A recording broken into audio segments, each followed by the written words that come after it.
Sheesh. How many people don't lie? How many people won't lie? Alright.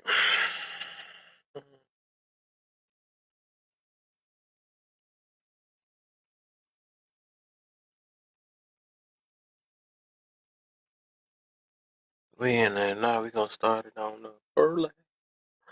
Early. It ain't early, but mid game.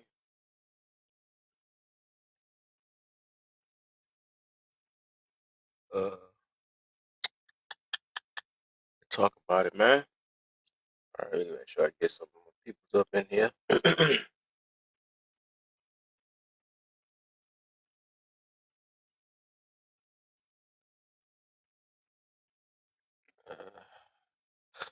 So we talking about the C19, man. How did it impact your life, man?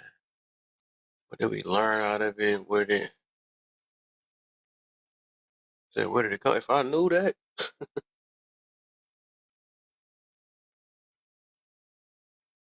people wouldn't be hurt.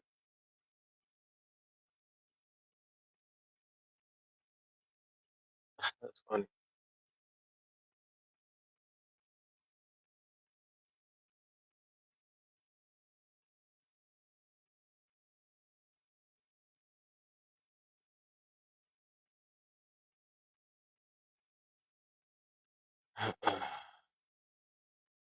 Why don't we know that too? There's a lot of things we don't know. It's a lot of things we don't know.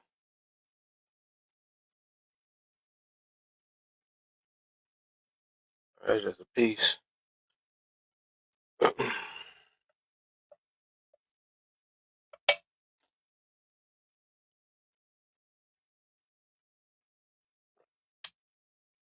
uh,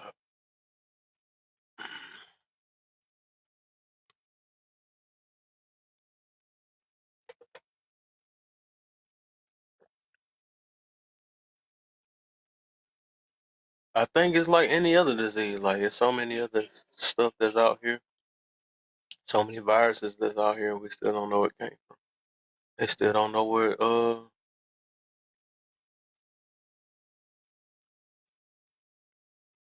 HIV. When some of these sexual transmitted diseases come from, some of them they don't know where those came from, but they came from animals and all this other stuff. That's what they came up with. So I don't know. It's a lot of stuff that's taking us out, and they don't know where it came from.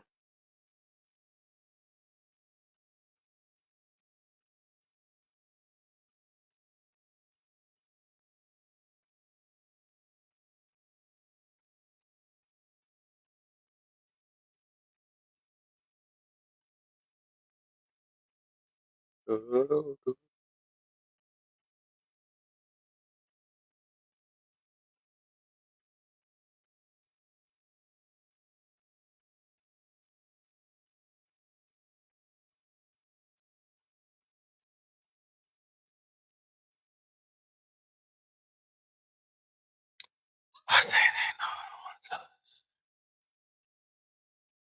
us. For sure, man. I'm pretty sure. Yeah, I don't put it past a lot of people, man. They be knowing stuff, so we already know. We know the deal.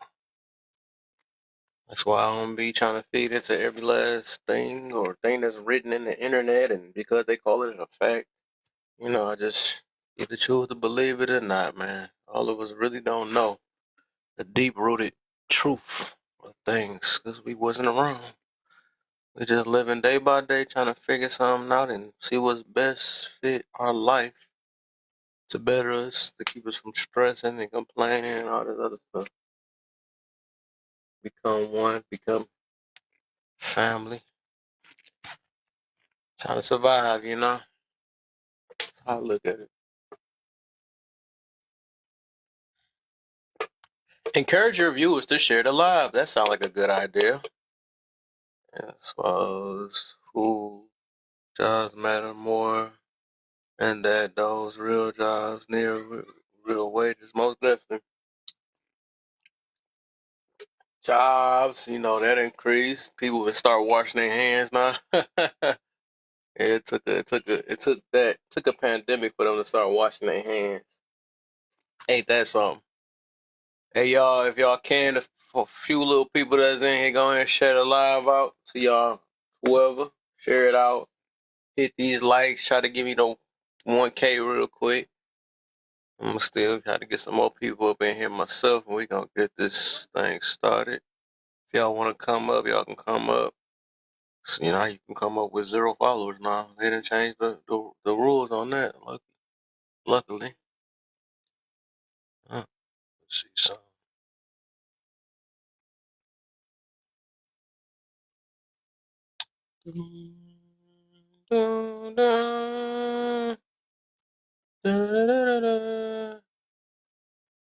We said people they right back nasty. Facts. They back nasty. You right about that.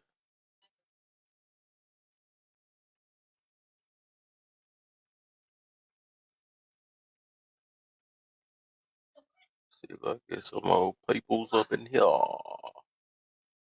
Get some more my peoples up in here. Up in here.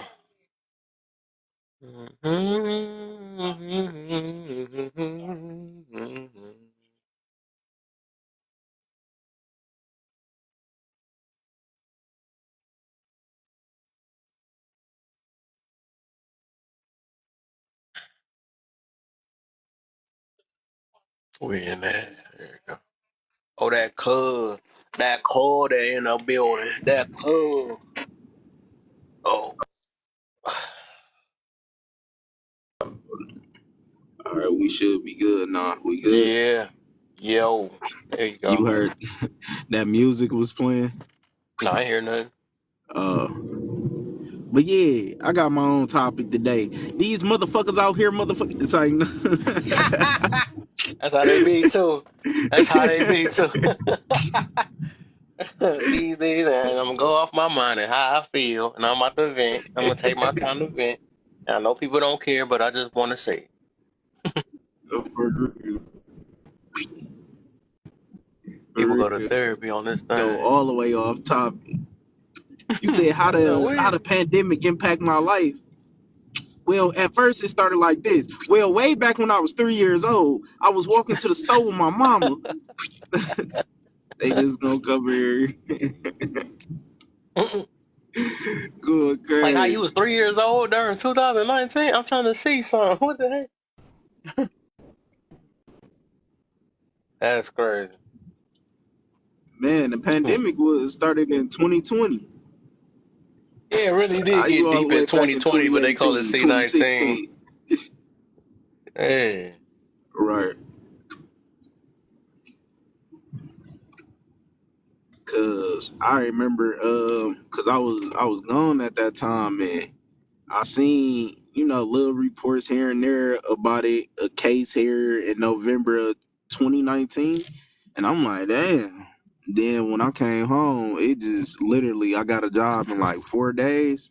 Mm-hmm. Man, I was working at that job maybe 3 weeks, and they like, yeah, we got to lay everybody off because we got to close down. I'm like, damn. Ooh. Wow. But Yeah, I DoorDash already around remember that that time. time, DoorDash was going crazy. Yeah, facts. Social media, all that. Man, Everybody's stuck in the house.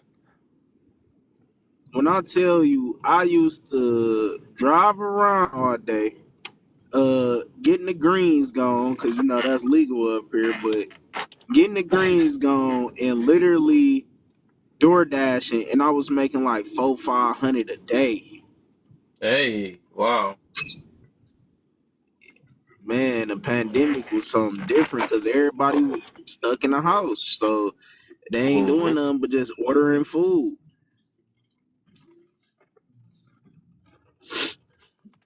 Let me get this other profile in here. What the heck? Somebody name? What is that? AMS art? What? Stud? What the? Hold up. Oops, I got to mute up. I forgot to mute myself. See how this gonna go. I'm trying to focus now. I ain't playing the game. Look, yesterday I wasn't focused on my conversation yesterday because I was trying to get my Mortal Kombat going because my character came out. I had to go back. My boy Noob Cyber back, so I've been practicing with him. I can't have his face on Xbox and don't play with him. Man, My it's favorite. crazy because I'm waiting for that damn Undisputed. Ooh, I might play that game too. It's been a while. A boxing game came out. Right. That's That's what gonna be everybody's crazy. saying too. Is that gonna come out on a new system or that gonna be like a PC game or something? It look graphical. I had Canelo Nah, on they there. said it's coming out on PS5. I think it come out like This PS5? next week or PS5 and Xbox. Oh, It's okay, coming okay. out on all systems, all Okay. platforms, if I'm not mistaken. Okay. So I'm about to say at least I I got got both of them, so I'm good. right. I gotta pre-order that. I ain't gonna lie. Mm-hmm. I need to play that literally the When it come out? night it come out. Let me see. I thought I didn't know if it was a hold on that game or something. I don't remember.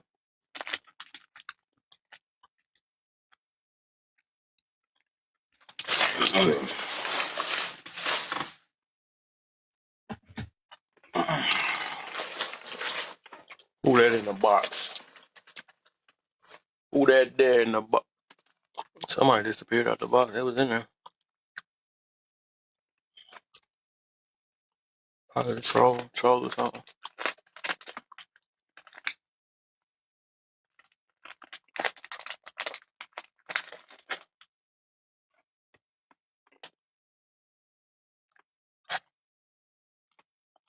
This candy hitting.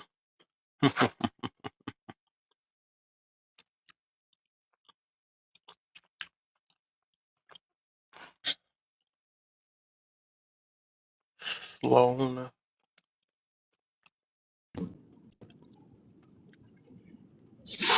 Like I think What's the topic? So what?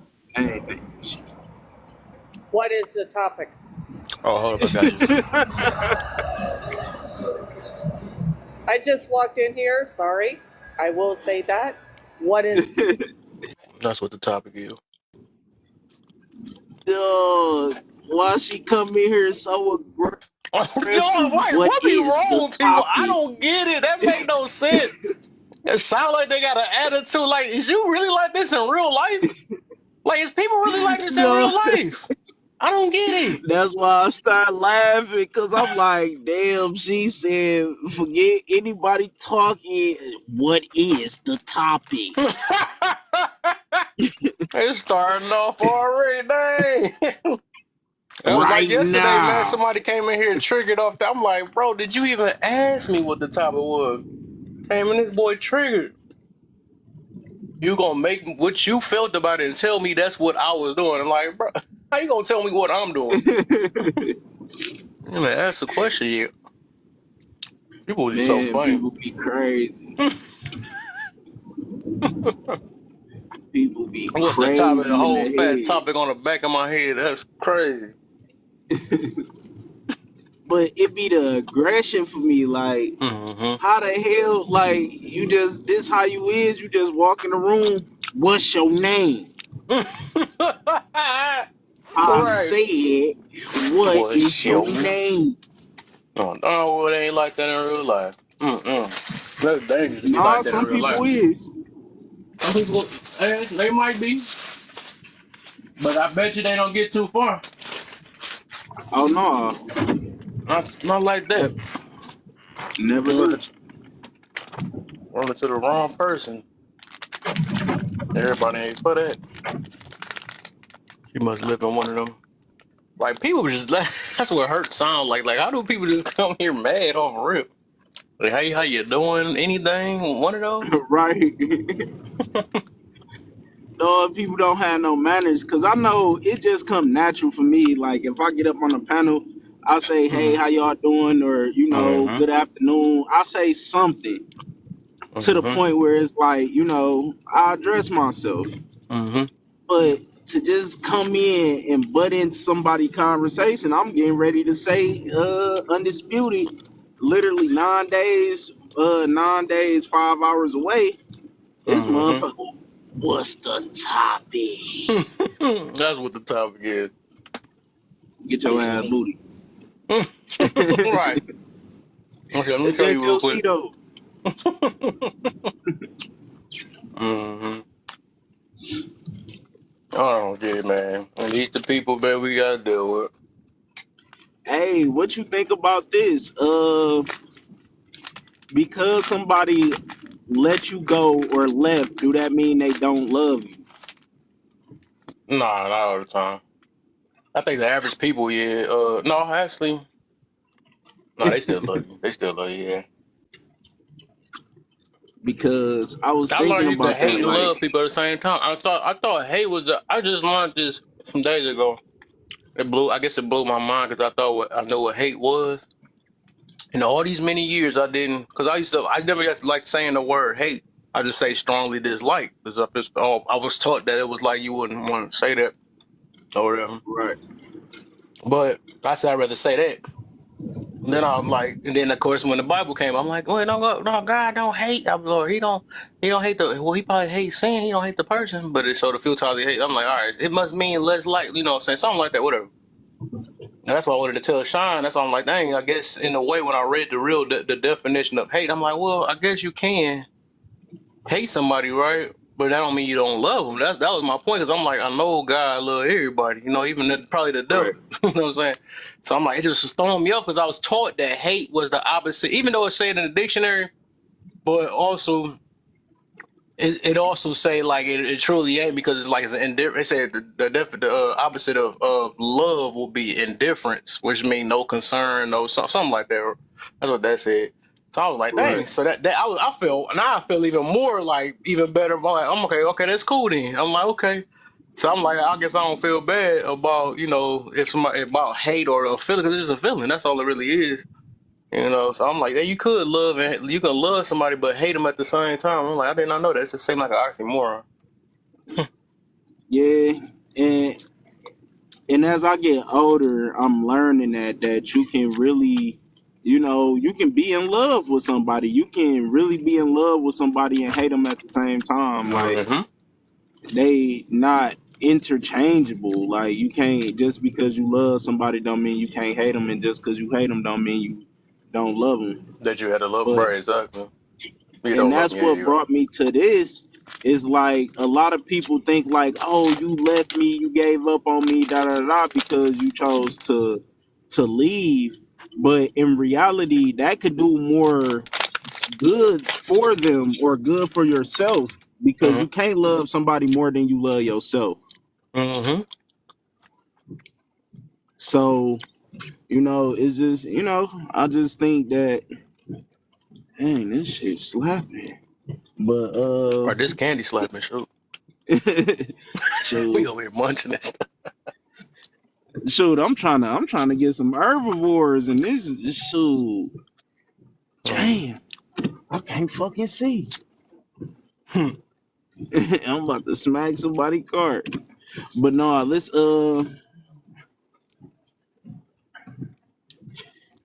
yeah, because I realized that sometimes you gotta let somebody go to help them understand certain things, True. and out of love, you gotta do it.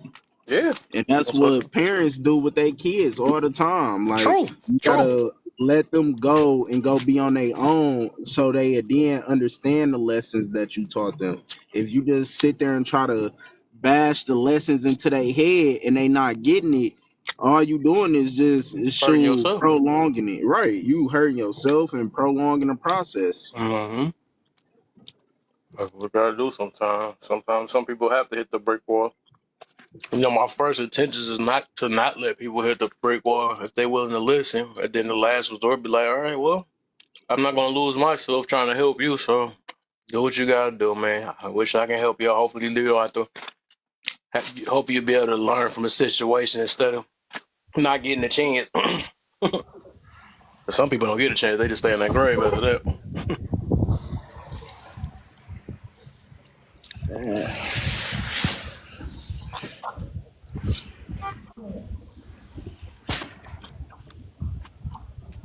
Just can't help. Man, what?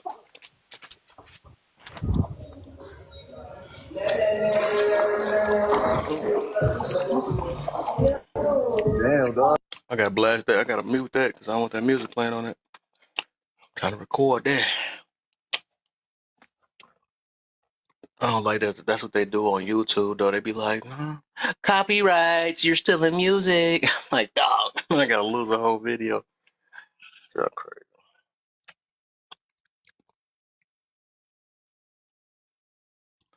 Because you can unmute whenever you know how to run that music.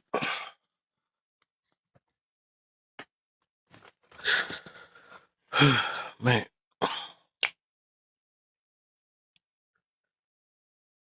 Man, that candy's so good. I gotta leave it alone. Hold on.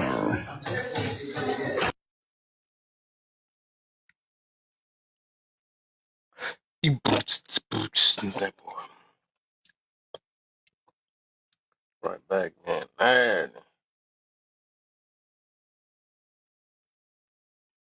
1, 2, 3, 4, 5, 6, 7, 8. I made a song out of counting to 8. Like anything be getting popular, whatever they choose. It's a lot to say about this new generation, man. Popular for saying period A, period what? Get popular for acting like a robot. It's a lot to say about. Oh my! It's just like show you the mentality of a lot of people.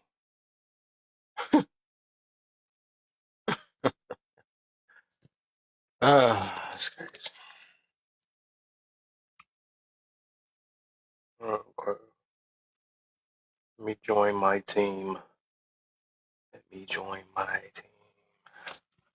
That's funny. Hashtag FYPs down there.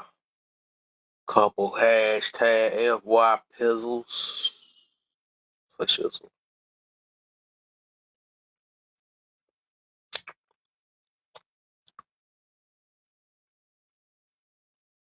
2, 3, 4, 5, 6, 7, 8.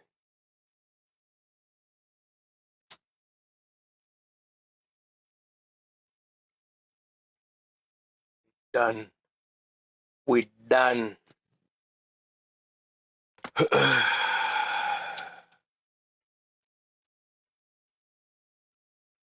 And my thing on light taking forever to go on.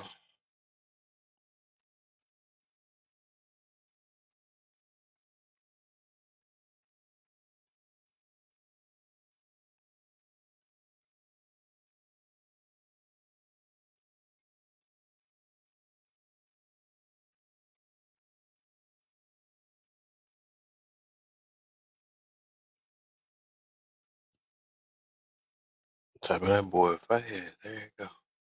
That's how you gotta do 3 fingers at one time. Yeah. I thought I said Johnny Blaze. Said if you don't get your big booty self up out it.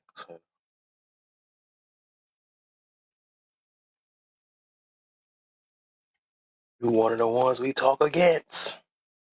Used to like it when I was on lust seeking mode. I was thinking about like how these celebrities, man, that we used to look up to, how they can't keep relationships and all that stuff. They be showing that money, people that use money and they body and all that stuff and still can't maintain a relationship. I say people got their stuff all twisted to this day, man.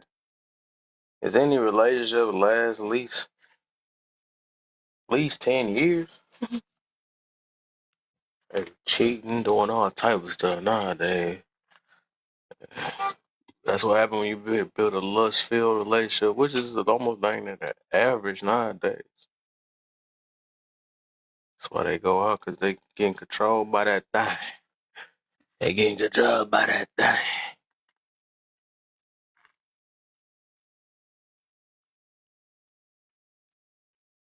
Oops. Why y'all keep saying 21.4? Didn't say that.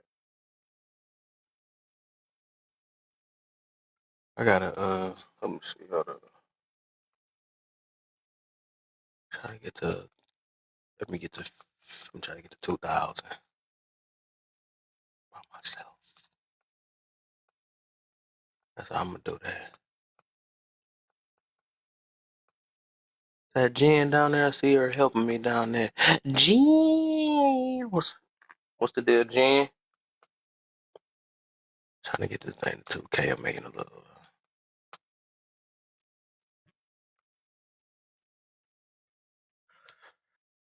Man, I'm gonna make sure I pay attention to this live, man. Other couple of days I've been playing that game, man. Trying to get better on there. My 2 games I'll be playing for real. All type of stuff been going down. People been saying all type of things, man. But I'm on it. Hopefully this one don't turn too toxic. I can't see how this can turn toxic, but anything's possible nowadays.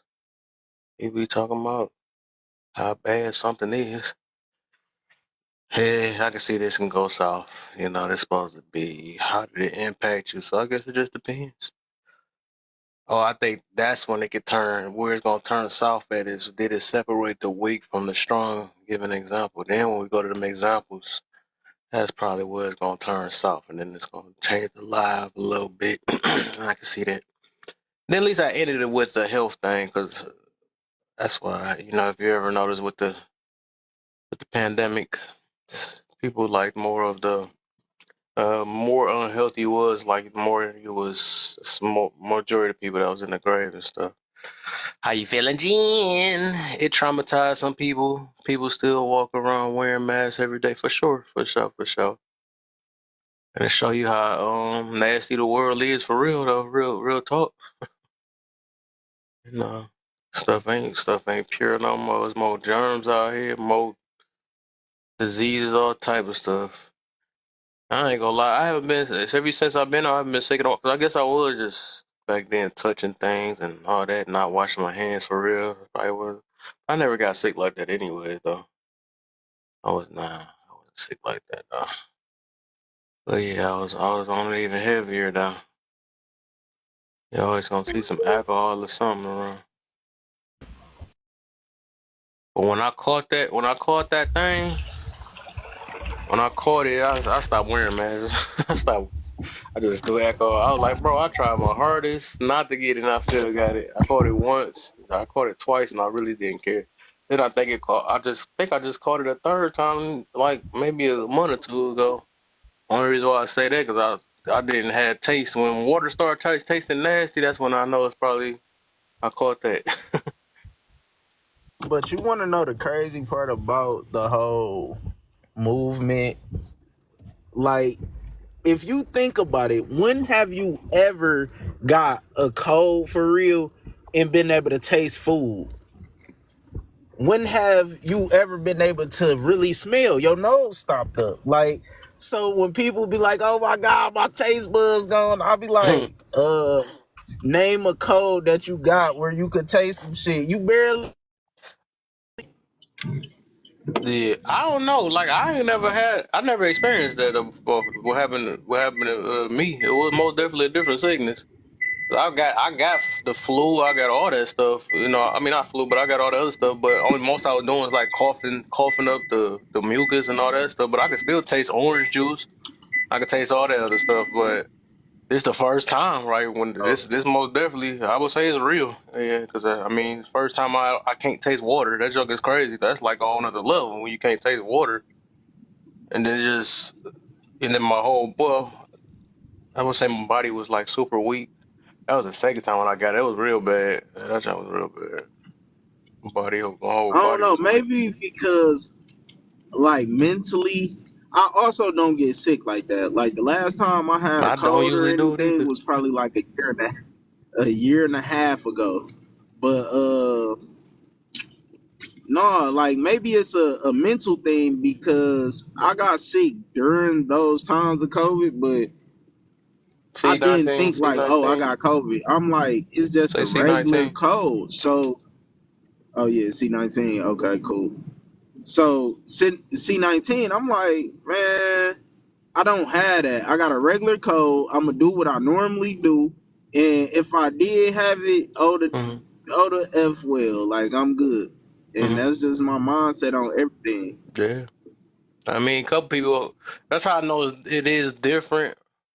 There's a couple people caught that jump bad. Like Ree, he caught it bad. He was in a hospital, barely couldn't breathe, and all type of stuff. That stuff, like I said, that stuff is real.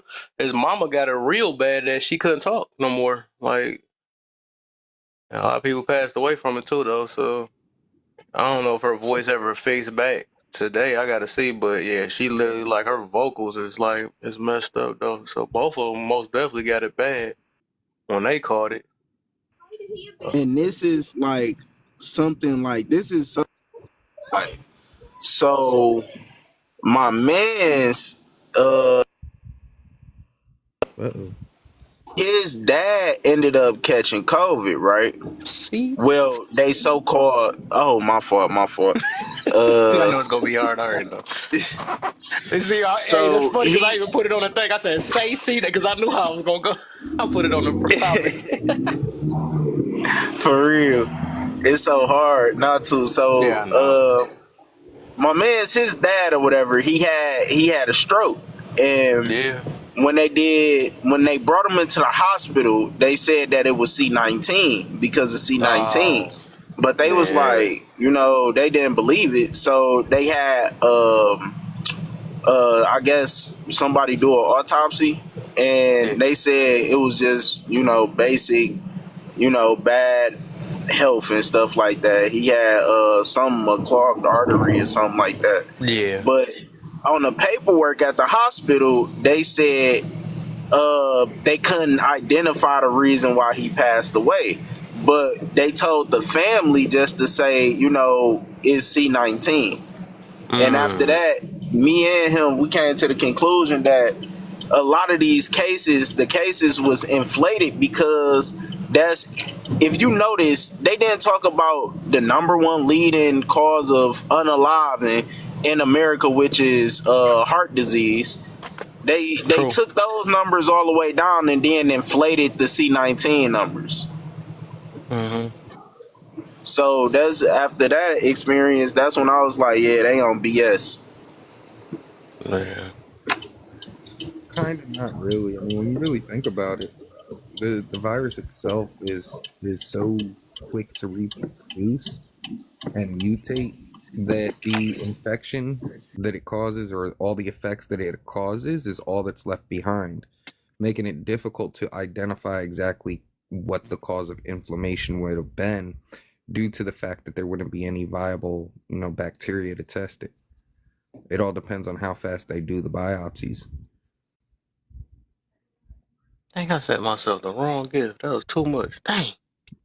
Oh, my fault, bro. I thought I was doing it real slow. See, like I'm a I'll real tell my man of mom. numbers, and numbers don't lie. Is no possible way that during those times heart disease numbers dropped dramatically, but COVID-19, I mean, oh shit, C19 increased a lot. Right. Like that don't make sense. Something just don't go away during a specific time and then just come back. Well, I think the strength of the virus itself was mild when it comes down to how it actually spreads and who it can affect. I believe a majority of the population's immune system was more than capable of dealing with it. Only reason why I believe that is because I was a CNA at the time. So I watched hundreds of people pass away from it. And all I had was the vaccinations, and I never once caught it, even when they had the entire filtration system all messed up for about 3 weeks. So, like, I think that Yeah. it was one of those things that it affected children and elderly more. Yeah, I got it 3 times, and the funny thing is, like you said, cause like you said, you hardly get sick. That's me. I literally hardly get sick. I usually, if I did get sick, it'd be like once every 2 years if it was like that. But that year, that year I happened to get sick twice that year. Ironically, right? And then I just got it again this week. But I'm another person. I'm just like that. I literally don't get sick like that. But it must be something dealing with the immune. My immune probably can't take whatever this new stuff is. I believe that stuff comes down to your mentality because it been Mm, times when I was like, I could have got a cold, but I'm like, bro, I don't get sick. Like, man, that shit ain't shit. I'll go to sleep, wake up, and I'll be fine. Because that's just my mindset on everything. So it been times when I was like, I could feel it, but just because I'm like, no, I'll beat this shit ass, literally wake up fine. true. And if you think about it, that's why they did the whole placebo experiments and stuff Right. like that. Right. Because your mentality and your mindset is real. Just like people believe that they depressed, Yeah. people that start to believe that they depressed actually becomes depressed. People that Yeah. He going in and out. How I you doing, so? You got a phone call or something? How you yeah. gonna start? I know what he getting to is a mental. I always say that though all the time though. But so. I mean, but doesn't that I could. It technically? was only so far I can go with that one though, because I know I got a strong mental my dang on stuff. But so I can Mm, understand though why he's saying it. Why he's saying that because if you never got it, then you gonna probably feel that way. Because I would have said the exact same thing, you know. But I wasn't purposely looking for it. Especially not this last time. I wasn't looking for it. I just noticed that out of nowhere. I just couldn't taste food. I was like, hold up, something going on. yeah, I feel like if you actually take this conversation and actually draw off of that placebo effect, you can actually evolve conversations and topics, other topics. Because you can get into you can pretty much get into manipulation on a much more broader scale, kind of like advertisement and other things. You know, McDonald's used to do it. Whenever Monopoly time came around, you knew instinctively. hmm You said you had the flu, and all that. Yeah, that's why I said, what happened to Cuz? I want to explain it because I know what he getting to because because he said he never caught it. And he's saying it, but Oh, I feel where he no. coming from when you never. Now this a case that if you never experienced, you're gonna feel like it's a myth. You're gonna feel like it ain't real and none of that stuff like that. But like I said, it's too many people. And my other cousin was like that too until I think it happened to him. Oh, you But believe? Oh, he believes that. So in other words, he believes that a lot of people just like my made themselves sick. Or they made themselves sick off the mental, right? Because I do believe the mental is very strong. That sounds crazy. Every time he about to say something good, his phone always You act know, the up. funny thing And is, I'll I be never wanting to say something too about that. That this sounds whole crazy. time I never even thought of it that way. Like I knew that the virus existed. That much I knew, but I never bothered to correlate the fact that a lot of people might be just psychosomatic, mass hysteria. Yeah, that junk true. You can make yourself sicker the way you think and stuff. That's true though too. But in that case, I wasn't sitting there looking for it. I wasn't. I'm pretty sure the people that did catch it that got a real bad effect, they wasn't looking for it either. Some of them may Yeah. have been scared, but when it came. Some sicknesses we just can't avoid, no matter how strong our mind is. I mean, for the most part, my friends and family ain't really catch it, even those with the weak immune system. But everybody I worked around, they were catching it, or the patients, But that was elderly, nurses, CNAs, people who were like dealing Mm-hmm. with it by like the hundreds. So like Mm-hmm. I was working at a rehabilitation center at the time. So like we were even getting people who already had COVID. We tried C19. separating. We had to move everything around. We had to resanitize entire sectors or entire sections. And like I never got it, but I watched everybody else catch it. They Mm-hmm. just kept dropping it. I'm like, damn. Some will go in the grave because of it. We had a couple of I people mean, die. if they say it's the same effect that happens to a lot of people, where it say get in the lungs, you can't hardly breathe and all that stuff, you see multiple people going through it. That can't be a mind thing. Mm-mm. I mean, I could see how the elderly though got it because it's like a lot of people don't know most people, the average human being starts decaying around like 65. So your internal organs and everything aren't functioning at peak because a majority of them have started the process of shutting down as you get older because it's your organs that go first. And then that usually causes inflammation to be more severe than what it typically would in a younger person because you have more lungs to pull in oxygen, whereas they naturally lose lung capacity, muscle capacity, and all these other things. Mhm. But it's like I get that, but then you get into the younger generation where a lot of times they can actually get through sickness because of mind out over matter, and Mhm. it's like it does get a little iffy when they start getting sick because it's like I know the level of narcissistic tendencies in society, especially on the household level, like the middle class. So I could see a lot of these kids suffering from psychosomatic sickness. Mhm. That's Um, true. That's just like you gotta think about it. That's why I say, like, even with the sickness, like I said, I do believe your mind can make you sicker and your mind can fight off some things. But it is some stuff like you can think about like people, kids or kids and stuff. They don't sit there and think about being sick. They just playing and all that stuff, but they be stuck right, coughing, sneezing, doing all, I mean, snotting up and all that stuff. So like your mind can't. Their mind is not. They wasn't looking for or feeling like it. It just think some of that stuff just happened. Or, right, you touch the wrong things, your body gonna react a certain way. That's how you get sick. right. But I feel like if we're gonna look at the children, the one thing that we can look at is mutation factor because it's like Hmm. how much antibiotics or different types of antibiotics did the immunity or did the bacteria become immune to within children compared to elderly? Hmm. Because if it's psychosomatic, we might actually see an uptake of immunity to the antibiotics and people Hmm. just treating symptoms due to the overwhelming reports, right? So that being the case, if it is psychosomatic, we'll see that the treatments didn't necessarily work, but we also wouldn't see a fatality because it's like Hmm. as children they don't really have the concept of life or unaliving the same way that Hmm. older folks would.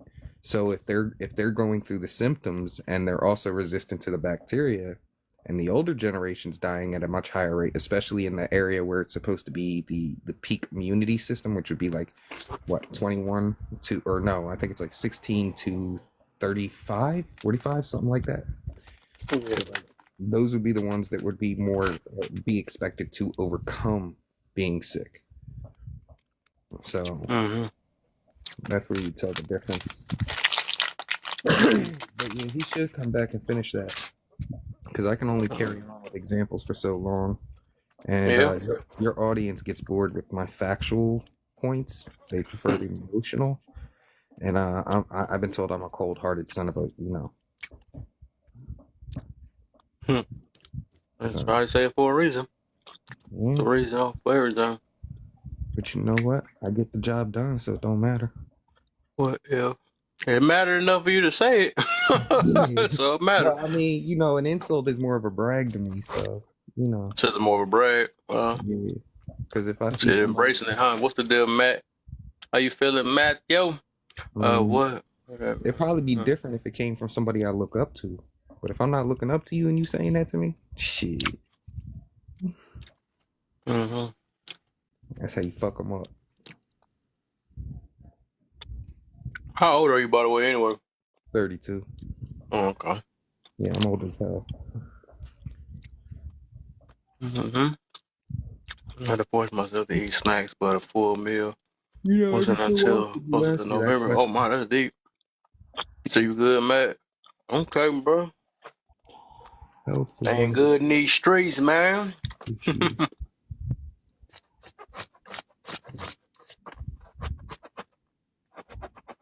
What's So, the what's topics you been on lately, Matt?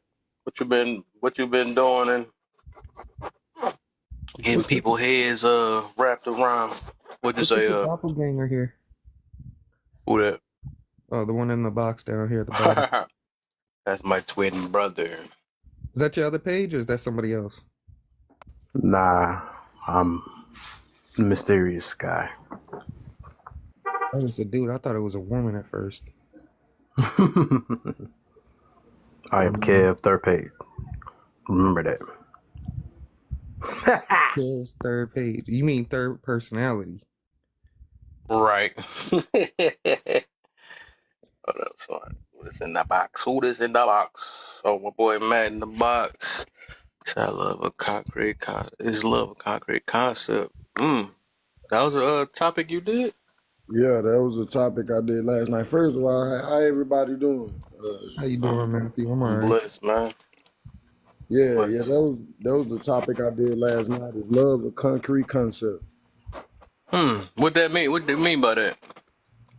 What I I mean love is talking about love. basically, is love conditional for people?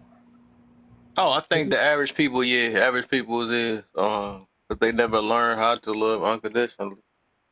Well, I think it's absolutely conditional. It's just the fact that when people look at Probably it gotta from watch that smoke up there. You don't want to get that thing back. a Yeah, lot of but, Huh? but people look at I'm it gonna from more of change. a I'm gonna change. monetary perspective. So they say, oh, well, it's unconditional when you're just generous with it, right? But if you're looking at it from a biological level, it's absolutely conditional. Ooh, it's not concrete. That's sweet. Let me blow that up and see what that look like. Boom. I'm typing it too. Oh, you got a whole thing with it too. What's Right. that association? Oh, Justice Association, I'm guessing. That looks like a lot of justice symbols. Like it varies. Well, my answer with that would be it varies between the person, the people, and what they invested their time in and how they look at love. But so to me, I feel like that's not love then, because if especially a brother like you and me, we try to love people the way God loves us. He doesn't love us with conditional love. I True. don't mean to bring the Bible into it, but Hey, you preaching. yeah. But that's why I say I don't mean to bring the Bible, but if that's love, Mm-hmm. well, at the end of the day, it has to be some, like when people say love has boundaries. Love don't have boundaries. Mm. It doesn't. That was what I was trying to get people to realize, that guess what? The Yeah. thing that we call love, it's not really love. It's not. Whether you Mm. lusting, whatever that you're doing, you ain't loving. Oh, So, yeah. so in other words, love could also be just letting it be, Letting what be? just whatever it is. Because, you know, love has no boundaries. Therefore, you can love from a distance, right? Absolutely. Yeah. Right. I get that. Yeah, I can see that being unconditional. I don't think But love have boundaries. I think the people do though, just to protect their love. But you gotta, because you gotta love yourself first enough to leave some situations alone. I don't care. But I'm definitely get out of here, bro. oh yeah, for sure, for sure. Mm-hmm. I can't leave this candy alone, man. I gotta get. Go ahead and drop down so you can get some people to come in. Because, you know, they afraid when I'm around. But I'm going to go find a big room to fuck up some people's heads Mm-hmm. and see what kind of content they come up with afterwards. Mm-hmm. But I'll people who. That's why your name Toxic, huh? I mean, some people like it, some people don't. It all depends on the panel. Mm-hmm. It's one of those things. You might be mad right now, but later on you're gonna be like, you know what, he did say some shit I can actually use for something else. And it's like, Mm-hmm. so That's how I be. yeah, you gotta mind fuck them. But I'll be around. For sure, man. Protect your heart. That is why they have boundaries. Yeah. Well, I don't know what the term protect your heart mean, but yeah, it's no way good. I don't think in this life you can protect your heart. 'Cause you're gonna get hurt. You're gonna get heartbroken sometimes, especially when it comes to love. You know, you're gonna care about people. You're gonna be disappointed. It's all that stuff. It's just all about how you deal with it, the way you deal with it. And then I think a lot of times we get our own hearts broken off our expectations for other people.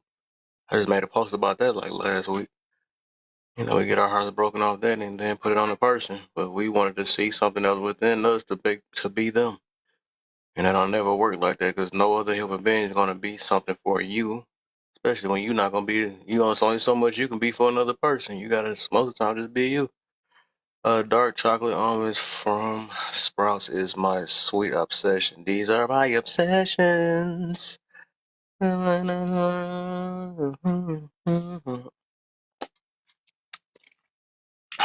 yeah, I think I love talking about love. Cause it's just like everybody I noticed everybody view it a different way. And I feel like I do believe real love don't have no conditions behind it, I would say. You just, I believe it's genuine. It's something that you give freely. People be saying this thing where somebody gotta earn my love. You gotta, just like they do with the earn my respect, you gotta earn my love, and you gotta work for that. I just can't give it away for free. I ain't got it like that. You ain't gonna drain me out my love, stuff like that. Like what it sounds like you got limited love. How the heck you why you gotta limit to your love? Is that love you really giving? Is it a limit? Because I don't think love have a limit. I don't think so. But people can choose. You could choose to make your limit, I guess, or whatever. Because people, it just depends on the type of person you are. Some people you gotta do something for them to do it, but is that really real though? That's what you gotta ask yourself. It's okay to say that your love is limited and not genuine. I just don't like hearing the word genuine. And you say, I love genuine, but then you have uh conditions behind it at the same time. It's genuine, but I'm only doing it when somebody is family, or I'll only do it if you look like me, same color skin as me. I only love you of that. So your stuff is kind of conditioned. So it's not genuine. You're only doing it because of that. You're doing it because they relate to you. They're doing it because they're not your enemy. That's why I tell people all the time. That's one of my first ones. You don't love your enemy. You don't love unconditionally. You got conditions behind it. So. And that's cool. You gotta love where you at. What as much as you know about love, that's where you be at. You do your level of love. But my thing is on that, don't push it on other people and tell people that they should love like you. No, I don't even tell that. But I would say, if you could try to love with no conditions, or figure a way out and be safe with it. And I don't think it harms you. I mean, because love don't mean you're not smart. People be making silly decisions in the midst of it, and then be like, "Well, I do it out of love. I ain't gotta love. You gotta not have no brain to love. You can love, but you gotta be safe with it. Just like that's where boundaries come in. That ain't a condition. That's just a protection of self. But you can still the fact that you don't stop loving somebody even if you have boundaries. That's the difference. That's why. Man, I love that topic, man. That's the only reason why we getting on that love language thing, man. People hate that. There's so many people that's so deep into that stuff, just like people deep into the signs, they deep into karma and all this other stuff.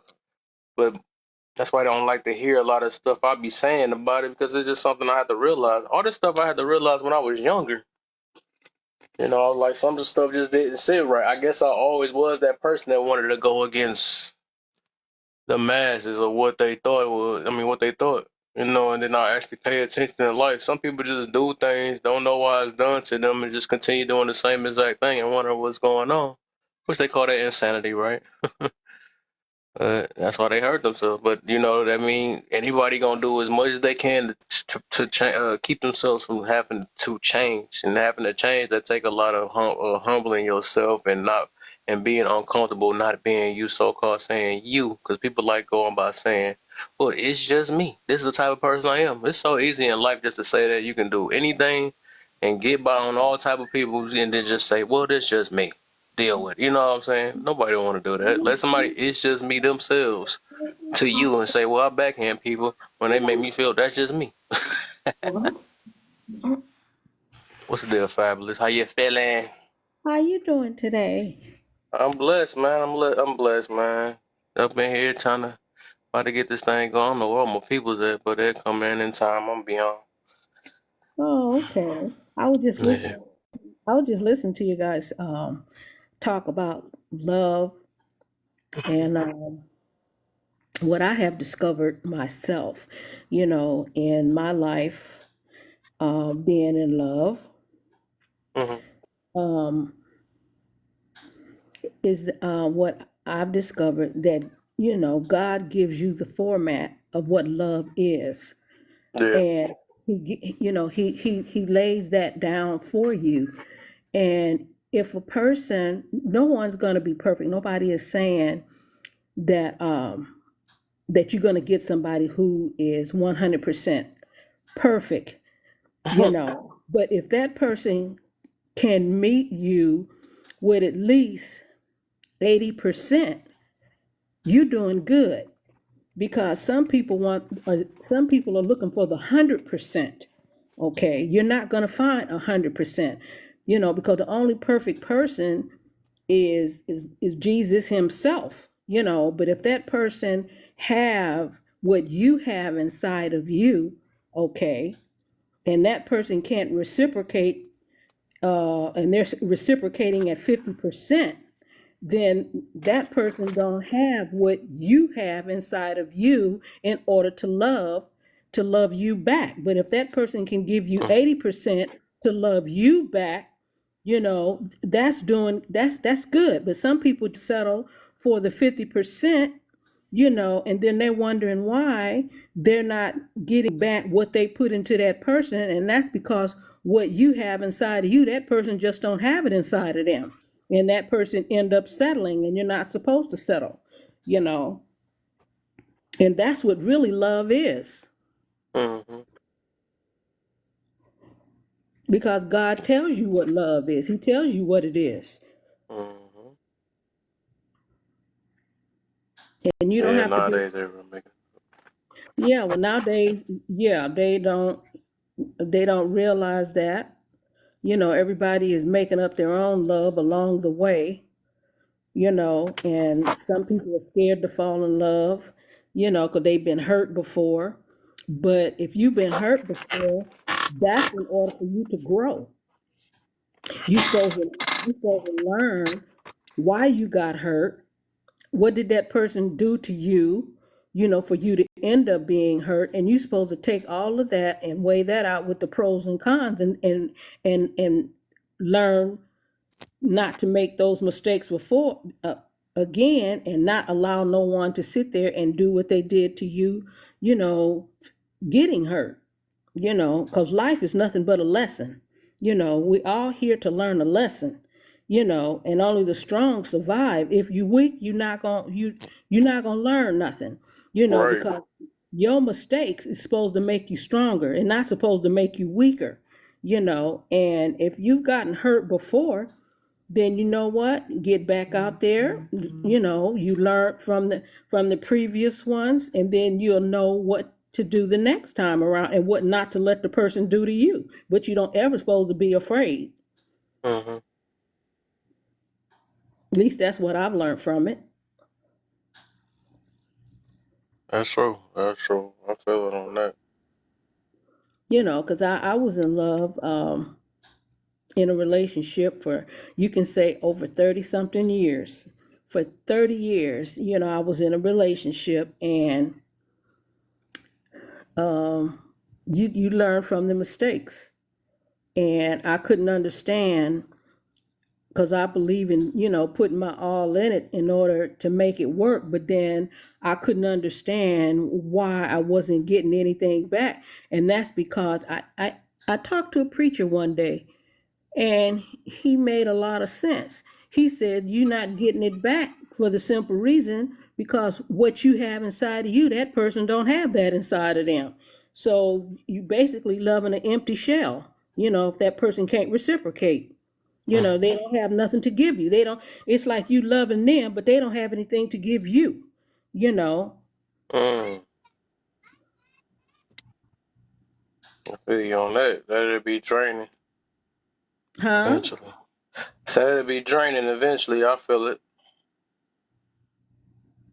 It's like And one that, way loving. Who want to love a person that And that's why I mean I feel it to a certain extent. But you do want to love somebody that love you back, but still want to know how to love genuinely, but still you want to be with somebody that care about you as much.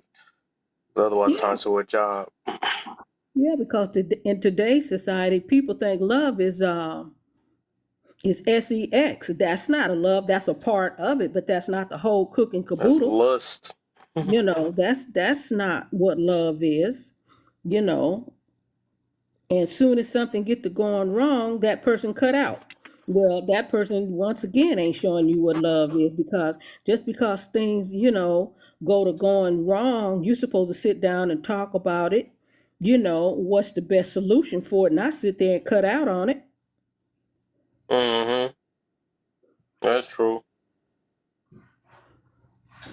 But that's what I see that they do. Or they love this person and then they see somebody else the next minute, and then now they want to go after the other person.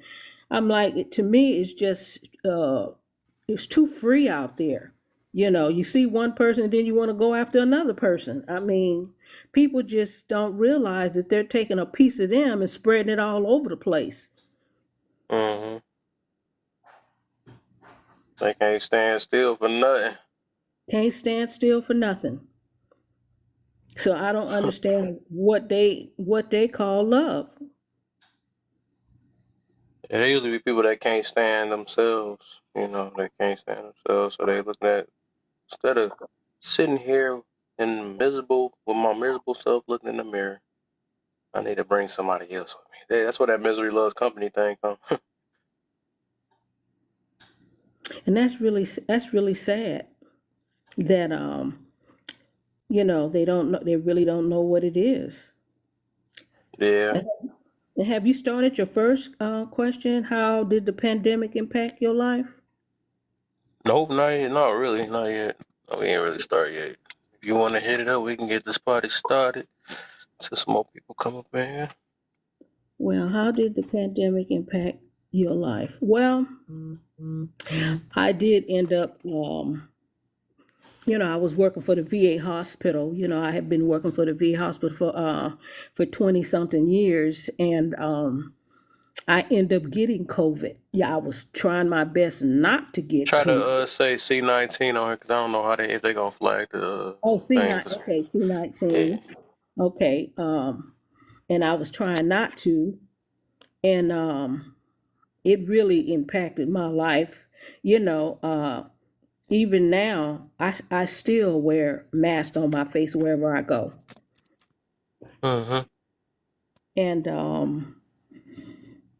then I end up retiring. I end up retiring, and even now, I don't hardly go outside and be around crowds of people. Even to this very day, I don't do it.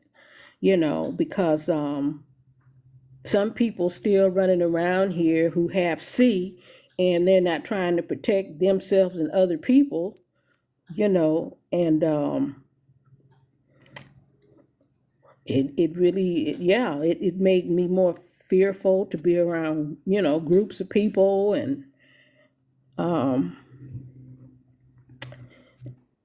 I guess that's about it.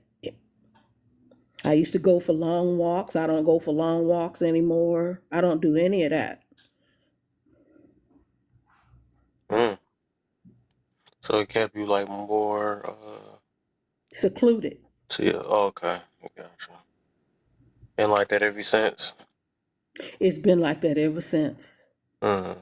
So I lost. So basically, I used to go out, and that was my exercise. I used to go out and, like, because I live closer to the beach here in Santa Monica, California. So it'll take me about 10 minutes, to walk to the beach. But I used to at least walk 5 miles. I used to walk 5 miles, but and during the sea, it completely stopped. I completely stopped everything. Even now, I have not even started back. So the Mm. stamina that I had, for doing that, it's hard for me to pick it back up.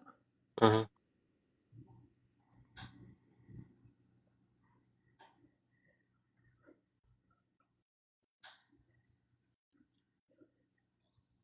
Yeah, I can feel that one though. So that's all right.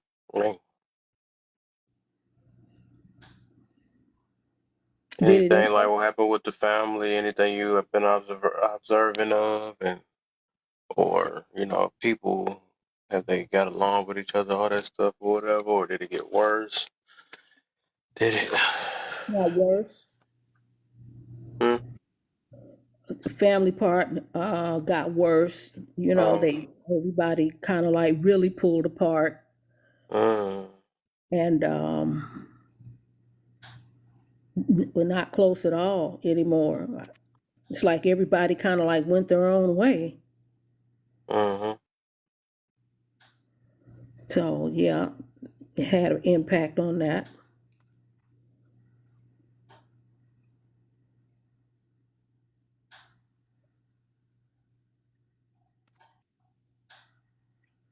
So that was about it, and it still have an impact on it. Nothing has changed. True, true. I feel it. I feel it.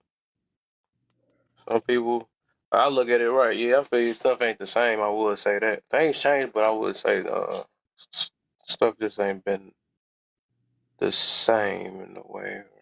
So I can get it. Um, No, no, nothing has been the same. yeah, A lot of things has changed. Mm, like more. Yeah, I feel it too. you know, Um, even in hmm, the even in the community that I live in, it's like people are more standoffish. People don't talk to you as much. They kind of like, they kind of like they everybody's pretty much standoffish. uh, People they're not as friendly as they used to be. mm, So I see in my community that it's even a big change there, and nothing seems like it's getting worse.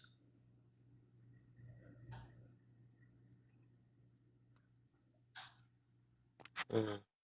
That's deep. Yeah, that's a deep right there. Did you see a change?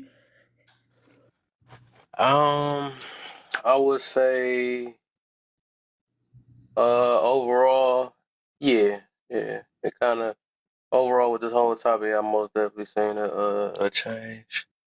And it impacted a lot about me myself though. It opened my eyes to a lot of things. Um, so yeah, I seen. I don't think I like family wise because I really don't. I never like be all that deep with the family. I think some situations may have got close, but shoot, I seen separation before that even happened though, so I can't really say that much for real. Still separation at funerals and stuff, and that was before the C19 came out. Seeing some true colors as I got older. I've been seeing people's colors, intentions, on what they stand on, and what they feel like is more important. And so, yeah, I seen a lot on that in that instant. But through the C19, I don't think that much kind of with my family. I don't think that much changed with them. Uh, I know me myself, yeah, a lot. I've been observant of, been more grateful and stuff, opening my mind more and appreciative. Um, You're absolutely right. yeah. Um, it was kind of like, as far as family was concerned, yeah, they was kind of like separated then, but then started paying attention, and it's basically just what you just said. You know, I start sitting back watching people show their true colors till it kind of threw me for a loop, because I really I didn't view my family members like that. But then when I had a chance to just to sit down and just pay attention and listen, and it was actually really what I was listening to and looking at. People actually showed their true colors.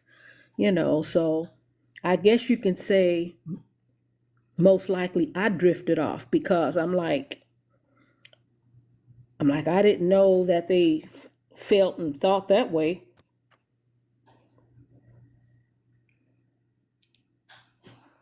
So, yep, you're absolutely right. Yeah. Hey, I wish I had some miles up in here. I gotta run to the bathroom real quick. Hold on real quick. But yeah, in my stomach.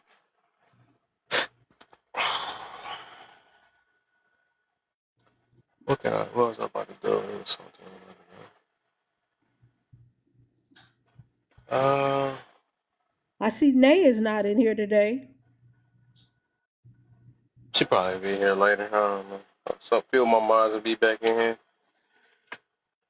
They probably be in here a little later. A little later.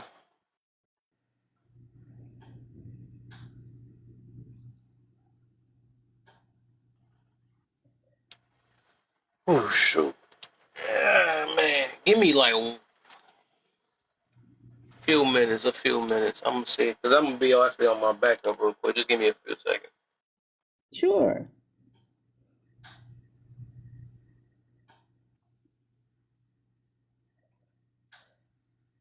Hey, Kev, how you doing?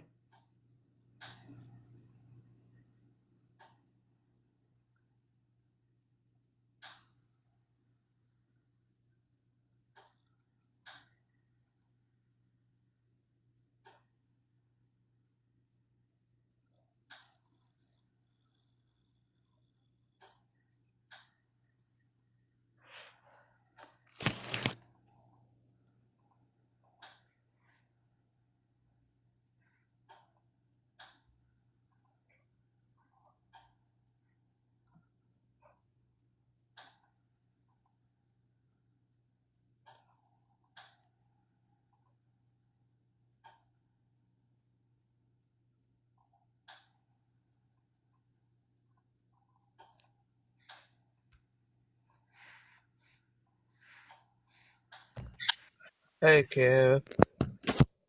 Yo. Good.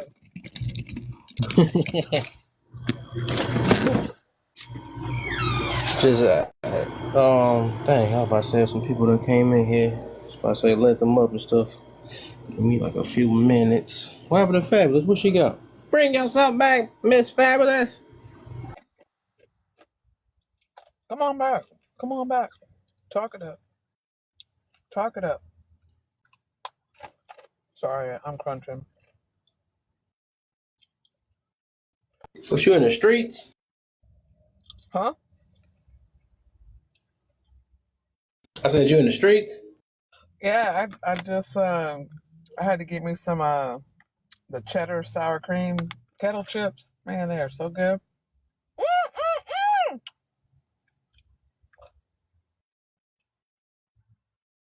Was that a celebration? Yeah, they're so good. They're so good. Hey, what did you I texted up above and you said, "Oh wow." What did you want me to explain that? Please do. No, but give me like a quick idea of you saying, "Oh wow." You Well, I can't. think the last thing when I read it, he said it wasn't. He doesn't allow me to protect him, and I was like, wow. I was like, what? I don't know the real situation of what it is because I don't think he said it. But I said the fact of you saying that somebody didn't allow them to protect them, that's why I said, oh wow. It it's happened a couple of times, like in the dating scene, like when I've actually enjoyed a man's intellectually, stimulating conversation. That's how it starts, obviously, for me. Um, and then we got further involved. Um, trying to make a go at it. And then what I observed with him, he had a couple of businesses, right? But he mostly did hotshot runs, like driving. And he had been in a horrific car accident in 2017. Like his whole he doesn't have ribs, he has titanium. Like, I mean, he was torn up. And so, you know, his health is like really important, right? To have something long term. And so, you know, whenever we would talk while he was on the road and stuff, you know, to keep him awake and everything, be supportive. Um, he would say, "Hey, I'm stopping off at Subway. Hey, I'm stopping off at Popeyes. Hey, I'm stopping off at, you know, the window to get food." And, you know, I had mildly just suggested to him that he needs to prepare, you know, like a cooler of like, you know, fruit and, you know, more healthy foods for his travel time. And then he would also save money, right? I'm also looking out for his pockets. And, and he just kept blowing it off and kept blowing it off. And then, you know, I got, what would be the word, assertive with it, maybe a little bit more aggressive with it, because I was hitting a roadblock in the relationship because how can I protect this man if he doesn't listen to what I suggest for his health? For his longevity. I'm thinking like, hey, I'm trying to protect you long term. Even if you and I don't make it, you know, I still want you to be around because I value you as a person. And I think that you would create, you know, be a good husband to somebody else, even if it's not me. To me, that's love, right? You do the best for somebody that you're with, even if you don't make it. And you know, then he just was like, "Man, you're always on my case," and you know, like, can you just, you know, stop and everything? And then that was just like, I can't do this long term because I would always be worried, you know, for his health. And then it's like, I don't want to fully fall in love with you, and I don't have much time with you. So that was self-preservation. Yeah, that makes sense. You know what I mean? So though there are ways that women, you know, because mostly men have that platform of men protect the woman, but you know, I have to object to a certain degree because there are ways that women can also protect the man. And it's not just a physical. It's not like, hey, I'm bigger and my biology says that I can protect you. It's more than that. It goes a lot deeper with protection of each other. I think that's love, is that you find ways to protect and you listen to the person while they're going through everyday life. Like, hey, I don't like that you're going to the fast food places all the time. And I'm gonna speak on it because it's not healthy. Like on occasion, you know, maybe a celebratory or you're just exhausted and you otherwise eat healthy, you're conscious about that. But every day, and you're out there driving long hours, 11-hour, you know, drive clock, 14-hour day with trucking. You know, it's been my industry for most of my adult life. I know how rigorous it is on a person's body. And I'm like, hey, I need you to be around. If I'm going to give you my full heart, I need you to be around for at least 10 years. Can I have love for 10 years at least? And that aspect for him wasn't that important. And so the stability, I didn't feel the stability there. Yeah. Wow. Oh my. You gotta make me wild again, see? Yeah, that's deep. That John, that's and that's that. And I'm about to say that's cool. It's just some people just can't handle you know, certain. So did the split up? Was it like, um, was it a bad split up? Did he take it in decent? Yeah, he just thought that I was, you know, that I was, I don't know the word. He didn't say it, but you're too pushy. You're kind of exaggerating Yeah, things, right. and Oh. I eat healthy when I'm at the house, and you know, I'm like, well, you spend most of your time on the road, so you're not eating healthy majority of the time. Oh, he just You felt know, like, and oh, he felt like he if was I a can't have mommy. a say, if I can't have a say on your health and you need to eat better and you need to be more aware, if I can't contribute that, that told me I can't contribute much at all. I want to contribute, you know, good longevity. It's important.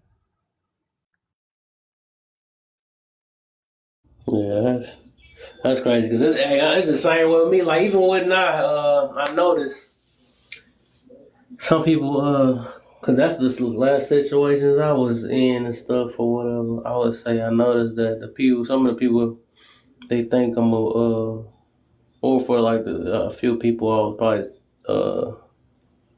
interact with off this app, they be thinking I'm gonna be different from how I am on here.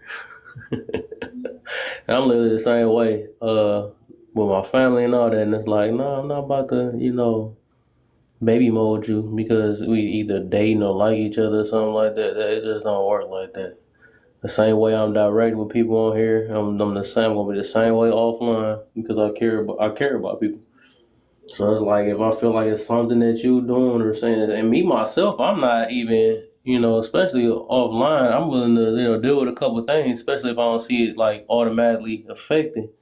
But if it's a repetitive type thing, I'm calling it out eventually, because it's like, dang, and then they be hurting their own selves. I'm like, bro, like, Right. bro. Right. People don't like that word accountability. They do not like it. They can preach on it, say what it is. But when they get caught on something, they feel like you done attacked their whole entire life. Like, no, I mean, that's just how it is. All of us got something we got to work on. We're not perfect. Right. And I definitely want a man, if he sees, flaws, because a lot of us have flaws and we're not even aware of it because we've been doing it all of our lives, right? And all we need is one person to say, I don't know who taught you this or who didn't teach you this, but here's my feelings about there's certain thing that you do. And then, depending on how they say it, right? If it's helpful, right? It's like, you know what? I'm glad you brought it to my attention. I've been doing this all my life and I didn't even realize I was doing it. Yeah. I mean, thank you. I appreciate that. Because maybe I've been looking like an idiot my whole life. I mean, it depends on what it is, right? But I want a man to, gently, say, hey, like speak his mind. Just don't be indignant with it, or curse and all that. It's like, hey, I want to talk to you about something. Okay. I want to give you my undivided attention. And then, listen and appreciate it. Even if it stings for a moment. Like, it could be something that really stings and I'm like, okay, give me time, give me a minute to get over myself, all right? But let me sleep on it and then I'll come back, and we'll have already thought about it and then come back with offering you my remedy. And because I'm not above change if that's necessary, right? But yeah, I want a man to challenge me to be the very best. Even if it stings for a moment. But if a person loves you, they're gonna wait it out for a day, let you sleep on it, let you regurgitate it, rehash it in your mind, and then you come to terms like this is important to him, and you know what, I didn't think about it, but long term it'll be important for me too. So hey, yeah, I thought about what you said and I appreciate you and this is what I'm doing about it. That's adulting.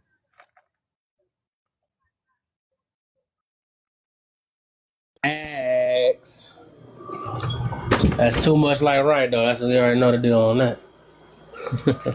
What you got, Neo? I see you up in that top corner up there. I was just listening to the intimate conversation and I didn't want to interrupt. I felt like the third wheel in the room. I was like, should I leave? just just thinking. I'm just having fun this Saturday. How you everybody doing today? Hey, sorry. I can tell, dude, somebody mouth stuffed over there. Uh-oh, uh-oh. So But yeah. yeah, So what are we doing today? I was either trying the to read the. topic or we could talk about what we were just talking about. We were just saying about Oh, how basically we were just saying how should you still keep uh express your love by maybe checking in on a person or holding them accountable or calling out things that they may not be aware of, how you feel about that, or do you just let people be, and then suffer in silence? That's n- basically what that is. I think you can do both. It's the way that you do it. You can just drop the hint ways where you kind of put the information in front of them, and then just there's ways to give people advice without making them feel like you're telling them what to do. But there's an art to it, and that's what gets lost in translation because some people don't want to be tapped down to in a way. So it's always in the when I'm talking about outside on the app, it's completely different.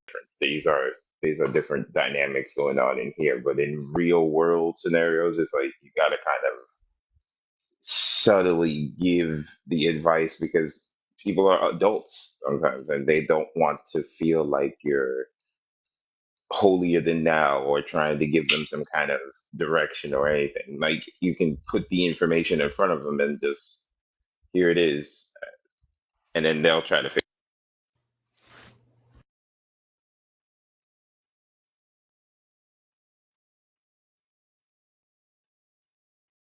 I don't know what happened. You got a phone call or something? No, I had to switch headsets.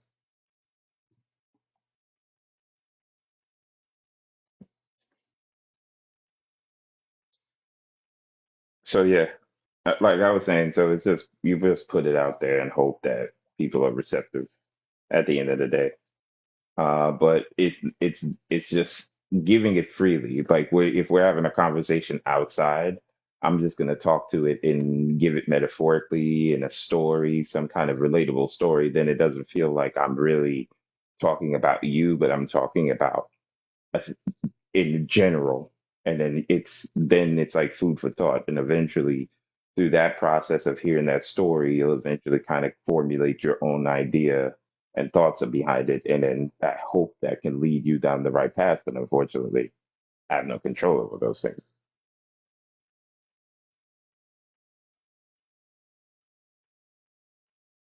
Interesting, interesting, interesting.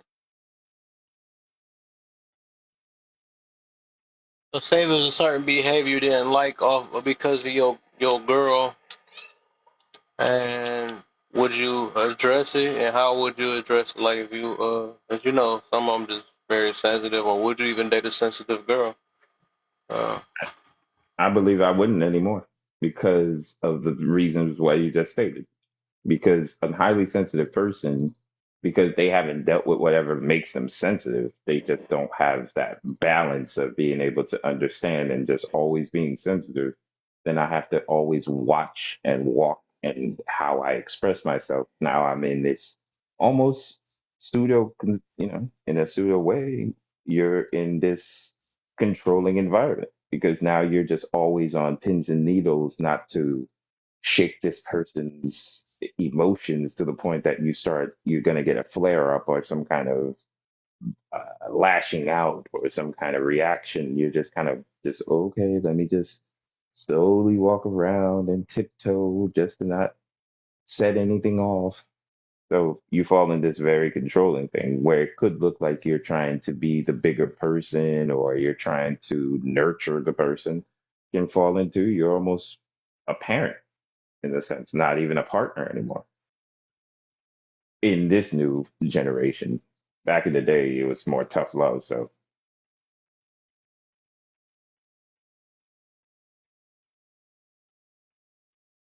Yeah, the tough love part.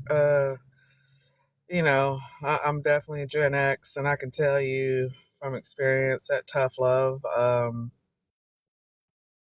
it creates you resentment. said you Gen X. Yeah. Why your name ain't Gen Z? Then? I mean Gen X, then. And you got Gen Z. I was just about to say be Gen X because I remember the last thing you said that was a X rated. So you should. I've been calling you Gen X ever since.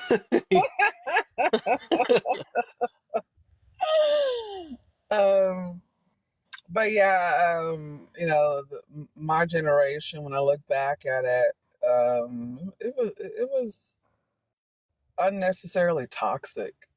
Um, a lot of the disciplinary, um, and so yeah, I don't buy the tough love. I that as far as a man, if I'm dating a man and he's still with the tough love stuff, I'm like, never mind. Uh, yeah, yeah, I can't do it. I can't do it with a man my age and that's doing that tough love stuff You said with what? me or his children and all that kind of stuff. It's I'm sorry, what were you saying, Kev? You were gonna say something? No, I was saying that you saying that. What you say? You don't like tough love from you, or you don't want it from a man? Yeah, yeah, I don't want the tough love. I don't want the what I've read, because I studied narcissism, right, for years after my involvement, and what I've read, is that the silent treatment is very toxic. The silent treatment is that person not having the capability of constructive, concise communication, and it creates resentment and confusion. So a lot of the tough love bit, um, especially from parents to child, it's a silent treatment, and a lot of husbands and wives, they do the silent treatment to each other. It's toxic. It's not healthy, and it really should not be promoted. But that's what I mean by the Gen X. They learn that silent treatment, tough love. I'm not gonna talk to him. I'm not gonna talk to her because I'm mad right now. And it's like, come on, grow up. Are we still in elementary school? This is what love is. Love isn't always, roses and butterflies. Sometimes you have to be able to articulate and communicate how you're feeling without raised voices and slamming doors. If you can't do that, I don't want to be in a relationship with you in any aspect. I guess that was misunderstood, but there is a place where I understand where you're coming from, but to if that's answering to what I said, to properly put it in context, not tough love in the way of talking down to somebody, but more of a direct communication instead of like trying to bring the person along. Like when you're dealing with like the soft parenting era now, right? It's more about kind of always what's it, negotiating and trying to understand and being empathetic can be understood, but some things sometimes need a direct and quick response versus this, let me get you to it over time. We can talk through this thing. I can make you understand through step by step instructions. Sometimes that's exhausting, even for parents. They find sometimes that's a lot of work. Some parents can do it, just like anybody else, but it takes a lot of nurturing and a lot of patience to be able to do that. And not a lot of people in this high intense, demanding world has the time to put that time and patience anymore. So they think they're doing it the proper way, but they're trying to fast forward through it. And then you're getting all these negative, very super sensitive people. They're just because now they're just being appeased because the person doesn't have time to really worry about it versus when it was a direct response to a direct problem, quicker results. We don't have to go into corporal punishment and physical abuse, but you can try to talk to the person and reason to them on a direct level versus trying to coddle and go across to the point that you just say, screw it, do whatever you want. Because constant trying to negotiate with you is getting exhausting. That's what I kind of meant by that. And that's what ties into walking around somebody that's really sensitive and walking on eggshells to protect those still sensitivities that might be carried over into adulthood.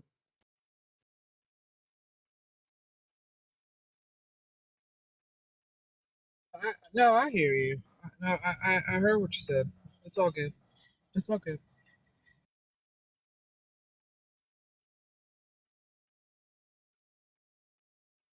I apologize, Jen, if that didn't feel, it felt like a rebut from what I said before, so I kind of just wanted to just give clarity. No, Neo. Now you've heard me speak. I can definitely tell you if I feel any kind of way. I can definitely articulate it, and so there, no offense at all. I promise.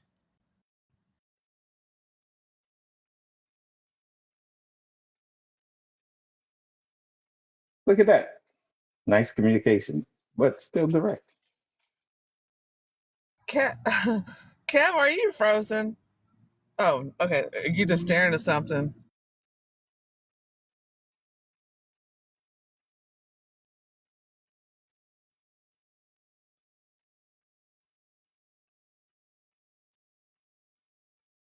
Uh, just doing what I do best. Not gaming. Just doing what I do best. That's all I'm gonna leave it. Doing what I do best. Knock his head off. I want to knock his head off. Oh, huh. Yeah, gonna knock him down, huh? So He Neo, thought he gonna switch characters and beat me. how have you been, Neo? Kev. I mean, I haven't been on live like 5 weeks, 6 weeks now. How you been, Been Neo? awesome. Been doing great. Yeah, Awesome. yeah. Can't Same, complain. same for me. Why were you away so long? If you don't mind me asking. Took a break? No. Job change and then Jacksonville for training and just trying to reacclimate my mind to new procedures and protocols. Yeah. Nice, nice. Congratulations, actually. Thank you kindly, sir. It's been fun. It's been a challenge because, I'm a little older, so my brain, yeah, learning. Stop it with that whole notion. Ah, right. Oh, back in my day. That's what it seems like you about to come with next time, man.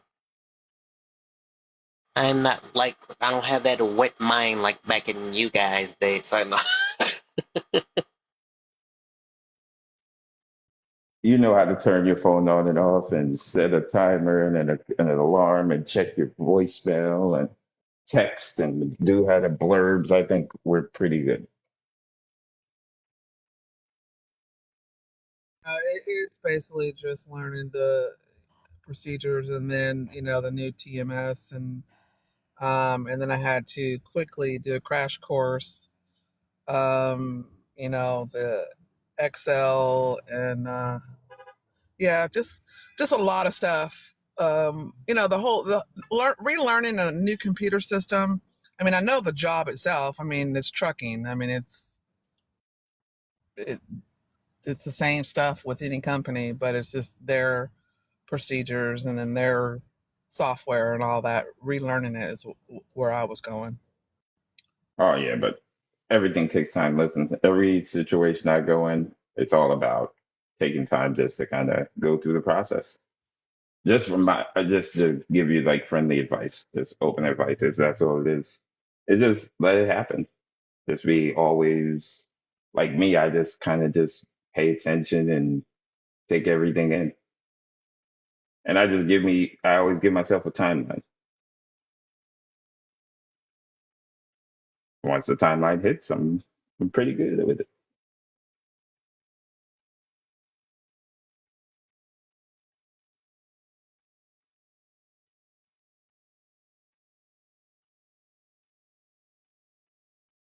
Yeah. Thank you, Nia. Kev. So are you gonna do the topic, or do you got some other topics that you have in the pipeline? Uh, that's a good question. Should I do the real topic now or just do a pre-topic? I wonder. Ooh, hold up. I need some mental stimulation, my man. Uh, I got you. Give me a second.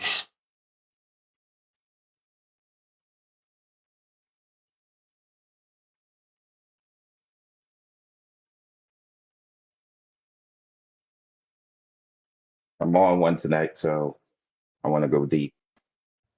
Good goal. No, as far as the first one, how are you dealing with the after effects of the pandemic? Uh, it's the high prices and the supply chains, getting backed up early 2020, and still dealing with that, and then dealing with the top 10 food providers, that America is under. What is it? Nestle, PepsiCo, and all, those companies. And the price gouging. Um, yeah, so that's definitely the after effect of that. Because as we all know, nothing in life is free. So we had a lot of stuff go out, and so we're all feeling it. Hmm. What you got, Neo? How did the pandemic affect your life? It didn't impact me much because I fell into that essential work thing. So I always continuously continued doing what I was doing. So it didn't impact me in that way, but I'm seeing the effects of it, of the isolation part. I see how that's kind of did its number on society.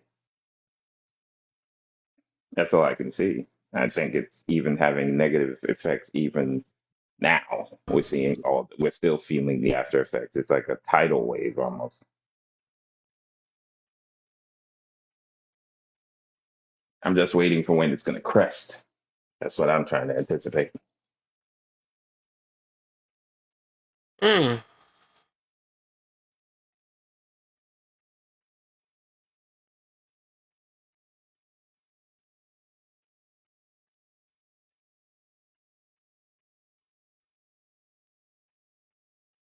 All right, I guess we on the next one now then. Uh, let's start with you, Neil. How are you dealing with the effects, the after effects of the pandemic? So that can be from you or people around you, all that, family, friends, jobs, your situation. How you dealing with it? Currently dealing with it just back more in the office level because moving, I was working from home for a long time during before the pandemic and after. So kind of going back to office life, back to the normal routines and everything else. That's been pretty good because it gives you the opportunity to kind of what the new terms that I hear you guys always do, touch grass in a way, get to feel the people, talk to people, interact on a personal level again. So those, that little part is a little bit changing because it gives you that socialization part that you kind of need, that we're kind of missing, that we took away, that the pandemic kind of took away. Um, and reconnecting with family, kind of opening up. You see how I'm kind of on this platform, kind of reconnecting with culture again to kind of understand that part because, like I explained before, I kind of divorced myself from a long time from the culture. So just reacclimating again, taking my time to just kind of associate, learn, connect with people, get different perspectives within the Black community in that way. And then that's about it. Might sound generic or political, but it's the truth. That's all it is. I'm just saying. It's just trying to connect with people again.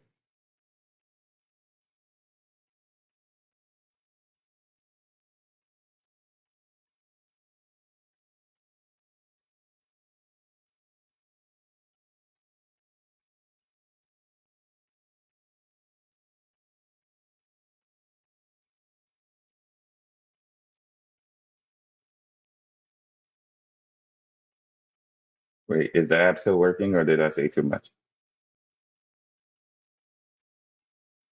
Nah, you good. Give me a second. It's on you, Jen.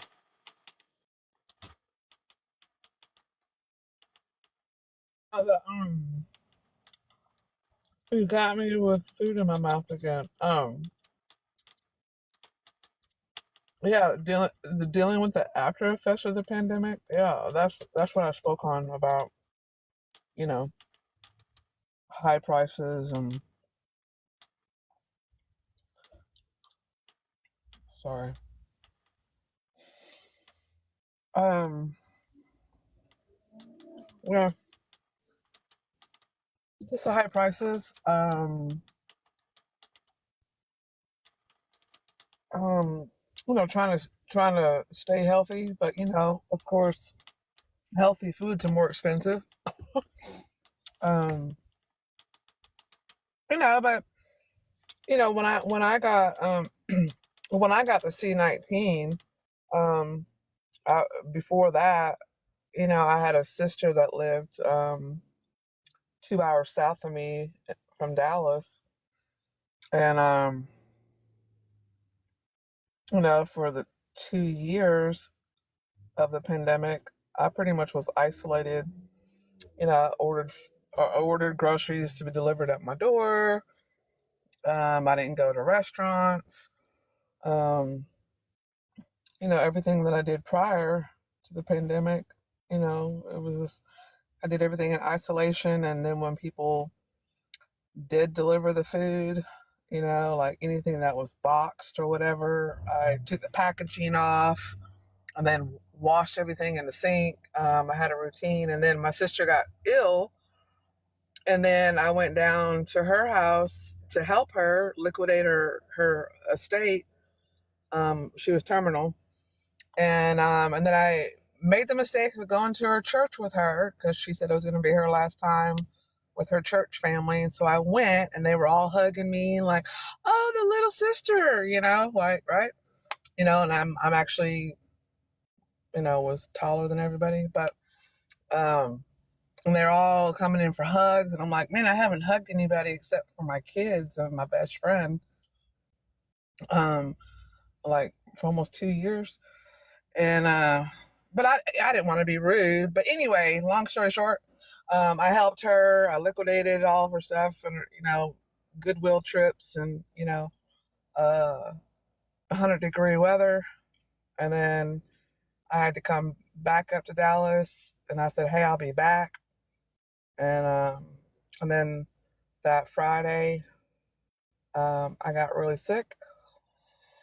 And then that was the start of the C19 for me, and it was pretty rough. And then I went into the health issues of losing weight quickly for several months after that. Didn't have an appetite, and so I was dealing with that, but all while in isolation.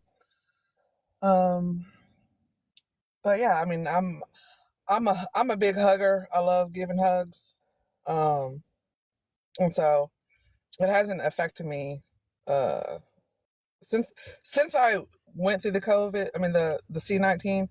And then after that, I was like, I'm not wearing a mask no more. I've already had it. Uh, and then I started living life again. Yeah, in Oh, high prices. okay. Once I got through that 5 months of no eating, and and then I had to go and find new clothes because I went from a 14 down to an 8. Yeah, that was another situation. But yeah, go ahead, King. Congratulations, ladies. What? And No, congratulations on your weight loss and everything. That was an no. unintentional one. No, I actually liked where I was. I'm 5'11", Neo. So size 14 was like, I liked it. Um it was not eating for almost 5 months. I said it earlier, Neo, in the comments when I wasn't up in the box, that that strain of C19, I lost my appetite completely. And so I found myself force feeding myself, just so I wouldn't have headaches. I was pretty much like starving, uh, and I knew I needed to eat, so I had to force myself to eat. And then I was just dropping pounds, and then It was around 5.5 months, and then I started. I got my appetite back. So I didn't actually do it on purpose. The C19 did that to me.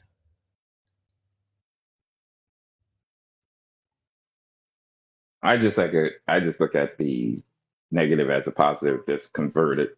You know, it was a negative, but hey, weight loss came out of it, so I look at it positively. No, and I'm sure I thought about it. I'm like, I told my best friend, I'm like, man, if they could do my blood and all that and figure out what part of the C19 made me lose my appetite, they would market that and make millions and billions. People would definitely sign up for that strand.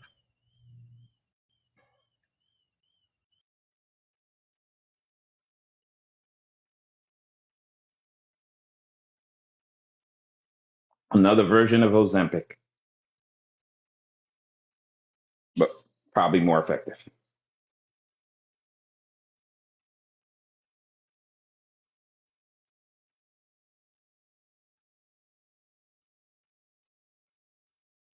I could write the commercial off your story.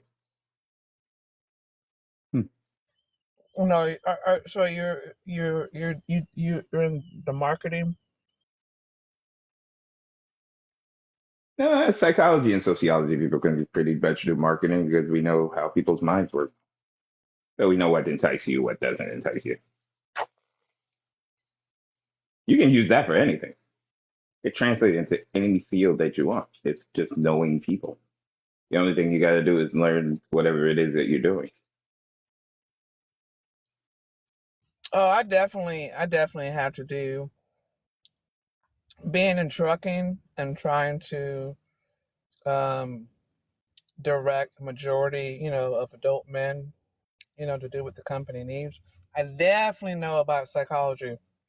Like, how do I do this? Yeah, I get you. That's all it is.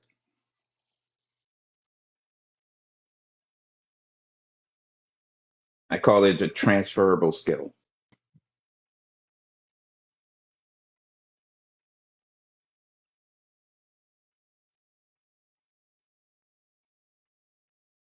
Trucking is hard for the men, majority men, and the few women that drive. It's a hard life if you're married or in love with somebody. That's a hard life. It probably is. It feels like it would think like military deployment. Those are similar, right? Going away for long periods of time. I would believe. And just thinking about it. Yeah, I mean they have it so, with all the regulations on trucking nowadays. Back in the day, drivers would just roll. But now everything's electronic, 14-hour, you know, HOS, your hours of service, and then 11 hours of driving. Um, Most of the drivers, the OTR drivers, are out there for an average 5 to 6 weeks on the road without going home. And then when they do go home, their spouse and kids are fussing at them, and they don't get a lot of rest. Um, it's a difficult life, and they do this for years. Deployments. Um, you know, they're usually 6 to 9 months, maybe sometimes longer. I guess depending on the specialty of the military member, but these drivers do this year after year after year after year. It's rough. And then trying to talk to them when they're tired and they're hungry, they haven't showered for 2 days. Their wife or their spouse or their kids are having problems at home, they can't be there. So you have to have a psychology, you have to definitely have a nurturing spirit to get through to them, because they're out there in the middle of nowhere, and they just need communication. They need direction, but then you try to give it to them that's going to be helpful to them, then they want to argue the point. Yeah. So did you date a trucker? Yeah, My apologies. I've dated two truckers. Oh, okay. So you have a little bit of experience with it because I couldn't imagine trying to do that, but No, it's just I like it.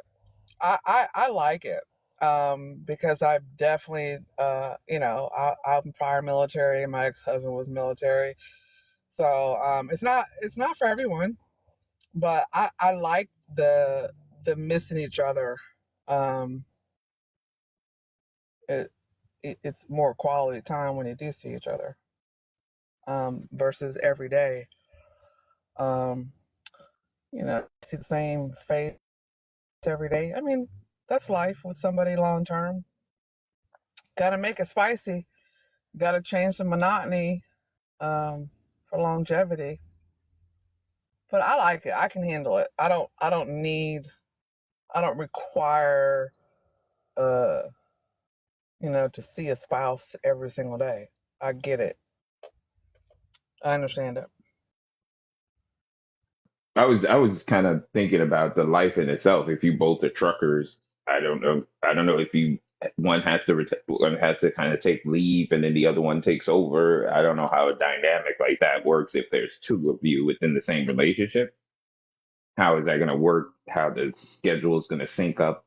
Or I'm just trying to imagine now. Remember, I'm going deep tonight, so that one person's on, one person's off. So Oh, so yeah. I mean, like for couples, I mean, there are a lot of team drivers. A lot of couples they drive out on the road together.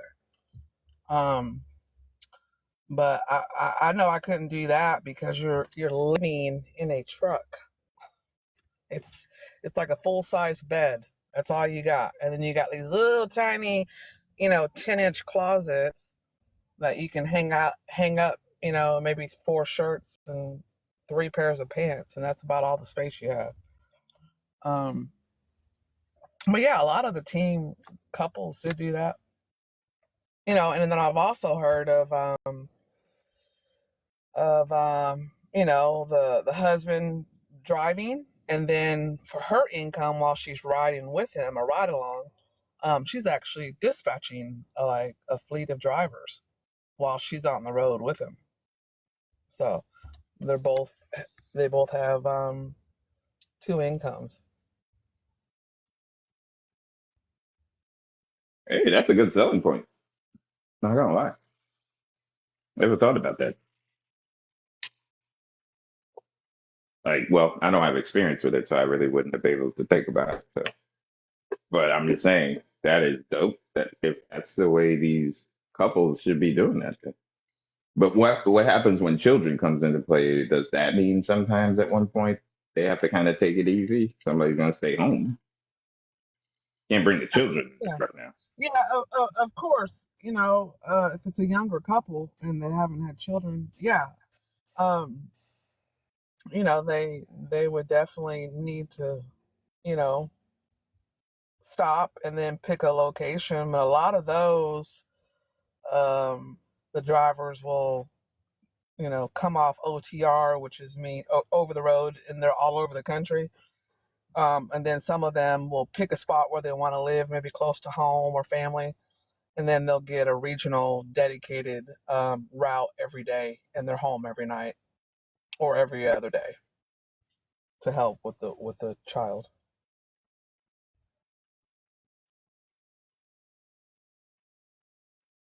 You see, I'm learning something new. This life I didn't know about.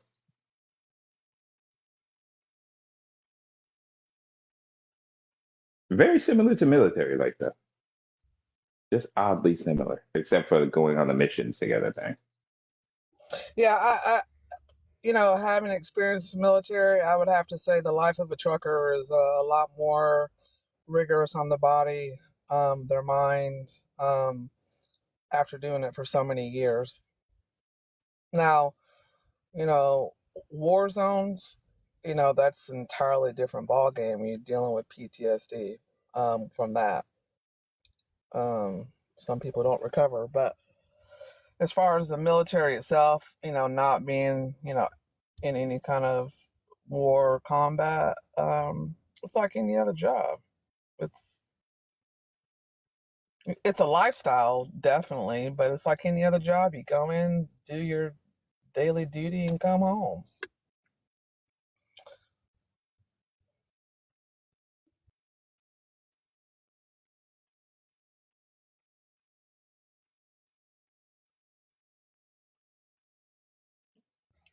Kev,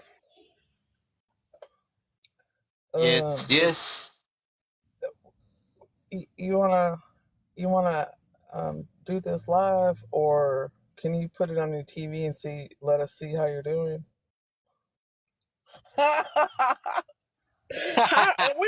We want to see what you're producing here. What are you pew-pewing away at virtually? No, I'm playing Mortal Kombat. Oh, oh man. So, Uh,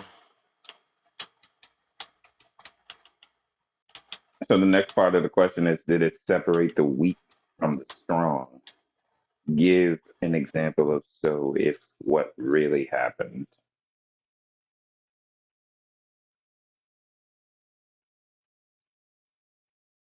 I don't know. That's a strange but interesting question at the same time. Because what are we saying? There were weak people out there that existed, or are we saying that people became weak during the pandemic?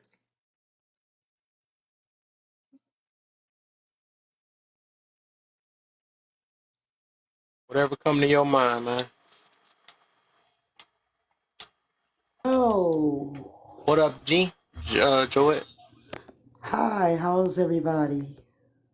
Hi, Joanna. Hi, Hey, Jordan. Jens. What is that, Neo Ma'am.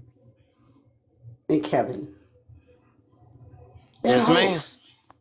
host How's everybody? How did the pandemic impact your life? It really didn't impact my life at all. Period. Point blank. And that's the reason why I came up. I was so ready for the pandemic that everybody was calling my phone because my elder was telling us something was getting ready to happen, and he was telling us that for a couple of years. So I had so much water, so much food. I mean, sanitation, alcohol. I mean, you name it.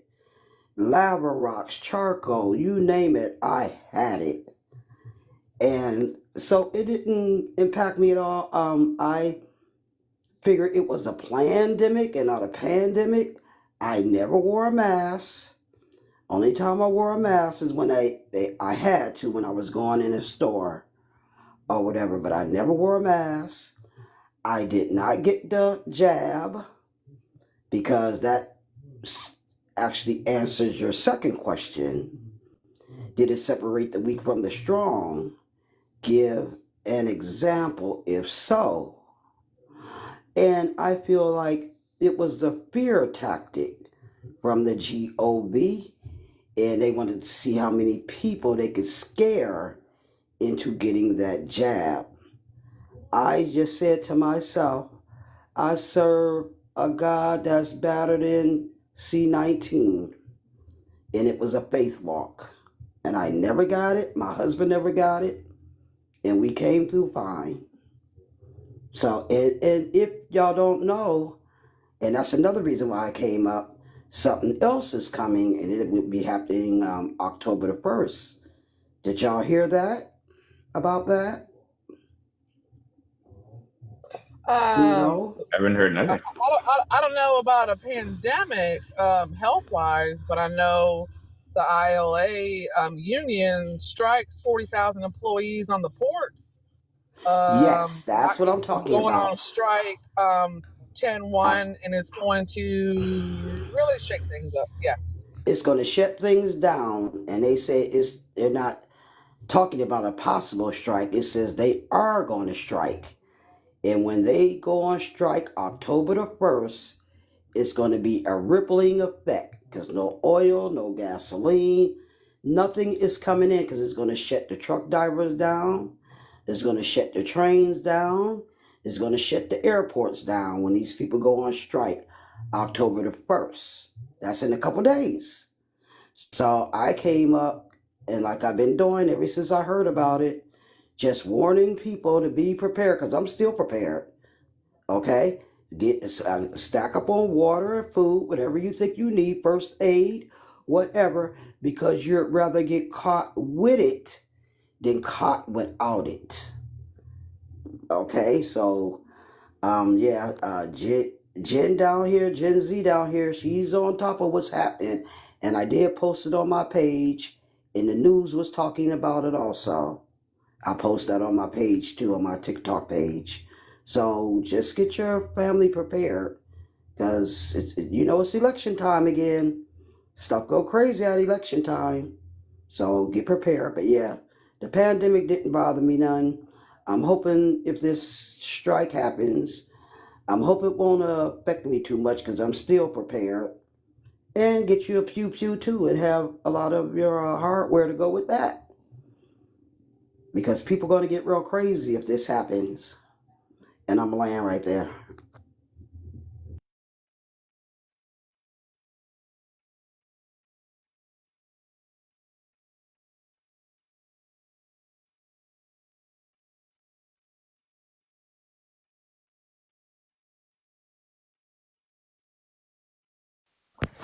Hey, Kev.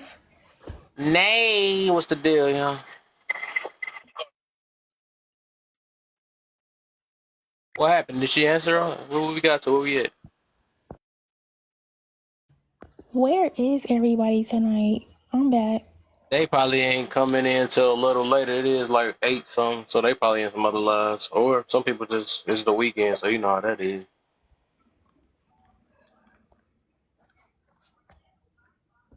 Okay. Well, how did the pandemic impact your life?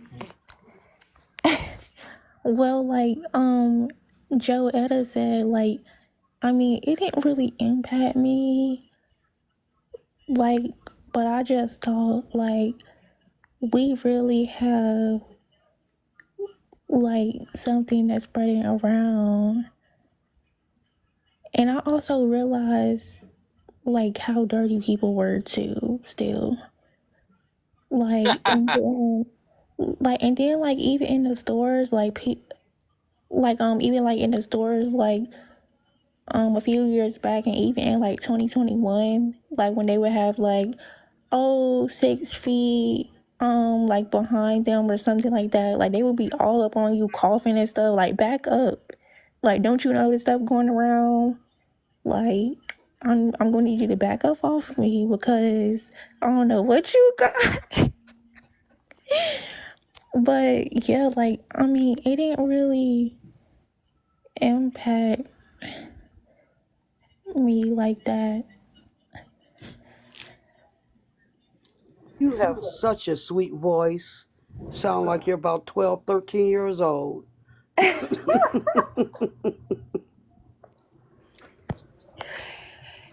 Now, somebody told me that I look 13 years old. But you sound like it.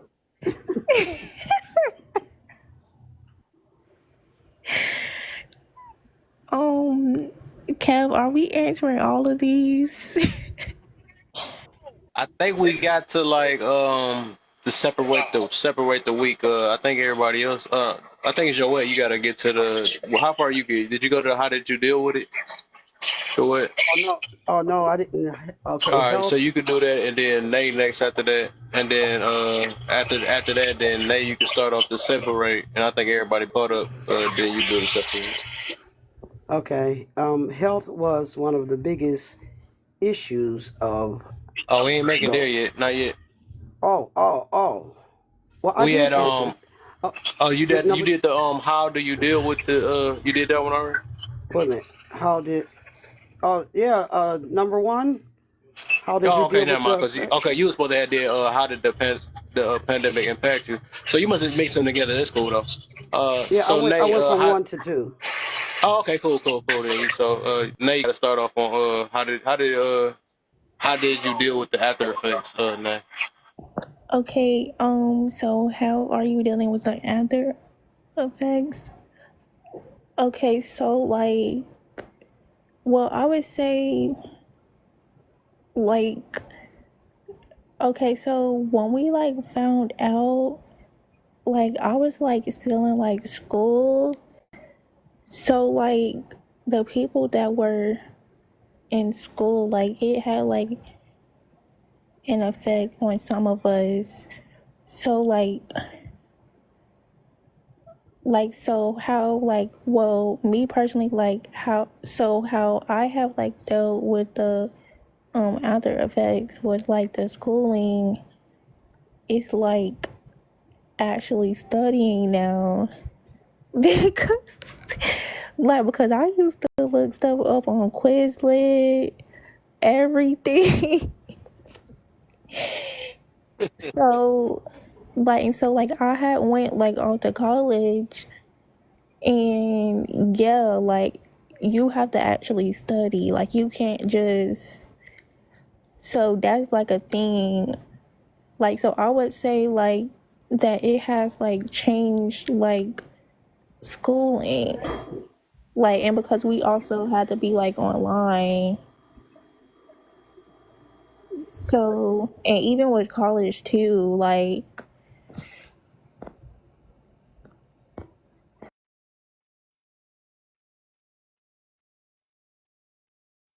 Did you just drop the mic? That seemed like she cut off too early. All right. Now, Joel, you could start off. Did it separate the weak from the strong? I think that's the one you wanted to get on. Yeah. Yeah. Yeah, I think it did separate the weak people from the strong people because they were controlled through fear, which weakened them. I think to make them go get the jab, and the strong people that didn't get it, they stood strong and says, "No, I'm not doing that because you came out with this stuff a little bit too quick, and my body is my temple. I love my body, and you're just not going to put anything in my body that haven't been thoroughly tested." And we were the ones that stood strong and didn't get it, and we're still here today. And people that did get the jab, they were still catching C-19 even after they got the jab. So what was the purpose of getting it? So, and my elder said this also about the jab. He says it takes about 3 to 4 years for it actually to mutate through your body. He says, and then he says you're not going to see the effects of it right away. They give it 3 4 years. He says, and people are just going to be dropping unalive on the street. And so 3 4 years is here. So let's see what's get ready to happen because it's in the people's system now. So I hope that everyone stood strong against it and don't let the GOV control you through fear because you know I think I'm probably older than everyone on this panel, and I've been hearing about the New World Order ever since I've been like 18 years old. And this is what's happening. They are trying to bring this New World Order, this one world government, into fruition. So it's getting ready to be a big reset. It's not going to be pretty. So that's what they're moving us towards, the mark on where they want this country to be, and it's not going to be good. So yes, it did separate the weak from the strong,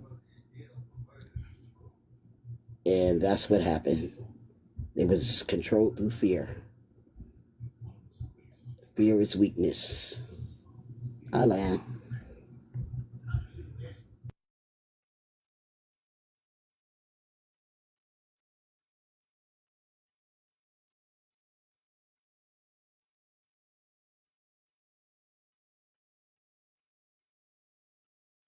I'm sorry, who was next?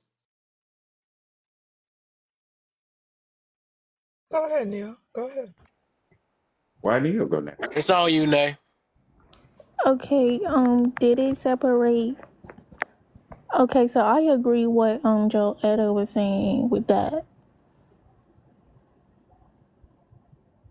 Like what she said, because like I also remember like, so I had got like the COVID like booster, and C19. yeah, like the C19, and like I got like the other shots because I had to get it because I was in this class that I was taking, and we were like going to be doing like clinicals, so it was like I had to. But like before that, like I had got COVID before I even got the vaccine, so it wasn't even like no reason for me to be getting it. Like I already had it, but it was like I had to. But so I don't like, I just don't think like it separates the weak from the strong.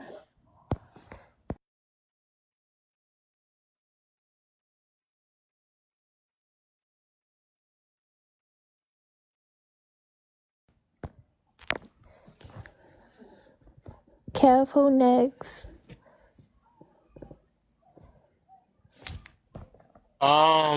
Let's see who they.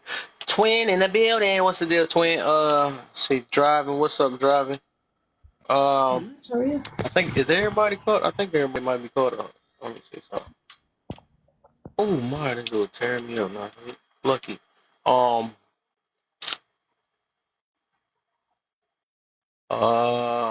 Hey, y'all, Man, too. you lucky boy.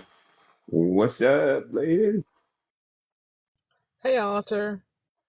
Hey, driving. Oh, she must be driving or something. She ain't talking to us. She giving us I did. words. I said hello. Oh, not you. I'm not talking about you. Oh, okay. Sorry. I was like, I could unmute, but I'm like, she just giving us words. oh man, so y'all. Wait, I got a question. What What's happened? up? Was I in your live? I did come to your live last night, right? Oh yeah, we was on your head. Nah, like she done came Yo, literally, I got was. in here comfortable, put her pillow on. It was over. Like, also, you fell asleep last night. She was in a box just, All right. That it was so crazy. I literally like. I remember waking up. I We, was like, "Yo, did I ever even talk? I don't even remember like nothing. There's no way I was that she tired." she said I ain't feel right. Son up. I got okay. There you go. Now I'm comfortable. Not gonna be. I can't sleep tonight, so I'm gonna get in the box and help me sleep. Right. Let me get in the That let me is get in the box though.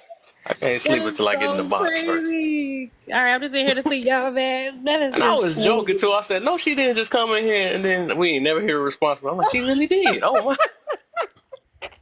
Didn't say hi or nothing. Just hopped in the box and said, Cause I was like, dang, I want to hear this. I want to hear this topic. I was like, cool, he live. I Yeah, I was know in. you was looking for that one. Yeah. I You was heard it okay. all He better right. play that again. You got to play that one. Run that back another day, cause I can. We can run it a little later tonight, though. We can do that when we yeah, get you done got with this. to. Because I'm going to be Definitely. on for a good minute. Because tomorrow, what I'm talking about, I forgot what I'm talking about tomorrow. I don't know. I got to see. But yeah, Okay. since you already unmuted already, let's start with you because you got to get caught up. I'm going to have y'all Okay. do you the first two and then Driving going to do the first two. How did the pandemic impact your life? And we gonna say for the rules in the thing. Let's say C19 because we don't know. I don't know how it be flagging the page when we say the other thing too much. The C word. Oh, okay. Okay, gotcha. So how did the pandemic impact your life?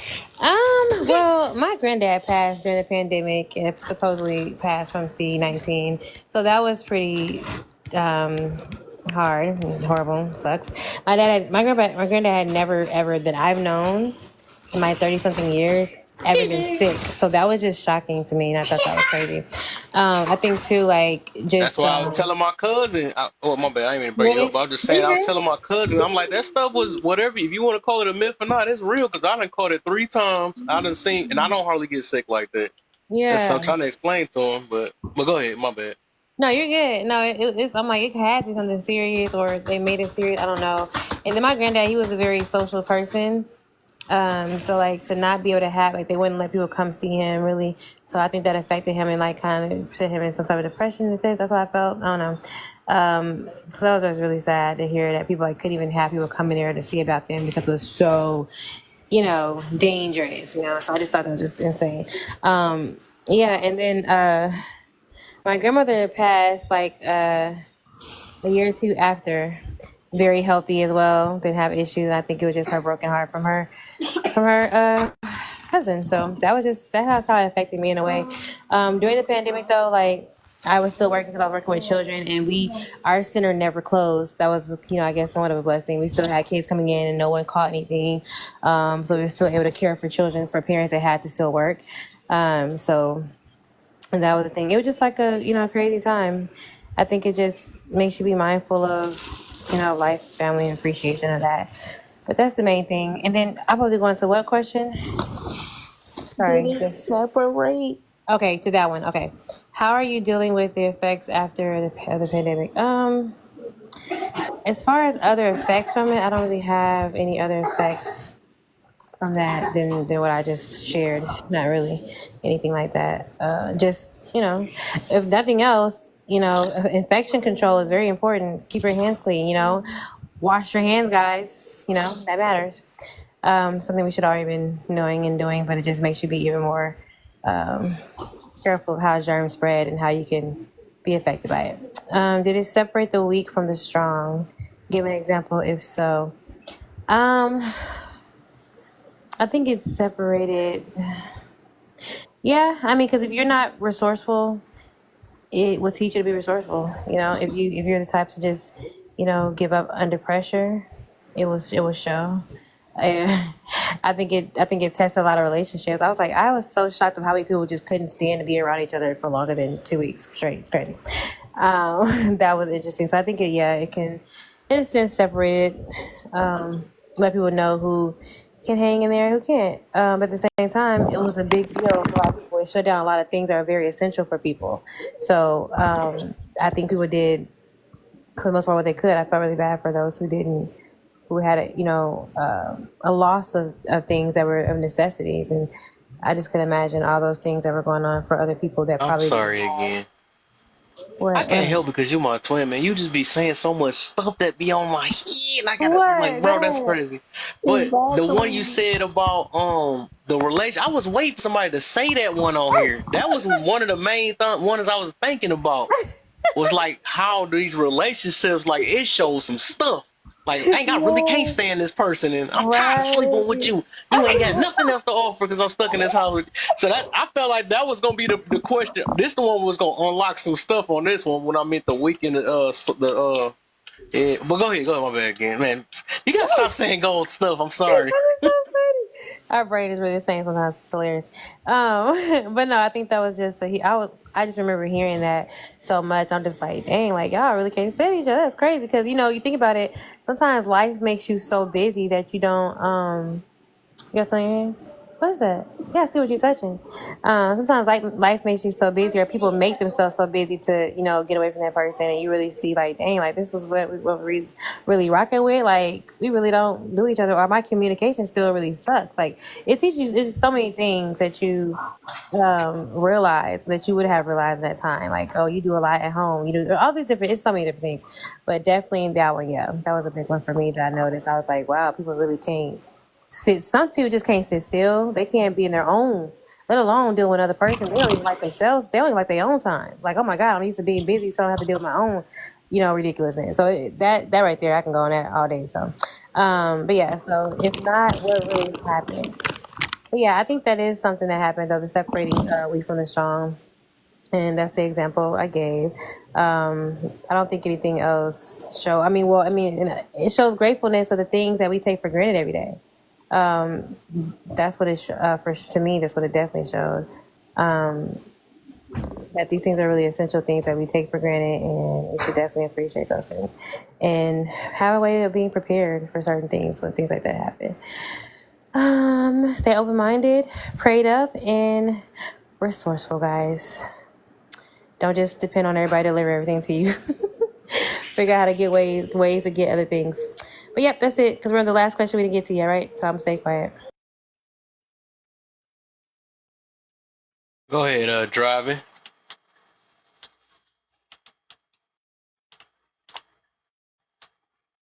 Dang, she got up out of it. She said, "I'm gonna drive all right. Drive away from these questions." I was one of them relationships. Let me stop messing with her. Well, you know what? One of the speaking about relationships. Oh, hey, Joetta, I didn't see you up there. Hi, how you doing, sweetie? Another sweet voice on the mic. I see, sounding like a baby. That baby voice. But anyway, now that's what I did love about the pandemic. I was able to spend more time with my husband because I don't know if y'all know, but I'm a CDL driver. I drove for Greyhound for like 25 years. And I was always on the road. And it was when I came home, it was an in and out thing, and I'm back out on the road. And so I actually enjoyed the time home with my husband. I was able to even keep the house a little cleaner, get around to dusting more. And I was at home cooking meals and looking up stuff on YouTube, different stuff to learn how to cook and everything. And I was loving it. And I was getting $1,200 a week. From unemployment. So I was loving it. So yeah, my relationship was a lot better being at home, I think. And I'll land right there. I love that perspective. I'm telling you, my kids there to be at home. I was able to come home with my kids after I left. It was cool. I think it was definitely dope. Do you like the family you created? No, I was like, go ahead. Hey, Cece. Hi, Cece. Welcome up. Hello. Thank you. DC. Going downstairs. I got bad service up here. Sorry, I just wanted to get in though.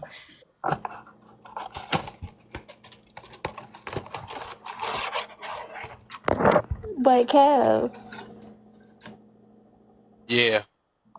did you just say you had COVID 3 times? CC19. Yeah. I think I just caught it another time earlier, like maybe 2 months ago. I ain't never really looked it up, but I can tell it was that. But the other 2 times, yeah, I caught it. 2 times. What was that? Year before last when it came out, or last year? Forgot. Like, that's crazy. Like, because I can relate because, like, I also, like, never really got sick either. Yep. So I didn't even know, like, well, I was feeling bad, but I went to the urgent care and they said, like, oh, like, you have C19. I know it's gonna be hard this live. I know. I'm just trying to limit it though. I know it's gonna be hard. But, like, that was just crazy. Like, but I also know other people who had it, like, at least 2 times. Don't you think it's crazy that you got the jab, but you still get COVID? I'm one that didn't get the jab. Yes, like, CC19. Everywhere. Yes, like, but that's why, like, I also don't even get no flu shots. Because I remember, like, I got it, like, years back, and then I had the flu.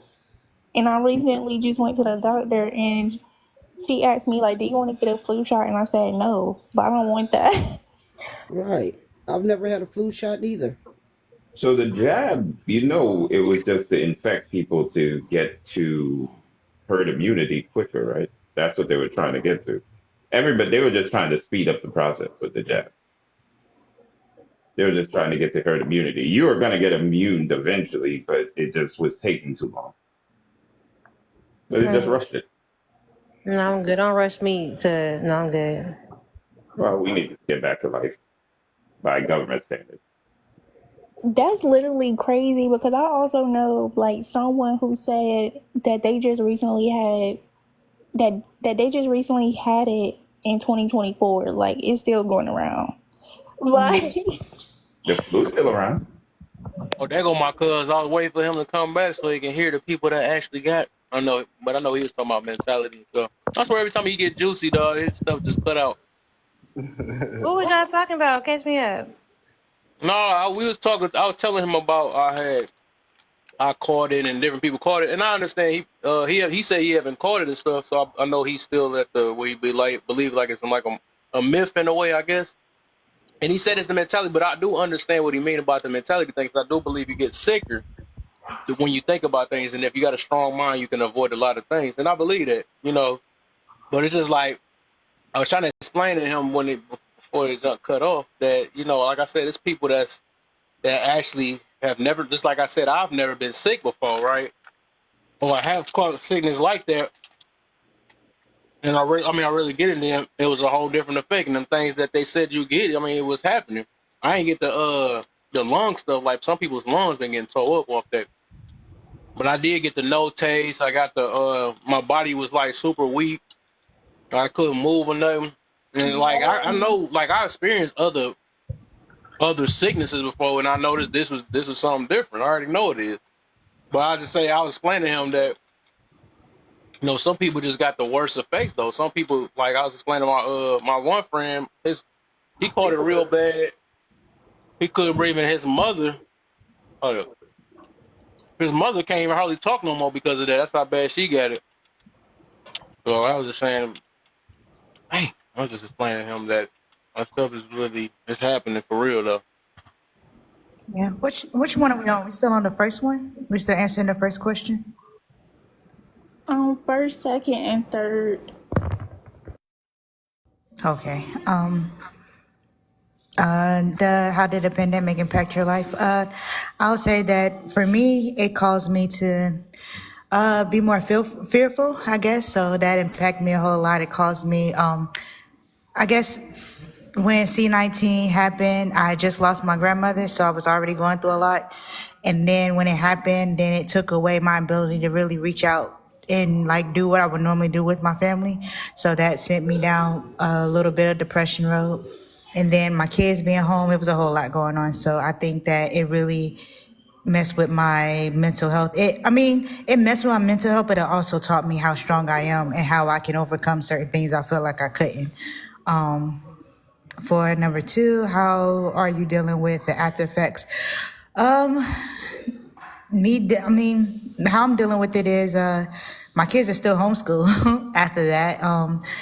I think it taught me a lot. I think I'm realizing that everything that seems to be so fearful is not always what it seems. How I'm dealing with it is I feel like I'm able to face certain things head on other than being too fearful and hiding away from it. So it makes me think more about my family and my kids and the safety of them. I didn't like the way they pushed the C shot. I didn't like that, and I didn't appreciate it. So it made me really think about my values and what I believe in, and made me push to stand strong on that. Did it separate the weak from the strong? And give an example. If so, if not, what really happened? I think it did separate the weak from the strong, because you've seen a lot of people who, like I said for myself, it affected me mentally. So I think that for me would have been weak. And some people were strong enough to just be like, okay, I'll get the C-19 and keep it moving or whatever. But for me, I didn't know what was going to happen if I caught it. So I was scared. I was nervous. I didn't want my kids to catch it, my husband to catch it. But once I did catch it a few times, I was like, oh, this is nothing. I didn't even realize I was sick until my husband got really sick. And then we went to the emergency room and found out he had it. And then I tested and found out I had it. And then I got pregnant, and then I caught it again. And then my doctor was telling me not to worry because they had medicine for pregnant women. So that helped a lot. So I realized that I still wasn't really sick that much, but with it, I just had a lot of coughs, that's it. But other than that, I don't know, it helped me a lot to realize a lot of things that goes on in the world that I was oblivious to. So yeah, okay, I'm done.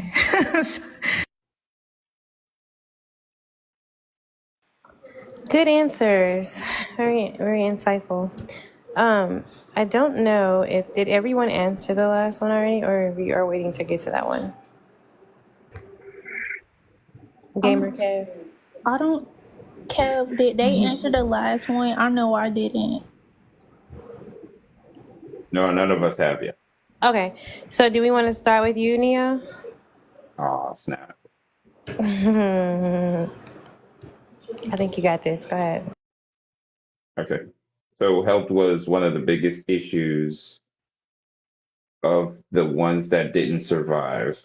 How are you keeping up with your health today? Oh, well, everybody's kind of approaching it differently. So I'm approaching it, if I'm going to personalize it to me, I'm approaching it a little differently than most. Getting all my, I'm keeping up with all my blood work because I'm at that age where you got to do all that stuff all the time. You got to be concerned with always checking your blood and making sure all the levels are right. Um, I've always been a proponent of mental health, so that always is a great thing to kind of keep up with that health.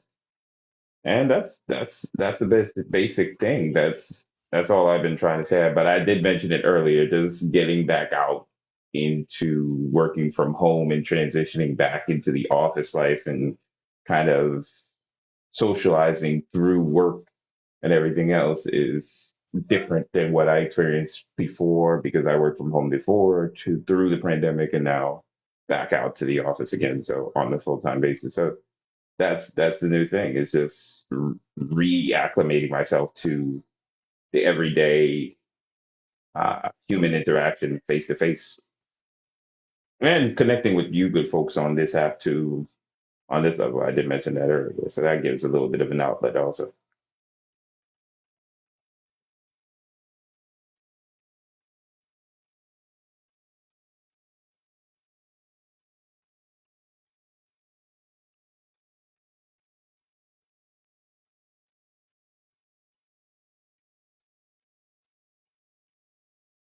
Perfect. Thank you, Neo. Miss Joetta, do you want to answer the last one? Yes, dear. Health was one of the biggest issues of the ones that didn't survive. How are you keeping up with your health today? Well, it's like this with me. Um, I don't trust the pharmaceutical company. Never have. And I'll be 67 years old, my birthday in January. And I stay out of doctor's office. It's one thing my husband told me, my first husband, because I'm on my second husband right now. First husband passed. And he says, honey, if you want to stay healthy, stay out of the doctor's office. They make you sick. And that stuck with me. And I don't, take none of the medication. They actually put me on high blood pressure pills about 20 years ago. In 20 years, I haven't took none of them. None. Okay, all year long. Well, let me backtrack that. When it comes time for my DOT physical, I'll take it then. Maybe the day before, just so the blood pressure will register right on their machine. Now lately, they telling me my blood pressure is fine, but they put me on that lisinopril. I didn't take that stuff because I'm not a pill person, and I do try my best to stay out of the doctor's office because I know what that pharmaceutical company is like. So I'm just still doing the same thing that I did at 18 that I'm doing at 66.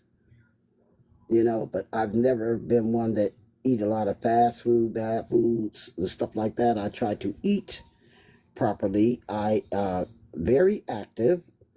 Okay, I'm still active today. I'll get out there, I'll ride my bike and all that old kind of stuff. And so I just try to keep up with my health that way. The worst thing I do to myself, and I'm trying to get over that, is I do smoke cigarettes. I still do that. Once I can get rid of that, I just never picked up any habits other than working and drinking a lot of water and try not to take no medication at all. So I think that's how I beat I'm at C19 too. It's all about what you're putting in your body. And I land.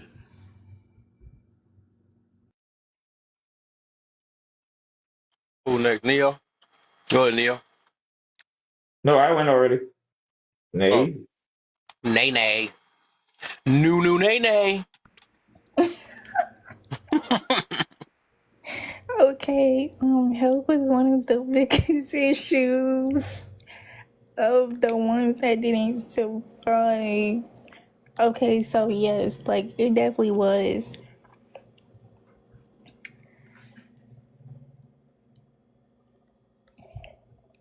And how are you keeping up with your health today? Okay, so I eat right. Like I try to exercise, lift weights,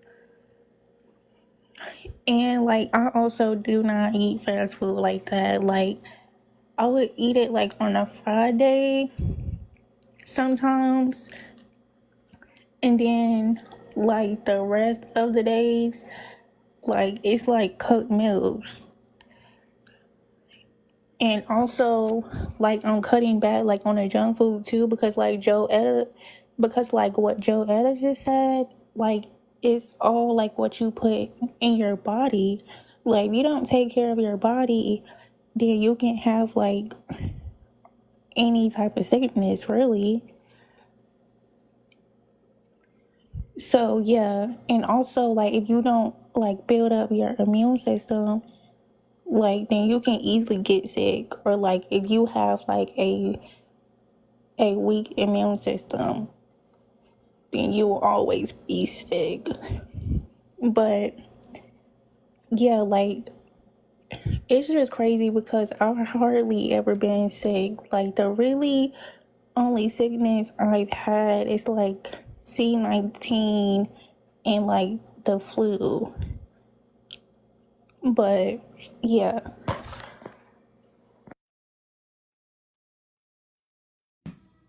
Okay. I'll say that. How am I keeping up with my health today? I'll say in past 2 months I've been slacking, but what I know I'm supposed to do that I would normally do is I take the I say medicine, but it's just like vitamins that my doctor recommended when I was pregnant to up my dose in like my vitamin C and my vitamin D. And I take my multivitamin, my prenatal vitamins, because I heard that that's still good, even with the doing after and before pregnancy is really good for your body still. So I do that. I had one doctor, like Miss Joetta said, I learned that through my own experience because I had one doctor tell me, oh, don't take too much of the vitamins because you may overdo it. But my OB was telling me to take these things and they worked for me tremendously. Like if I did catch C-19, I did not notice, I didn't feel anything. Other than, like I said, I had a cough sometimes, but it didn't last long. It lasted like a few days or a week and it'd go away. So anybody in my household who really got sick, I had to be the one to sit there and, take care of everybody else would be fever, sick and everything else. But I try to keep that in mind. Even after my pregnancy, I still try to up my dose on my vitamin C, my vitamin D, and I have no choice but to eat better in my life because of my health conditions I have. So I've always stayed kind of away from fast food, and I try to incorporate more iron in my diet. That's the only things that I think that I've done. Major changes since C-19 is just the vitamin intake.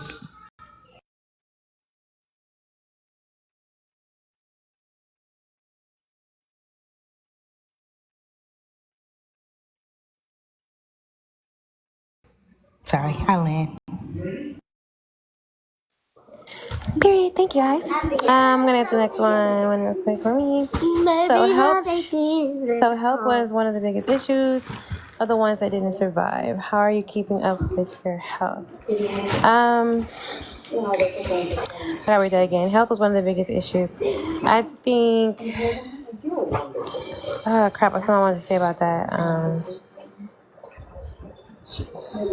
Okay, yes, got it. So yeah, there's a lot of things that people didn't realize that they it's not that they had. I think a lot of times it showed you some natural things to do. It's so many things that the doctor have you take medication wise. I think for me, it helped me to try to think of more natural ways to see that your body naturally heals. Because C19 is basically like a virus, something that you can't necessarily medicate. So if you're feeding your body the things that it needs, or finding more natural ways and not just going to the chemically based medication things, I think that's something I try to be more mindful of, and that your body can really heal and off of your body can really heal off of things versus just taking something for it, being so quick to take something. Let your body naturally do some things that it can do to heal itself. I think that's something I thought about for sure. We just run the medication so much, and a lot of things that we have, even like with diabetes, all those different things, we just run the medication. And it's just if you change your food, change what you're intaking, get a little bit of exercise, understanding how important it is to move around. Right? Even if you're not in the gym, some people use excuses of, well, I don't have a gym to go to. Don't have to go to a gym. You have your body. You have your body and you have space. If you have those two things, you can be fit. You can work out. You can engage your body in the way that it needs to be for you to get the type of movement that you need. Also, it's okay, baby. Brothers. Also, what else? But yeah, how you keep up with your health today, how I do is just like, again, just try to stay moving around. I probably need to chill sometimes. I do like moving around a lot. I feel like I had more time in this before, like COVID. I was doing good before C19. But like I use those things, like things that I have at home now. If I can't just go to the gym, I'll do different things like that. Physical exercise, but mostly it's just paying attention to your body. You can do the right things and everything like that, but pay attention to your body, what is needing, all those different things. Because you can eat, healthy and all these different things, and it's important.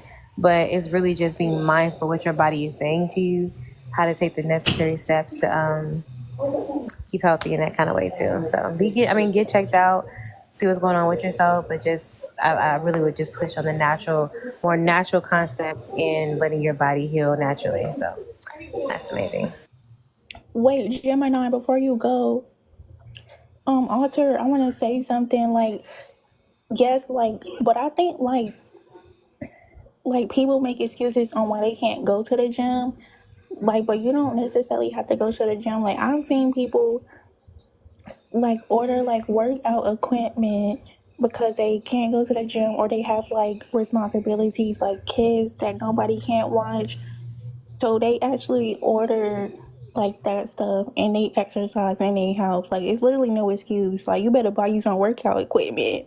Be wondering why they blood pressure. Be wondering why your blood pressure is so high because you do not exercise. And then I want to say, Miss Nay, they don't even have to order that. You got these jugs of milk or these water jugs that you get from Walmart, and they weigh like 5 pounds. You can use those. I learned it from one of the workout videos. The lady was like, you can use the water jugs as weights if you don't want to go buy weights. Put a towel down on your floor if you don't have a mat. It's so many things in your house that you can lift up for weights and stuff. And that's why they ain't even got to waste the money on that. You go run around the block. You talking about running on a treadmill, go run around the block. Your neighborhood. You live in this neighborhood. Go out there and get some fresh sunlight and air. But yeah. Yeah, you literally all you need It's so true. is a I can. ground. All you need is a ground. You don't need nothing else. You can calisthenics is good enough. Your own body weight. You can assist it. If you don't want to do straight push-ups, just get on your knees and do it. That's all They right. better do Pilates. I mean, it's all type of stuff. You can do planks. You can assist yourself. You can keep lifting the edge of your couch. I mean, it's so many things. People just like making more excuses than anything. But I understand some people need that motivation. But real talk, you literally can work out in place. You don't need no equipment. Okay, go Gemini.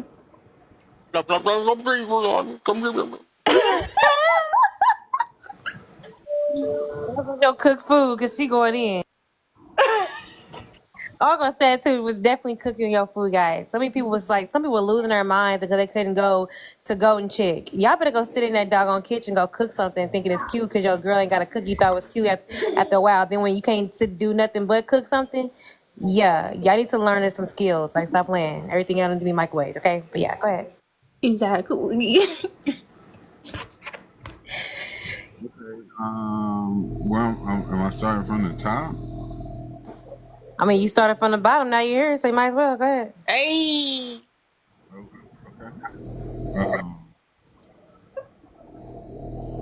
It didn't. Well, I mean, I had my child at home during that time, so she was homeschooling. But like outside of that, it really didn't phase me.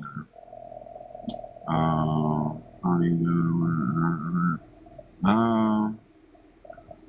I'm learning to be more patient and tolerant with people because they crazy as hell, and C-19 really brought that to the forefront. Let's see, did I separate? Did it separate the weak from the strong? I mean, you could say it did. It separated the people with stronger immune systems from people who didn't have, as strong an immune system. Outside of that, people just got sick, and some people got over it, some people didn't.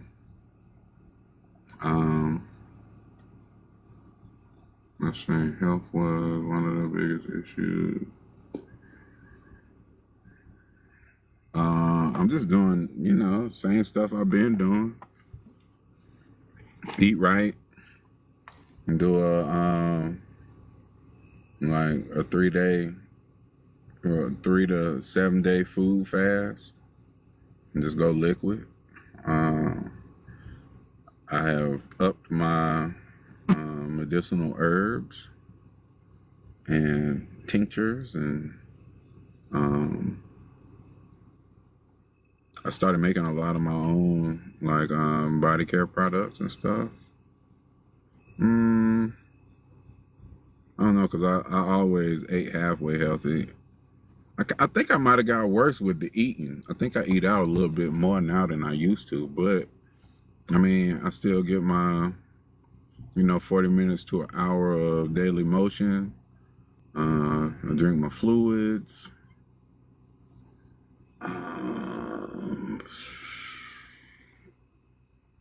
Yeah, I mean, that's really about it. Yeah, I'm a lamb.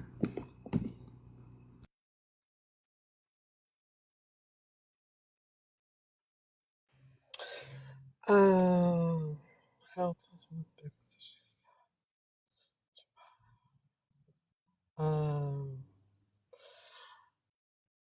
Um, I haven't really changed a whole lot as far as diet. I've pretty much always been athletic from childhood. So being athletic, the body is always craving good stuff. So I didn't really change anything on that. And then what I've read about, the biggest issues of people that didn't survive it, the NIH, the National Institute of Health, put out their studies, and it's basically it speaks on people being genetically predisposed, inflammatory, and it was shutdown of multi organs. So I think a lot of what I saw on the news and stuff was family gatherings, and several of the same family members were taken out with it, and so um, that I'm sure that some of them were probably eating right and doing stuff. It's just genetics didn't help them, weren't in their favor, based on science with what I read. And then mentally, I think we all went through the mental strain, the mental health of us, seeing people go, and the news and the media putting the fear in all of us. I think that took its toll on a lot of us. And then we had to kind of straighten it out for ourselves mentally and get a grip. All right. Is that everybody? Yeah.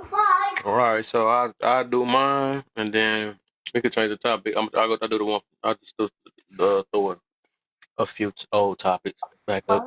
Y'all make sure y'all tap on the screen. Let's get to here. We get 25K. It should be Let's easy and straight get it. around. Share the live. Share the live. Y'all heard her.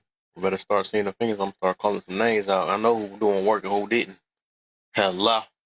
All I do is click on some names. Hold on, let me see. Y'all playing with me right now. Let's see. No, go ahead, go to your thing, and then we'll go. Not the main one that was talking. Ah, no. I give y'all a couple minutes. Kev, don't start. Hey, look, this how you knew Nate was preparing one day. She said, "Go check the names." I was like, "Oh yeah." She remember that one day I caught her. Only had a few of. Let's go. I checked the names. She had like 3,000 of the things. She like, "I'm prepared not check the name." That was so funny. All right, so I guess what I'm gonna do is I'm gonna say do my thing on this one then. I tend to open up the room a little bit more when I do it. I notice that, so I'm gonna say my point of view. And otherwise, if we don't open up after that, we can do an open panel after that if y'all got anything, and then we can switch back to that topic we did yesterday. Um, so how did the pandemic? I had to make sure I turned the game off too because I get distracted. I ain't turn it off. I ain't turned it off yet. As soon as y'all get on the next topic, I'm back looking. I'm back on it. Say no. All right. How did the pandemic impact your life? So I would say it humbled me a lot. It got me. It it it was a time that um it it was a time that I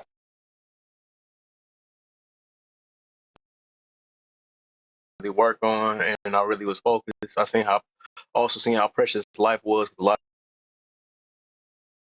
of people has passed away, and I seen like besides just like, people that happen to be in my family or friends. I can thank God. I don't think many people in my family passed away that I know of.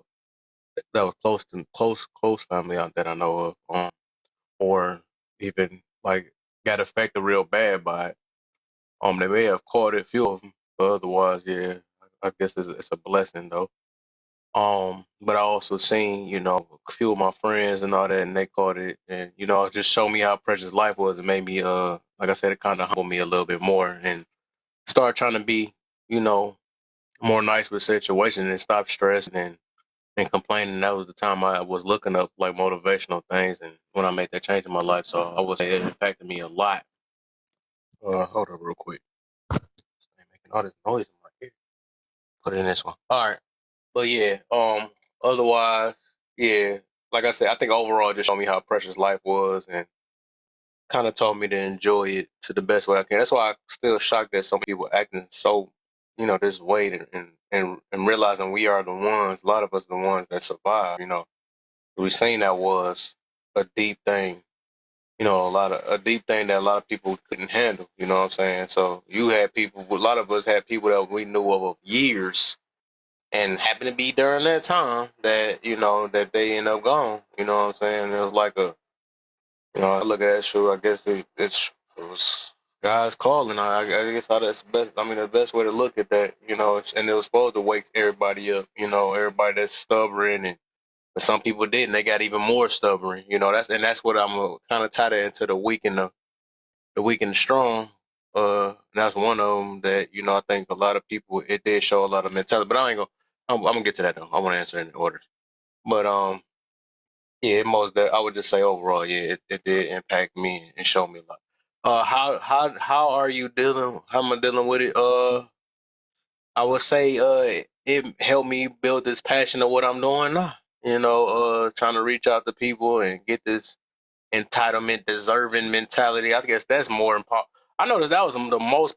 When I first came on this app, it was more of accountability and motivation. That was my first things.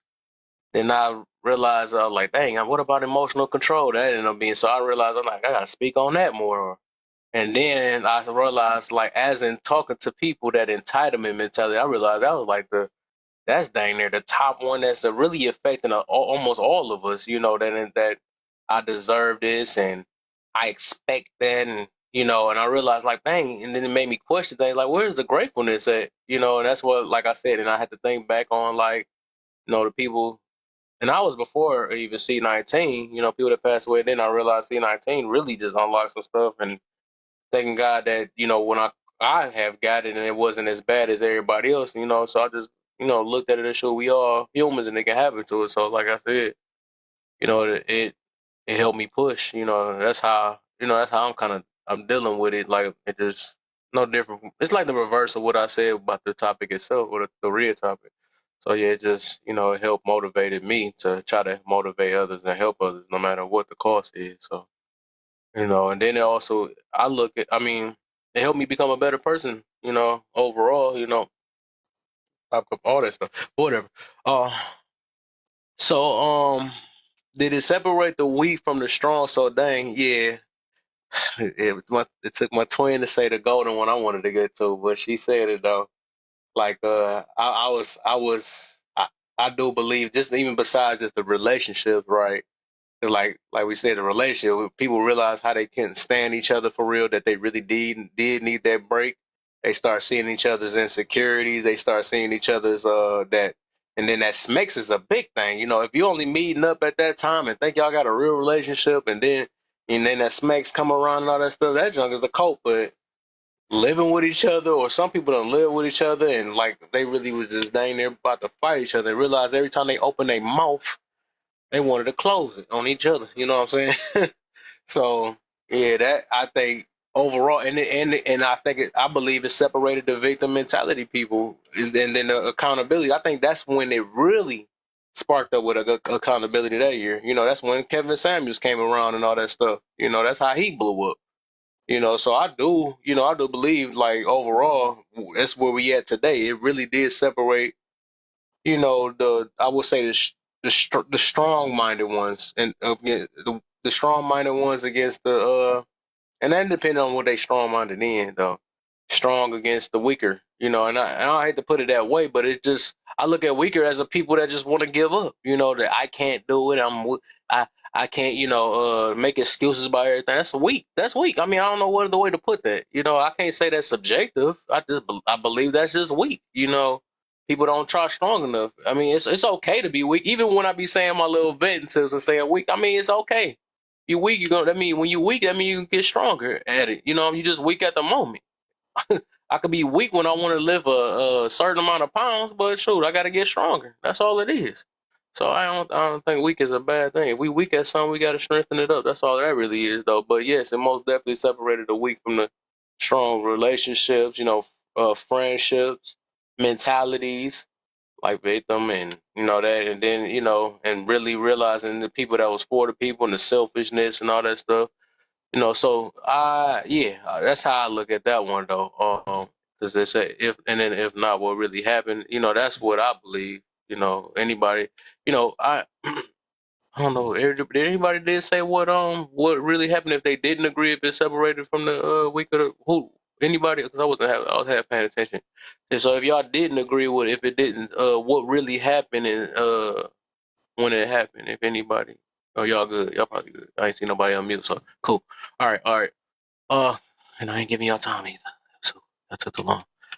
Health. Okay, health. All right. Health was one of the biggest issues. One of the ones that didn't survive. How are you keeping up? So me, I kept a scale. I keep a scale. I had to make sure. I just actually had to get my scale going and make sure I'm under a certain amount of weight. Even when I had went to the doctors and stuff to get my checkup and stuff, I realized, I have to focus on that because I had seen that they said I had this thing called a fatty liver disease or whatever, but that just got to deal with, I guess, this fat weight in your buildup or something like that.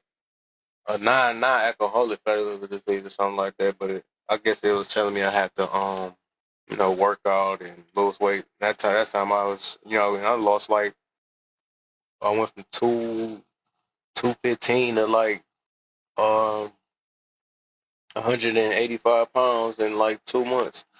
So I was focusing on that. I just did a little like a diet of like a calorie. I think it's called a calorie deficit. So I believe that's how you gain weight. That's one of the fast ways you can lose it is just, eat a little less calories and burn more, And you can burn way more just flat out just working. Sometimes I notice that. So I think that's one of the biggest things. If you eat more than what you burning, then you're gonna gain weight. So that's what I did for them 2 months was running the treadmill and just eating and working. Um, so people can lose weight for real. All that stuff that people be saying and stuff, they just don't want to. They just want to keep eating how they eating and stuff. They work. Some of them work out and eating a lot. Eating to play a major part in losing weight. You just can't sit there and just say, I worked out real good and stuff yourself with the calories you just burned. It just don't work like that. Then you can gain it right back because I gained it back. I just stepped on the scale and I'm back at 200 even. So yeah, that jump, but it went back though. That's because all that time I was just sitting here, and I'm surprised I ain't gained more because I was just sitting here back eating how was whatever again, and which I need to focus more on that. But I'm aware of it. That's one thing. The difference is I'm not making excuses, but I'm just aware of it, and I know when I need to work out, I'm gonna do it. And I'm just gonna focus on what I'm eating, and so I don't drink pop and all that stuff that much. I ain't drank that in. I just drank some juice today, so I really do that. Just drink more water than anything. So that's what I do. I've been just focusing on that, and even just even my mental, trying to stay away from confrontation and stuff and yelling. Sometimes this game be getting me, but it's just I be focusing on trying not to be so stressed and and cussing things out like I used to back then when I get so mad and stuff. And focus on that because I know stuff like that is it's stress and it ain't healthy for you. Um, and then just and keep searching and understanding myself or whatever. So that helps, with all the that type of health, mental health and if they call it is there such thing as a spiritual health? I don't know. I ain't gonna even try to squeeze that in. I ain't never heard that before. But and then physical and stuff. So you already got that though. So that's what I do. When I have to work out, I work out, even though I need to start getting back to it. But right now, I guess at work, I just work hard. I work harder there. That's how I work out. I've always been a hard worker anyways, though. So that's what I do. So, that's it. So what y'all, anybody, Nate, you said you got something, go ahead, Nate. And anybody else got something? Otherwise, we can switch to the other topic in a minute. Okay, Kev, so so you said like that you have like a scale at your house. Yeah, yeah. Yeah, like I also have a scale too. Yeah, I recommend Like, everybody get that. You'll get a scale. and I recently just bought. Well, I already had like a blood pressure, like where you I got like that the too. one, That junk scary though. I don't like looking at it all the time. I'm like, dang, my turn. like the one that you take, but then I just bought the manual one where it just like do it itself. But yeah, I just feel like people need to be having that at their house because I don't know, and people don't be hearing about their health. Like I feel like everybody needs to invest in them. That's true. Hey, That's true. just go get a manual blood pressure. Like it will tell you itself. You don't even have to do the one with the cup. Like please. Yeah, those two would keep you. Because the thing is, and I'm glad you did say that though. I would say keep a scale and keep a because I wasn't focused on it. Keep a scale in that right. I'm glad you mentioned that the blood pressure thing though, because that'll keep you. That kind of will keep you alert and it'll scare you too into eating more healthy. Like dang, my junk is high, whatever, and you'll focus on it. And then your weight, like if you so comfortable in eating, you can't see yourself gaining weight over time you can. But I'm saying you just don't see it because when you're comfortable and eating and relaxing and just daily doing the same thing, that stuff just start building up and you don't notice it. That scale will put you in check. Like, dang, what the heck? I guess I am gaining or something like that. So yeah, it is a good thing that they invented something like the scale, and also inventing. And then sometimes you might be getting too skinny if you're working too much or whatever. So, but yeah, I would say they invest in the scale and a blood pressure thing. Just to especially for people that don't go to the doctors that much. At least get them too. Get some vitamins. Because every now and then I get stuff like that or whatever. Because shoot, I didn't even know that. You know, you saying my vitamin D, but I think they said a lot of people vitamin D is super low or whatever, and you get that just from the sun, you know. But yeah, he said go CC after. All right, y'all, go ahead, y'all. Yeah, I was gonna say also my doctor. I was so blessed to have the OB I had. I heard so many horror stories, by the way, but he told me to invest in also the finger oxygen thing to take my oxygen levels. And anytime that it drops, I think he said anytime it drops below 95 oxygen, then I'm in trouble and go to the emergency room. So I got that. I still do that to this day. I do have my blood pressure pump. He told me to get some that too. So I do have that, and I do have a scale also. So I was like, yeah, also the oxygen thing to make sure that my oxygen levels is where they at. Because sometimes having panic attacks, I think that's something else that came with the pandemic. I mean, the pandemic, the panic attacks. I started realizing I was having those. Like when I go into Walmart and stuff, I start like feel like I can't breathe. And I don't know, like to this day, I still somewhat have it. But when it's a crowd of people, I just start feeling like I can't breathe. I get like really, so I try to tell myself to take deep breaths, and then I come home and take my oxygen level, my blood pressure level. Of course, my blood pressure be through the roof. But I also wanted to say two more things. I wanted to touch on what about like the doctors. What I was saying about that, I didn't think I actually explained myself a little bit more. That I was going to say that I realized that there are a lot of doctors out there that are just doctors for a paycheck, and they're doctors because they really love their job and they're really there for their patients. Like I was saying, like one doctor was like, oh, you know, you're so much like better. Like, what's going on? You're taking your medicine. I'm like, yeah, sure. Which I knew I was telling a story, but I'm like, if I tell these people, like I tried to tell these people before what I'm doing, then they'll be like, don't do that. That's not, you know, take this medicine. It's going to be good for you. Yeah, you would tell me that. So I can keep coming back to you with the same problem. But no, I've been drinking my beet juice. I've been doing my vitamin C, my vitamin D, been taking up on my iron. Like, no. Yeah, if I tell you all this, then you're going to look at me like I'm half crazy because it's going to cut your check in half. But that, and then also I wanted to say that, dang, that threw me off. I wanted to say also that, yeah, I think that with the pandemic, yeah, it really messed my mental up. But like I was hearing earlier, it did let me know how strong I can be. So I was like, I'm happy that I'm on the other side. But yeah, I lost the other thing I was going to say, by the way. I talk too much. I'm done, I think. You good? If you remember, just come back to it. Anybody else got something they want to throw in it? Did Gemini go through all this stuff too? I don't remember hearing him. What's up, I Gemini? didn't want to touch. We're not going to touch on the spiritual stuff, right? We're just going to skip past it. Just So want to make talk sure. about it, man. Take your chest out. What the No, I heck? You don't gonna want to. ask I don't want somebody to. about it, then don't say nothing. I don't know if you kind of said like you don't subscribe, so I don't want I to said I touch on never it. heard of it. I never said I don't subscribe to it. Oh, spiritual is your belief.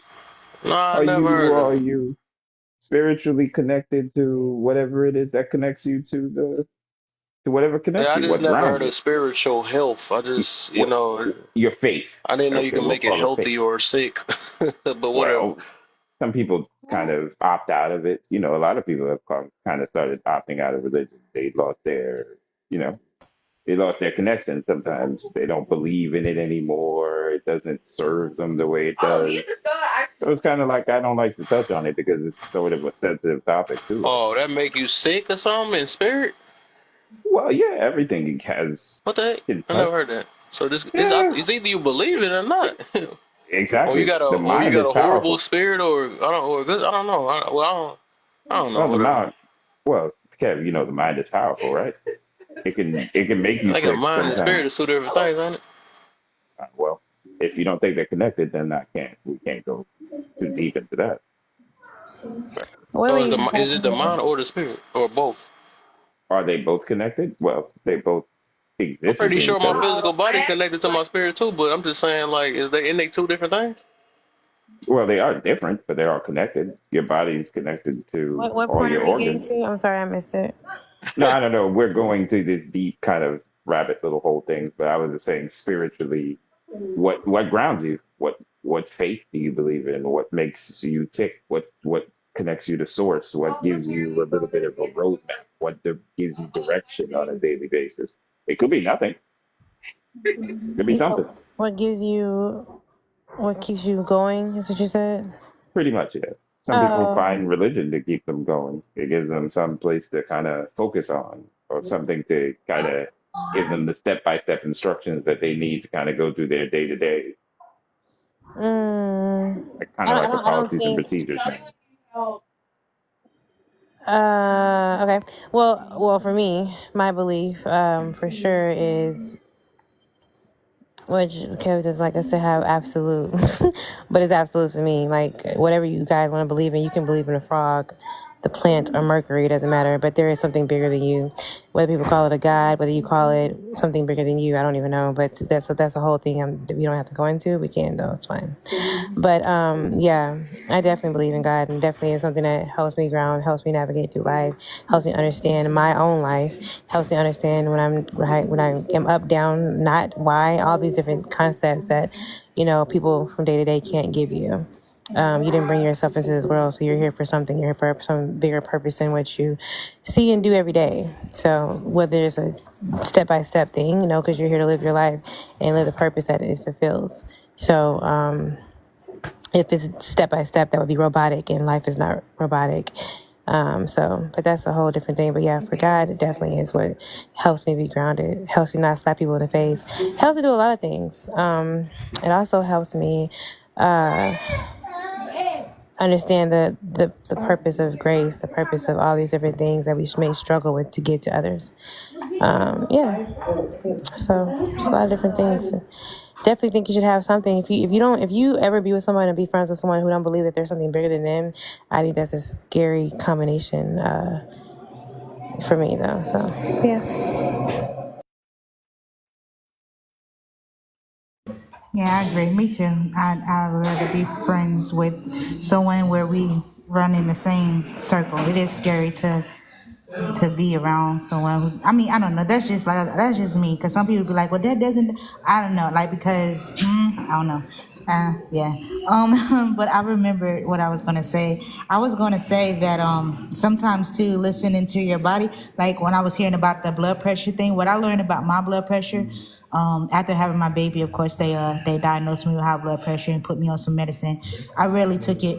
The first time I did take it, because I knew how serious it was. The first time I've ever got diagnosed with was with my middle son, and I completely went blind. Like my blood pressure was so high, I went blind, and I couldn't even like make it up the steps, and it freaked me out. So I did not want that to happen this time. So I was taking it, but then I slowed down by my second refill I got, and I was like, you know what, I'm not good with pills. Like Miss Joetta said, I'm not good with pills, so I'm like, I gotta find something else. That's when I came to beet juice. I googled and it said beet juice is really good, so I started taking 2 glasses of beet juice a day, and that helped me tremendously. Then also I realized that I also read up and it said something about taking vitamin D, iron, like certain things, like your blood pressure can rise from just your diet, like just because it's needing something that it's not getting, whatever that might be. That's why they say, well, you can exercise and eat right. Like it's not, it doesn't even take the medicine that the doctors try to pump down your throat. It's just simply just listening to your body. I think I heard that earlier. Listening to your body and understanding what your body is saying it needs. And I know that when I do give my body what it needs, oh, it's so wonderful. Like everything is great and clear. My mind is clear. Like, because what you eat does affect your mood, your how your body moves, how your mental health is, and everything. So that's what I was gonna say. I remembered.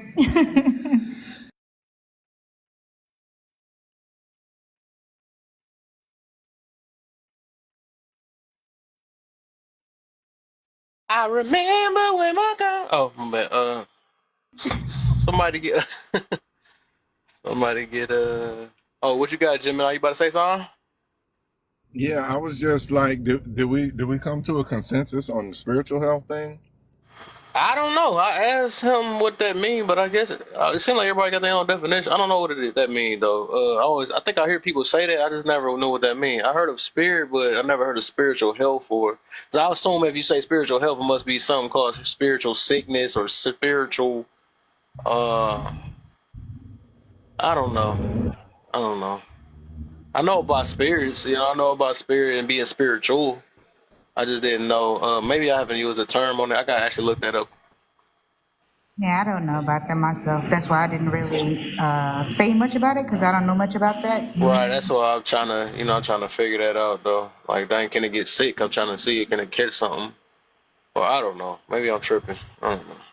I know, but Listen, like I said, I know about physical health, mental health. I know about mental, physical. I mean, I Mental think knowledge. it's a way of being spiritually healthy. Like, is your spirit? I mean, again, we can go down these points of what you believe spiritually and things like that, and then it'll be your own thing. Some people believe in burning sage and that's your spirit. I don't even freaking know. But for me, it's being in my house, okay? We're serving the Lord spiritually, and my spirit is not well. That means I'm disconnecting myself to God. I'm not opening myself to what I know He has for me and things like that. That's how I see that. Some people can be spiritually bankrupt. Amen. They can be spiritually bankrupt because you're not, you're trying to do life on your own. Hey, let me ask this though. Mhm. Cause I know we believe in the same thing though. I thought when we walk in spirit, that's a good thing. I didn't know it can get unhealthy or healthy. I thought if we in flesh, right? I thought that's more of the negative part or the unhealthy part or Right. something like that. Yeah. It's the same. So like if you're operating just in flesh, is your spirit being fed? No. You know what I'm Okay. saying? Yes, because you're not operating in your oh, not the now Oh, who we for did? the dance. Now we for my the bad. dance. Hey, that was me. That was my ESPN Fantasy League app. Sorry. Oh. My I was bad. like, we finna get lit today. All right, friend. That's so Oh, I can funny. see now. I can see if we use like, what about being weak spirited, something like that. Like because you got to strengthen it sometimes, right? And Yeah, what you can you, be Yeah, spiritually that's weak for sure. yeah. Maybe Yeah. I think I'm just being too technical or something, or I don't know. Maybe I'm just thinking too deep on that. Yeah, you Cause probably would, but You going that's down the exactly what you road? said. Yeah, you're right. So I was curious too. Like, are we talking about the spiritual element with the pandemic? nah, Not. it was a question between Oh, okay. me and Neo, because I was about to mention, because I was talking about being uh being healthy, like the last one. We was on the last one, and I was saying, well, let me tear him up real quick. Some people's I was spirit saying, was broken. I mean, okay. And do you want me to run through your questions, Kev, or you? Oh, because I can hear you you can typing. go through all of them, because we just kind of finished it. We finished. Everybody went through all of them though. And Cool. otherwise, we about to go to the next topic I did yesterday. We're gonna redo that again. Fantastic. I'm gonna run through this quick. How did the pandemic impact your life? Um, it did not. It just helped me to see that we have a lot of people who are followers of nothing factual and nothing scientific. That's what it showed. How often are you dealing? Well, I'm sorry, I apologize. How are you dealing with the after effects of the pandemic? I'm good. I have no issues because I didn't uh, fall into the foolishness. And then, did it separate the weak from the strong? Give an example. If so, if not, what happened? It separated from those who are indoctrinated versus those who actually ask questions. And that's what a lot of Americans don't do, and they have figured that out since World War II, and that's why. So, to answer that question, that's why most Americans are definitely weak. They think because somebody has a white coat on and works for the state that they just listen to that instead of doing their own due diligence. But I digress. Health. Last question. Health was one of the biggest issues of the ones that didn't survive. How you keeping up? So I had leg day today. I exercise, workout, but also I live an active lifestyle from an engineering perspective, especially when I have to travel for work and do all of that and blah blah blah. So yeah, I don't just sit down on the couch and watch TV. I don't like TV. I think TV lowers your IQ in many ways, and I yield.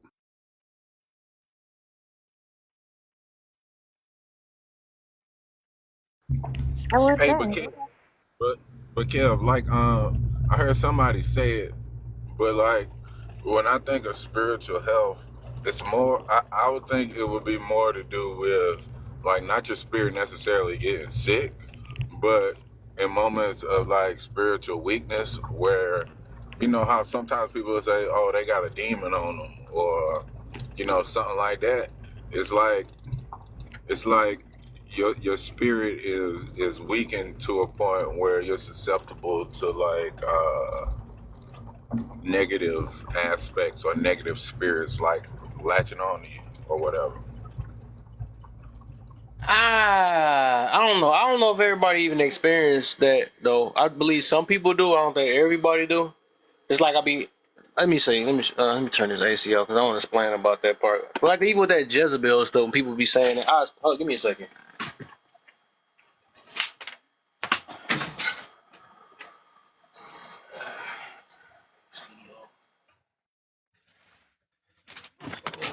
Okay, Kevin, I'm drop. I'm sitting up here. I'm falling asleep. So I'm gonna say, Have a good night, Joetta. okay, Okay. It was nice all right, hanging Joanna. out with y'all for a while. Thank Okay, you. for sure. Y'all be safe out there. All right, I appreciate you. All right, Wait, hold on. Kev, she over there falling asleep like me all the time. who doing that? Oh no, that's what's Joetta. going on. That's what's going on over there. We be tired. That just was the funniest one yesterday. I was making a whole joke, and she That really was did fall asleep on my butt. crazy. I was like, I didn't get to say. Well, I don't even get. I said Nothing. hi. You ain't say hi. You ain't say nothing. Like You just made your spot. nothing. I heard the little comfortable noise, like getting. I don't know if you know how cats be getting comfortable in that little. You see, a couple purrs and was a wrap after that. I'm like, what the heck? They like, Y'all be two at home in Kev room. That's so funny. right. I think I did that before though. I just thought about that too. I was like, oh, well, I'm here. I'm at my other house I now. was like, oh, I can't wait to answer this first question. Answer that right. That's all you right. That is so crazy. But yeah, like that when they be saying that's a Jezebel spirit and stuff like that. I don't believe in stuff like. Well, I don't believe in that stuff because I feel like that take away accountability. Even the stuff when people say I got demons and all that stuff. Some people do, right? Some people may do, right? But I don't believe everybody do because I think people just use that to not check themselves, right? To keep blaming it on a demon or blame it on Jezebel or blame it on like stuff like that or blame it on the devil. I don't like stuff like that. No, blame it on yourself. A lot of us just as bad. I don't know why we act like that us being humans is good. I don't know why people act like that. That's the reason why. Hold up. But overall, it just take away that accountability. That's the reason why I don't believe in stuff like that. That oh man, we got demons on us, and nah, you the problem. You ain't got no demons. And most of the time, if it's like that, they say what they say, spirits in the drinks and stuff. And if you don't drink and stuff, that make it even worse. You just making up all the time. Go ahead. Can I ask you this question? Why? And I just want to see what you think on this. Why is it that Americans are so easily indoctrinated? Can you answer that one for me, bro? Because everybody's searching for the truth, and they gonna stick to what make them feel is right. Not know is right. What they feel is right. Interesting. Yeah, they don't realize what's the real battle.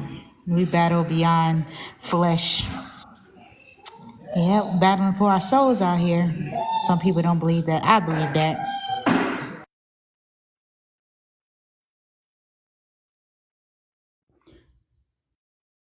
So, last question on this one, Kev. Do you believe that the public servants will continue to take advantage of that?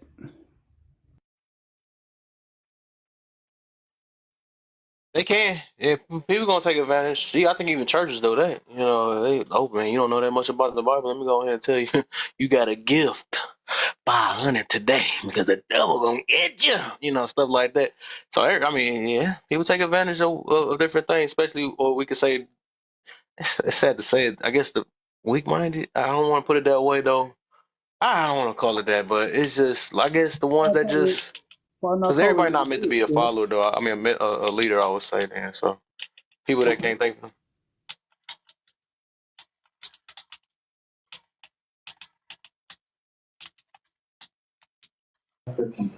Hey, John. Yeah, but people were so ready to take the get that needle because people say so. I'm So like, just to I but and see, apologize. So we all walk into a beat of our own drum, maybe. Hmm? no. No, So that's a deep thought. yeah. So I mean, and this is not some utopia alter. That is absolutely correct. Here's the thing, though. This doesn't have to be a utopia, but the bottom line is, Americans, if they don't wake up soon enough, they already some people on here already believe government gave them rights. That's interesting. But according to Thomas Jefferson and James Madison, and of course, the Constitution, unalienable rights, right, given to us by who our Creator. And when I went to Washington D.C. a couple of years ago, and I hate going to that place, but when I went to that file masonry place, inside of the Supreme Court says the same thing. People hear on TV, democracy, democracy. So it's just like MK Ultra, which was found to be a real thing, as well as the 3-letter CIA terrorist group, which also in '81 found to have flooded the communities with narcotics and everything else. Here's my point: people hear on democracy, democracy, and stuff like that, and I often ask them, where did you read that? Did you read that, or did you just watch that TV that just is totally got you zombified? Because Article 4, Section 4 of the Constitution says a constitutional republic. A democracy and a republic are not the same. But anyway, it's just things like that I notice with Americans that I don't even see in Germany while I was living there, which is very interesting.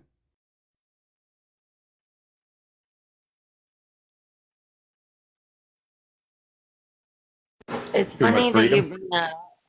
you bring that up, Victory. Because if you look at demo and like the word Democrat, I looked this up a while back. Demo it reminds me of like a recording artist. You know how you have demo tapes, like a Democrat. It's like it's a demonstration.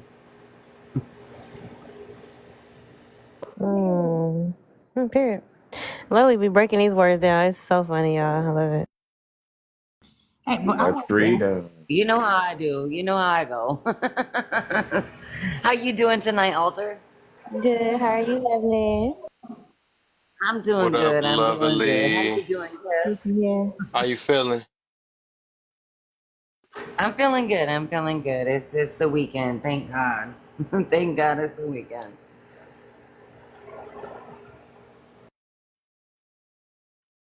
I was going to ask did anyone think of it when the C-19 thing happened? Did you think of it as the mark of the beast when it happened because they pushed it so hard? That was just my question. I mean, feel free to answer it if you want to. It showed me how quick people would take it if it was come about.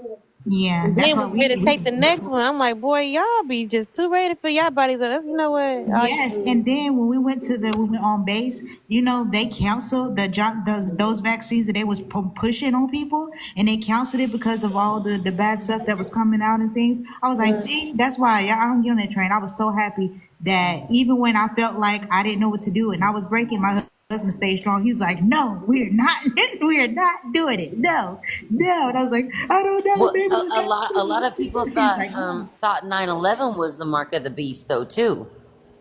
So it was 9/11, and then you had C-19, and then you had the real estate, the crashing of the real estate after 9/11. A lot of people thought that was, or they thought when 2000 hit that it was going to be the mark of the beast.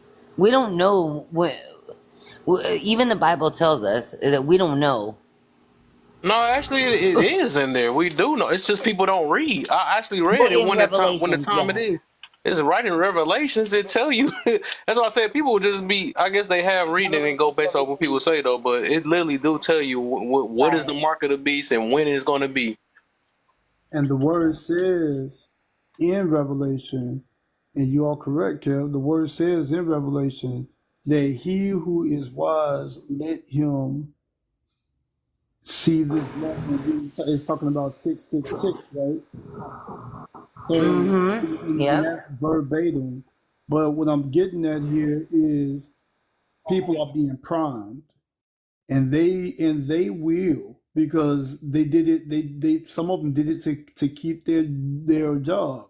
And I was an engineer at Medline at the time, and it was like, well, they had us on a group call, all the engineers on a group call, and said, well, the company may, want us to get, the shot and this and that. And I said, I don't care what the company wants.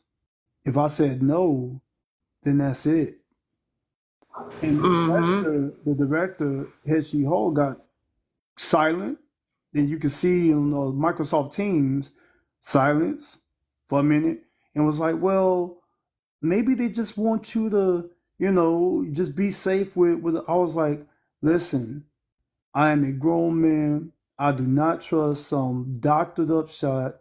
I am not going to do it. I don't want to hear about it. I'm not going to have any more discussions about it.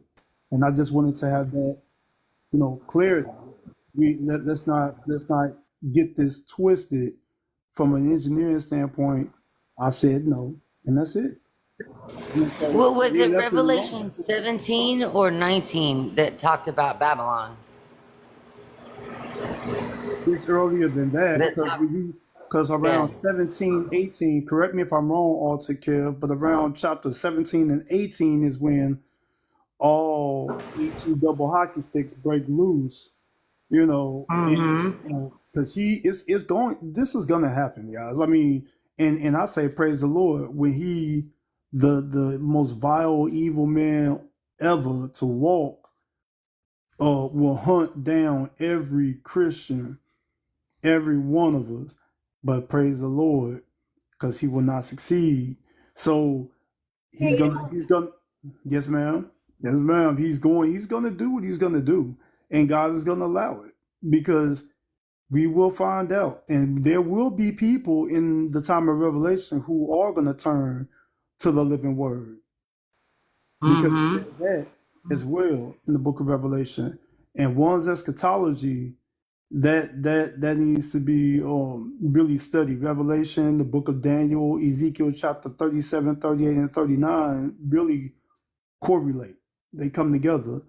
So that's kind of where Yep. it goes. What's up, everybody? Kev, you over there studying something? Nah, I'm playing Or MK. No. He ain't looked at the camera one time. I'm like, man, he's zoned out. I hope you winning. I'm trying to. My boy Noob Saba came back. I gotta practice. What's up, lovely? What's up, everybody? Hey, Touche, how you doing? Man, chilling and doing my due diligence and staying out the way. As you should.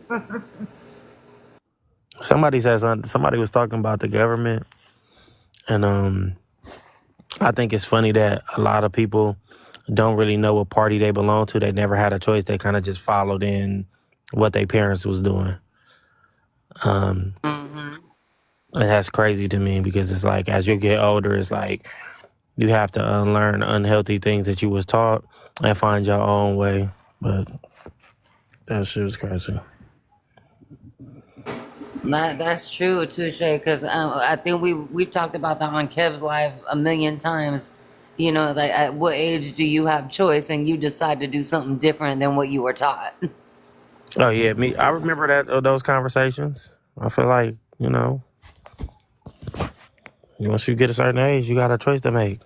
Do you want to follow the teachings that you was taught, or do you start learning the truth? And a lot of us don't know the truth. A lot of us don't seek the truth because the truth is unpleasant. And then Mm-hmm. you know how that goes. Everybody wants the truth until Yeah. they get it. A lot of people think they need to go through it in order you go through it to grow through it, but sometimes because somebody else went through it, you learn too through them. So It's situational. I remember I argued with Kev about that a while back, but I feel like that's situational. I feel like some stuff you literally just gotta let people go through, and they gotta learn on their yeah, own. And I feel like sometimes you can operate and see somebody. I seen people go to jail a lot of the time in my life, and I was like, ooh, maybe I should not do that type thing. You feel me? So, exactly, Touche. I argued with Kev about that. What was that? 2 years ago, Kev? We was arguing about that. Yeah, I don't see why I went against that. No. Maybe it's context. Maybe it's the context of when we was talking about it though. But I don't see why would I go against that. That only makes sense because ain't nobody about to waste their energy on this one person or two It's people. kind of like when Kev talks about, a lot of people will like, well, are you a parent? And he's like, no, I'm not a parent, but that doesn't mean I can't.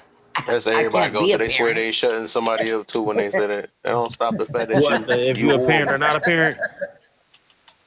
they Yeah, favorite That's go. just because you're not a parent doesn't mean that you don't know how to parent children. Can I be honest with you and say something? A lot of these people Go ahead, Touche. ain't really parents. They just somewhat like they not real parents because I, I feel like Oh, as you a should have been in this conversation the other day, Touche, when Kev had the parenting thing on. Oh my goodness. a lot of people ain't really parents though. Like ask them, like one of my biggest things is that I told somebody is I always see you out of town, but I never see you take your kid with you. That's crazy. They got time for it, I guess. Like you just need to. I don't know. I couldn't at this stage in my kid's life. I feel like my presence is important. When they get grown, they get out the house. I'm gonna have all the time in the world to do all that other stuff, as long as Lord let me see it. But for right now, my presence is more important than me. Exactly. Being attentive and being there is very important. And I don't know, man. I always tell people like it's just different. Like you should be taking your kid with you. You should be showing your kid this stuff that that you experiencing. But because they grown and they need to feel like if you feel like you gotta get away, like why is your kids that bad? You Shay, right. She ready. Hold And, on, hold on, hold on. And I things did it. Hold on. Spoken like a non-parent. Pause. Because I know y'all motherfucking lying. Y'all not gonna sit here and act like you don't need a break from your kids. Stop playing with me. Don't right. even play that game. Right, Miss Don't Alta. y'all I even was You try gonna to break say say from take a that. walk. adults. You imagine children. Jump them. Jump them. No, but let me say, Look, hey, he look, said, John. hey, No, Kev, I said the right thing. They all came off the mic. I came in here and spoke to Right. There you go. everybody. They That's how didn't you say spark the nothing. room up. All Now they right, woke let me up. go ahead and Now they start this awake. pot. Now y'all hear me, huh? All right. well, you know what's funny, Touche, and as Alter is saying that, think about when C-19 hit. Guess what? All your kids were at home. Man. Every That's why they still at home right now. And they It's was That and was look, a cold. and they was lot of over there I keep begging attention. my for eyes on schools to my open kids. back up. Please open back up. We ready to play. It spoiled me. You supposed to, before you talk like that, you gotta say trigger warning. Say, no. No, I just But I you feel it. know I can understand what if you parents talk go long through enough, though. you But find that's the funny trigger. though. Hey, because I came in Shay, here and I spoke to everybody. I'm like, hey, everybody. They didn't say nothing. I'm like, oh, He said, okay, "I'll make y'all talk." well, yeah, we gonna get this up out of y'all. but Shay, We you know gonna what? get this up out of y'all. but Shay, They was ignoring me. what's going on with this this live? Shay, can you hear me? Yeah, I can hear you. You was echoing at first, but I can hear Yeah, you clear now. I can hear you, Nate. Okay. Anyways, like I definitely agree. Like because they be going literally everywhere. But how about your child? Like where they going? To Like where granny they house or their going? cousin house. Yeah, like they be dropping them off to Right. their grandma house, like to their Granny is grandma house, tired. to their auntie house. Granny Like, no, done you did need to her due take your diligence. child with you. Like, they just I don't know. Like we just be popping out so many kids. And granted, Like, we as parents, we do need breaks. I get what Miss Alta was saying. We do need breaks, but I'm not about to do nothing like that. Like every weekend, every week. Like if I feel like I need time and the space every week, I might as well take a walk. Just go take a walk, cool off, put some headphones in my ear, do something like that. But I'm not about to go take whole vacations and stuff like that without my children. My There children you go. me. I That's respect. crazy. Listen, it's not that you can't take a vacation without your kids, right? That's not what I'm saying. But when you're exactly. continuously on vacation, like you're continuously catching these flights, and I don't see these children, You where not are their you daddy. good? Or Stop worrying about me. Shay. Let me stop playing. Where's the experience? Stop. You not their daddy. Don't worry about what their kids said. I swear. Mind your Y'all just business. See, Mind look, your there you business. go. That Hey, is Kev, funny, though. I didn't That is play. cracking up. Kev, there we go.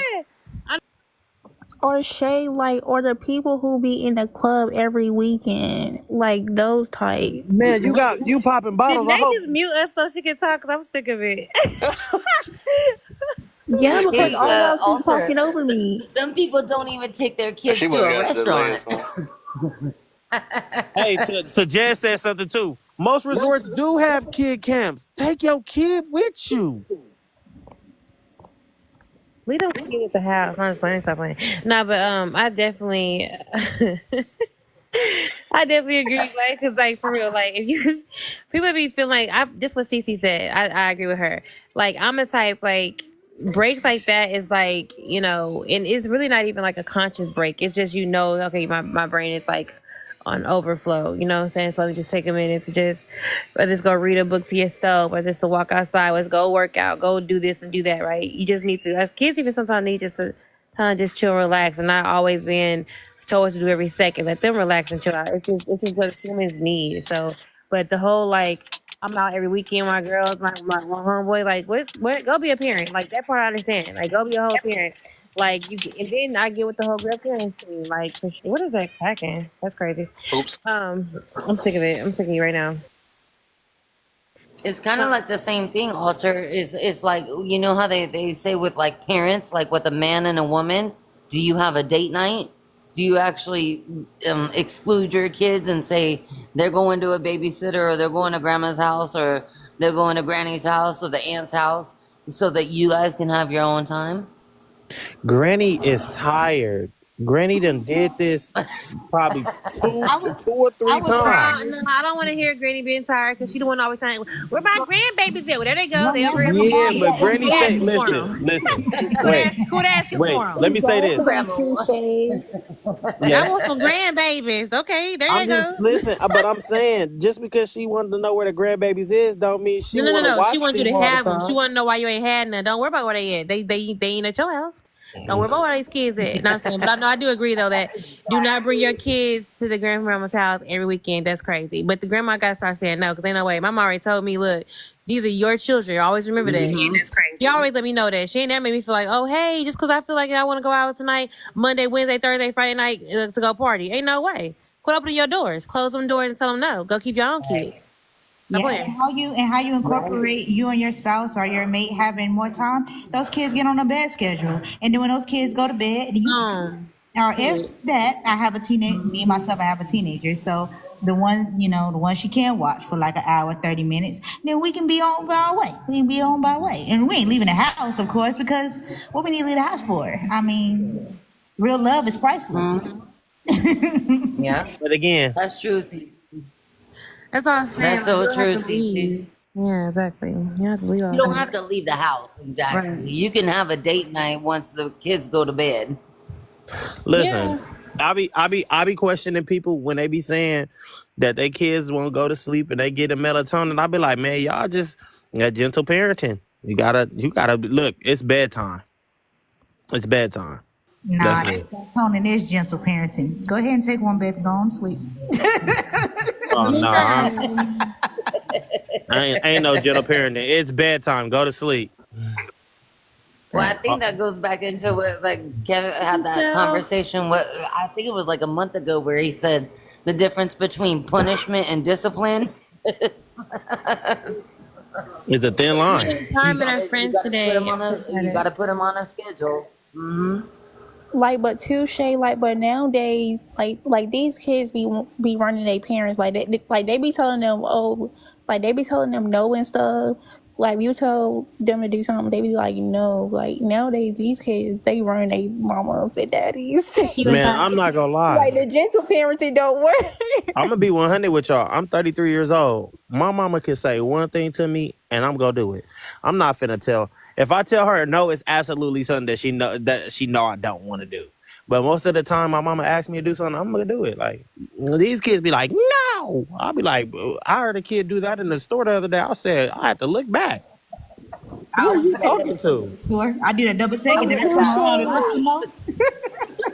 I treat the kids like they mine. I get to talking to them. My Tico, don't you say no again. I ain't and I ain't gonna try to find his mama.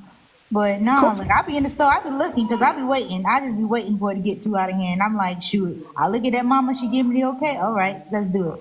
Yeah, and that's when I'm talking with my Tico. You gonna sit your ass down right fucking now.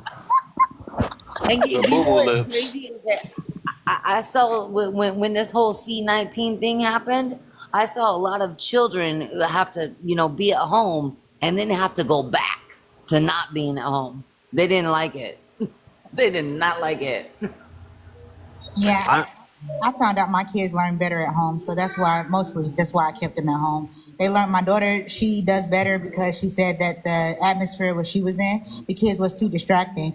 Her, like when she was in school, she was struggling. At home, she's A honor roll, so she loved it. I like it. So hey, and then for my son, they was trying to label him because they want these kids to sit still and stuff. So yeah, what you said, Miss Alton?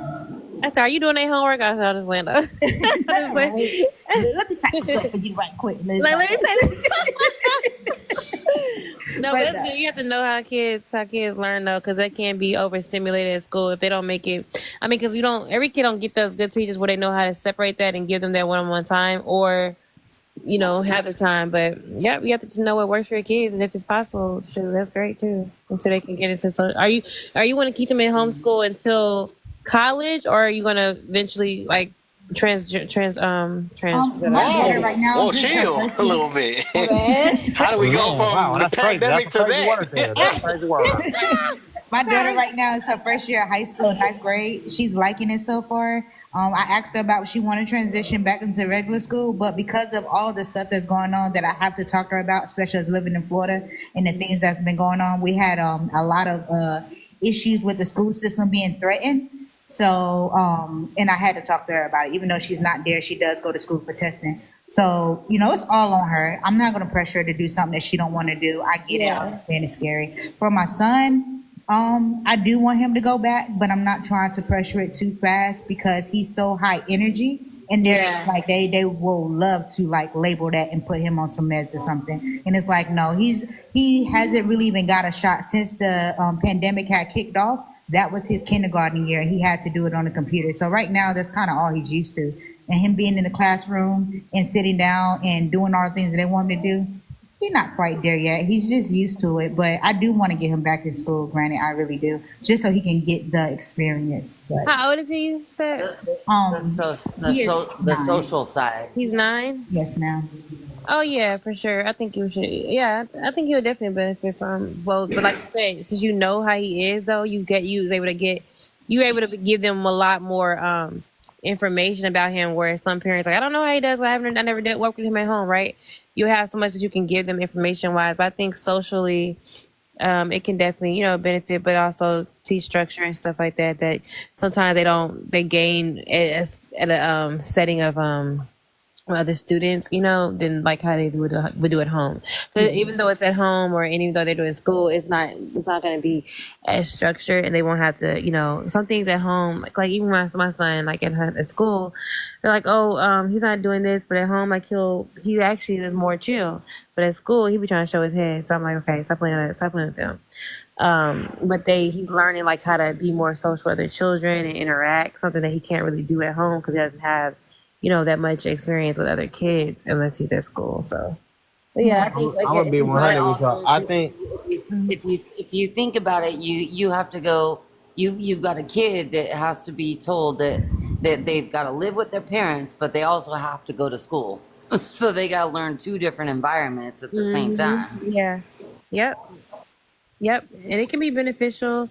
Like she said, at least she's mindful of what they would try to say, oh, he high energy.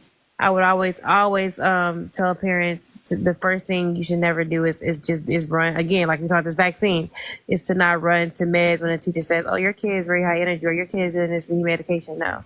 Not gonna turn him to a zombie. We're gonna find physical ways first to help him. Maybe he needs a smaller setting of a classroom, maybe he needs one-on-one, and that's fine. But as far as medication for a child, I think it's insane to do that. Because a lot of times they just need behavior management and things like that. So Yeah, yes, ma'am. And that's what I try to teach him on, especially like in the household. We try to get him on the track of all of that. I do see kids outside, so I said that I'm gonna start allowing, let him go out there and like spend time with them and play. So that he yeah, can get that social interaction with them, and he can, because he does do well, but he's so innocent. He doesn't know, like, how some boys are like tough, and he doesn't do that. So it's like it'd be like, oh man, and I can't really teach him that, and then he's just so innocent. It's like, I don't know. So I leave that up to my husband on that part. I'd be like, babe, you got to toughen him up, because man, I right. be all day. It's like, he's just so sweet. He don't know no better. He'd be like, here, you can have it. It's like, Aw. no, man, no. I'm like, no. You can have it. Oh, that's sweet. I think the public school system, or just school period, like with other kids, it teaches your kid character. Like you find out Mm-hmm. which way they're gonna be in college. Like Life too. I had a homegirl, and she was like super sheltered. Yeah. She lived right behind the school, and like when we got to and when we hit high school, it just seemed like it just was like she just went outside and just did whatever it is she wanted to do. She didn't really have like nothing. What's the word? She didn't really No, have. she didn't have to walk 2 miles to get to school. But she was wilding out though. Like when we got to high school, like she hit like a whole 360. Like what? Oh, okay, I get you. Yeah, well, every child learns different. With some are auditory, some are visual. Every child learns different, and that's why we have this like identity crisis that I've been talking about. Is because every child learns different, and we're trying to force children to learn the way that is opposite from the way that they already know, like their creativity. I think it takes something away from their creativity. Like some want to be a lawyer, some want to be a doctor, some want to be a veterinarian, some want to just own their own business, and we don't allow them to do that because the educational system and parents are trying to force them to be something that they aren't. Yeah, I think that I wish I had a little bit more freedom when I was younger, because when I finally got freedom, it was I was the troublemaker. Yeah, You it's went wild. balance. You went Yeah, wild. once I was out of mom's sight, I was wilding out, because it was just like I'm always under surveillance. Like when I'm at home, I ain't really got no freedom or nothing like that. But as soon as I got to high school, what? And that's right there is why I think you have a nice healthy balance. Some things it's absolutely no, we're not playing that game, and then but at the same time, like let kids gain gradually that sense of freedom and like independence in a way, that gradual, not just freely where we best friends, go where you want to do what you want to do, go out there, you know what I'm saying? But it's just like, no, when I say get in, like when I say get in here, get in here. When I say do this, what you need to do. And then give that wiggle room so they don't feel like, oh my God, I'm a wild animal, I'm free, you know what I'm saying? Like, cause that they will go crazy. So definitely don't be a nun to your kids, but also don't be the party mom. You gotta have a balance. My mom. Well, I think that's why the C-19, like it changed a lot of children and it changed a lot of adults, because now you're stuck at home. Now that's all you got. I think that like I said, I think that the freedom of choice always builds experience that you need when you become an adult. Because somebody's so used to somebody just always telling them something and they not thinking for Making themselves. plans for him, yeah. They go. What eventually happens is when they become adults, they're now looking for something like, yeah, tell me what to do. Yeah, tell me what to do. Tell me what to do. It's like not. It's more of a codependency than an independency. And with codependency and independency, you need a balance. You Right. definitely need a balance. Good point. Yep, very good point. Yep, Okay. very good point. Hey, Honest. Hello, my love. Hey, Honest. I swear y'all just popped in these box. I did not see her down there. That's crazy. What's up, y'all? Right, what the heck sneaking in here? Man, thing. What's the deal? Dang, in the building. You know? Period. I'm not sneaking in. I'm just listening. So which one we on? She the coolest talking person. I just noticed that. Coolest talking person I know. She is. Listening, you know. I'm just chill. I'm chilling. He cool. I thought I was I'm to be trying cool. to Shoot, see I can't match that. Can't match that. She came like, She what's be up, like, You y'all? feel me? Alright, You I'm a feel fall me? with you. Y'all Straight like that. Straight like that. What hey, she's so cool. She remind me of Bruh off the fifth floor. Not for real. What's up, Marty Ma? That's What funny. what you doing, Bruh? Nothing. Just Honest is always honest. Which topic we on? That's really that is really your coming in That's question. her right? intro right now. Right, that's really her intro. That's her high. What's the topic? we didn't even That's really talk funny. about. I mean, I got in here late, so we weren't talking about that when I came in here. They was just, quiet, Chilling. ignoring me. You said quiet, ignore me. I'm telling you, they was We've been talking about everything. As soon as I came in here, I was like, "What's up, y'all?" They didn't say nothing. I brought up parenting. Comments. I brought up parenting. They all started talking. I said, "Oh, this is what y'all talking." Hello, right. Let me ring a bell real quick. God. I didn't even see y'all come in tonight. You can ring my bell. Oh, my bad. There you go. See my twin. You know how Kev's questions go, right? Honest. You already know. You already know. So wait, we got any disagreements? Nah, not really at the moment. Not you ready to fight, Honest. I'm sick of it. Not funny. My biggest conversation piece right now is rap music is no longer great, and R&B need to come back where We people disagree on this though. I just thought about that. This is about how people get. I don't agree that you got impacted that way. I disagree that you lost family members. Like what? What? I was like, bruh. I disagree on what you think really happened. Like, okay. That is so funny, man. That's hilarious. Yeah, we haven't had any feisty people in here lately. Well, at least today. I mean, the last couple times I came in here, I've been treated like an outcast. I was like, I was here before all of y'all. Sorry, touche. And he had to use the seniority thing on people. Okay. Hey, look, man, look. Maybe I you was are here. the outcast too. Hey, look, they looking at me like, who is you? No, who are you? I mean, low key we are, because where you been?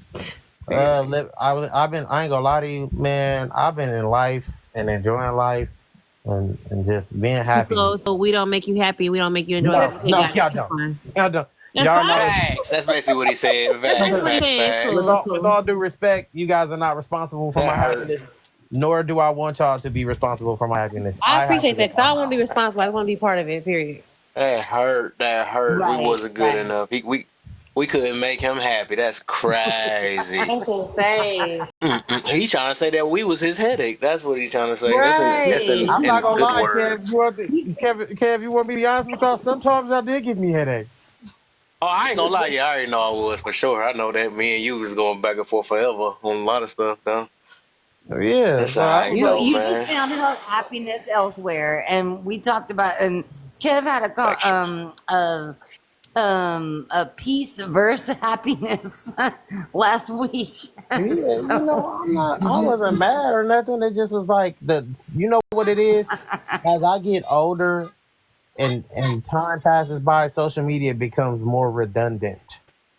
Yeah, no, It's like I for me, I don't want to keep having the same conversations that we keep having. You feel me? well, And, well, and a I lot of think the that's where time, the hmm yeah, no, go ahead. Oh, sorry, Touche. no, you good. I just feel like on social media, it's the same topics in a spin school, just reworded differently. So I'll be like, I really don't want to talk about Well, that I no think more. that's Like, where the discernment comes in. Is that because how many lives I've been doing this for like 5 or 6 years, but you get to a point where there are some lives you just don't go into, and yeah, there are but some that's lives you social media involve. as a whole, Lovely. That's Exactly. like even It's the if you're same not, thing with life, though. yeah, but see, that's what I'm But saying. see, I'm not saying that it was y'all. I'm just saying that social media as a totality, it's like right. do I really want to sit here and continuously go through the same topics of discussion? Do I want to sit here Mhm. and and I found myself doing that a lot of times, was repeating myself just in a different way. And it was like at some point you gotta just be like, look, bro, I wish you the best. I hope you figure it out what way you do. And Mm-hmm. Mhm. tomato, tomato, no problem. So Yeah. At some point, you got to turn away. You're not waiting for the other person to turn away. oh, what? I'm out of here. I do that. I mean, I even do that with with friendships and in passing too. Once I know that you want to be at a certain place, like that's just where you want to be at, is that same place. No, I don't want to sit here with you. I don't want. I appreciate your time and your effort, but I won't be sitting here. Yeah, it's kind of I like think. a tape recorder all the time. Hate that. Yeah, Like, you know what? I just said this. Why am I saying this again? I'm wasting my good air. I'll be like, Right. I ain't about to say it See? again. and that's what and And, that's and what I that's just why. realized. Like, it never was anybody personally. It's just social media after a certain time. It's like, all right, man, come on, bro. Y'all not tired? Y'all not Well, tired of talking about this? wouldn't you call that touche? Would you not call that making a judgment? What you mean? Like making a judgment for yourself to say, I'm either gonna stay here or I'm gonna leave. Yeah. Like there's power in the swipe. Oh yeah. Yeah. That is definitely a judgment thing. As far as like I said, do I want to sit here and keep having these conversations? No. So, the only way, and like I said, it's not just TikTok. It's actually all social media platforms that I go missing on. People be like, "Hey, what's up with you? Where you been? Living life." Living life, period. Like, Yeah, I got oh, people in my life that call like, where you been at? Why you ain't? I'm like, shit, Yeah. I've been doing me. You know, I chilling. Hmm. That's it. Some people were. I took a break off TikTok for like 3 months, and people were like, "Where you at?" And I'm like, "Not here." yeah, I'm not here. Yeah. Yeah, And give then, people a and, chance then, to and then be. it's crazy because then when you get back on social media, sometimes those same people are now sitting here like, man, you missed this, and there's don't be nothing of growth. It'd be like, I really didn't miss anything. Right. Right. Yeah, I feel like, they'd be like, oh, well, like I can't equate it to social media. I can equate it to some of my family members because, like I said, I can be really talkative and long-winded. So when I'm on the phone with my family, I'm talking about the stars, the moon, the grass, the trees. Like I can talk about anything. We could talk. You want to talk? Call me. Right. I can talk. So they'd be like, I ain't heard. I bet like my uncle, I ain't talked to him about 2 weeks. But my phone had broke, so I didn't have a chance to call him. But I guarantee when I call him, he's gonna be like, "Oh, I thought you was being funny. You don't want to call me." Nah, my phone was actually broken. But But but I'm back on that's track. crazy that people think like that. Like sometimes I just need my space. Just because I'm not talkative or I'm not verbal at this very moment does not mean that it's a problem. It just means I don't want to talk.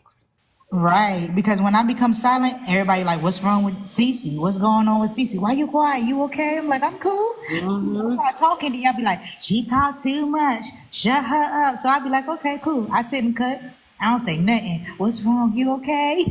I'll be like, "I'm fine." I'm Why? big on Well, that. It's some isn't that what the Bible even says? Like when you're being still, you're still moving. You're still moving. I You're mean, just I being tell people still. like this: if you looking for some answers and you've been trying hard to find them, maybe the highest power is telling you to sit back and let him work. Because I was sitting here stressed Yep. out at a point. I was sitting here stressed out at a point, right?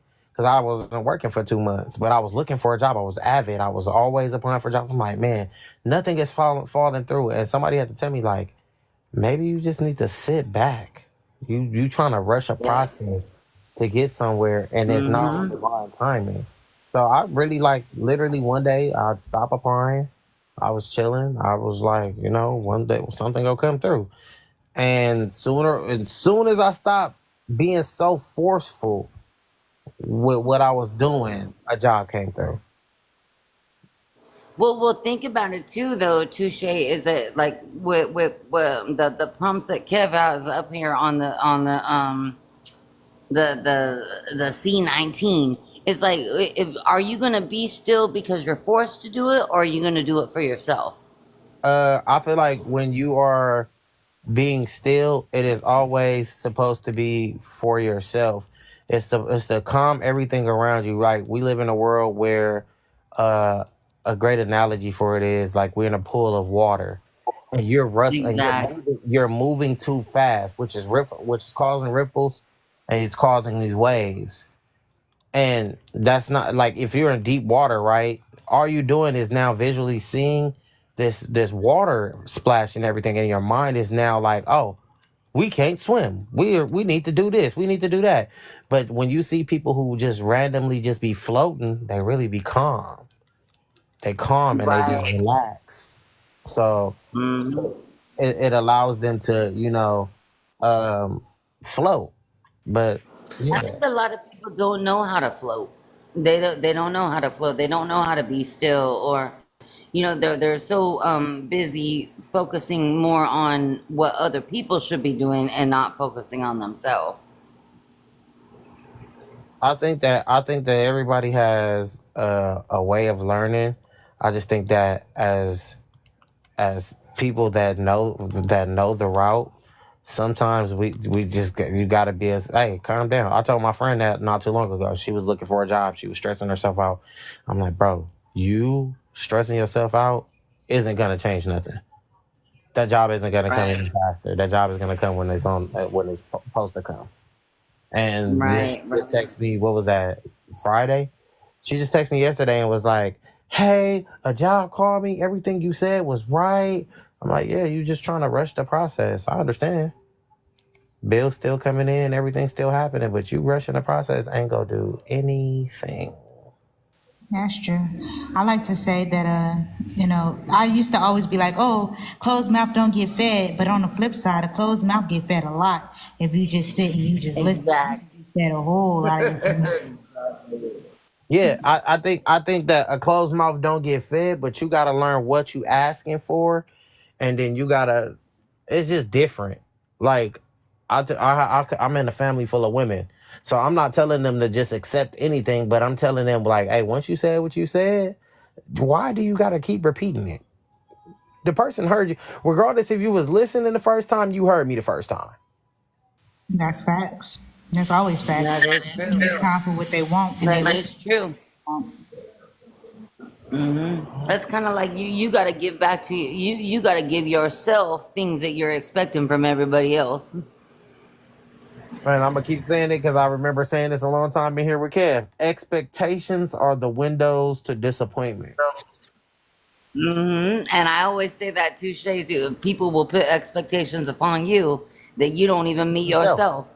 So if Yeah. you're not giving it to yourself, like what are you expecting from everybody else? Yeah. Some people will.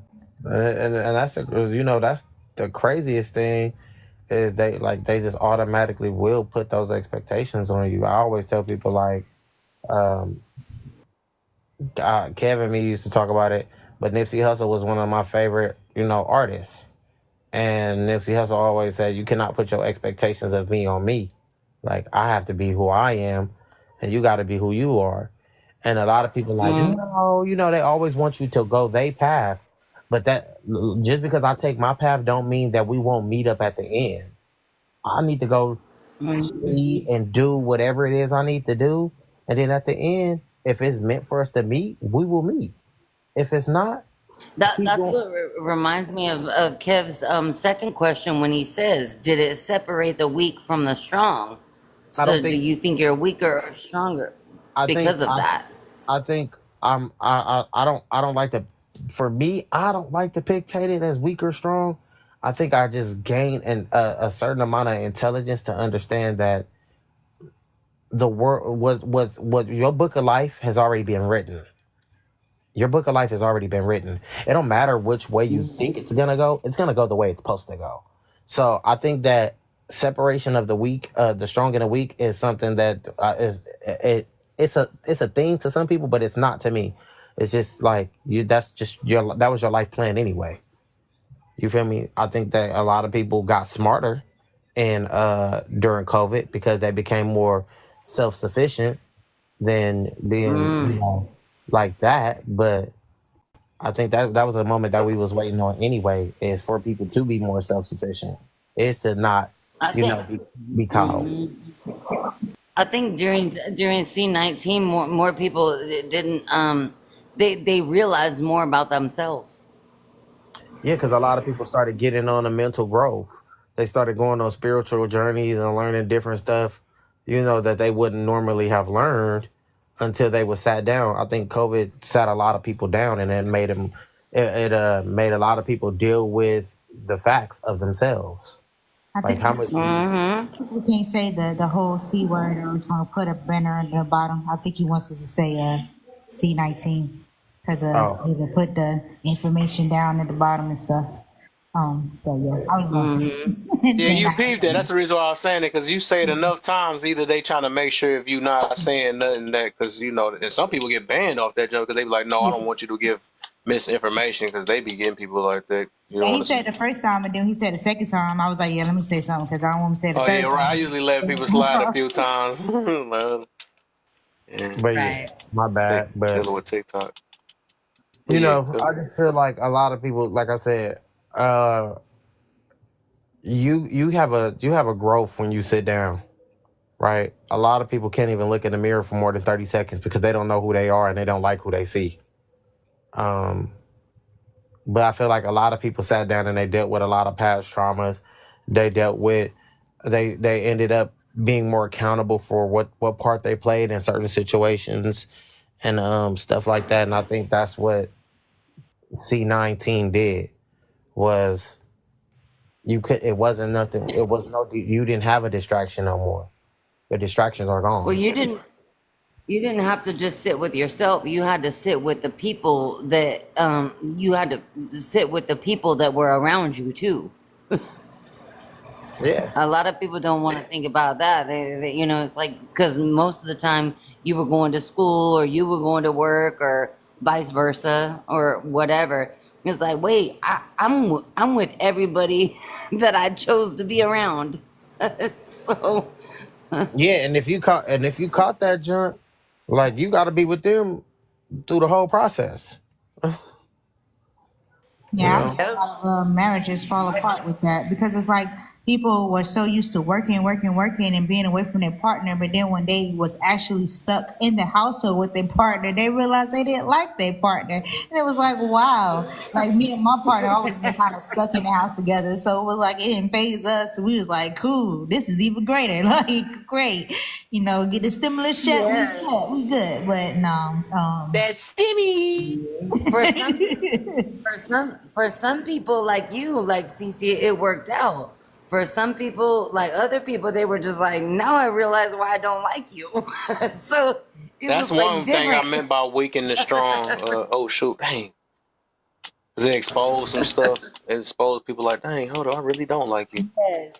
It's just you was But the smacing crazy me Yes, thing down and we is, Kev. had a break from each other. Now I see what it is to have your mouth running all day.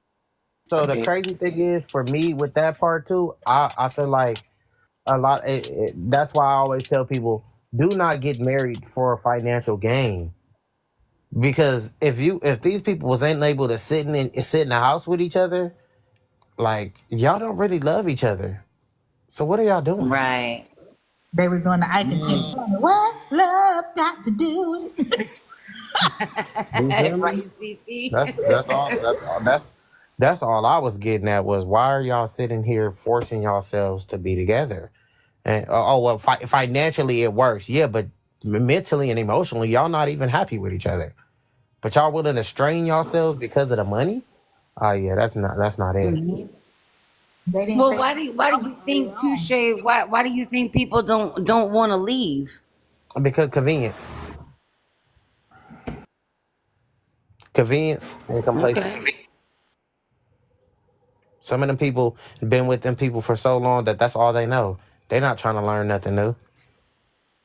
They're like, oh, I know what this is. Mm-hmm. Oh, this the cha cha cha. I know how to I did one step back, step spin. All right, bet. That's just how it went, and it's unfortunate that a lot of people went that route, but it's just the truth. Like some people are with people because it's conveniency. They know deep down inside they're not happy. They can't find the happiness, or nor do they have happiness to share with each other. Better yet, to say, and they don't. Instead of them going to find their happiness, they're complacent. And it's not even just being complacent. It's also chaos. All you're used to is chaos, you're gonna stay in it. Yeah, but that's another thing too that I tell people a lot of the time too is if I'm unhappy with something, I'm not forcing myself to find some happiness in it. I'm sorry. I'm just not happy at this, and I need to find something else to either pique my happiness or whatever the case may be. It has nothing to do with you, but I need to be happy. So I mean, I don't think people also communicate enough. Somebody had to teach me that I wasn't communicating on a deeper scale that I needed to be. When I was going through triggers and certain things, they was like, "Well, why are you triggered by this?" And I was like, "I'm triggered by this because this happened to me." They're like, "Oh." But I didn't know how to communicate that until somebody asked me in depth of that. Like, what is it about this that's triggering you? Oh, well, this is triggering me because Mm-hmm. this, that, and like, and then when they ask me, what is it about that shit's triggering me? Now I'm starting to figure out this triggers me because I was in this situation before and it happened. And then the next question will be, well, are you still in that situation? And if you're not still in that situation, why do you continue to hold on to something that you cannot change? Because it hurts? Yes, of course it hurts. But you can either run from it or you can learn from it and move forward. A lot of us don't have that concept down pat. A lot of us just, it hurt. Yeah, of course. Of course it hurt. Mm-hmm. A But lot of people don't even know what a trigger is. A trigger is something that causes you to I think react. it's like spring or catch on to something. You're Yeah, the catching on to reaction. it, like, yeah, you're gonna react to that trigger. A lot of people don't know that. But is the trigger, is that because it's emotional, or Yeah, because it's most something that somebody, or is it the other person's emotions? I think it's a trigger because it puts you in an emotional state at a point, and it wasn't a good emotional state.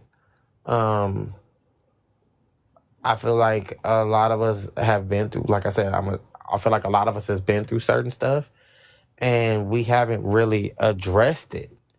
We kind of just move forward because that's all we was taught to. We can't sit back here and go through this and go through that. We just taught to go, go, go, go, go, go, go, go, go. But then it's like Right. my therapist told me that. My therapist told me straight up one time, like, you don't have a time machine, you not the Flash, or you can't run to the past and change nothing. So why are you still sitting in a place that's not rewarding you? Well, and that's the thing too, Shay, is that we talk about, and I've said this before, is that a lot of people are out here trying to compare everybody's trauma to their own trauma, Mm-hmm. or their own triggers, to somebody else's triggers when we don't. I don't know what something like. Sometimes I don't even know when I trigger my husband. You know, and I didn't even know it, and I was like, oh, but if he calls me out on it, I gotta question myself on that, on that trigger. So a lot of people are out here trying to compare trauma to trauma, Yeah, they trauma bonding. and that's that's where triggers come from. It's from trauma. It's from emotions. I'll just be big. Like I said, I'll be big on telling people now.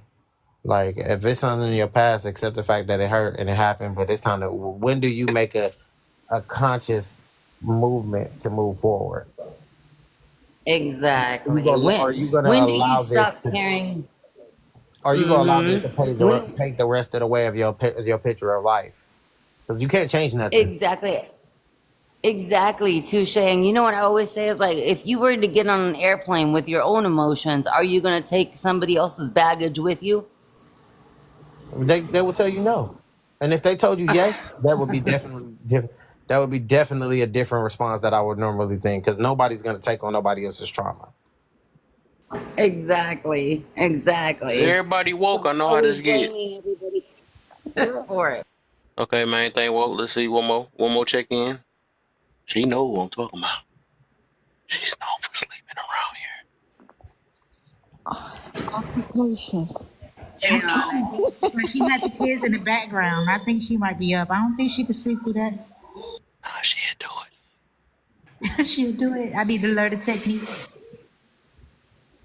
Honest is always gonna be You gotta honest. say something in a couple seconds if you hear. I got Mr. P in the box. Yeah, that be for sure. Mr. P, if she don't say nothing, you gotta boot her. Who? Alter. Alter. Where are you, Alter? Alter. Baby's asleep. Down. Alter, where are you? She probably asleep. What's up, Don't kid? wake her. What's the deal? Big John in the building. Hello, fam. What's the word, Thunderbird? Don't drink it. Don't drink what? Thunderbird. I didn't even know that. No, I just been sitting back listening to the whole conversation. Yes, sir. And to me, I'm just gonna go ahead and touch this one for the fun of it. Triggers to me is nothing but an excuse for not taking accountability for your own actions. I agree. Because everything boils down to one simple thing: choice. And the sad thing about the internet, TikTok, Facebook, Snapchat, Instagram, YouTube, there's a whole bunch of the Me Too movement. There's no way on this God's green earth that we can all go through the same trauma. We can have similar experiences, but nothing's ever identical. I go through a lot of these chat rooms, sit in there, won't say a word, won't type a word, and leave. Because they just nothing but mainly Me Too movements. They either bashing men or they bashing women, or they bashing women against women. And then you got the so-called male name calling simps. People stand on what they believe. Problem is, since we don't agree with, we got to say something against them in a negative fashion. What COVID or C-19 should have taught everybody, single, married, we better figure out a way to get along. Federal government didn't care. That 1% of those billionaires dang sure didn't care. Same thing with the millionaires. Did not care about us working stiffs whatsoever. But yet and still, we got the crab barrel mentality. Soon as it looks like somebody's getting up out of there, somebody's got to pull them back down. And the sad thing is, C-19 was never the start of that issue. I've been watching it since the 60s. Right when you think things are changing, they go right back to being the same, under a different disguise or a different movement of trying to make oneself look better than somebody else. So C-19 really should have taught all of us, especially single. We need each other. We need each other just to make this thing go. And what I mean by this thing go, by making each state go correctly.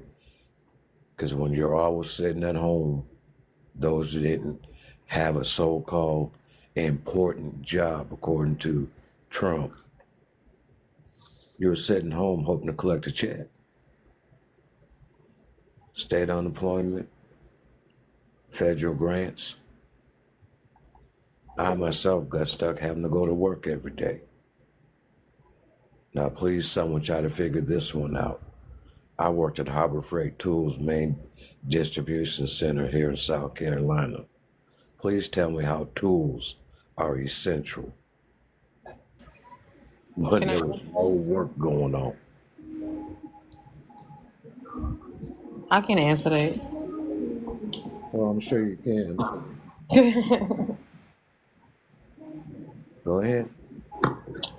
Well, it was simply that some people knew that the prices of materials and they knew about the state of, like, the actual state of real estate, like what was going on, and many people just didn't. You see, like, some people were like, why was there so many people at Lowe's and Home Depot? They were clueless, not knowing that the price of everything was just about to shoot up. But a lot of that information was in newspapers, if you pay attention.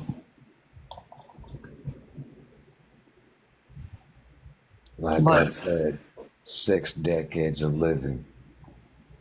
C-19 did not make tools essential. Every store was overstocked on tools, and they were not moving. Not at the way food was moving, not at the way water was moving, not the way toiletries were moving out of the stores. Eggs, milk. Tools were not that essential when, oh wait, the housing market just about shut down. Well, I think Nobody wanted to build standing next to somebody else with or without a mask on. Well, from you saying Harbor Freight is basically like tools for trucks, because that's what freight is. It's not. No, it's not. It's like a Okay. Lowe's. Yeah, I know. It's like I know. I've shopped there before. That's where we get most of our stuff for when we working on trucks and stuff. But you, anything Yeah, it's that like you a low can end make, Lowe's or a Home Depot. anything you can make, anything you can put together, Harbor Freight has all that stuff made in China and shipped over here in containers. Nothing they have is American made. I can guarantee you that. Well, how many people you think were working on houses during C-19? Here in South Carolina, not a whole lot. I would say a lot of people were, because a lot of people benefited. Like, if you're in that market, everybody knew that everything was on sale as far as like real estate. Now, I'm not gonna lie, I didn't know that the prices of houses were quadruple, but I did know that, you could make money. You'll be able to at least quadruple your profit if you bought during C-19 or before. And I don't want to quote Kanye, but Kanye was like, "America is for sale." Y'all remember him saying it? Mm-hmm. Some people paid attention, some people didn't. I made money off of real estate. Well, that's my whole deal. That's my field basically. But like I said, you have to be aware of the economy and I guess in that market to even know what was going on and read the newspaper. I bought my house right towards the end of 21. Cobra was already on the downslide. Well, isn't your house worth more now? Say again? Isn't your house worth more now? No. Not like you think it would be. Most places in the U.S., the prices of houses have gone up like at least Like I three-fourths of the said, price. in the major cities, that is very true. When you start spreading out away from the major cities, not so true. Can I say something on that too? Because with all this P Diddy war that we have going on, a lot of people don't. I know you don't. But now that you're talking about Japan and you're talking about like China and all that stuff, look, there's a lot of things that come into America. It's freight, yeah, and that's why I'm agreeing with you on that. On the freight. How we export and import. I'll put it like this. The owner of Harbor Freight, when he took it from his father, he went over to China and set up contracts directly with them to make the stuff that he wanted to sell. And it gets shipped over by container ships. I've had to unload them. I've had to load them to get them to go across the United States. I mean, is anybody Everything surprised? that came in from China with Harbor Not Freight. surprised, That's why- mister. And that company went from $4 billion at the end of 2020. It was worth $7 billion. Yeah, but people who pay attention to that, like they knew the price of everything was going up. If you were paying attention. Yeah, but people were buying tools just to buy tools that break. Oh, you're saying that Harbor Freight doesn't have good tools? Hell to the no. So you saying And it's And they know this. It's not even just with freight. It's not even just with freight, John. It's I'm with just talking about customer Harbor Freight. service. I'm just talking about Harbor It's- Freight. Because I spent 3 years up in there. I'm just gonna say, man, nobody's going to Harbor Freight treating it like it's Snap-on. I'm just saying, like, I shop at Harbor Freight and I have tools that are Harbor Freight, and guess what? The tools I beat on and I smash and I allow to get destroyed because whether it's Pittsburgh or whatever, I walk in there with my receipt and my broken tool and they let me walk out with a new one. So, like, I don't care if the tool lasts. Harbor Freight's going to replace it, but I mean, what you're saying, it shouldn't be surprising to anybody. Anybody who understands how we get stuff should understand that the majority of it's coming from China. And when you got stuff during C-19, it still was coming from the same place. Like, that should have been a red flag as to how serious it was. If the infrastructure didn't have to change, just everybody's lives had to change. I ain't gonna lie to y'all. I'm still confused. I ain't gonna hold y'all. I'm confused on where we was heading. Right. Well, How I'm did about you to get say, to hold on. Harbor Freight? Let me answer these questions. I've been doing Well, this. you know what's funny? The honest that you bring that up to, you're like, I ain't gonna lie to you. Like, I'm still confused too because I'm like, wait a minute, Look at I'm when not confused. C-19 I was happened, just about to sit up here and answer the question. and everybody was buying toilet paper. Where's toilet paper made from? Um, I think it's safe to say that America doesn't make a lot of things. I think. Now I don't want to send y'all in a loophole because she just wanted to go, but honestly, that's how I almost voted for Trump, because I did get it. I did get the whole China thing. Like, oh, you can't. I'm sorry. I did get the whole sea country thing, because I was like, we really do depend on them. And when he mentioned that we're trying to separate from them, I was like, he has a great point. He almost had me for a second with that. No, he does. He does. It's a good point, because how many clothes do we have that, like, even us as women, when we buy our clothes, how many times does the tag say "Made in China"? I don't know. It What? comes from Asia a lot of the time. So. Oh, a lot. Everything. Everything in this house is made from Everything. China. I ain't Yeah, gonna I was lie. just about to say that. Like, I'm not gonna lie to y'all. But look, we get oil from other places. Look, America, we use everybody. We use everybody. It's okay. Nah, they using us right I about now. mean, I think shit. We all gotta scratch each other back to get to where we need to be, and that's just really what it is. I think with COVID just did a lot of bullshit. But I think COVID was trying to sit the world down for Bro, real. you gonna keep saying he done said about 3 times in a row. You know you really pushing it.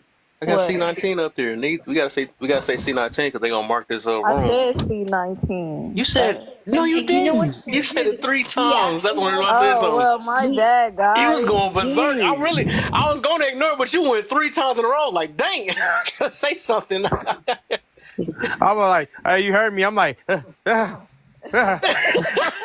You know what's crazy? We have all those. I try to talk over it and everything so that the live don't notice it. I didn't notice. My bad. It's cool. In America, we have all those same resources. Hey, main thing gotta we finish just don't real quick. use them. Main thing still gotta finish. I just cut it off.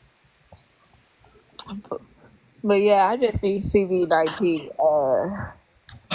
was just trying to sit the world down. In my opinion, it was just trying to.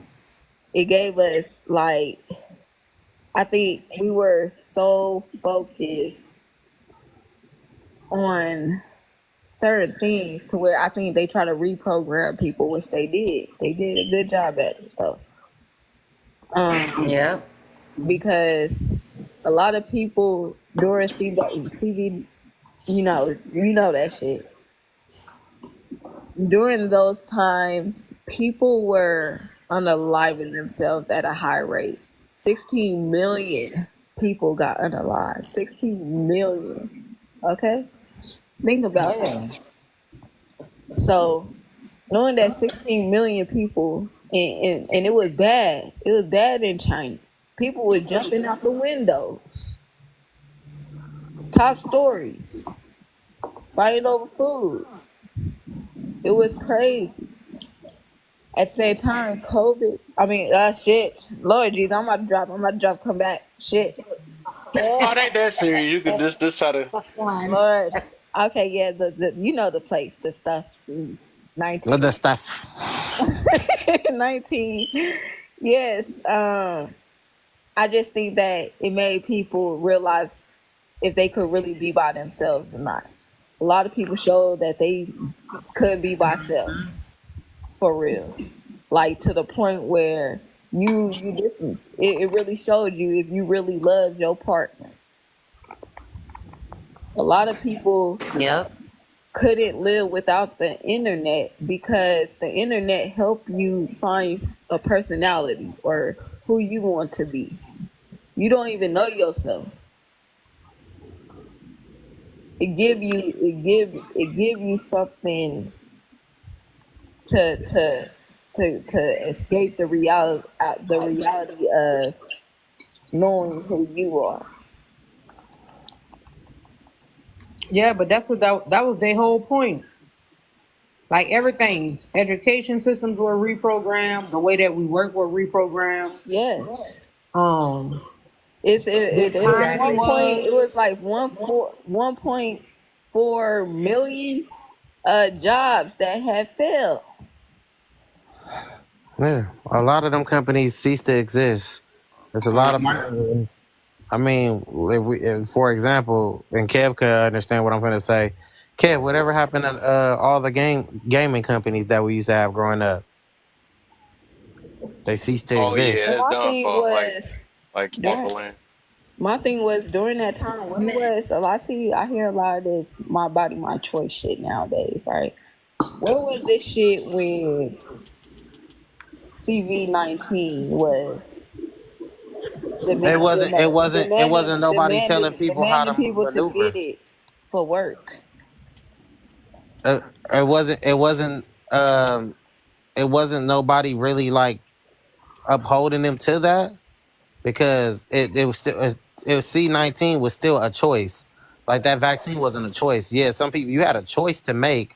Do you want to still work for that company or not? And a lot of people was like, they was like, no. I seen a nurse that was working there and they was walking around and she made a video. She was like, they want me to get it. It's my body and my choice, and I don't want to put that in my body. So people, it was that my body, my choice thing had always been around. They really blackballed Nicki Minaj for speaking up about it. No, she blackballed herself. I'm not gonna lie. Because she had asked them, why do you want me to put something inside my child that I don't even know what it is?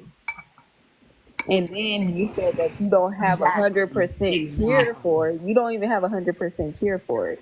But you want me to put this shit inside my kid? Myself? That's crazy. Well, isn't it crazy, honest, that not only did they say, should you get poked or should you not get poked, but then they also brought the PPP loans. Like, all that stuff. Like, what are you doing while you're dealing with C-19? Are you going to start your own business? And are you going to use the government funding to do it? a lot of people did. And a lot of people got caught up with that. Can I say this? The PPP loan wasn't for people to start their own business. That's what people chose to do. But the PPP loan was for people who already had their business. Thanks. Like that. Was that what was that after they got the poke or they didn't get the poke? No, a lot of people. It didn't matter. A lot of people did not have to get a COVID vaccine to get a PPP loan. Exactly. Excuse me, sir. You said it. You talking about me? I just want to say, like straight up though, like my life got way better after the pandemic, after C-19. Not gonna lie. Wait, I'm lost. What you mean? Honesty? I didn't understand what you were saying. You said the actual word. You said the word by mistake. Oh. Yeah. I know you're not gonna say it. But what Mr. said, your life got better after C-19? Yeah. I agree. A lot of people did. If they knew how much money was out there, like the government was giving away money and it had to be spent. And most businesses were closed. Like a lot of businesses were not closed. Or people were legally or illegally getting money and they didn't know how to spend it. That's how I looked at it. Like I was in aircraft. I worked on aircraft right before the pandemic. I did that for like 8 years, and like I could see the writing on the wall. You know what I mean? Like I was pretty paying attention to politics pretty heavily, so I could see where everything was going. And I had set up some finances aside so that when everything stopped, I would have like a nest egg to chill with. And when basically everything got shut down and everybody had to go home, basically, I just took the initiative and started my own business with my wife at our house. And I made sure to try to do things to make my kids' learning experience still beneficial and not just stagnant. And I don't know, to me it was like a pay cut because of what I had coming in prior to everything, and when the money started coming out, I took a pay cut. But a lot of people were saying that they were making more money during the pandemic from the government payouts than they'd ever made in their entire lives. And Yep. and you know, I can see how that's like really disenfranchising of wanting to make you return back to work, knowing that the only time you made that kind of money was when the government was forking you out its crumbs. Mhm. You know, I it's think like, that's the yeah, thing, Mr. Grant, is that a lot of people, like they can make a lot of money, but they don't know how to handle it. you know, and it's like for me, it was just like I was just like telling my friends and everybody, I was like, when you guys get shut down in your house and stuff, I was like, you're gonna have a choice. I was like, in 2 years, you can come out with, you know, something that you've done for yourself. You can educate yourself. You can start a business. You can pick up a hobby. I was like, or you can just sit here and waste this time and send the money that they give you right back into the system, and then come out and still cry about the situation. I was like, that's gonna be the split. People that saw a chance that they didn't necessarily have to go to work and there's money gonna come in, I'm gonna take this and run with it. And then people that are like, I'm gonna take it easy because you never know what's gonna happen. And now that the taking it easy is over and the money's stopping, they haven't done shit. They don't know how to do shit now. Right, But to be honest though, right, and Mister, I was saying that most people, a lot of businesses, I mean, I don't know from your demographics, but damn near, if out of 10 people, it probably was like 6 people starting businesses, like out of 6 out of 10, right? But I was like, it wasn't really lucrative businesses. It was just that it was more money in the economy at the time. Like people were spending more money because they had extra money. Whether they, you know, got PPP loans or whether it was even when what they call them, the checks that they gave out. I can't remember the name of it. the stimulus, The stimulus. Like the stimulus had to be spent. Almost everybody had one if they didn't have two, right? If you had a business, you should have been making money. But like I said, after C-19, those were, to me, it wasn't lucrative businesses. For like, Well, I had and friends who maybe, were selling like candies and cookies and balloon businesses, t-shirt businesses. That's not essential. So now I feel like those businesses really didn't like last. But well, I mean, during, maybe that's where I did it different because I wasn't trying to make money during COVID. I was doing R&D on my company, and the money that was coming in during C-19, that was just keeping everything in the house going. All of my own investments were, and because of how you can be clever with taxes, an R&D budget can do a lot for you. And what's you know, R&D? Because I don't know what you're talking about. research and development, product Gotcha. testing, and research and development, you know, quality tests, things of that nature. Like you can just keep listing and creating things that qualify as R&D. Gotcha. And it's a way to subsidize, you know, what your costs are and what you get for your tax break. You know, when you file your taxes, it's a benefit. But anyways, like I just knew that there was going to be a ton of people doing what I do. I do 3D printing, I do garment printing, I do fabric dyeing, I do custom garments. So I knew that if I was just going to start a t-shirt printing company, that when this all calms down, that's not going to be able to stand on its own. So I have to be multifaceted. And it's like, I don't know. I just wanted to use as much time as I had because prior I was working 12-hour shifts. I was driving literally 5 hours in my vehicle every day to go to my job because it was a really good paying job, and living situations, there's a mess there. But, you know, my quality of life sucked. I had a great job. I had good money, blah, blah, blah. But now it's like I've watched my kids grow every single day, literally since the lockdown started, and it's been a wonderful part of my life. I feel I that. think one thing, Mr. Plant, that you and T touched on too. If you look at when C-19 went down, because I look at my husband and I have been together almost 10 years. So, and he came from Southside Chicago. I came from Southern California, but I make more money than him.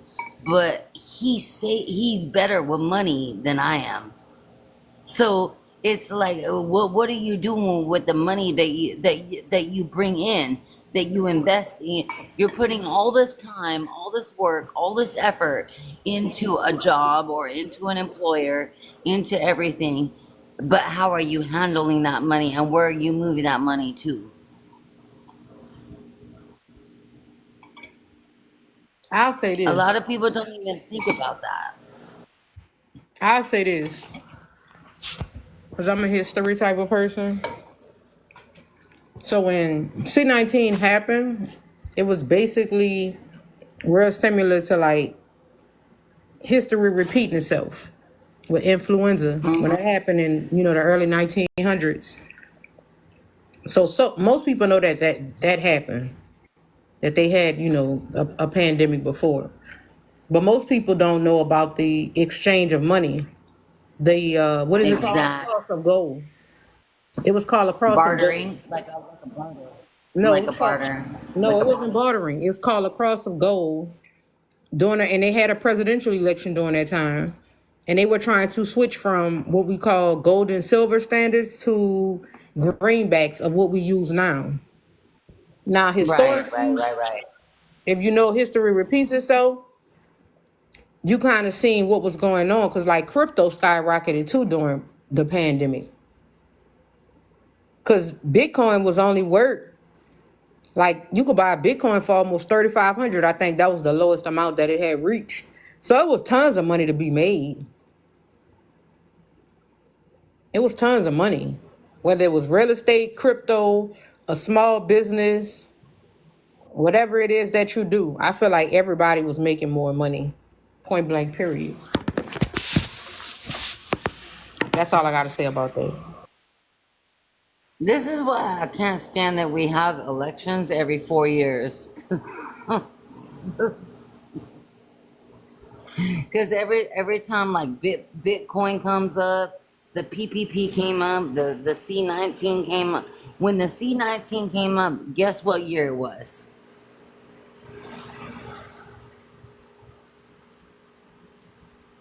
It was Sorry, going into 2020. what was the It question? was an I'm sorry. election year.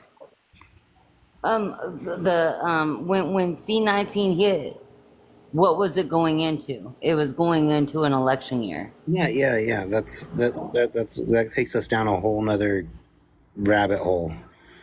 I mean, I know. there's people that call it the You know me, the Mr. scamdemic. You know what I mean?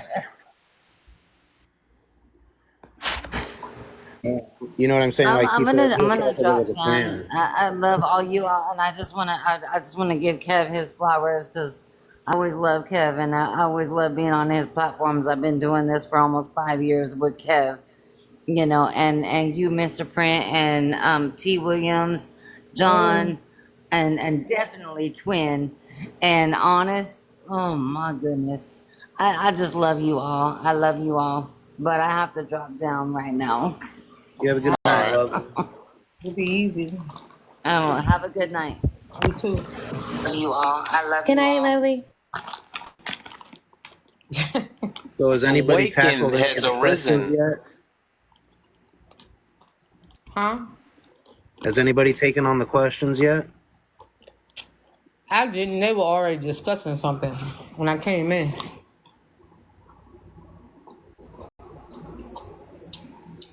But I think other people. Mister, you can answer them and then T can go. How are you dealing with the after effects of the pandemic? I don't know. I mean, I kind of alluded to how I carried myself through it.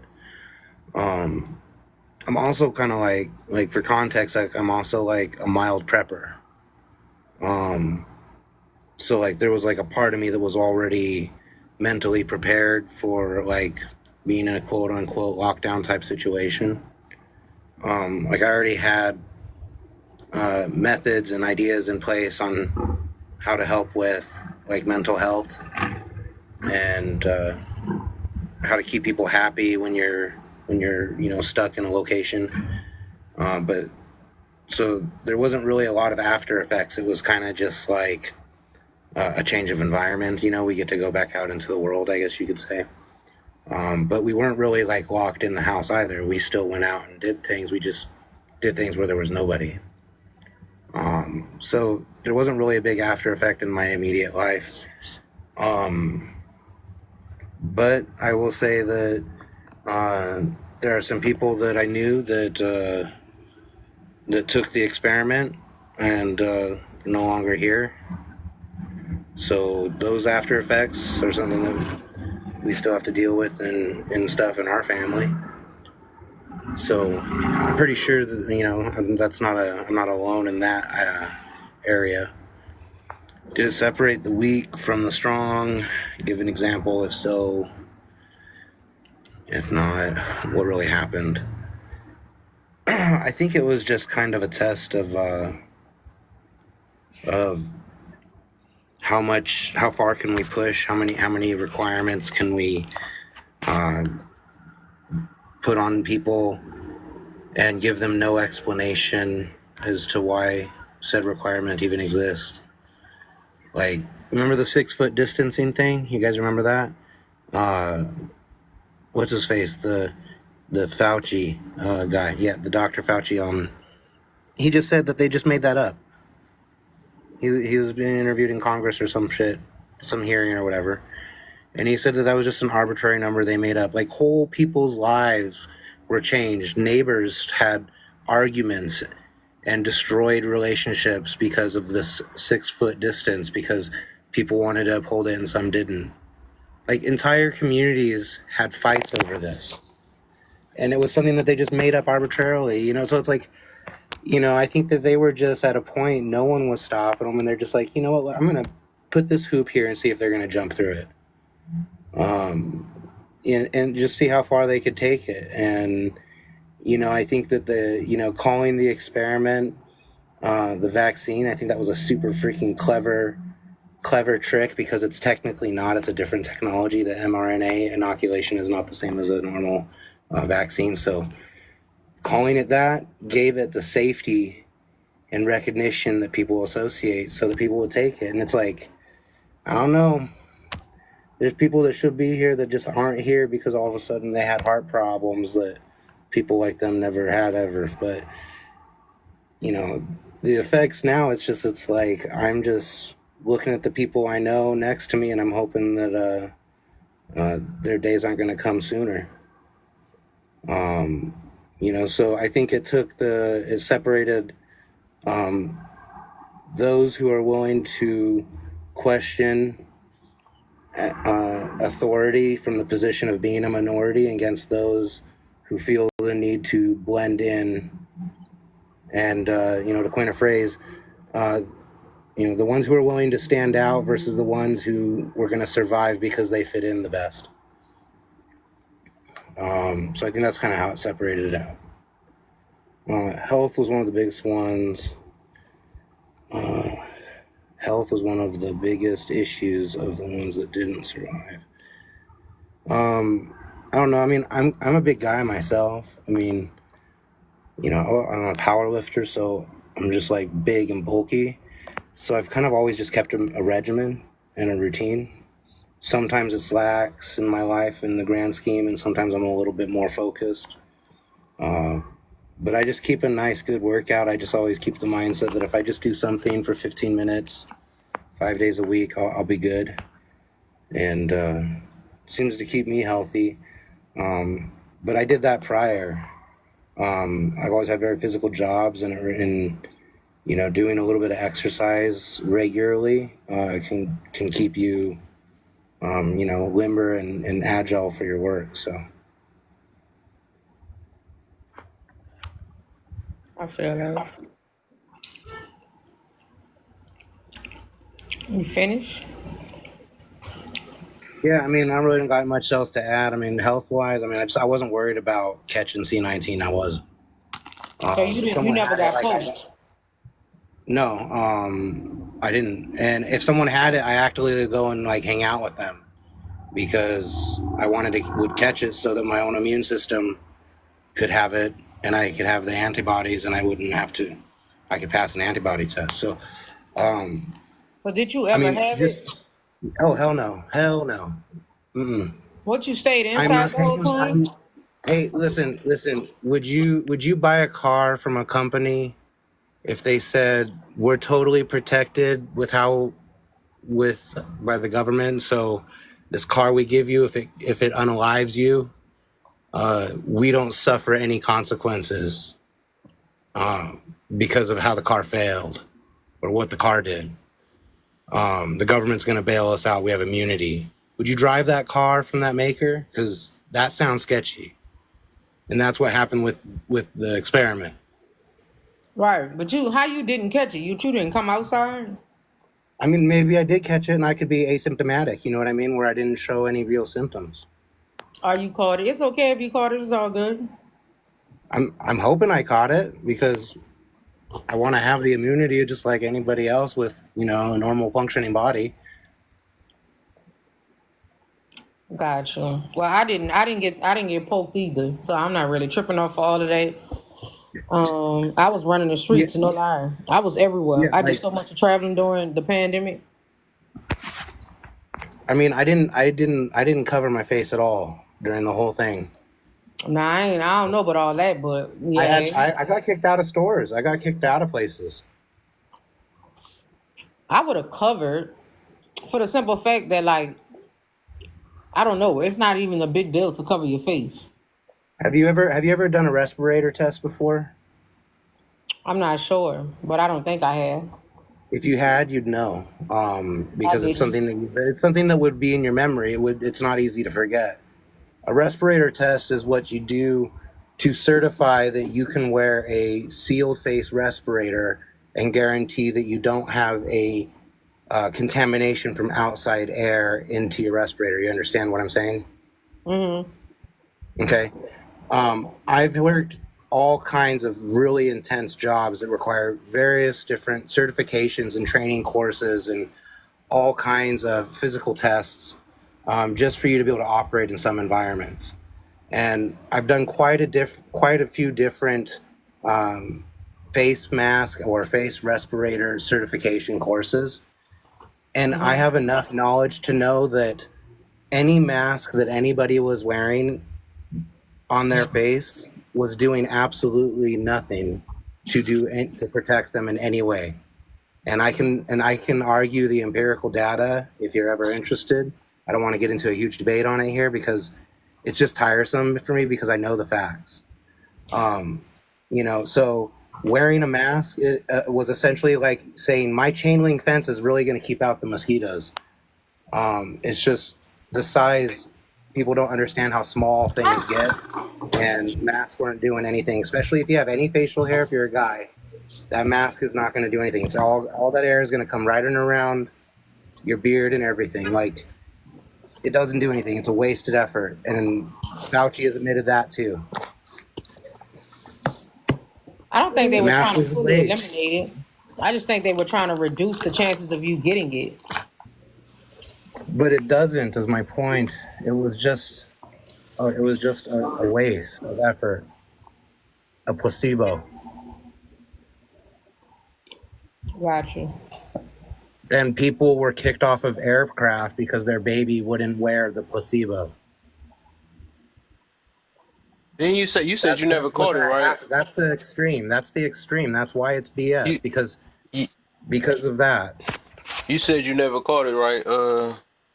I mean, I may have, and I may have been Yeah, I'm about to say. asymptomatic. So I could tell you coming from an angle. That's the same thing my cousin was like too, though, and it's the same thing. He was the same thing percent, and I was saying that too, right? But and it basically, like, it seemed like it's a myth type situation. Well, I guess until I had caught it my dang on self, but also he mentioned like your mind is a powerful thing, it make you do stuff too, whatever. But I was mentioning it to him because I know we talking from experience versus didn't experience it, and it might be some BS because I didn't experience it. But because I usually hardly don't get sick. I usually don't get, like, maybe one time out of a year. But otherwise, like, that stuff, like, I know people that was around me. I know that junk was real, basically, because it was like that happened to one of my friends and his mother. When his mother caught it, like, she lost her voice for I don't know if it ever came back. So it was so bad with her. And then him, he dang it was in the hospital, and it was the same thing. They said it attack your lungs first and all that. You can't really breathe and all that, or whatever, because it build up the mucus and all that other situation. I didn't get it that bad when I got, because I caught it twice. But the second time, like this, it was like that thing where they was talking about the taste and stuff. When I couldn't taste water, and I'm like, I've never experienced that in my life of not tasting water, no matter how sick I got. And it wasn't like a taste, but it's just like it's like with me, I don't think it's like no taste. It's just tastes nasty. Like water just tastes horrible. Now I've never like probably ever experienced that in my life or whatever. So uh I guess basically what I'm getting to is that, yeah, I guess it just depends, because I could tell that you're talking from an angle of, dang, I might not have caught it. Was if you caught it, you would know for sure. But everybody is different, right? Their body built different or whatever, and it's weird because like I said, I hardly get sick. I don't get sick either. I got from what I thought, I had a strong immune system or whatever. But when that C-19 came out, shoot, I know, and I was over the masking up in there. I stopped wearing masks now because. I kept catching. I caught it with it on. No, I gave up after that. Like, what the heck? I'm over here protecting myself and still catching this junk. I'm like, man, forget that. So nah, and then I caught it. I think I caught it again like 3 months ago. But that was when I wasn't focusing on it. That's why I said today. I know it ain't no mind thing. I wasn't even focused. I wasn't even looking forward to it. I just started out of nowhere. I just stopped tasting my water, and I'm like, dang, I thought it was just a little cough. I didn't know that I had caught it again. I mean, I just want to say first off that I don't come from the position that it's a myth or that C-19 is not real. That's not my position at all. Maybe I wasn't listening. I thought you were saying that. No, I totally recognize that it's a legitimate thing that exists. In fact, I think you should look up what the word COVID-19, like what the word COVID means. I don't think you can say it. C-19. C-19. Look up what the word means. It's an acronym, just so you guys all know. That's an acronym.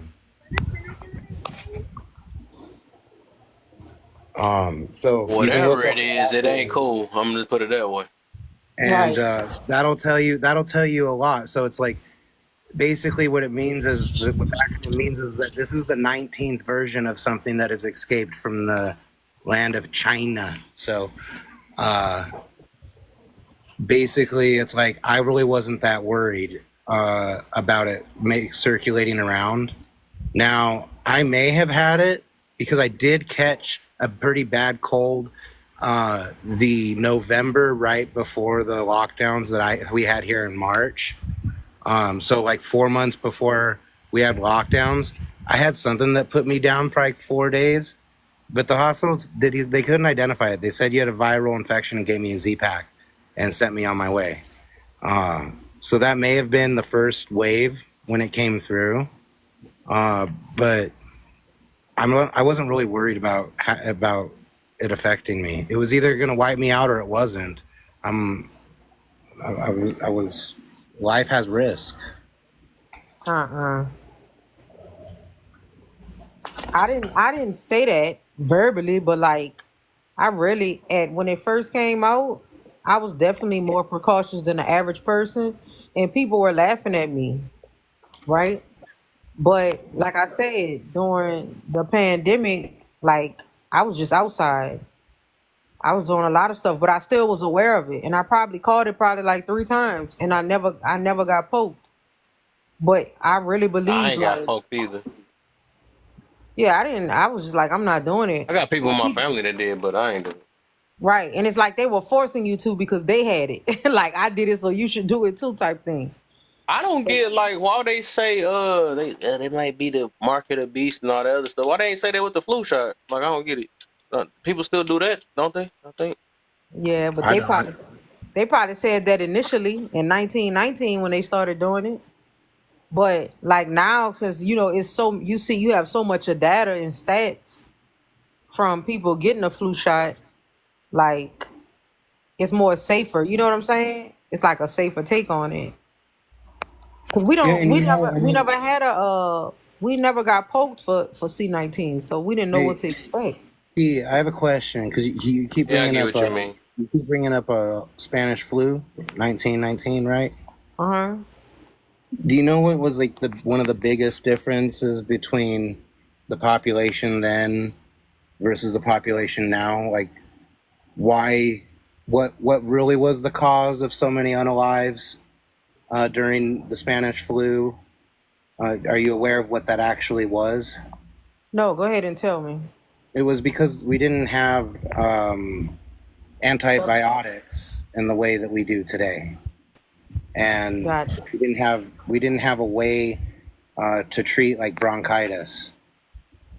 So you'd catch the influenza or whatever, the Spanish flu, and then we'd monitor you, and then you would end up getting this bacterial infection, and that's what would get you. So, you know, it's like they used the advertising of and statistics from how people felt, and people masked up in 1919 and you don't mask up now, and it's like, okay, well, they didn't have access to the same types of medication and things that we do that it's like they didn't have access. So it's just like the populations were prepared for different things, and our population has a lot more access to medication that simply didn't exist. So, you know, I think context is important. While 1919, the Spanish flu pandemic was a big deal, there's reasons why it was a big deal, and those reasons don't have parallels with today. Well, I understand your take on that, but at the same time, like, it's some people that, once again, they didn't get poked and they still treated it. Like myself, like, there's nothing that I use from modern day medicine that treated when I was sick from C19. It really was all holistic stuff, to be honest. I mean, I just had a rescue inhaler that I've had my whole life, so that's all I had. I didn't even have that. I really did the thing when they was talking about with like the oranges and the ginger and all of that stuff. And I took a lot of sea moss. I juiced. But I'm not gonna lie, that one time, I don't know where I had came from. It had me in a bed for a little while. Like, I was down for like 5 days. But, you know, I didn't go to the hospital. And I mean, I'm just gonna say that COVID-19 stuff. You can't say that. C19. When it's in my blood, man, it's containing with a lot of nicotine and monsters. So it's a pretty intense mixture in there. Right. I just didn't trust it. I really didn't. So I didn't go ahead and get poked or whatever. I didn't trust it either, man. Ugh. Yeah. So that's just what it is. You know, it's like, never take something if the person making it doesn't have any liability. That's like usually. They didn't have enough info on it. Like, it's almost like a lab rat experiment. Like, they didn't have enough data on it. Like, no, they had the data. They tried to seal the data so that nobody could see it for 75 years. Well, who they gave it to first? They hid it. These companies hid the data.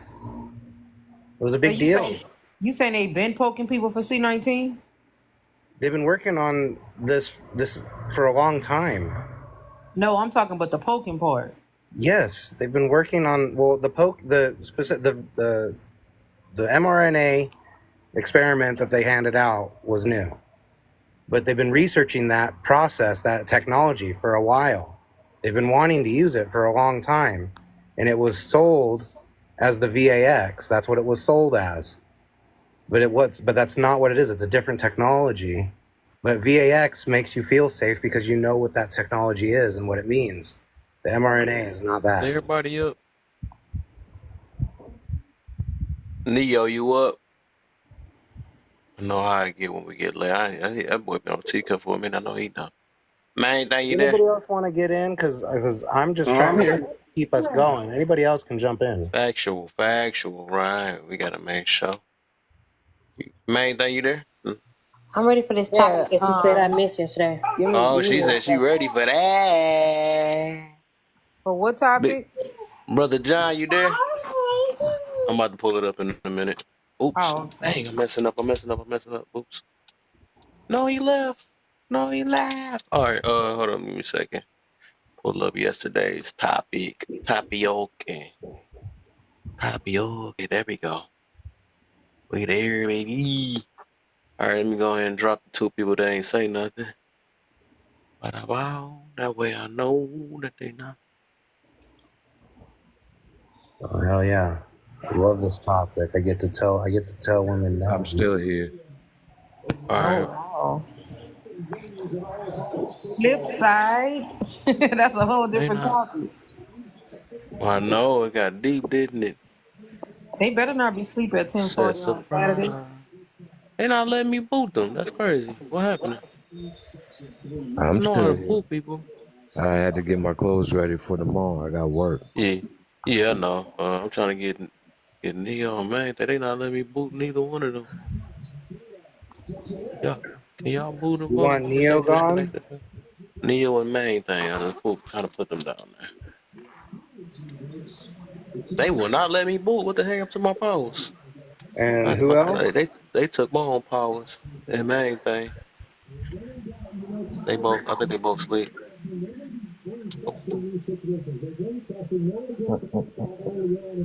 What you trying to do? No, I'll just put them in the comments. Another person that want to play Noob Saibot like me. Let's get this party started. All right. So the topic is harsh truth. This is a man's world. How y'all feel about that?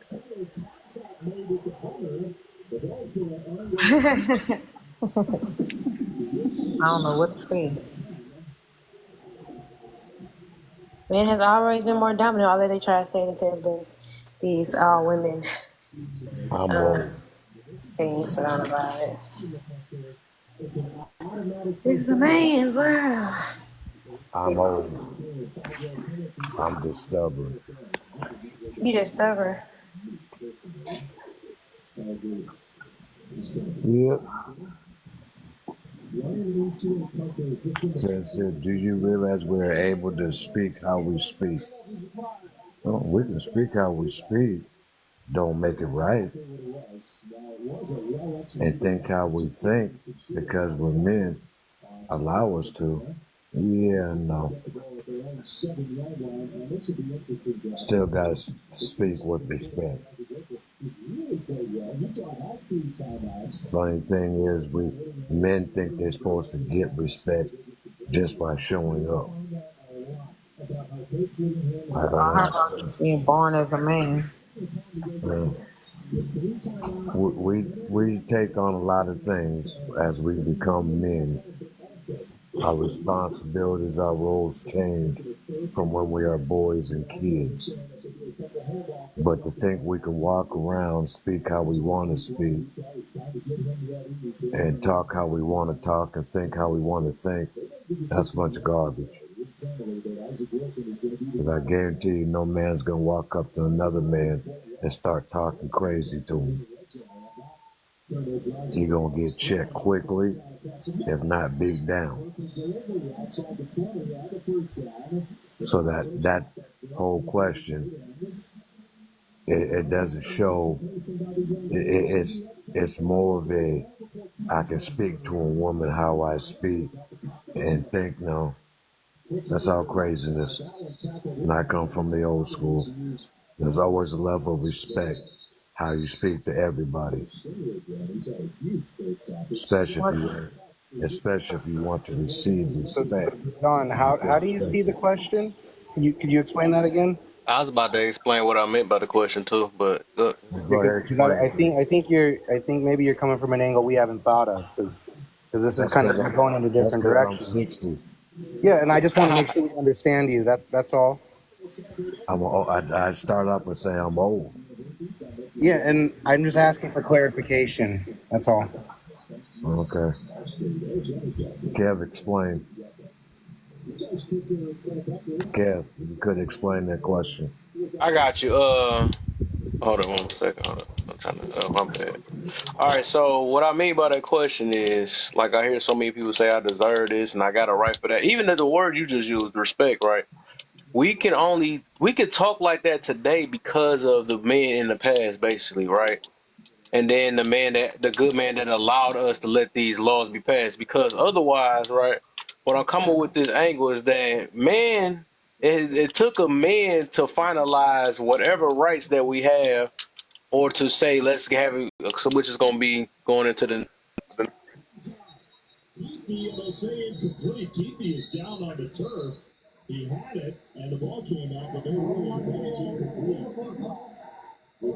Where'd he go? I don't know. I guess it's giving him a problem, but I'll finish his explanation. Go. I don't know.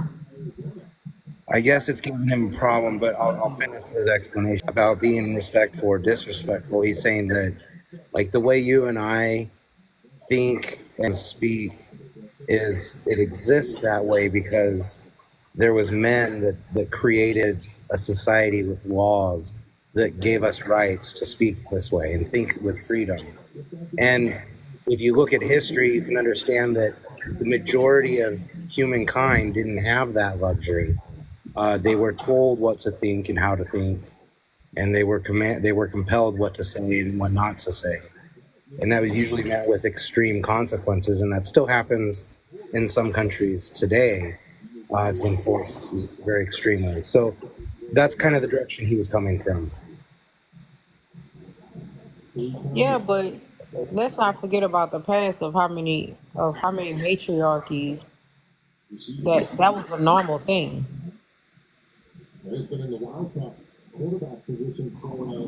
Really, patriarchies is something fairly new. You say matriarchies? Yeah, that was a common thing. What's the most successful matriarchy I could look up for reference off the top of your head, so that I can learn? You can look at Spain. You can look at Hawaii before they took Queen Liliuokalani out. You can look at Kenya's history. You can look at Ethiopia's history. You can look at the role. No, I'm just saying, like, one matriarchy, like, specifically that you like. That's a good example. That was not taken out because most matriarchies have been taken out. That's the thing. Yeah, I understand So that. is it successful? That's because ultimately rights have to be defended with physical force, and matriarchies don't have the force typically needed to repel the force of a patriarchy that's coming into place. So I understand the concept. I get it. Is it really rights or is it just people trying to overthrow a certain type?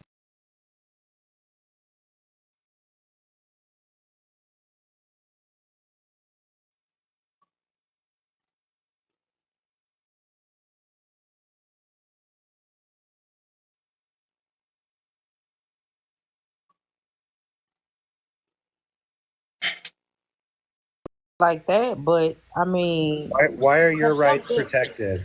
if something works perfectly well, why would someone come in and Because like evil America? exists. Yeah, but America's known for that, invading places. That don't mean something was wrong with how it was working. Every place has been invaded by another place. That's just how things happen. That's just the way of the world. And America is known for going places and doing its thing and then rebuilding afterwards. Not a lot of places did that prior. So there is a difference. Every place has been invaded, but who has it been invaded by? That's the problem. It's not the people that have been invaded. It's the people that did the invasion. That's a very long chronicle of human history. I mean, come on. Yeah, but like you're not right because you invade somebody. Well, there are patriarchies that have been invaded, so it's not like it's just only. You can minimize it to matriarchies or women invaded when they had power. If the end goal is the survival of your society, then you were right. What part I'm missing out on because my stuff froze. I don't know what y'all talking about. I'm trying to see what I'm just trying to answer questions as they come in. That's all. Kevin, please No, explain I the just way you got back want because it. my stuff, my phone died. I wasn't, and I think I don't know if everybody heard what I meant by this topic. We didn't It get to just hear the cut whole out. thing. Huh? We didn't get to hear the whole thing. Oh yeah, no, I was saying that the angle I was coming from was that, oops, was basically I was just saying that it was men that had to finalize all these things because otherwise men would have to that's the part I was trying to get to. It would take men had to fight for us, literal fight, not people that call it fighting today. Women like, I'm fighting on the side and y'all not physically fighting on another man, so quit all that BS. We talking about when it was really like wars and all that stuff to give us where we at, or when they conquered things, or when they trying to get power, they was literally unaliving each other and all that. So it took men to do that. So that's what I'm getting to about that. So we are able to have these talks, and it's even, I can get super deep. Like we get to pick our religions. We get to even um say this thing like you were just talking about respect, right? It wasn't no such thing as what's disrespect or not. Sure, they can do whatever they want if it wasn't no rules. All they have to do, that's why I'm about to get to with the law part. But just overall, man, this is their world, and if they wanted it to go south, men gonna have to just fight for it. They're gonna fight one another for it. So Okay. that's what I'm getting to about that. Well, if we look at it from a historical standpoint, it wasn't until 1960s that Black America got a right to say anything. That too, right? But If we did speak, a lot of them got unalived. You see what I'm getting to? Yeah. Is this question regarding America? I'm just keeping it in America. The whole world. I'm just keeping it in America because the biggest argument I used to have, and I'd always have fun with my history teacher, was Columbus Day. We celebrating someone that landed here, found here on accident, and claim he discovered something that people were already living on.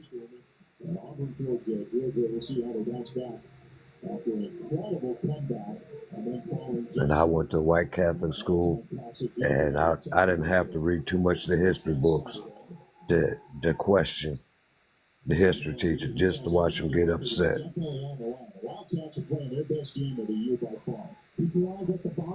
And a lot of people will still say to this day, how did Columbus discover America when there was already people here? We call them Native Americans. I don't think they teach it like that in schools anymore. Well, I know for a fact they don't. But like I said, I'm old. I come up from the 60s. Really quick. I don't mean to interrupt you, John, but I'm going to drop down, my guy. Everybody have a wonderful evening. Y'all be blessed. Let's be tapping that screen. Let's share the live. Let's put some hashtag FYPs up there. Come on. Let's get it. All right, go ahead and drop me down. Y'all have a blessed one. I already argued this till I was blue in the face yesterday, so I'm good. I don't need it to repeat. My heart can't take it again. All right, Mr. Man, that sucks. He said he argued this point till he was blue in the face. What the heck? I booted her and she came back. That was crazy. She woke back up again now? What was his point? For sleep, I'm tending to my nephew, sir. Oh, sorry, ma'am. I was calling your name. So you ignoring me. That's what you were saying. Oh, that's crazy. Oh, I had to get my nephew his bottle in. Hey, but she seen that boot, though. You seen that, though. Get that bottle in. Bottle that in. Stop playing with man. Oh, so this is from yesterday. I don't think we finished it. But yes, we have cleared that this is a man's world. But yes, it's nothing without women, of course. Men definitely built the world, make the world comfortable for the ones around them. Like I said last time, I don't know. Yeah, this is definitely a man's world. Is that Jane? Hi, Jane. Hi. Oh, wow. Hey, hey, Kev. What's the deal? How you feeling? Tired.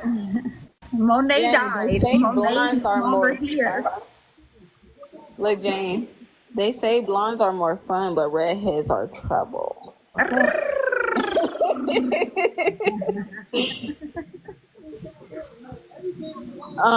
So wait, we doing these one by one, Kev, or what?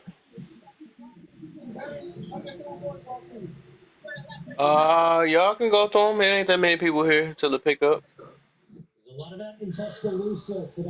Okay. You do realize we are able to speak how we speak and think how we think because men allow us to. Mm, mm, mm. So when you say that, what do you mean? I'm trying to understand that one. Hold on, give me 1 second. I got you. Dang, good one, mother father. All right. Sock him in his face. Your mouth off. Oh, my bad. All right. So what I meant by that is speak how to speak, speak how you speak, and think how we do. I literally just explained. That's crazy. Oh, you're talking to your nephews. Okay. That's crazy. That's literally what I just got done saying. At least about 2 minutes ago. So, basically what I'm getting to is that it took men to fight, get us where we at, right, to finalize things. Even though, right, because I know that's how what was happening all yesterday. Everybody like, well, women was on the side and all that stuff. But you still had to have a good man or whatever to finalize and say, you know what, it ain't right. You know what I'm saying? The ones that decided to stop fighting about it, like, yeah, you know what, we do gotta. Oh shoot. Because overall, we already know it's like there's men that's in the office to make the final say in any situation, or even offices to just the invention of that. Hold up. Well, dang man, I'm trying my best to try to multitask. But yeah, that's all I'm getting to about that.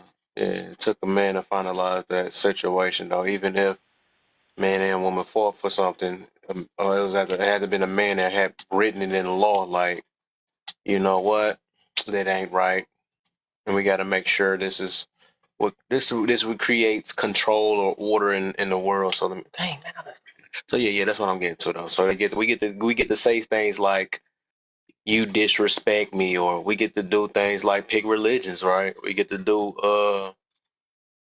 to pick schools and have degrees, all this other stuff because man set the laws for these things. So that's what I'm getting to about that. Otherwise, it'd be a free, crazy world where everybody just moving off nature and stealing stuff when they feel like it, and so somebody had to, even at the beginning of the time, it had to be somebody that set some ground rules. Because otherwise, if it were no ground rules, that means fight for the power and control this or whatever. So yeah, I got it. Oh, okay. Hey, Jane. Hey. Y'all be popping up and I'm just missing everybody. I'm a little teary-eyed, you guys. Monet's gone. Who is that? It's on Ghost. She's gone. She went out like a G. Who is it? You ain't never say who it is. Monet from the show Ghost. Oh, Ghost. Wait, hold on. I'm trying to see. I remember seeing that last Friday. Well, you know what? I don't know who that is. I fell asleep. I forgot. Dang it. Is it Real Gone or the Show Gone? The Show Gone. It's Mary J. Blige, but she plays Monet, and I loved her character. And she's gone. I'm sorry. I get connected to characters in movies and books. You would have told the movie if somebody was watching it. My bad. I thought you must be one of them ones that be spoilers. It, Jane. My bad. I'm late, girl. I'm so late. My bad, sis. You know what's sorry. crazy? Because I fell asleep before it ended, and I was like, "Dang, what happened?" I knew I missed something. Well, I mean, I'm not gonna tell the whole detail. You still got to see it because I found out on TikTok, but it still was like how she went out was lit. So yeah. Oh, dang, I gotta watch it. Rewatch it now. I ain't gonna tell no more of it. I'm sorry. I'm a spoiler. See, that was spoiler. Okay. Harsh truth. This is a man's world. Unfortunately, yes. Unfortunately. Yeah. It's a very unfortunate truth, I would say. Yeah. Is that the only one we're on, or how far did we go? Not to the spoiler alert, and I say.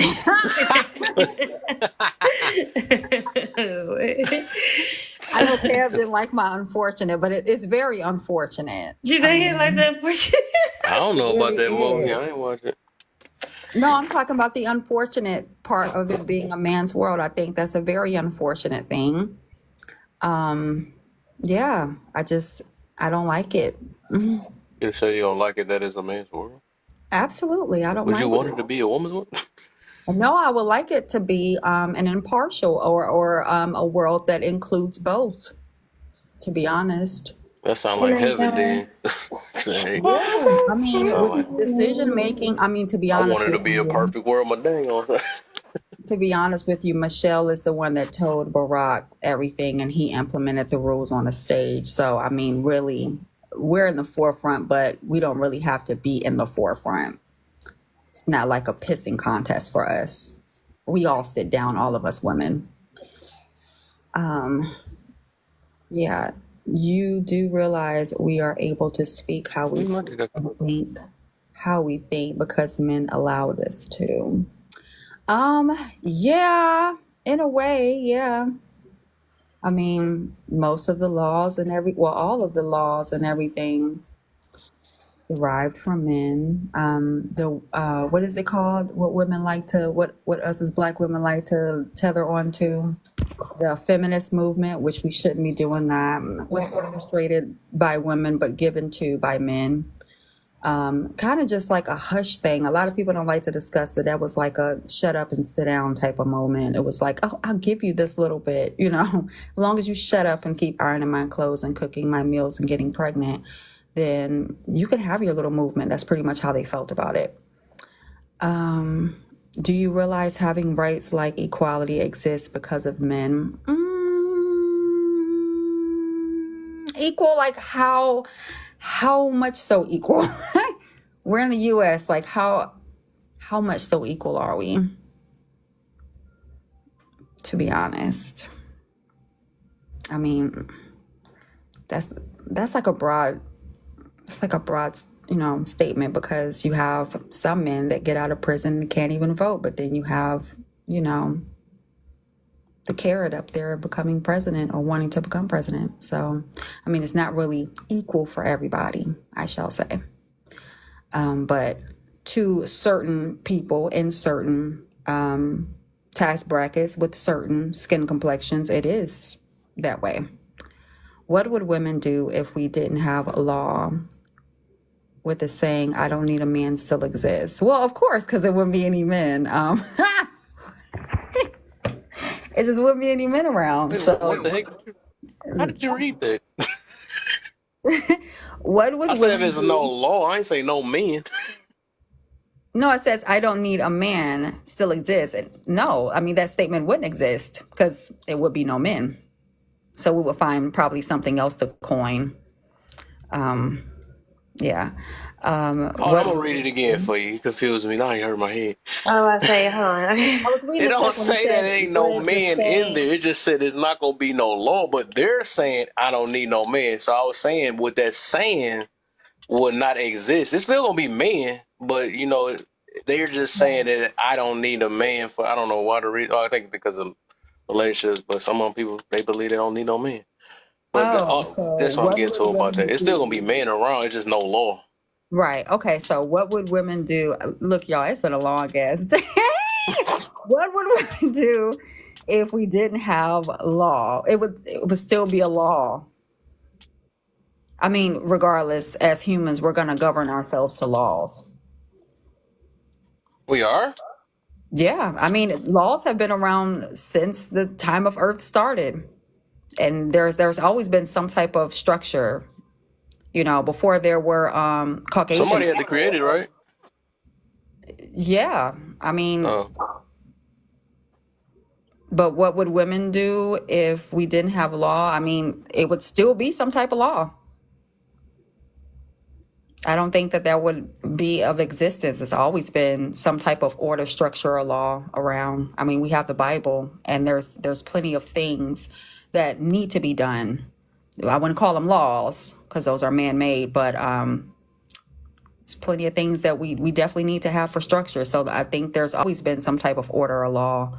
But I mean, to be honest with you, I don't like any of the personalized laws now or the U.S. laws now or any other country's laws. I think Earth is quite ghetto. But to be honest with you, the laws now are just skewed, you know. So they're only in place depending upon who you are and proximity to. So I don't think that they benefit a great deal of people, even though they believe that they do. And the good men should earn the most appreciation. Gratitude today for getting us this far. Agree. What does the word good men mean? What does good women and good men mean? What is good? Like a man that is faithful. Do you mean like that? Y'all, it's been a long day. Kev, stop playing on your game and answer these questions. I'm trying to figure it out. you struggling today? What's going on, I man? am struggling because these are hard questions because it's like I want to be able to answer the question. Today you getting tore out the frame. Read. I don't know what's going on. I want to be All right, able to answer the questions, but realistically speaking, laws and things of that nature, I mean, to be honest with you, they're just not for us. So it's kind of hard to say that our men, primarily melanated men, would have any just when it comes down to the laws. We're speaking of what they call the country's forefathers. So none of us benefit from those laws. I mean, you're talking about men that consider themselves as men and called black men, you know, a fraction of a man when these laws were created. So when we're speaking on that, it's just like, okay, well, what man? Because it's not any man that I would date or be in close proximity to when it comes down to these conversations of understanding. Our men don't benefit from that.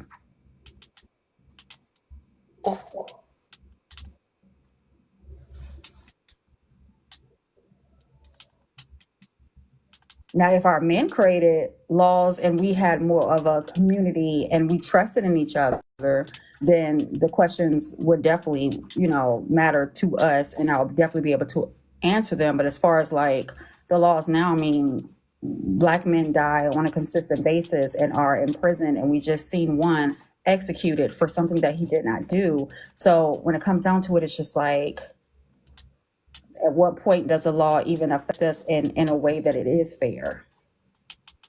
Believe me, if we was to live in a world with no law and we just go off our nature, we would be thankful that there's any type of piece of law. Because like human nature, I don't know why we act like humans are good at all. So speaking of the word good, so somebody needs some type of form of control. I think, yeah, and I don't think that I'm wrong saying report this because somebody might be like, oh, got them up out of here.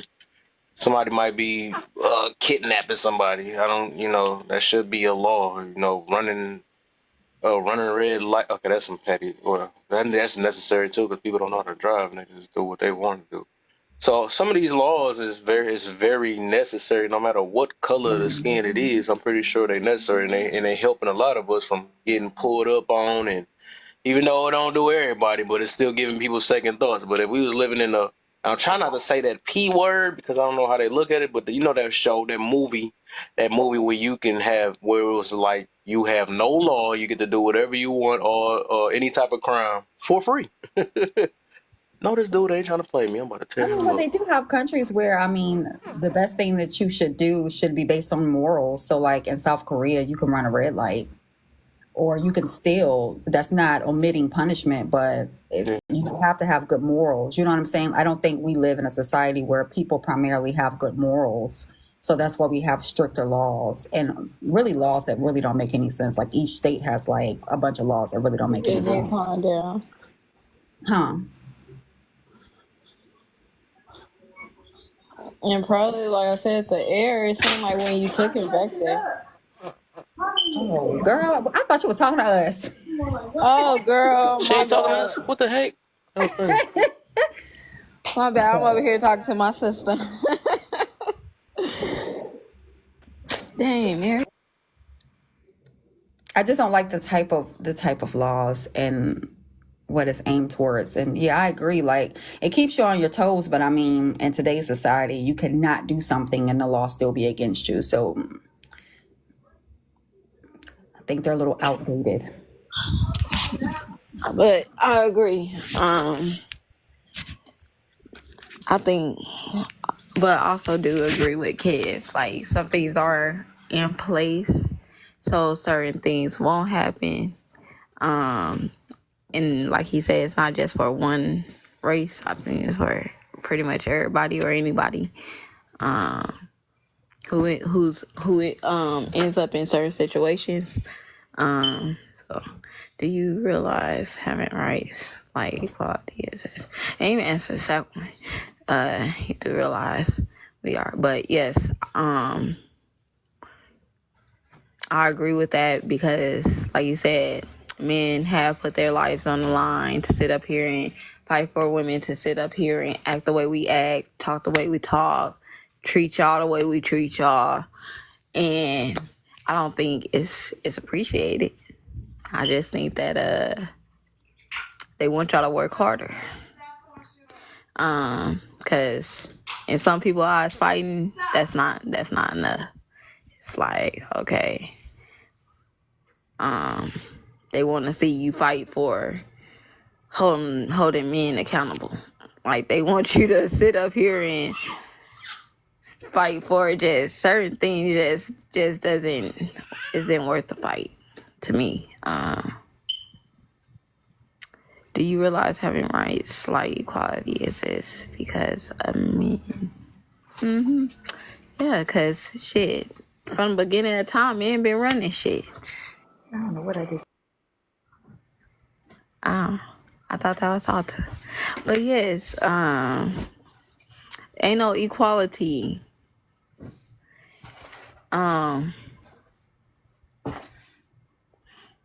I think we only equal in God's eyes, but men and women equals. No, we're not. We're just two people trying to figure out how to get along with each other. And what positions I think a lot of guys know the position that they're gonna play in a woman's life, but I don't think women realize the positions that they're gonna really be playing in a man's until he actually shows her the position that she's actually or the role she's gonna be playing in his life. Whether that's a side piece, tender piece, main piece. You know what I'm saying? Main piece.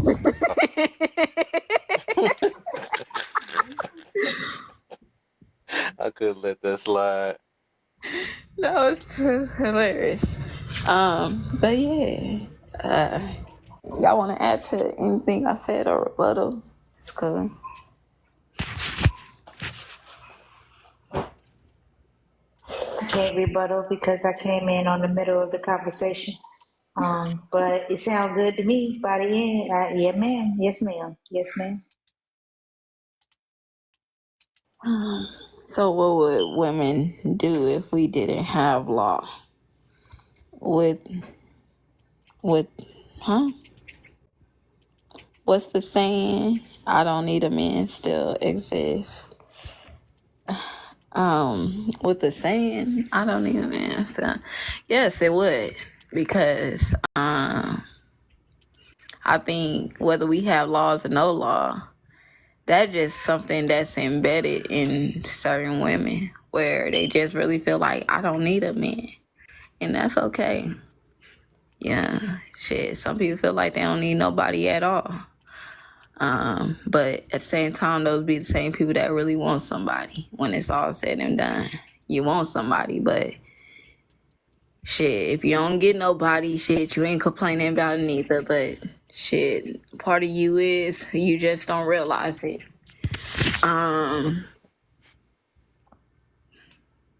I think laws not stopping women from saying they don't need a man. I think women who say they don't need a man, they just really have it in their mind that, okay, I don't need that fuck nigga, or, my bad for saying that, but y'all get the point. Like, they don't need that guy that done them wrong. They don't need the guy that's come into their life and just play with their mind.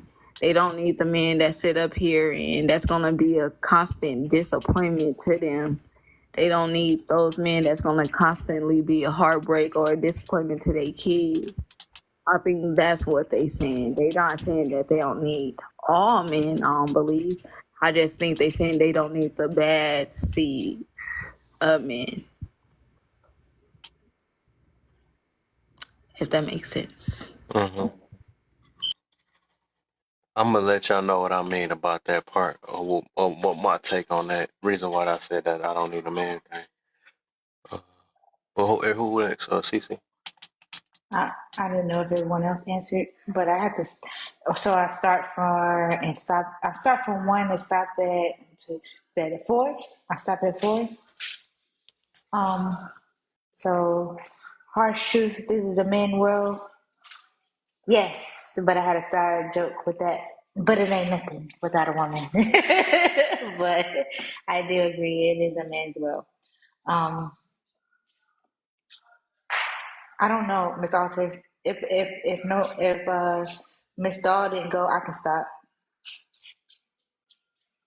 because I did jump in and everybody else was on the panel already, so I can stop. Yeah, all y'all start at the third one, the law one. Yeah, I think Miss She stopped at the. I think she stopped at the law one. Okay. And I don't know if Miss Doll went, so I came in, so I don't know. Yeah, she did. I was wondering I was like, who is Miss Doll? But Jane. Okay. Yeah, Jane went to the law one too.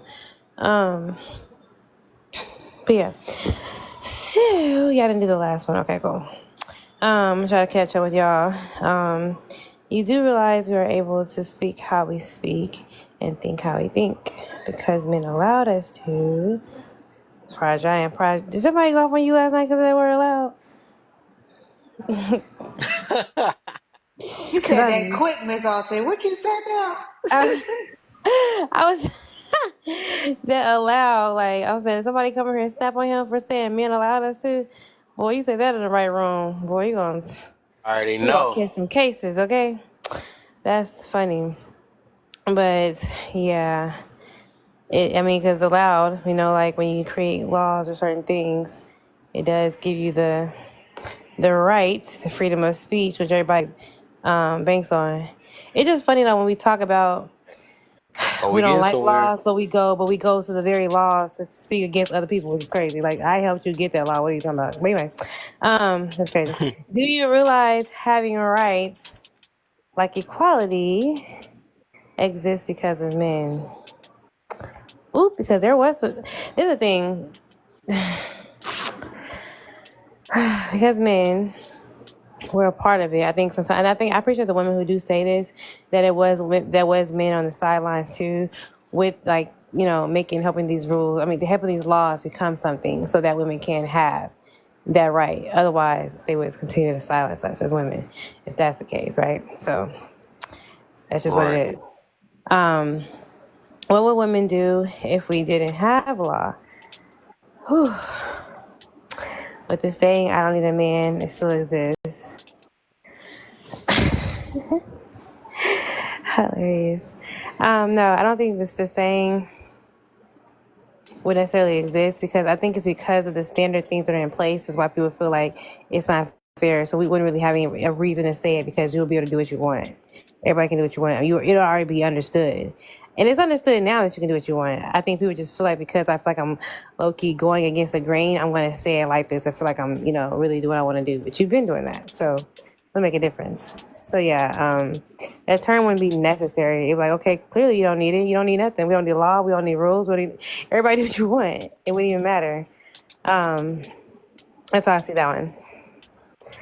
Did you go to the last one? Last question? Before y'all go to the last one, I'm gonna get this. I want to squeeze in what I mean by that. Then we can. Okay. Hold up. Did we? Oh, hold up. All right. Spice says. Okay. All right. Yeah, I didn't go down the list. I just went to one and then I stopped because then Miss Arthur said, "Did everybody go?" Or did she finish hers up? Cece, answer the next two then, real quick. Yes, ma'am. Okay. So yeah, for number one, it's a man's world, sure, but ain't nothing without a woman. Let me stop. But yeah, it's sure. Do you realize we were able to speak how we speak and think how we think because men allowed us to? Yes, I do realize that. Do you realize having rights like equality exists because of men? I do realize that in a lot of ways. I feel like some people can say that, oh, well, some women, fought and they did this, but the men that stood behind those women, like we still like blur out the men. Those men stood behind those women, those husbands stood behind their wives and was there for their wives when those wives was pushing for those things. So yes, those men stood behind it and fought for their wives like we should fight today for our men. But anyways, what would women do if we didn't have law? Would the saying, I don't need a man still exist? I think if we didn't have law, the saying, I don't need a man, no, I don't think that would exist because it would be free will and things would be way more chaotic because some of these laws, like I said, they exist because of men. So if some of these things that men have put in place to protect women were to just flop, someone would be in trouble. And I don't need a man would quickly vanish, in my opinion. And you got to where I'm about to get to. I'm gonna explain. Thanks. I thought You somebody. got right to it. You be like, no, I need a man. Go ahead, Cece. I got you. Oh man, because I was I ain't hear nobody say it yet. I'm like, I'm gonna say it then, because I'm about to show y'all what I mean by that. Because I do believe it wouldn't exist no more. Everybody else feel like it is. No, ma'am, I'm done. Go ahead, Miss Gavin. I want to stand the shine. Go ahead, because It's a wrap. You're styling. You wasn't all y'all supposed to say it. No, it's gonna be a man. It's like no, but that's what I was about to get. If somebody got it, it had to be one before I was about to go, and they ended up saying it. Twin stole mine one before. And I used to, because I was about to get to, I think, yes, because the key word is if law wasn't, if it didn't exist, it wasn't around, right? That was my key thing. Like, it's just whatever, an example, right? Just like if I said somebody got $1 million, we know.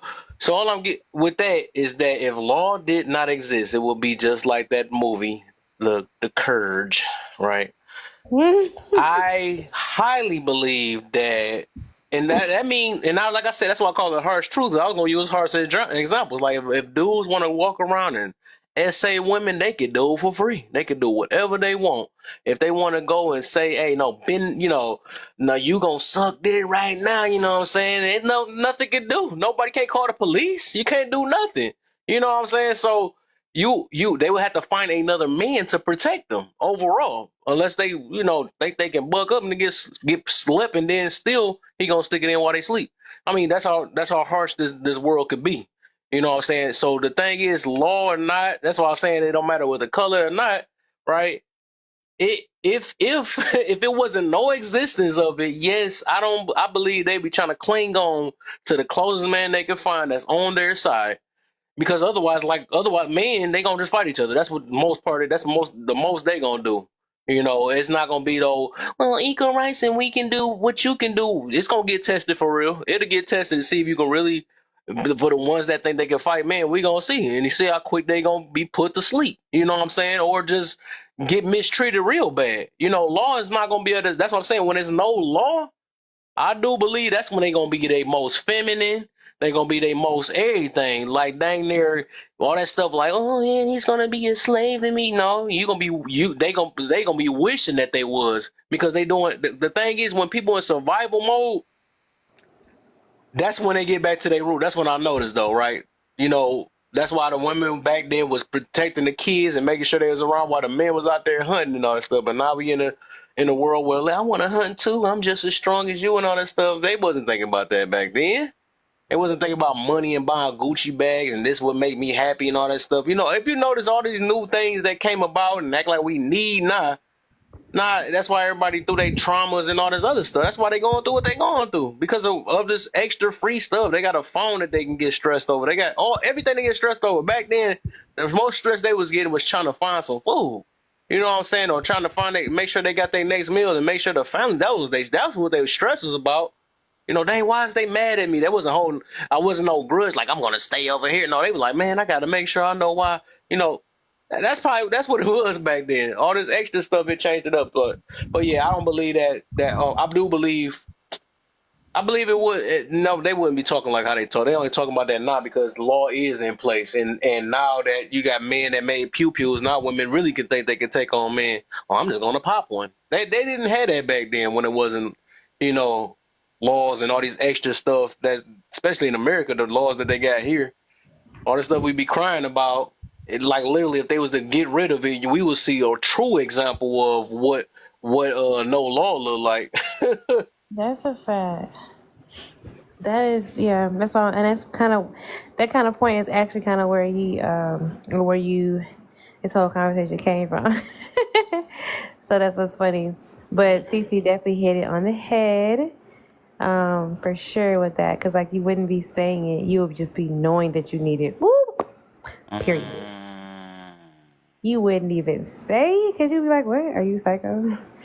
Right. You already see where the need is, but it goes back to that we talk about the privilege, right? When you don't see the privilege you have, you don't respect it. You know, like you can say, like that's kind of what you said already. Like you already, if I say, there's so many different examples that you can use when you already have it. Like, all right, if I'll get water every day, I ain't tripping. You can say certain things until you don't have it. And you're like, what the fuck? Like, oh my God, I need water. Like, it's so many things, you know. So you can say things and it sounds so absurd to be like, I don't need a man. It's like, what? You can say that because you feel like there's so many examples of women making, like so many people like, well, I know this one girl got 17 kids. She ain't got no man. She working. Girl, you try it though. And act like that's something that everybody can just do and trust and believe. Mm-hmm. You need that man needs to be there, whether you feel like, with the whole other conversation, where you feel like you don't need that man, those kids do. So stop playing. Yep. So it's just like, you know, we say certain things because we have the option to decide whether or not we want to have it the way that we don't think we need it, because we already don't have it. So you make yourself feel like I don't need it because I'm already operating without it in this area. But as a whole, could you say that and it be true? Most likely not. Well, that's why. Look, I even want to get this deep though. That's why I used the religion thing, right? Too. I was using that too. Like it had to be man that allowed it, because otherwise, like if you look at it now, that's the reason why I be having this compassion for people, right? Because some people is literally forced into what they believe in, and they have no other choice. They just can't get out of it. That's what I'm getting to. Like they laws, like hold up, hey, hold up. But basically, like, we get to have the choice of, well, I believe I'm doing this and I get to do that. And, you know, we get to, you know, nobody's forcing us to do none of these things. We get to have a free mind. That's what I mean by number 2 about men allowed it, right? Because it had to be somebody that was like, you know what, we're not going to keep fighting you on this. Because otherwise, you know, like men want control. I mean, I can get why these panders and all that stuff be saying that stuff. Men is very dangerous, for real.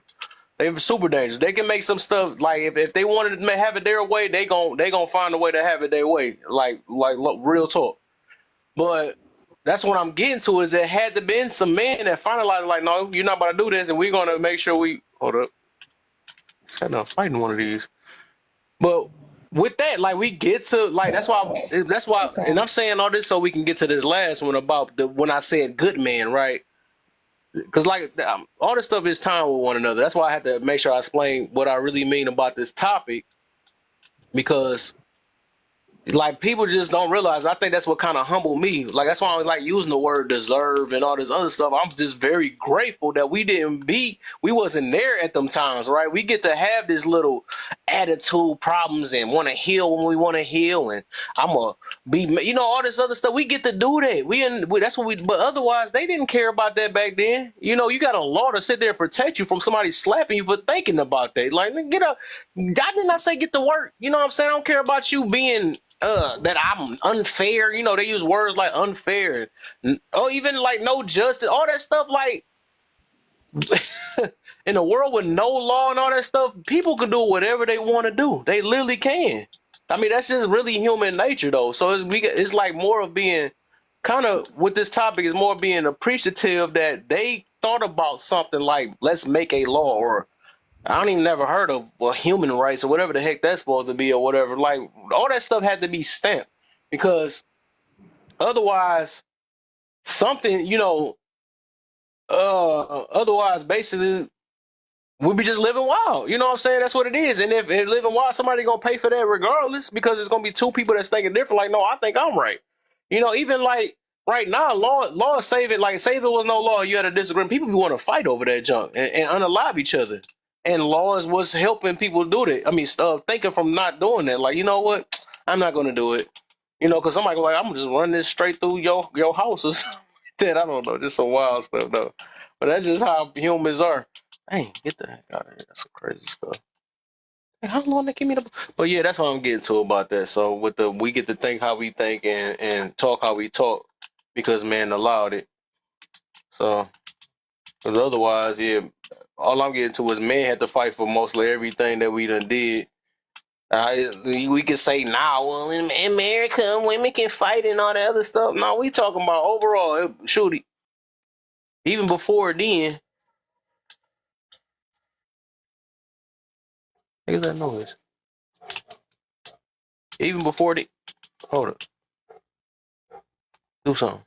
Even before then, it was just straight up, because it's just like now at this point it's like equality thing. Like, well, we gonna do that, all that stuff, but they wasn't thinking about that back then. Get up out of here. But yeah, y'all get what I'm getting to. All right, I'm done. Y'all can go ahead.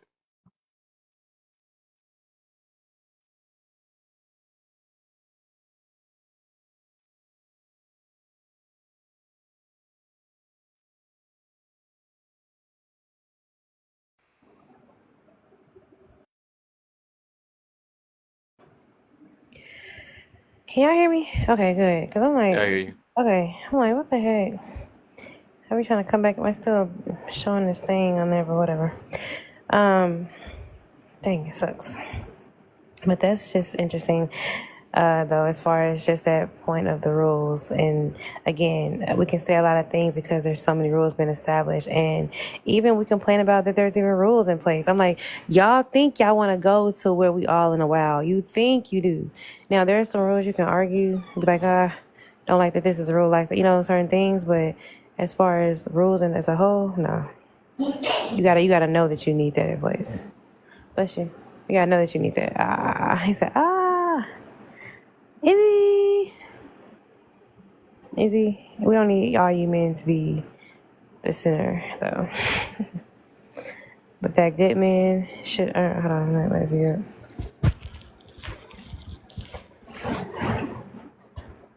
Oh, De Niro, okay. Oh, cuz just woke up out of nowhere. That was crazy. Go to bed. Oh my gosh. That's what got me. What you doing up, cuz? What you at work or something? Or where you at? Man, I ain't gotta work tomorrow. Oh.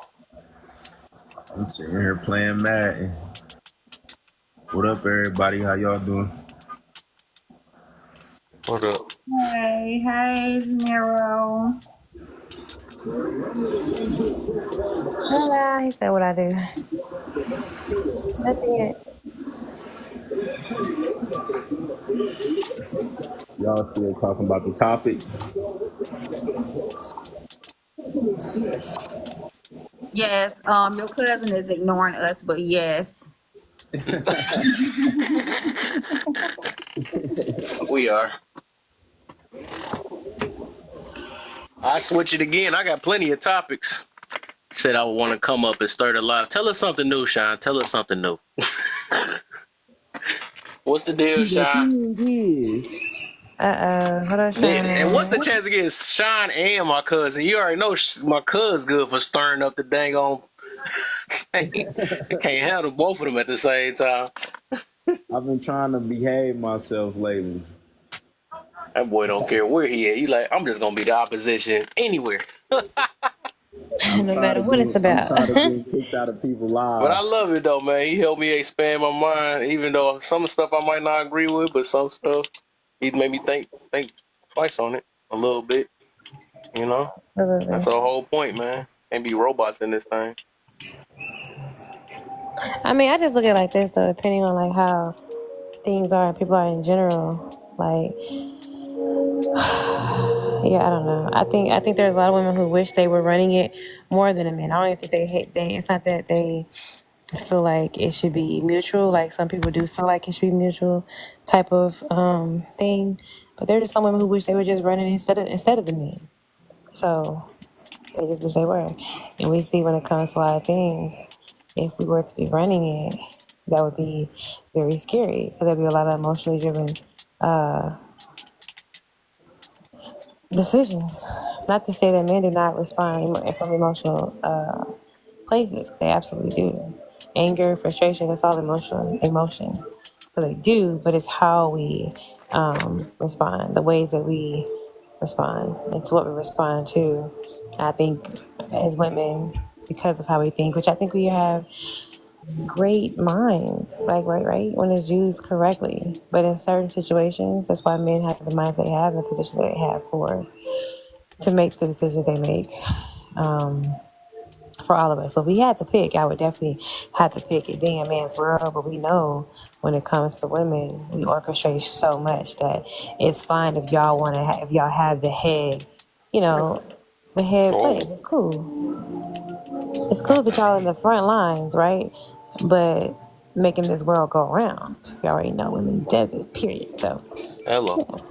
you know what I'm saying? So it's just like, it's fine. I just think the women that who don't want to understand and just believe that concept, that's the one that's causing the problem. Because now you got us out here, women who don't want that, trying to be on the front line. I don't want to be on the front line with y'all. I appreciate y'all being there. We don't have to do everything that y'all doing to feel like we're superior. We already have our we already have our place that is just as high as it needs to be. So that's why I said it's not that some people want mutual. They want to be the top. They want to be the head until it gets real. And then you like, I'm going to have so-and-so to do it. This one guy. Nah, ain't no man going to do it. How about you do it? You do all of it. Again, it's cool to say it because you know it ain't going to happen. You know you got plenty of guys who you finna call up to fix it, do this and all that. You going to have them do it. So it's easy to say that verbally and feel like I'm just doing this, I'm rocking it out myself. But when it comes to certain things, you definitely going to call a man to make sure you figure it out. That's what it is. It's like, it's okay. Let's stay right here because y'all know we don't know how you feel easy. We forgot. Wait, how do we feel? You got to And right, can tell you us. imagine everything being ran by women? Well, in a sense, women do run everything if you think about it, because most of the things that men do is to please a woman, or keep her happy, or however you want to put it.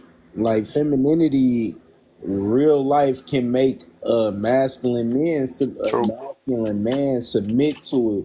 And a lot of people think submitting or submission is just, oh, okay, or like I don't know. Like I think people idea of submission is different, because think about all the times a man just do something for a woman just because she's a woman. You will see a woman struggling with something, you will go help. Like being in a relationship, if your girl sitting there frustrated or whatever, or if she just come to you and ask you nicely, you gonna get up and go do it, no matter what it is. So women do run the world in a sense. It's just men.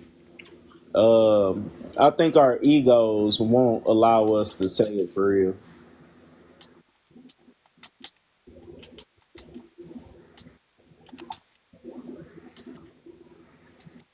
Wait, egos won't allow what part?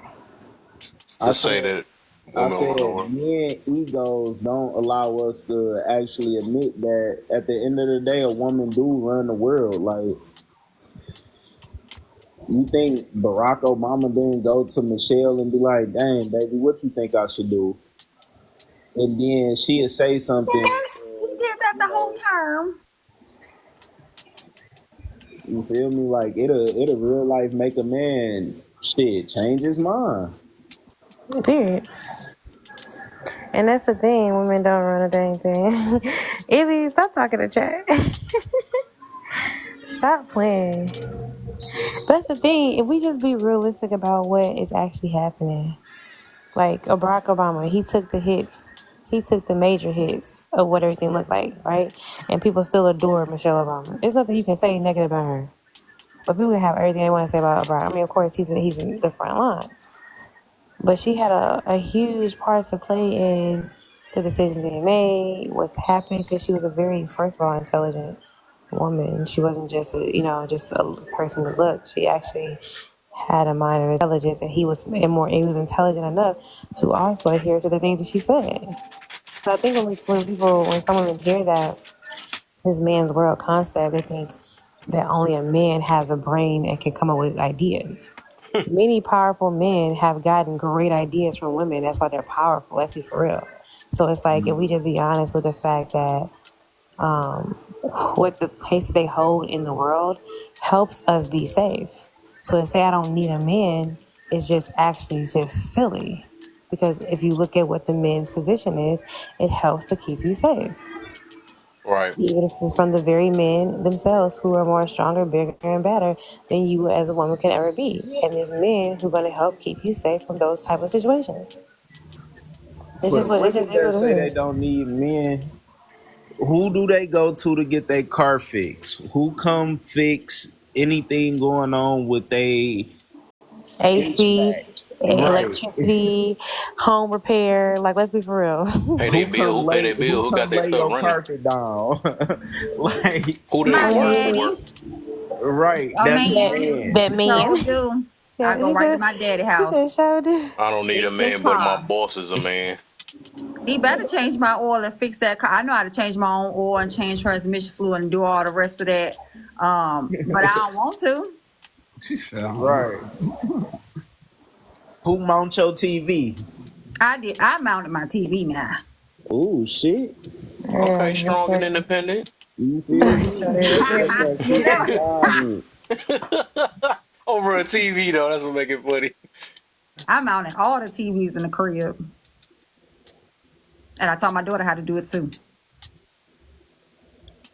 But usually it's just men that, do all those rough, tough jobs. Like, we got electricity because it's men out there climbing up them poles and taking that risk of being Climbing fried. up them poles. That's two different poles. Women got a different pole they climb. Man, hey, a lot of women climb up that pole. That's crazy. That was crazy. That was crazy. Mia, what's the deal, Mia? Back to the good side again.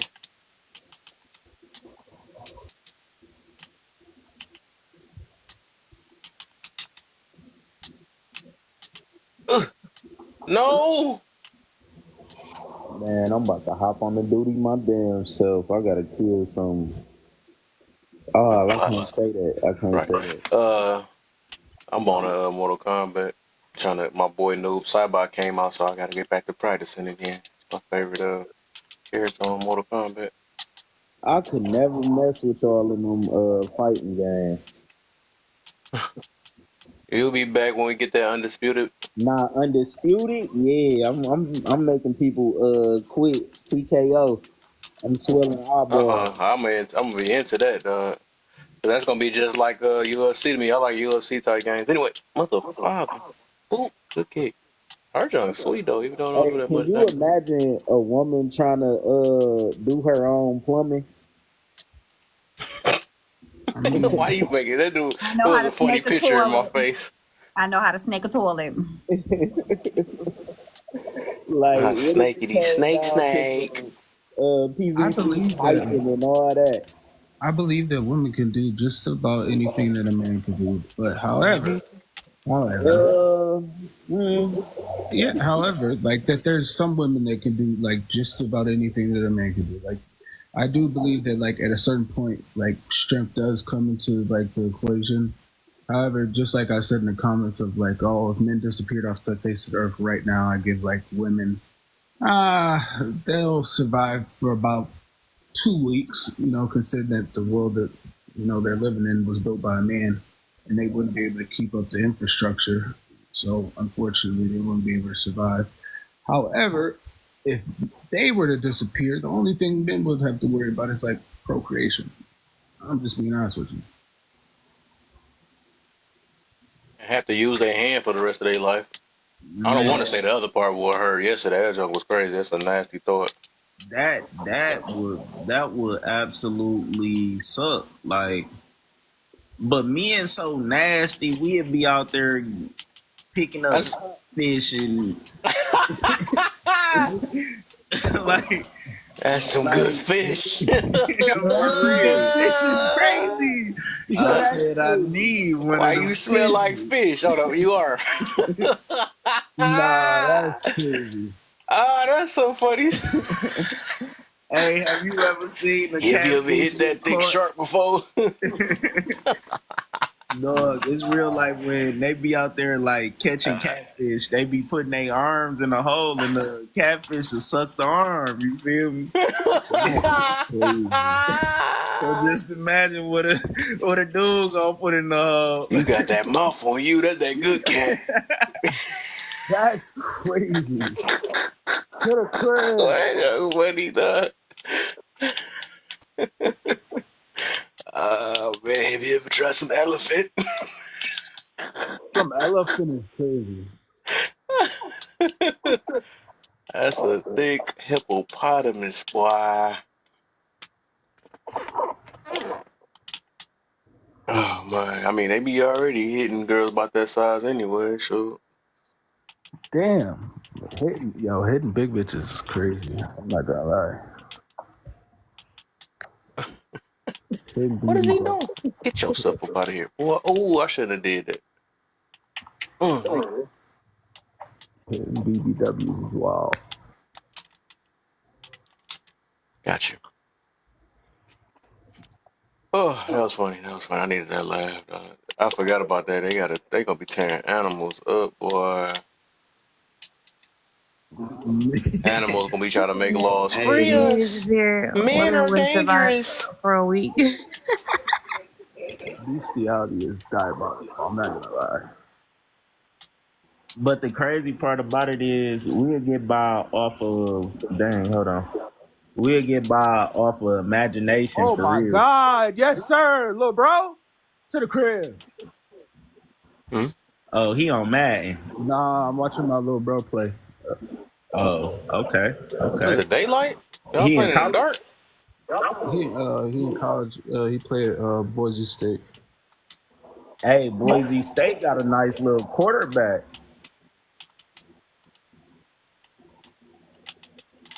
I bet on that game too. I have Boise State winning. Motherfucker. I really got them covering 10. Yeah, number 2, Heisman candidate. We love to see it. Uh-oh. Spadudios.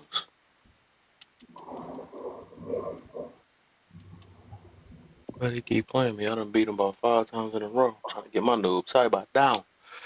Let's go. Y'all want me to change this topic again or something? Or sound like y'all done with this topic? We gonna run it, keep it running. Keep it going. Y'all done with this topic? I'm gonna do some more old ones. Ashley, fine. My fault. Damn, that was intrusive thoughts right there. That's crazy. Yeah, I'm gonna run some though. I need some Leafs. It's time to get right. It's time to get it right.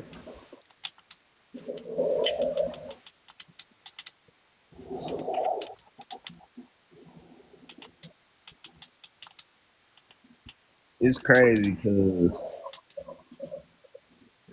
I used to sit on the phone with people and be so silent. And do Right, I exactly remember. this Right. right here. You still there? Yeah, I'm just sitting there chilling, man. For real. Uh, Boom. Altair, how your day going? She altering the ego. Creole, how your day going? It's going good. It was a great day. It's almost over. I woke up, washed my ass, brushed my teeth, washed my face, put on my little piercing stuff on, washed some clothes, cooked for the kids, but then I put the food up and went and got them something to eat instead. Yeah. Oh, and I watched Ghost. So I'm a little sad, but it's okay. You watch Ghost? Yeah. I had to catch up on like 4 episodes. I wait so then I can like binge watch a little bit. Oh, you talking about Power? Yeah. Okay. Yeah, hey, this last episode. Don't say nothing because Alter hasn't seen it yet. Don't say shh. I know. I'm sad with you. Let me tell you what was going on. She ain't even here. She ain't even there.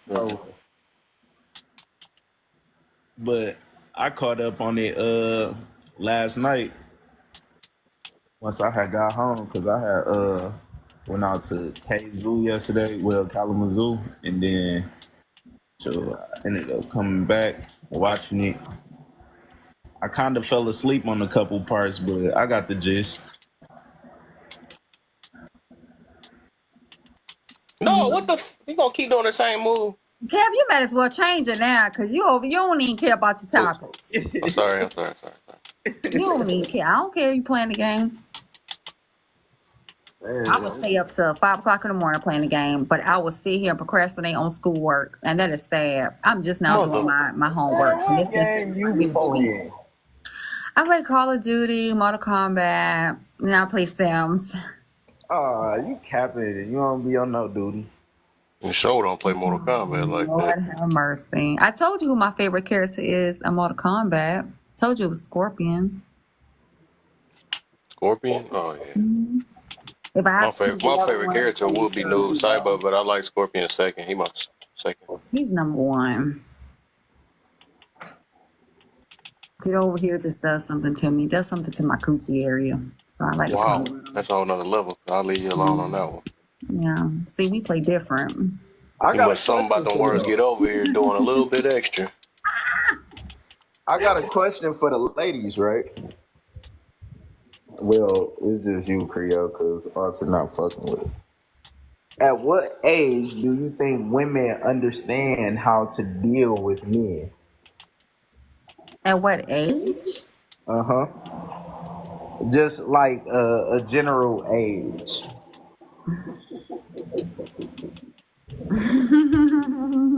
I don't think it's an age. You don't think it's an age thing? I So think it's an understanding. I don't think it's an age. I mean, I got a lot of friends, and some of them are in their 50s, and they're still slow. So Interesting. So, cuz, what age do you think men would start to understand how to deal with a woman? When they come out the womb, sorry, no. I would say maybe in their teenage years. Ooh, that's young. Yeah. I think our parents kind of forced men to learn about women. yeah, that's a lie because we are so confusing. How in the world, Kev? That's a lie. I mean, the TV show, though, like that's the whole TV will revolve around, or our entertainment revolve around women. We're confusing. What do you mean? We don't even understand us. We just, I have a point because hear me out, right? So boys usually do learn how to deal with women because our main goal when we younger is to get some. So we literally learn y'all emotions, what make y'all happy, what makes y'all attracted to a man. We have to learn these things at an early age to Right. break the box. So Right. you know what? It's just about a man's maturity when it comes down to like being in a relationship and getting married and Mhm. stuff like that. That's different than actually learning how to deal with women. Cause Yeah, 'cause we every the man know searchers. how to deal with a woman. It's just whether or not he want to deal with that woman, if she worth it, if he's ready to really settle down. Like, you know what? You got a good point there, cuz. Mm-hmm. Yeah, So because we the searchers though. We have to. I mean, we the ones that gotta look hunt for them. I'm trying to find a way to, to So I'm, make it I'm not gonna give you sound. smoke. I'm gonna give you smoke. So women are monoliths. You're telling me that our emotions are is a monolith I mean, men ain't monolithic, but we get the point, man. Stop. because we are confusing. I also date women, and I am very much so confused and very much so sad for you guys. And I just can't stand sometimes my attraction to women. I honestly can't. When I see a fine ass woman and I want to go on a date with her, it bothers me that I'm interested in her because I know that she's gonna be confusing as hell. Y'all have to do that because it's no Diddy over here. You know what? It's only confusing if you make it confusing. No, it's very confusing. Hold on, wait a minute, De Niro. Let's stop playing games here because, like I said, I date women too. So let's just be honest, okay? I have Honestly, to understand when I am dating a woman, I have yet to understand the baseline of needing to read minds. I do not read anyone's mind. Now, do I have a little psychic ability? I do, but it's not towards an individual and what they think. So, reading minds, being passive aggressive, understanding those emotions that are built within minds and hearts, and they don't display very well unless it's one hot or one cold. That's confusing as hell. I am not going to lie. And that's why I relate to a great deal of what my brothers say, what y'all say. Well, Kev, you're a brother now. You know, you're a brother too. What y'all say, you know what I'm saying? I relate a whole lot because I'm not going to sit around and act like we're not confusing. We're very confusing. Yeah, true. I think hear he me just out. saying what deal with We him. not for I don't think he. I think because overall, we sometimes you to understand a person, you gotta personally understand each one. But I I think think he men, just saying an overall thing as in like dealing with them. I think they taught us from what they knew. What they knew, they just say because we the hunters. Dang, that dude quit it already. oh, Since we the hunters, okay. they say you must do this, and you know what they be saying, run game and don't talk yourself out of, don't say nothing. So it was like they kind of taught. I think believe they even like I said, entertainment itself it teach you how to pander. Basically, it's like pandering though. They made us panders though.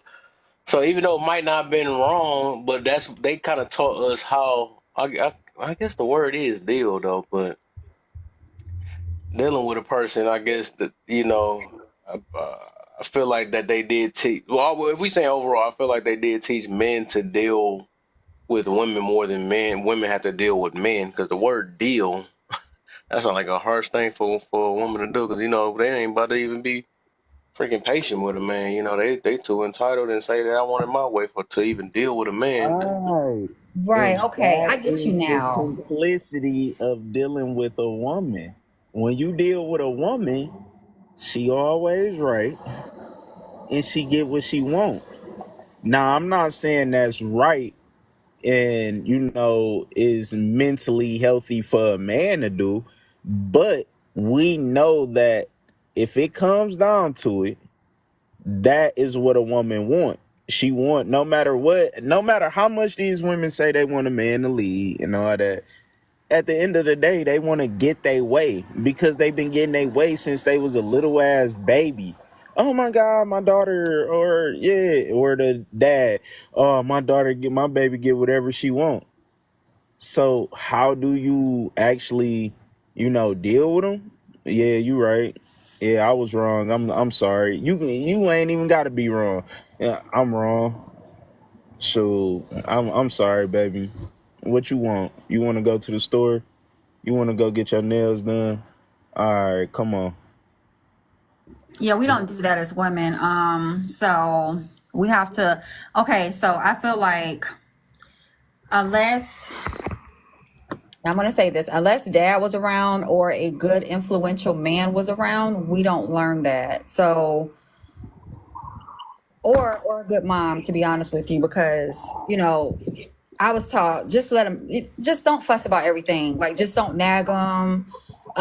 Simple things, like to me, men are simple.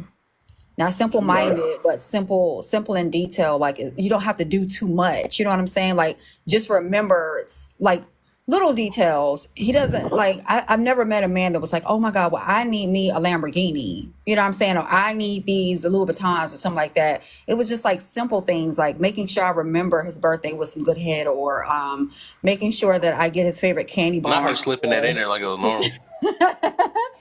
Or his favorite drink. And my ears only heard that. Look how crazy y'all just it was just simple things. You know what I'm saying? Like making sure that, like, just understanding like his facial expressions. Like most men don't really speak about their emotions too much. So just small details with if he comes home and he just looks like he had a hard day, like just okay, back up and just let him decompress. Especially with dating black men, like they have to have and come home and have time to decompress. It's a different type of decompression. But yeah, just simple things. We're not taught that primarily unless we're taught to be wives, because I was raised to be a wife. I wasn't raised to join the military and do all the rest of the stuff that I did. It was really shunned upon. I was raised to be a wife. So I was taught by having to make sure that I was the only one that was getting up, cooking dinner, cleaning, making sure the laundry was done, and making sure that I was setting the table right, things of that nature. So unless you're taught that as women, it's going to come through lessons. And most of the time we either receive the lesson or we end up giving up because we get too damn old. And then we'll say things like, oh, we don't need a man. And primarily it's because we're not trying to compromise with a man. Mm-hmm. And I also think when women say, I don't need a man, a woman that's her way of coping with the fact that don't no man want her.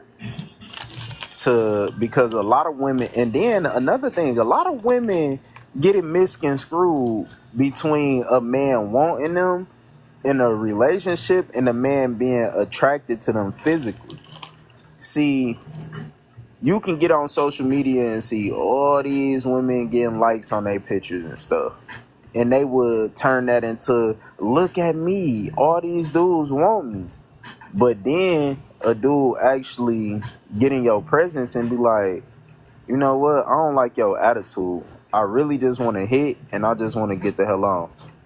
And a lot of that happens more than often. Like, women don't understand that. And it sucks because so many thirsty dudes be out here telling them they are beautiful and how great they are just to get the box, not even knowing that you messing it up for the next man, because now she about to take this funky ass attitude into the next situation because he ain't gonna keep her.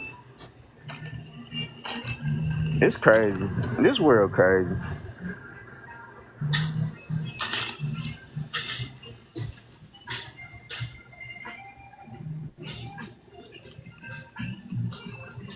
Hey, alter them fellas out the box now. Oh my, everybody up out of that thing. Better wake up. The day that I wanted to. We got 10 people in here. Alright.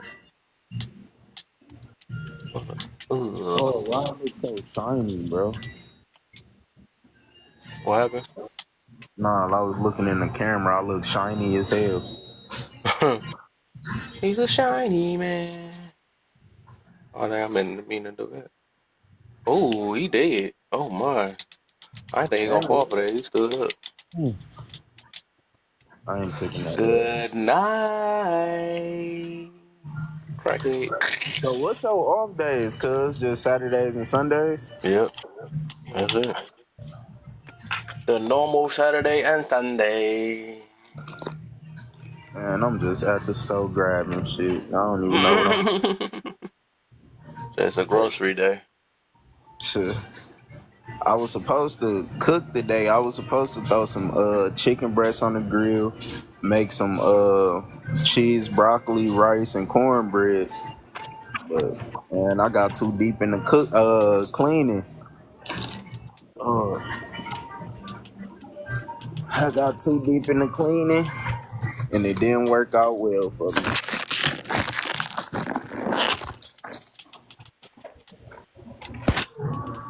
Hear that? It's time to get out. Man, I want this damn bean so bad. And made with meat. Is you eating at the same store and stuff?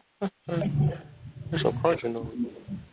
Oh no, I was putting this stuff up here on the counter because I grabbed a whole bunch of snacks. I heard some commercial. You know, as I get older, man, I really I've been learning that life is really simple for real. Mm-hmm. You make it. Yeah, life is really what you make it, man. Like, I be seeing so many people, like, I had just made a post, like, people be complaining about their life all day, and it's really like, most of 9 times out of 10, you the reason why your life is the way it is. Yep. You I not just made a making post enough about that money. recently. That's crazy though. Like, when people be mad they ain't making enough money, you can do something extra to make some more money, but you either too lazy to do it Right. or you're not willing to go out there and get the knowledge that's needed to do it. The obstacles that come up, why are we stressing over stuff that happens because it's life? Like, your tire go flat. People be, oh my God, my damn tire. Why Right. the hell why me, God? Why? And it's like, do you know how many people tires go flat every day? And some people don't even If you have the got money tired. to get Yeah. it fixed. Right. Some people don't even got tires.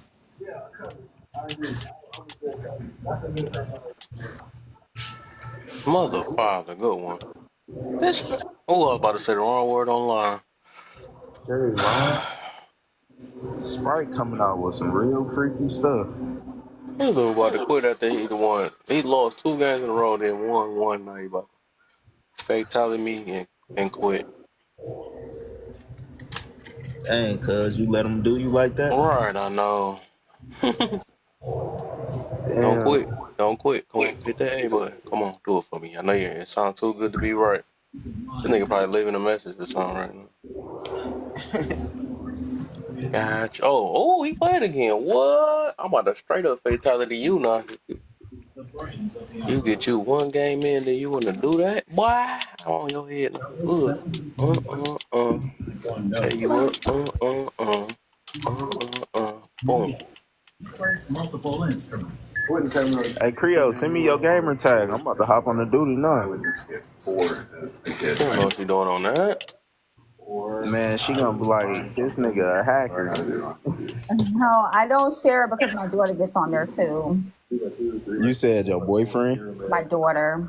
Oh, your daughter. Yeah, she get on there too, so I don't primarily share. I'm trying to figure out how. I'm sorry. I'm about to cut a whole processor out. I feel that.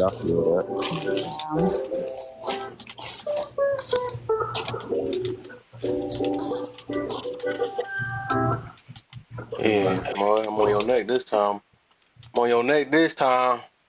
Wanna sit here and fatality me? You about to straight get that work. Soon as I tell you to get you 1 game in, you think you done did something? Grab you. Wrong. The next day after the game, posted a reading that night. Somebody out. I messed up. Oh, he grabbed me. Boom, boom, boom, boom, boom, boom. That little weak damage you did. Oh, put off the ground, boy. Good one. Oh, didn't even get 300 damage on that. Oh, good slam. Good one. I'm gonna remember that you keep doing that. What the heck? How was the grab 193? Ain't no way. Man, I cannot wait for Undisputed. I wish I could just wake up in 9 days.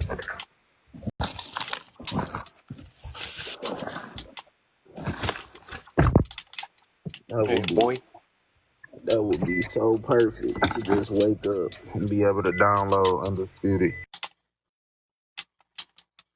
Yeah, you better break, boy. Better break. Oh, you got. Ah, you catch me? Oh, you messed up. You can't catch that one. You dead now, boy. You dead now, boy. I'm about to fatality you if I can find a button. Oh, you so lucky, man. I ain't got no fatality coins or something. They start my stuff over or something. I ain't got no fatality coins. Yeah, I was about to straight get you back, boy. Then it got quiet. Everybody done fell asleep. It ain't even that late as it usually be, man.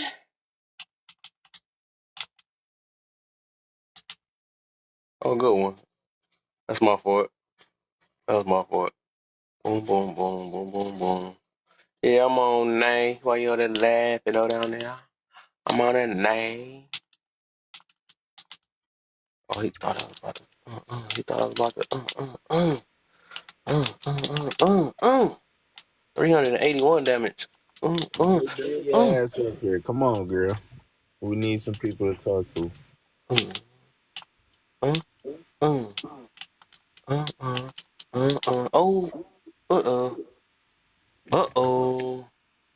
Man, Got him. I feel so refreshed after 2 days, but I'm ready to go back to work.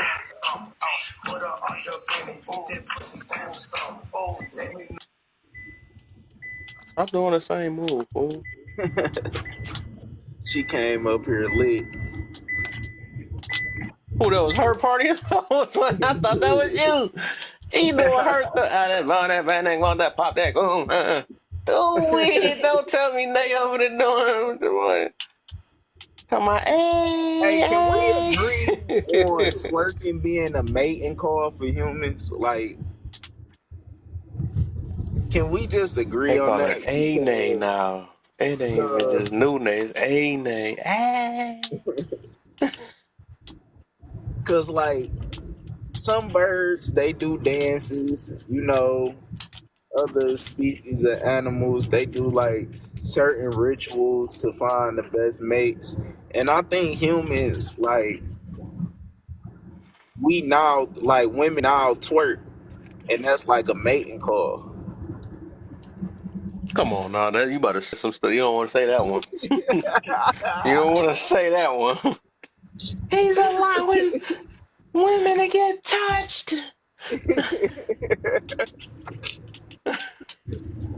But no, think about it. What? Ever seen somebody get canceled the In fastest? so many different De Niro, the ways. fastest person to But get why would canceled. you choose to shape your behind to dance? They know the deal. They just want to act like they don't know. I'm just doing it for my girl. It's actually a tradition. It derived from Africa. What's the tradition mean? You gotta look it up, Kev. Tell me. No, you ain't about to do me like that. No, you know it. You must know it already. I ain't about to look it up. It behooves people to look up things instead of believing anything that anybody says No, online. Go and just look it say up. I'm gonna choose to believe you, and I'm gonna look it up. I want you to go and look it up. It didn't just come from us. Nothing comes from America. We steal everything. Yeah. Now that is Well, true. we know it meanings change. Just like they said the root of Christmas was different and said it was some evil. We know what it mean now. Facts. We can't even say female no more. Right, they didn't change that up now. We know what that mean now. That mean Right. It's you acting like a real female.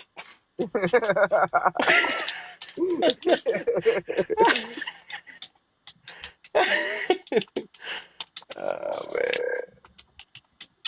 Yeah, I think the meaning of twerking has changed. Cause it's always the ones at the party that be doing the most twerking that be the most ETF. Okay, so twerking is more than just a dance trend. It is a vivid reflection of cultural history, expression, and adaptation from its West African roots to its explosion in global popularity. Twerking symbolizes cultural resilience and continuity. What So what resilience to what? It came from Africa. We take things and change things in America the way we want to, but the actuality of where twerking came from has nothing to do with why we do it in music videos. We just take it and flip shit. What was a all. ritual? Well, everything is a ritual. Brushing Shake your that teeth is booty a up ritual. enough the ritual times to and make a baby. That's what it was in West Africa.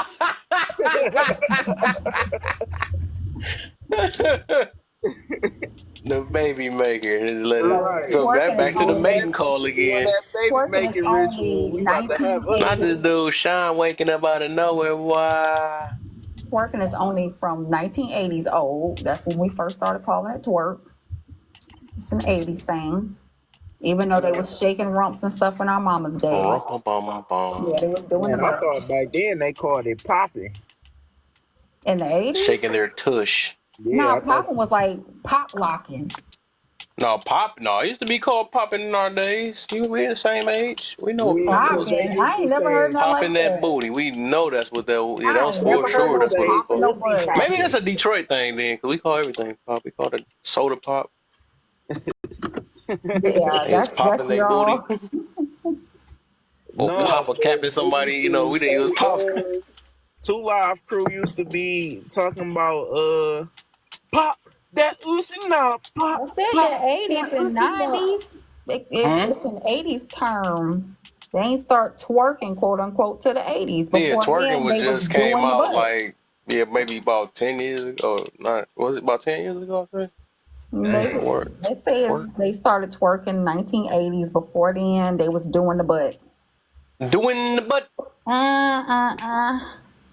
Wait, doing the butt. What the heck? It was called. What do the booty do? No Ain't nothing Diddy. wrong when you want to do the butt all night long. They was doing the butt in That our mama wasn't days. twerking. They was doing That the was just some butt. nasty stuff they was doing. They was doing the butt. They was lit right. That nasty stuff. They was Ugh, getting people the nasty. butt. People nasty. I ain't never did none of that. Your moms did though. Everybody mamas did I it. mean, don't my mom ain't never. My mom was a saint. Everybody mama was doing the butt. I know my mama was a freak. She got 4 kids. We love your mama though, Kev, but everybody mama was doing the butt now. Nah, that ain't true. So everybody mama ain't do the same thing. Everybody mama ain't the same. My mama grew up at church. You got here because somebody was Right doing now, the she probably butt. did it So with we believe. it. I And they like were to doing the butt. got Barbie doll parts too. But I seen my mama twerking and I didn't like it. Hop, hop, booty, hop, hop, hop, big booty, booty. Yeah, I came downstairs. I'm grown folks and I still came downstairs when they said all the grown folks can come downstairs. That wasn't meant for me. That was meant for like the older grown folks, the elders. Yeah, I I wonder came who did the downstairs. first clap. Was it Buffy the Body? Huh? I swear Buffy the Body did it to me. I wonder if Buffy the Body was the first booty clap. What you know about that, Kev? You supposed to be A professional, you know. You said you I don't was. supposed to know about that. You What'd you supposed to be say, Jane? sanctified. You don't supposed to know nothing about no Buffy. What the heck? Who you think I am? That's crazy. Shoot, I grew up off Buffy. I'm a person that know what. I just changed. That's all. I know I all grew this. up off Pinky. You really probably think I'm a virgin too? Reason why I You talk said you were about that. celibate. I'm celibate. But I ain't no virgin. I ain't say you was. I know you not. grew You up got off tattoos and Buffy. She turned everything. me to a man.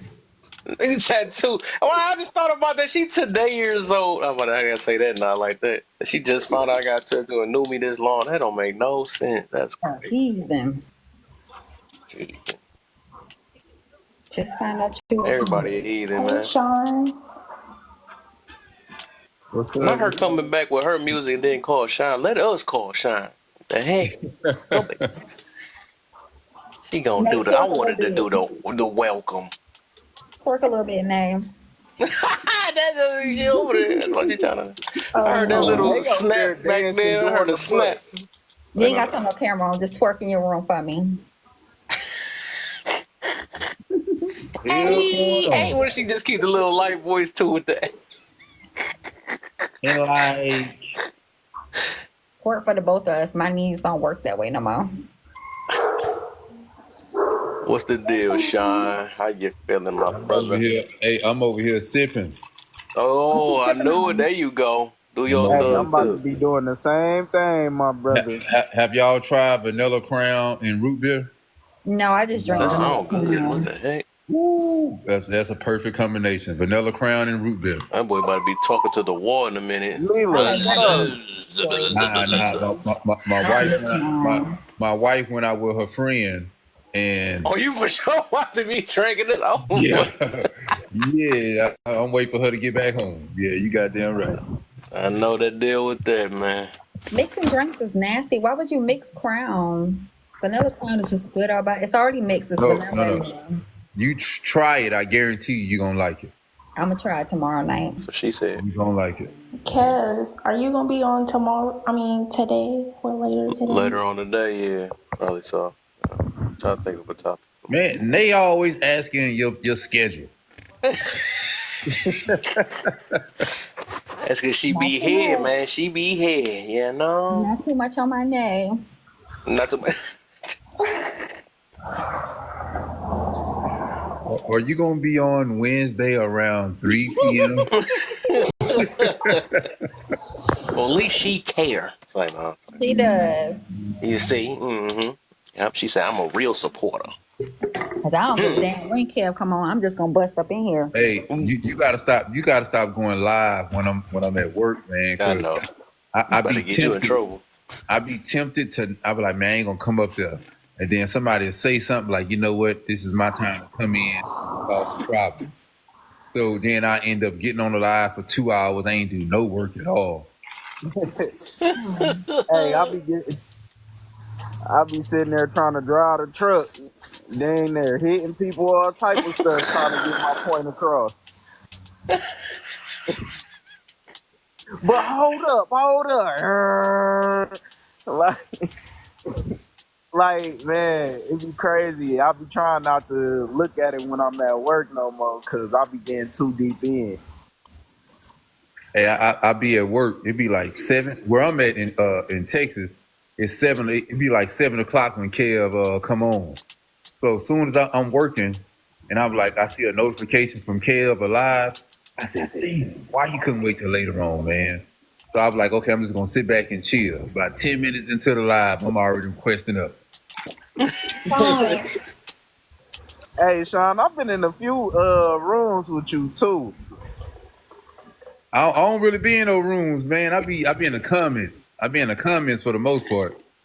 Man, no, I think I didn't caught you either over at Lower or You went on Lower?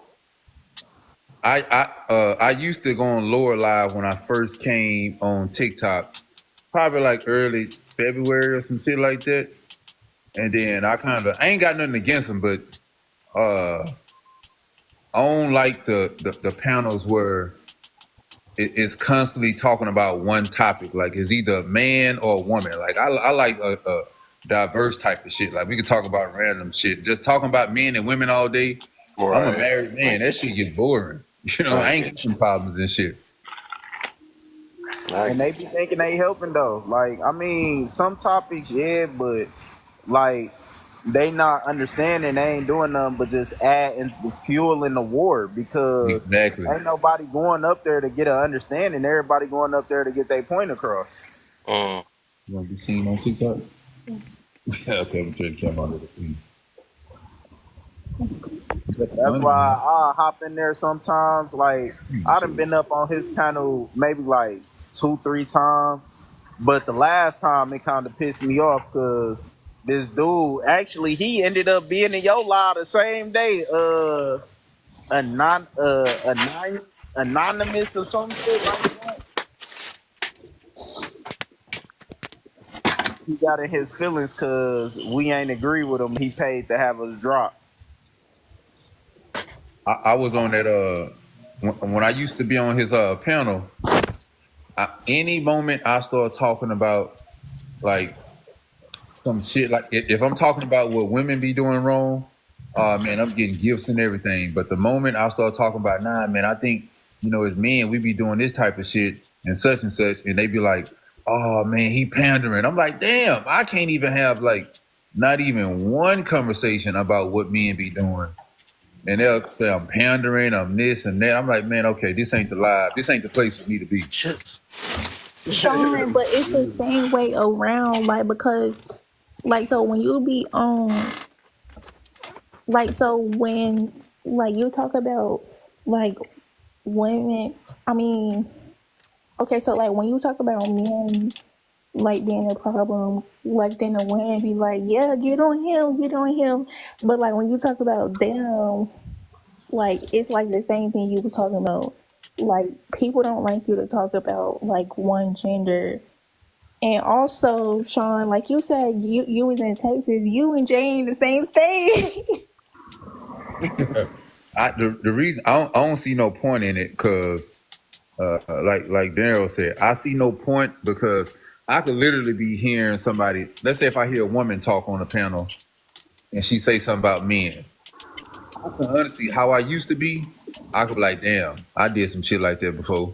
And then when I hear men talk about women, I'm like, okay, I dealt with a woman like that before.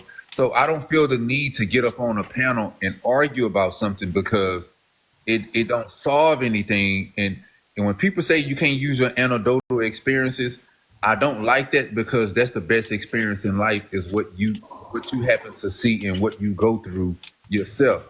I can't speak on the masses of anyone, because let's say I talk about what men do, then somebody gonna say, well, not all men think like you. So then I start talking about what women do. Well, all women don't think the same. And then y'all start talking about what I do, where you can't use no anecdotal experiences. So I'm like, well, damn, if I can't use no anecdotal experiences, and then if I use the majority, then they're gonna question where I get my statistics from, or my statistics are wrong. So I'm like, okay, as a married person, I don't feel the need to get on a live and argue about men and women, because I don't have any of those issues. When I hear so-called red pillers talk about the stuff they want from women, I don't have those issues in my marriage. When I hear women get on prompts and talk about how shitty men are and what they need from men, my wife don't experience that.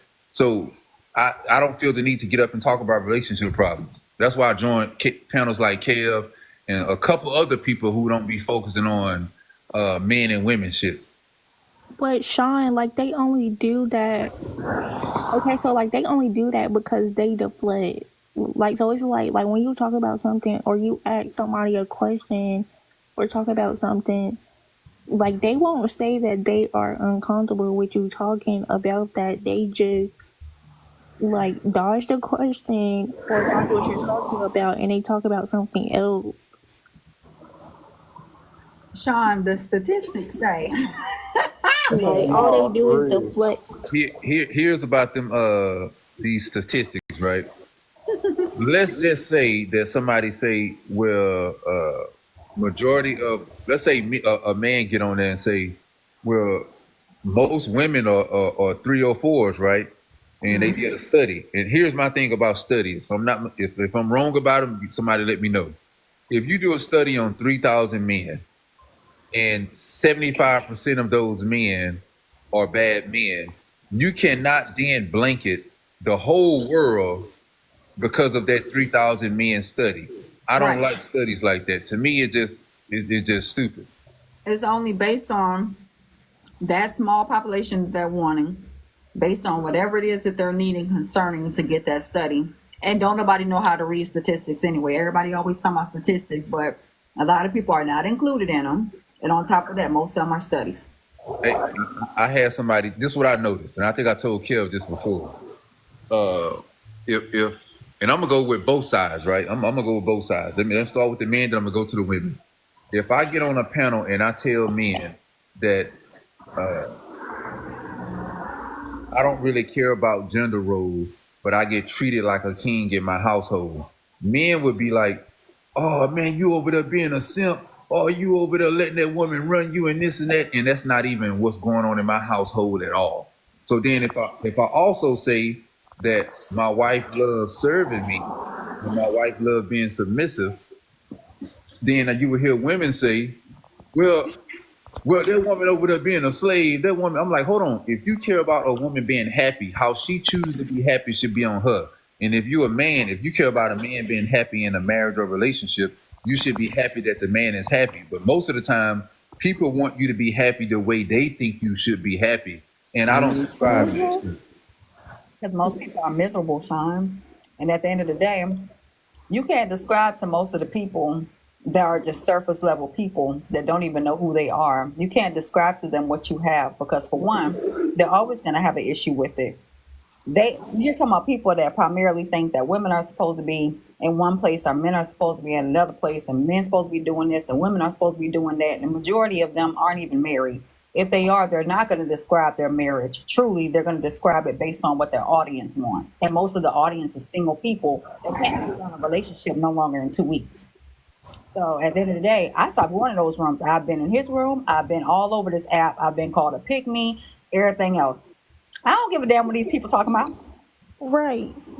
And I bet you married, ain't you, Creole? Oh, I'm a widow. Most of the people won't even make it to that point, but I'm a widow. And I don't have no problem getting no man or getting no woman. Have no issue doing so.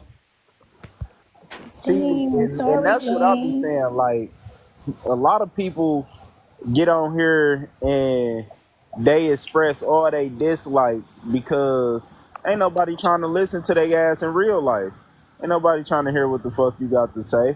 But they get on these apps and got a voice, and they want to project all that hate that they got in their heart onto other people and tell other people how they supposed to live their life. Like, one thing don't work for everybody. Like I always say, what works for this person might not work for the next person. So who the hell are you to tell somebody how to live? Fact. That's the part that I think a lot of people struggle with. Is a lot of people feel like, I feel like a lot of people be dictators if they was in position of power, because they want certain things to be ran a certain way, and they don't care if it's working your way. If it ain't working their way, then they would have a problem with it. Like, I never had it. I don't know about most people, but I'm just gonna speak on me. I don't like no traditional shit, and what I mean by traditional stuff is, and this is how I look at it. If a woman walks up to me and say, hey, I want you to treat me like my last dude did. He bought me flowers. He bought me this. I'm going to be like, you need to go be with that nigga. That's how I look at traditional stuff. How if a woman wants you, women have in their mind, well, American women have in their mind that this is how a man should show up. He should be masculine. He shouldn't be showing no emotions. He shouldn't be sensitive. He shouldn't be crying. Once a woman put me in that category, I know for a fact I can't be with her because I can't be myself. Whatever it may be, she already have this image. She already have this image of how I should show up and how I should show up as a man. How society say I should. It may not be who I am as a man. I might listen. I'm one of them dudes. I'm gonna tell you straight up. I've been sipping tonight, so you have to forgive me a little bit. Listen, I don't. If you are spending 100%, if you are responsible for 100% of your life when you are a single woman, and then a man come in your life and say, let me get 50% of that. If a woman, for me, have a problem with going 50-50 when she had no problem going 100-100 and being strong and independent, that's a red flag to me. That let me know that you're a selfish person, that you are okay with me going out there working, spending all my money on you in the household, and you get to keep your money. To me, that sounds like a selfish person. That sounds like a little kid who don't like sharing and shit. Nah, we're going to do this together. So somebody could call me less than a man because I believe in 50-50, but I'm all about 50-50, equality. I'm about 100. 50-50 just childish to me, but Wait, hold on. Like, okay, like, so I noticed, like, that they be calling, like, the men, like, simps, like, if they rub they girl, like they woman, like, and then they call, like, the women on here pick-me's. Like, Like, You would don't pick y'all me. notice that? You would pick if you speak highly about men. I've seen a panel where the woman was talking bad about a man, and all the people in the chat was like, yeah, yeah, yeah, yeah. And she just decided just to, in mid sentence, say something positive about men for about 30 seconds. And boy, they still calling her pick me up in the chat ASAP. I'm like, damn. So you would pick me if you got anything good to say about men. Basically. Or if you talk about the truths concerning women, you're a pick me. If you Exactly. tell on us, oh my God, you about to get drugged everywhere. You about to be the pick me of the century. All because you supposed to talk about. I feel like if more people on the app talked about what they can relate to, which is primarily the same sex, you can relate to yourself and you call out your own truths and then relate that to what you know is a problem within some of your friends and family members and not talk about your counterparts, we could get further, but you're called pick-me's or simps if you do that. This one people don't tend to can't nobody call me I ain't gonna say can't nobody, I might be wrong on that, but I don't get called out. And Kev know I be on both sides of turn it down some. I be on both sides of TikTok, right? And I get accepted in all parts of TikTok. I don't care about getting accepted, but hold on. Shit, I'll be getting kicked out. I was in one live where you and Kev was on the panel. Hey, who live was that? Lee and Kev? Who was that? Probably Lynn. Yeah, Exactly yeah. hers, yeah. The Nero was on top, you was at the bottom, and boy, they was like, I see why y'all cousins. I see why y'all. I'm like, oh man, they going at y'all, man. Hey, but Hey, look. Hey, the crazy part about that live, they like, we know you ain't got no woman, you dangerous, da da da. I'm like, I've been with my girl 3 years. Then they, oh, you ain't married her yet? Why you wasting her time? I'm like, damn. So see, if you knew that side, you would know. Here's the funny part about Here's the funny part about why you're not married. Okay, I hear these same people say, "What marriage is not a flex. Marriage is not the end goal." So when you find out that a man is with a woman for 3 years, you at that point cannot return and say, well, why you ain't married that woman? You don't believe that marriage is the end goal or it's a flex, so you shouldn't be now using it on a man that haven't married a woman in 3 years. You don't stand on that, so you cannot use that in return. And, right. And what Kev noticed is I be on both sides. No one question me because I'm very direct.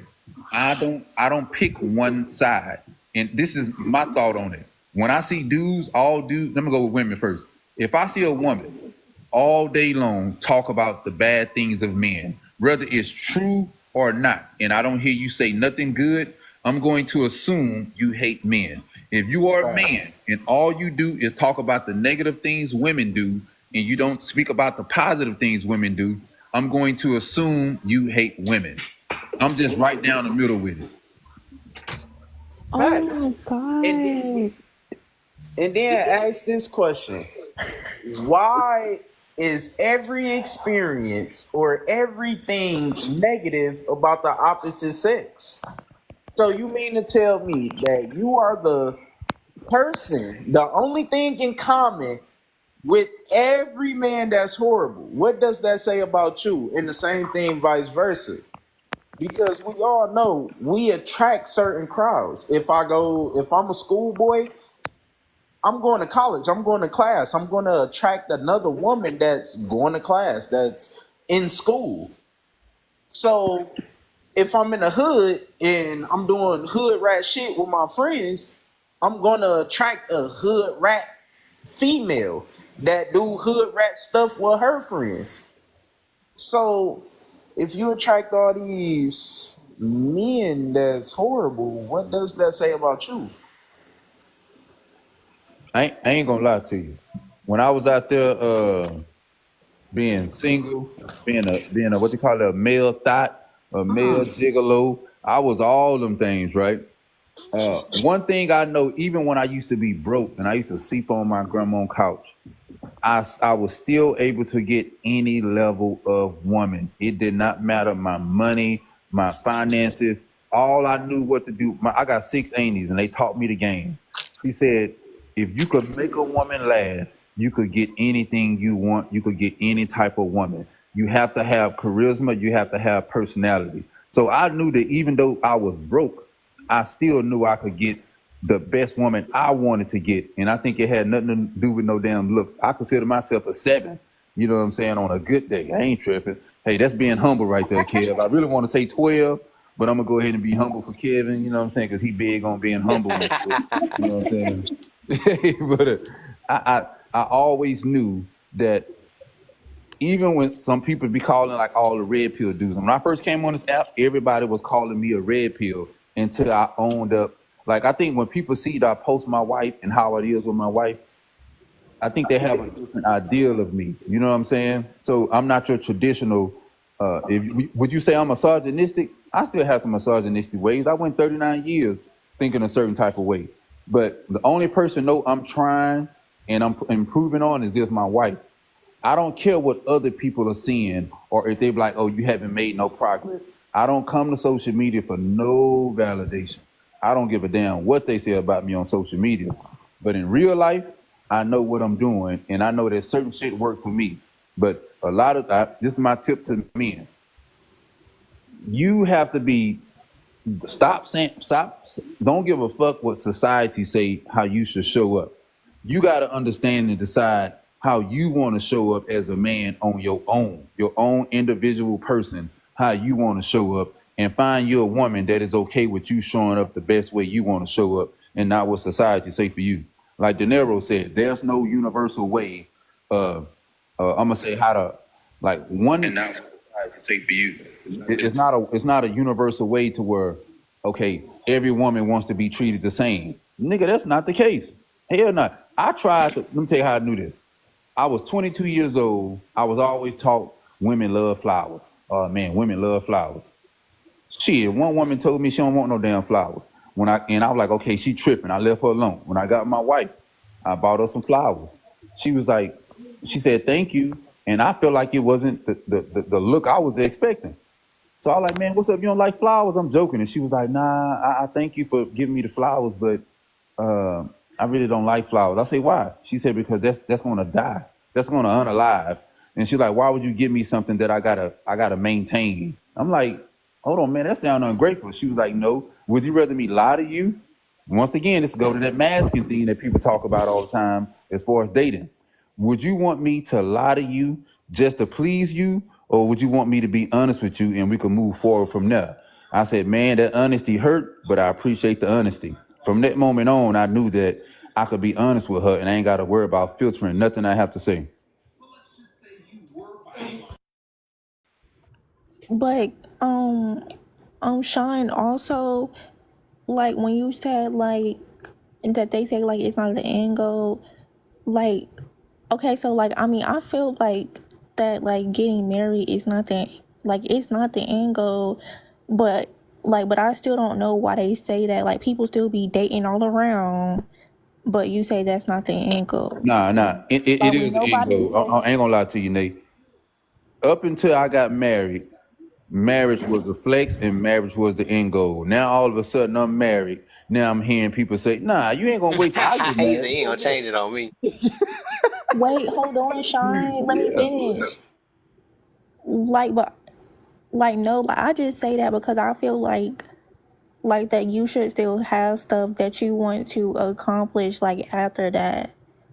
But I don't know like why people say that. Like it's oh, like that's nothing. Dating around is nothing. Boyfriend, girlfriend is nothing. So what you mean?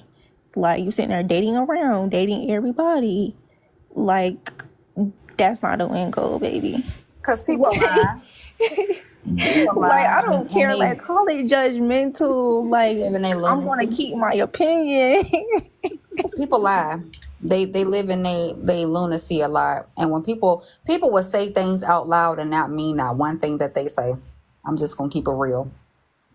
Most of them will be like, oh yeah, well this isn't that and that isn't this. It's a whole damn lie. It's a whole flex to be married. It sure is taking them naps that now I can't take in the course of having the full nap for about an hour or 2 hours because of somebody else here that's gonna watch these kids, or Exactly. not having to go outside to the grocery store in the middle of the night. Sometimes I have to do that and risk my safety. Do you know the commitment, the commitment it takes to say you're going to spend the rest of your life with someone? The commitment it takes that you are saying that this is the only person for the rest of your life that you want to be intimate with. Do you know the commitment it takes, especially dating a woman that had kids prior to you, that I'm going to accept these kids, knowing that there's a fear in the back of your mind. I don't know if every man would admit this. There's a fear that if this relationship don't work, I'm losing the woman and I'm losing attachment with those kids. Also, that's a scary thing to go into, right? There's a scary thing to go into knowing that you're going to do life with this person and eventually one of y'all going to end up passing away before the other, and the pain that you're going to deal with when that person leaves this earth. That is a big commitment. So when people say it is not a flex, to them it may be, but someone like me that take it very seriously and it's a deep commitment and it's a life commitment, it is a flex because that is the ultimate sacrifice that I could make for anyone. As a man, that's an ultimate sacrifice I could make to give my, it's not about giving her my last name. It's the fact that she wanted my last name. Certain dudes be like, well, I want you to have my last name. I don't care about that. It was the fact that she wanted my last name. That's an honor to me. So to me, I take marriage as the ultimate goal for me. It ain't the end goal, but it's one of my goals. And after that, we could build on top of the marriage. But I agree with Nate. Marriage is not, I won't say it's the end goal, but it should be. Well, I ain't gonna say should be because I don't speak, everybody probably don't like that. For me, it was a goal for me. And on top of marriage, I wanted to be able to build and have a happy marriage. Wait, hold on, Sean, because like you didn't let me finish, but also like okay, so also like because people be idolizing their relationships, like their marriage and their boyfriend girlfriend relationships too. Like you need to have a life outside of your person. Like why is they your center? God should be your center, not you centering or making them your God. Like what are we doing? One, Like oh, go ahead, my bad. oh no, I was done. I would say I've learned that I have to be able to have a conversation with people who don't believe in the religion that I believe in. I have to be able to step outside of my world and have conversation with other people. If not, I'm not going to be able to influence a lot of different people because of my religion. My religion is for me and it's for people who believe like me. But if no one believes like me, it's not my goal to get them to believe. I have to. I believe you have to meet people where they are at, and certain people are not on a spiritual journey like we may be. So I have to meet people where they're at, and then as them being around me, I might just influence something in them or spark some type of thought and change in them to where they might want to join that path with me. But what I say, my wife is my wife is not the, and she'll tell you this. I'm not her. I don't need my wife. My wife don't need me. At one point, I used to want to feel like, okay, my woman should need me, until I was in a position to where a woman needed me, and I felt like the love wasn't genuine. I felt like she only loved me based upon she needed me to provide for her, and she didn't really have no other outcome to leave me. To me, I feel like that's like a slavery mindset. To me, having a woman who have other options, that have a job, not when other options, I don't mean other men. That may be the case for any woman that's attractive, but a woman who have her own, but she's choosing to be with me instead of needing to just for survival. I had to question a woman that needed me because I didn't feel like it was genuine. My wife, I never had to question it because she don't need me for nothing. She got her own money. She had her own house before we met. So I didn't have to question why was she around. She wanted to be around because she wanted to be around. To me, that was genuine. That just worked for me. I don't know about other people. Genuine. Damn, I Yeah, gotta say that I word. love Damn. that. Yes, sir. Out of all words, I don't know why. I don't know why I use that damn I word. like the drinking, Sean. Keep it going. Genuine.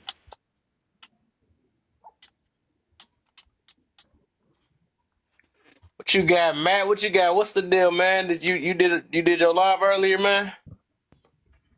No, I'm getting ready to go on in a little bit. In a minute. Oh, okay. Topic.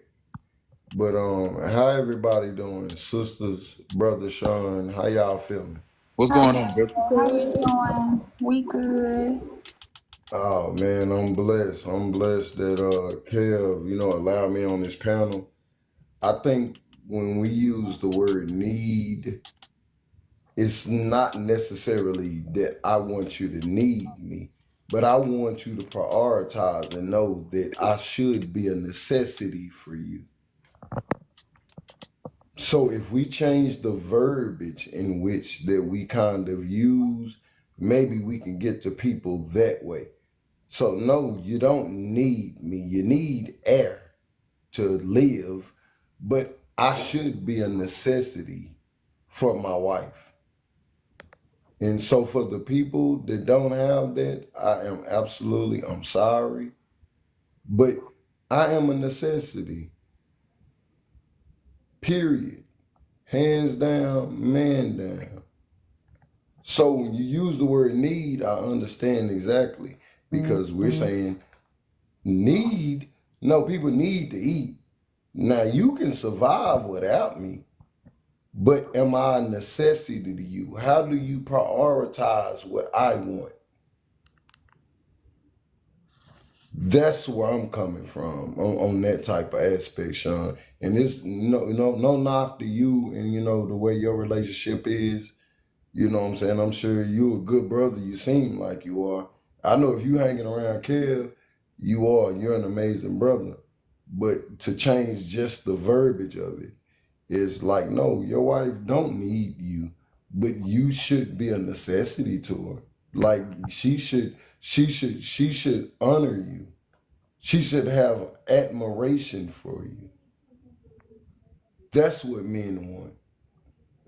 And if that ain't the case, well then guess what? I honestly don't know how to put it in a more polite way.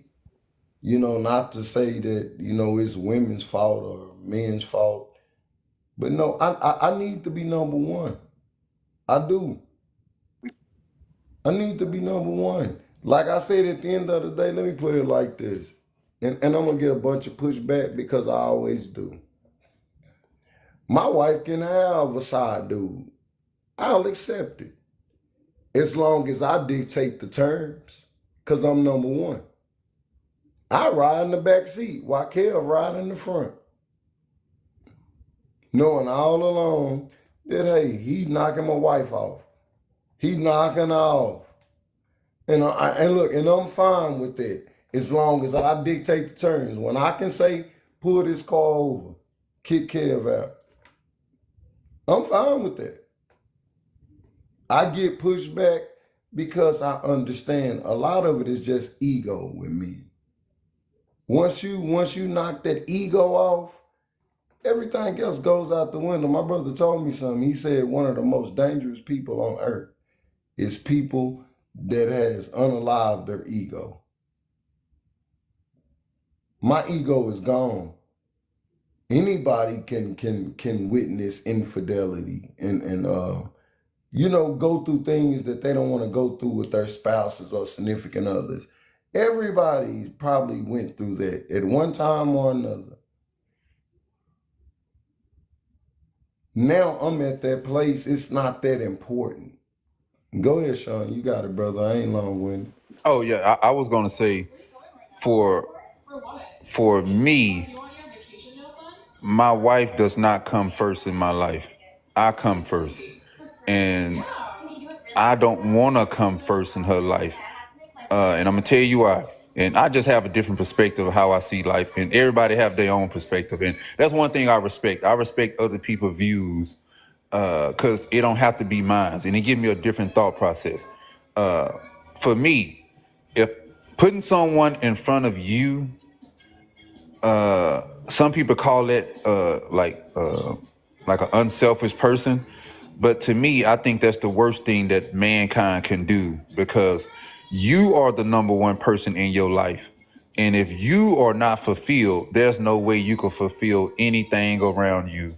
If you not whole, if you not come and as whole as possible as you could.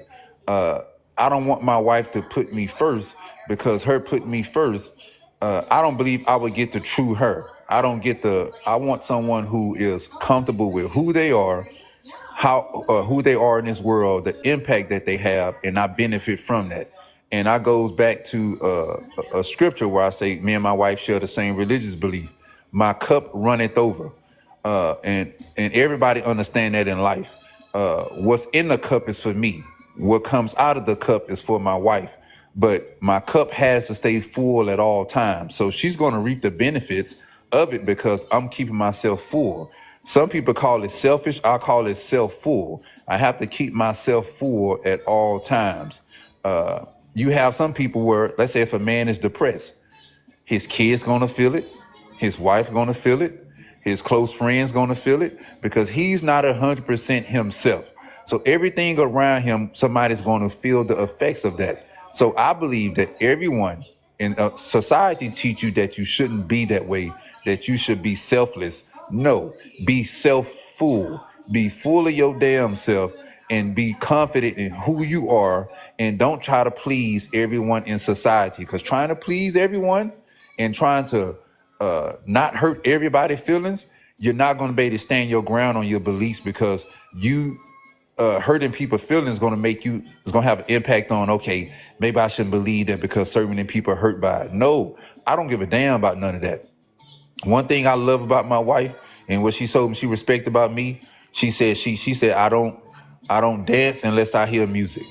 I move to the beat of my own drums. I'm not influenced by no one but me. What my eyes see is my world. I could care less what world anybody else living in, because I don't live in that world. Your two pair of eyes, anybody who have two pair of eyes, what you see and what you consume daily, that is your world. Don't let no one influence you that we all see the world the same way.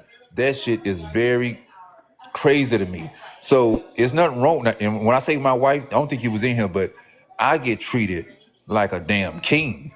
And when I say a damn king, I mean royalty. I have no issues at all with how I'm being treated. And I don't have the conventional marriage at all. It ain't open like yours when you say she could have a side dude, you ride shotgun. Hey, I ain't got that kind of confidence, Matthew. I ain't gonna sit there and hold you. But for me, we don't have gender roles. I'm someone who grew up. My grandmother taught me, like, and my dad is a neat freak. My dad loved to clean, and I tried that gender role stuff, right, when me and my wife first got together. And we damn near ended in a divorce after the first year, because I'm someone who loved to clean just naturally, right? Like, I'm a neat freak. My wife is not a neat freak like that. I'm sitting at home getting upset with her for not cleaning something that I could do myself, that I love to do. So I'm pretty much hurting myself, because this is something that I love, but I'm not going to do it because society say this is not your role. And I feel like, hold on, if society say that's not my role, but I love to clean because it makes me feel good, and I feel like if my house is in order, my life could be in order. So I just say, you know what? Fuck gender roles. We gonna do what's best for us. And once we started doing what's best for us, we realized that society put a lot of pressure on men and women to perform a certain way that is not conducive for the person as an individual. So I believe people should just focus on who they are, what they like, and find someone who can subscribe to what they are and who they like.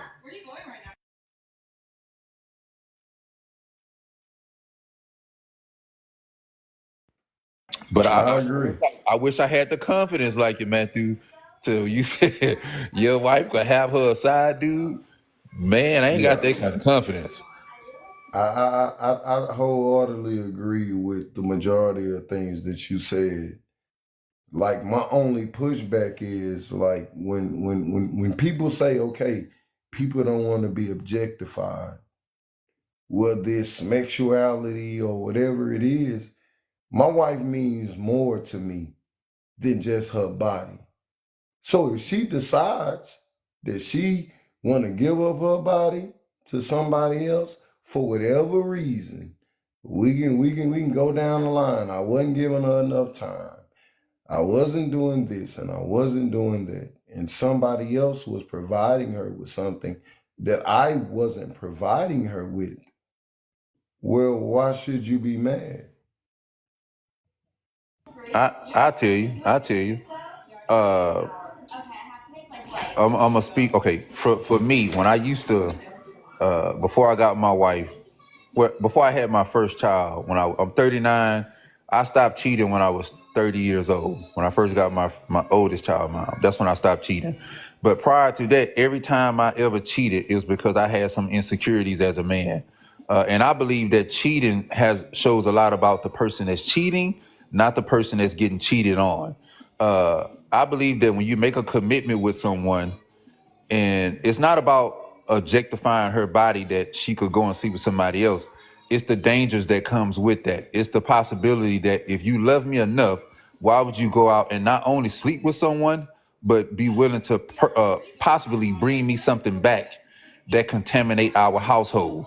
So it's more than just me being controlling of the woman's body or being subjective to her body, but it's more of as a commitment that you make. And I guess like we say, a man, word is bond, right? If I made a commitment to be with my wife, now don't get me wrong, let me just say this. Every day, I believe certain men are faithful because they're not in positions to cheat and they don't have no other options to cheat. I don't consider that a faithful man.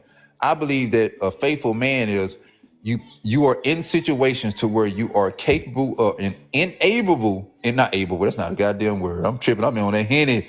Damn. Okay, and you are able of cheating and you choose not to. Every single day I see an attractive woman, but I never act on how I look at that woman. I'm just looking, get a good view. Okay, I'm back home. But certain men cannot handle, even women can't handle seeing someone and knowing they have a commitment with someone and they still feel the need to go out and cheat. And I do believe that cheating tells a lot about who you are more than it is about how happy you are in a relationship. Because if you are someone who value yourself, you don't feel the need to go get up under someone else. You seeking something on the outside to make you feel good internally. And I think that's like to me, that's damn near like a mental illness that you think you could go and get up under someone else to make you feel good in the inside. It's just a temporary fix. It's like having a toothache and you have an abscess, but you taking Tylenol for the pain, but you're not taking penicillin, antibiotics for the affection. It doesn't Or make sense. Oragel. Or Oragel. You're like, you got to get to the root of the problem, which is you have an infection, which is causing pain. Not taking a pain medication to deal with the pain, but the abscess is still there, which is the infection. No.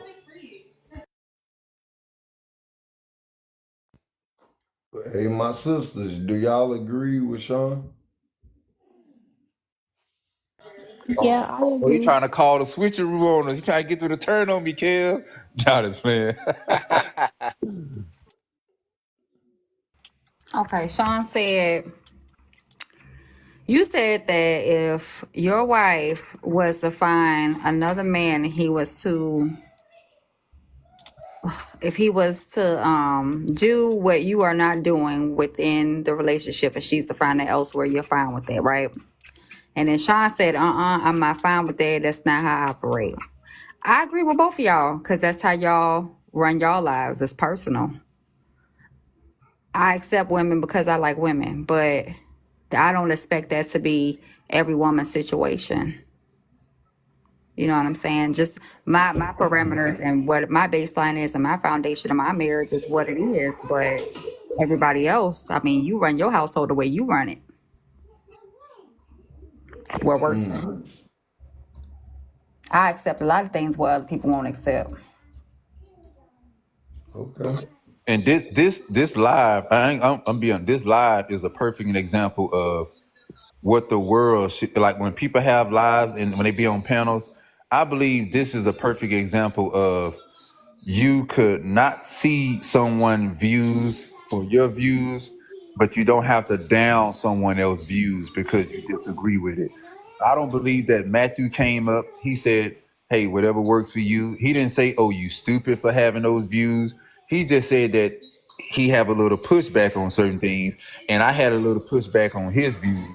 And no one felt the need to down someone else's views and call it stupid because they disagree with it. And I believe that's how the world should be. Is and like just like I know you named Creole on here, but I'm still used to Jane. Okay, like Jane just said that she agreed with both. This and she said the key word, that's how y'all choose to live y'all life. And that's what a lot of times people have a problem with is I may not believe in gender roles, but I know damn well Kev believe in some goddamn gender roles. I could still be hey, I could still be mutuals with him. I don't have to disrespect that man. I could be like, you know what? This is what he like. That's on him. I don't like that. That's on me. I'm not gonna sit here and be like, Kev, nah, you need to be this way. You need to be that way. Because at one point, I didn't have this thinking process that I have. So what if I was trying to tell somebody 10 years ago to have my mindset, and then 10 years later, I'd have switched my mindset, but then I'd already trained somebody else to have the mindset I had 10 years ago. Nah, everybody is different. So I like that. I do too, but I think the thing about gender role is like what a lot of people equate to gender roles is patriarchy.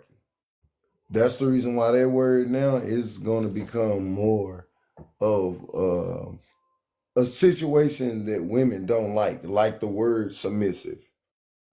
They're like the patriarchy word people ain't gonna like you to say it, but it just provides structure. So even when you're talking about your wife, it's not saying that, hey, guess what? She's just solely the person to wash dishes. No, if you see something that needs to be done, that's being an adult. To me, that's not a patriarchy. Like that's just saying that, hey, I see something that needs to be done and I'll do it. But when you're talking about a patriarchy or you're talking about a gender role is women do have a place in life. They do, just as men do. Men have a place. So when you're talking about the way, so when people talk about the way that women view their husbands or view their wives, guess what? My wife is supposed to view me as she views God. Because first of all, you shouldn't be with me if I'm not following in the footsteps of the Almighty. You shouldn't be with me. Why would you lead yourself to a dead end? It doesn't make sense. We're talking about for the people that's actually being led by the Almighty. Yahshua, Yahweh, whatever name that you want to call him. At the end of the day, well, if you're gonna say there's no role to anybody, then why does it say that in said biblical terms? I was just about to get to that too. The reason why I believe in gender roles, because I do. I'm most definitely not about to have my girl trying to protect me. That's one thing. I believe God set it up for a reason that way, and I'm not about to have. It don't have to be to a T. I don't think I'm gonna follow gender roles perfectly. Anyways, I'm not looking for like stay in the house, but I do believe that's what's best for the children. That's why I take up for it, because I don't believe children should be watched by their grandparents and all that other stuff. I don't think it's supposed to be like that. But whatever, things have changed. But that's the only reason why I believe in it. But I never said I'm gonna follow it to a T. But I think that's the reason why a lot of misplacement and why the things is the way it is now, because men always got to be in their gender role to be accepted. But only women get to negotiate theirs. I like what he said. Since we go into the Bible now, let's go ahead and let's get amen. Let's go ahead and kick this off. Okay. I think if he probably could hear, but I think a lot of the times we don't know. Like I think people I think a lot of us have this mindset of we we heard of what the scripture says and actually, instead of reading it and understanding what the scripture says to us. And I don't see nowhere where it say like this is like the role of a man. I know it say this is the duty of a man and it got a duty of a woman. And the scripture also talk about a woman being a provider, but most men and women that have that faith, most women won't say that they supposed to work. But the scripture says, I go to a scripture where it say a woman is a provider. She provides for her house. So I don't know why people why people skip around that part and think that the man just supposed to be the provider when the scripture gave an example of a woman being a provider also. So if someone will talk about the Bible, I want to talk about it in a totality, not like pick and choose. Not saying somebody's doing it, but most of the time people pick and choose what they want to say out of it. And when they say that a man should work and only work and provide and protect, women protect too. Like I don't know why we still think that women not supposed to protect according to the Bible. Now, if we want to say we're going to get our beliefs from the Bible, we have to talk about how women protect also in the Bible and how women provide also in the Bible. It wasn't just men protecting and providing. Come on, man. So I know in reality, right? I don't. Well, I know we probably say that just to make them feel good.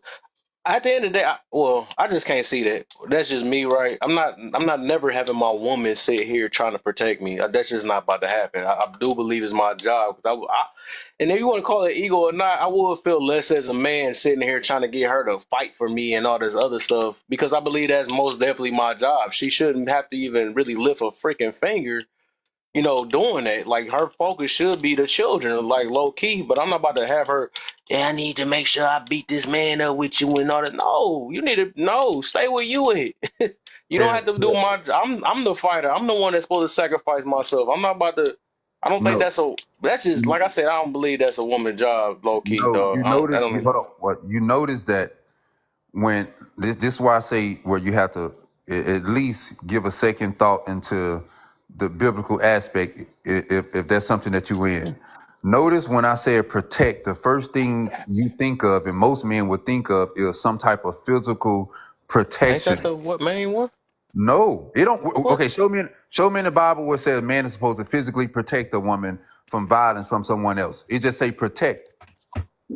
It just says protect. Man came up with what protection is. It just says protect. And a lot of times women protect men in different ways. Just how men protect. We don't just protect women in physical ways. If you ask a woman, what does protection look like? Majority of the time, women can give you more ways than protection than just the physical. When you ask a man what is protection, mostly men is going to just say the physical. And they're not going to add all the spiritual, physically, mentally, emotionally. They're not going to do any of those things. I'm not talking about a physical. That's the last thing on my mind. Is a physical. I think that's what I'm thinking about off rip though, and I'm not talking about the Bible either. I'm just saying, I know my protection of what I think about on that though. I'm not talking about that protect my mind and heart and all that little soft junk. I ain't talking about all that. I'm just saying. No, I'm just saying that, like, no, low key, like, I do just believe that men is supposed to be, because I just can't see, like, well, I need my girl to make sure she take up for me too and all that. I don't know, it just seems soft to me if men was thinking about it that way, right? If they were trying to make it be like that. I think that's one of the top protection to make sure that she's safe and all that. I mean, that's how I look at protection. I don't know. I never heard the other stuff before, but whatever. One thing we say as men, that if you're not looking for protection from women, men have to stop saying they want their woman to be their peace. We have to stop saying that. If we believe in it, we have to stop saying we want a woman to be our peace. Okay, let's just say your wife was out and the dude was constantly coming on to your wife. You would want your wife to represent you in a way to where she is married and she's still respecting you. So that's going to come with some level of protection. I know people don't want to look at it that way, but that is a form of protection. Yeah, it's true. That's true. That's true. So I'm saying women show different ways of protection. I had to learn that protection is more than just physical. All right, Matthew. Protection for me as a man is more than just physical, because And protection to me is equipping my wife with all the things she needs to protect herself. Because at the end of the day, I work 12 to 14 hours a day. My wife goes to the grocery store, I'm not there to protect her. When my wife goes to work, I'm not there to protect her. When my wife goes into a grocery store, I'm not there to protect her. My protection for my wife is giving her the tools and the stuff that she needs to where if I am not around, she have the tools and the power and the willing to be able to protect herself. This bitch Because about I'm to. all places at all times. Damn, man, somebody said they trigger from the comments. Damn, what the hell? What happened? Oh my. Damn, Kev. I know I ain't tricking nobody. It had to be you, man. I'm hoping it's you. I'm over here cussing this game on. It ain't me.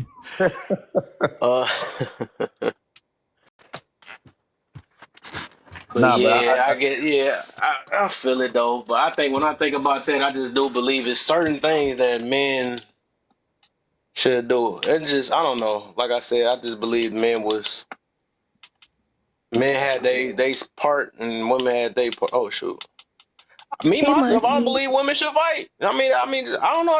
I kind of just stick with that though. I just think that the physical thing should be left for me. That's just me, like low key. can I ask you a question? Where do you when you have your ideal of what a man is or how a man should be in society, do you believe that society influenced you in that as a child? That's all that you know and Nah, taught you? Where do you get your no, belief from? no. I say that to me, that just kind of makes sense of how we built. Because I don't think men and women is the same. I don't never try to. I'm never living in that type of world to think men and women are the same. Well, she can do it and I can do it. Nah, I believe we built different for a reason, and God made us different for a reason. So why do you think a lot of men, let's just say how we built, right? Why do you think there's a lot of men out here that at one point women were saying that men need to be more expressive and be in tune with their feelings?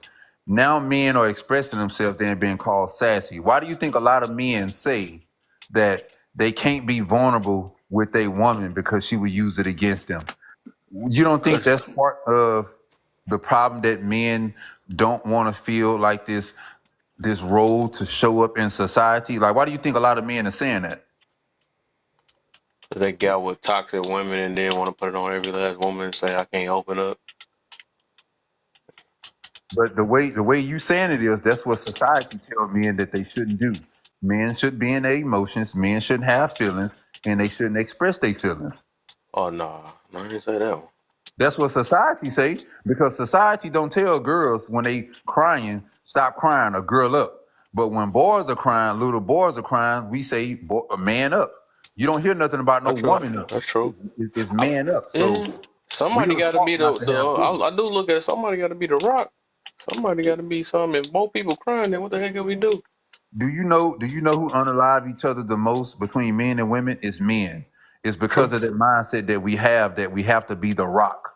And we suppress our emotions and feelings all day long. And that stuff start to eat away at a man to where he have no outlet. He can't go to his friends because friends gonna call him weak and soft. He can't go to his woman because he feel like she's gonna use it against him. So where else do the person go to? They end up unaliving each other because of their mindset and pressures of society, how society say they should move. I believe that every man should move. Okay, we think, okay, there's a such thing as a man, but it's different types of men. Every man is not the same. But what everybody is doing is, when I hear people say, "Oh, a real man should be this," what the hell is that? I don't like Every that. man is not every man is not the same, just like every woman isn't the same. You have to deal with people as individuals and stop dealing with people based upon what society say. Like, oh wait, watch this. Let's say you and Nate y'all was getting to know each other, right? And Nate as a person, she don't like to cook, she don't like to clean, but she's a nurturer, she's a provider. She's having some roles that society say, which is a man role. Like she's a breadwinner. She's a breadwinner, and you are going to hold Nate to the standards of what society says. So you really never get a chance to know Nate as an individual. You already came in your mind that you're gonna you gonna put these expectations on Nate based upon what society say how she should show up instead of how Nate feel like she should show up as an individual. That's the difference I think what people have in dating right now is they wanting a man to be this image of a man or a certain type of dude, and men want a woman to be a certain way that society say that woman should be instead of dealing with that woman as an individual. And we go about the Bible all day long. All day long, Adam had God all to himself, and the nigga was still lonely. So somebody That's cool. Who said that's a bad thing, though? No, I'm just saying when people quoting the Bible, we got to understand that we talk about gender roles. The man role as himself. God gave the man roles, and the man could not fulfill those roles because he needed a woman. The nigga still felt lonely. He still felt lonely. He had a vision. He had goals. God gave him an ambition that he needed as a man. All the tools that he needed. And according to biblical scripture, he still felt lonely. He had God all to himself, and he still felt lonely. Adam, yeah, I feel you on that. Makes sense.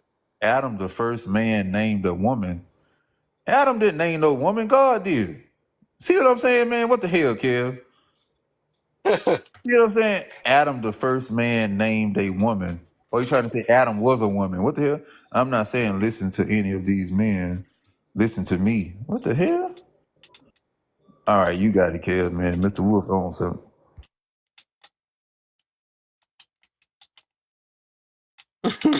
Hey, man, you over there playing. Hey, listen, man, we over here having deep conversation, man. You over there hitting the buttons, man. I'm triggered right now.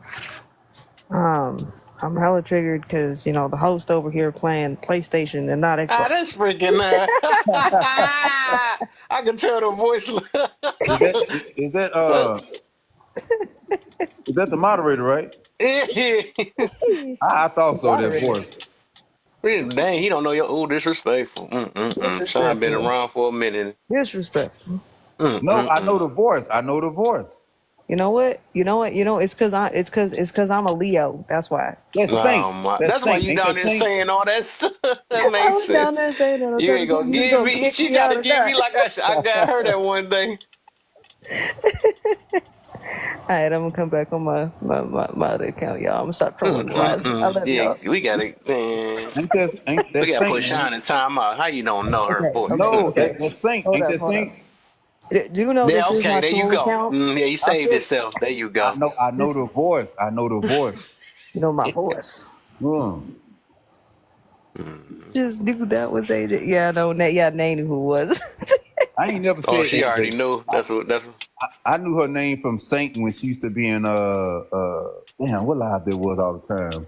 Before I started seeing in your live, she was in Big Bam live, right? Oh, okay. Yeah. I used to see her. We was more his mods. Yeah. Yeah, I haven't seen him in a minute. But yeah. All right, y'all. I'm gonna swap over into the other account because this is my little troll account. That's why it's the Leviathan page. It's the one I troll atheists on. This dude, dog. Oh, she is funny, though. I gotta play with them, okay? Because I don't understand how you an atheist, but you get upset if someone says go to hell. That don't make no sense. So if I'm the Leviathan, you can't get upset with me. That's crazy. That's crazy. You don't even believe me. Crazy. But I'll be back. See, atheists, but you get triggered when you say go to hell. She was fooled by Satan and the fallen, which Adam named her. Adam didn't. Hey, listen, kinfolk. Adam did not name. He did not name Eve. He had the right to name all the other living things, but he didn't name Eve. I don't know where you get that from. Okay, put in the scripture. Put in the chat the scripture. I know you can't find it, but put in the scripture. Put in the scripture in the chat. Hey. Did y'all see Leviathan in here? Who that? Yeah, that was you. That was you trying to play games. Nah, bro. I don't know who that is, but they keep pretending to be me. And I think it's rude because they didn't make me a sandwich. This some bullshit. It's crazy that they end up being in the same spot that you in. That's because So they keep trying to steal Facts. my box, bro. Everybody keeps stealing my box. That's why. Facts. I almost dropped Nay. I almost dropped Nay to get my spot, but Nay be I too mean, quiet. You know that's technically, AJ's. technically, if Hold we're gonna on, be super what? Yeah, technical, that's AJ. you Remember you could said, drop "Dang, I can't May, fight that and then I'm because gonna if drop she's." you. But nah, I don't drop people out the box for a She said that box. I'm That's gonna drop crazy. you after that. Damn. Look, you leave little Nay alone, See, you okay? got two other bosses that. Well, I don't know what happened to Mirror. I ain't seen him in a while, so you got the. We gonna Nah, Yeah, keep what I that you just like say? the, reserved I for I usually haven't Luke. like seen the him in a corner while, boxes, Kev. but I Huh? don't be caring. I haven't seen Mirror go live in a while either, man. Yeah. Yeah. This motherfucker. Oh, I'm on your head, boy. So Oh, he waiting on it. Okay. Hey, I while ain't gonna lie. I we kind of while like we take Matthew. this little commercial break though, y'all, can we tap the screen? Let's get this up 25K likes. Okay, we at 22.8. We can get there. No, I have not tapped the screen since I got in here, but I'm gonna start tapping. And then feel free to help the host get up to the goal. Okay, we got some little friendship necklaces. Let's come be some friends. Okay, be friends with the host. All right, he need a little love. Okay, just a little bit. That's why he playing PlayStation. And then if y'all if y'all need to, if you have not joined the Laugh or Learn Kev team, please do. Okay, I'm gonna need you to hit the little heart next to his name is 1 cent. Just go ahead and join the team, baby. Come on, let's go. And then feel free to follow everybody in here. Do understand we are adults, okay? We can agree to disagree. Not that anybody in here right now is, I gotta say that too, but just saying for people on the outside listening, we can agree to disagree. It ain't that big of a deal. But please be respectful, because I am a flight attendant and I got no problem sending you anywhere you want to go. So if y'all can just tap away, my guys. Oh, I ain't hear And that in a while. I'm gonna Right. I'm gonna mute and shut up, and I'm gonna let y'all keep talking because I don't know what question you on, and I No kind of rudely questions. interrupted what the hell y'all was talking about because I'm not gonna Free even talk. lie, I was half-ass listening.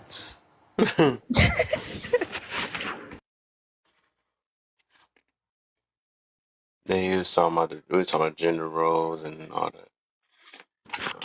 Gender roles. I don't know. I think the thing is like when we have these conversations, right? Not just gender roles, but like I guess all the men versus women conversations. I guess my question is,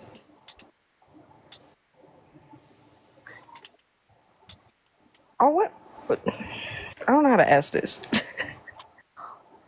Like, I have to ask this because I'm not scared of men, but are women really scared of men nowadays? And if so, why? Hey AJ, you said are women scared of men? Yeah, like I'm really wondering because like I be sitting here sometimes listening on my little Leviathan page, because they be and they talking. That's my troll page, y'all. It's usually where I go and listen to a bunch of stuff. But they be on there and they be like, "Men are just so scary. I'd just rather go hang out with anything other than a man." Oh my Mother. god! And I'm like, are y'all really scared of men though? Like, and if so, why? Like, why?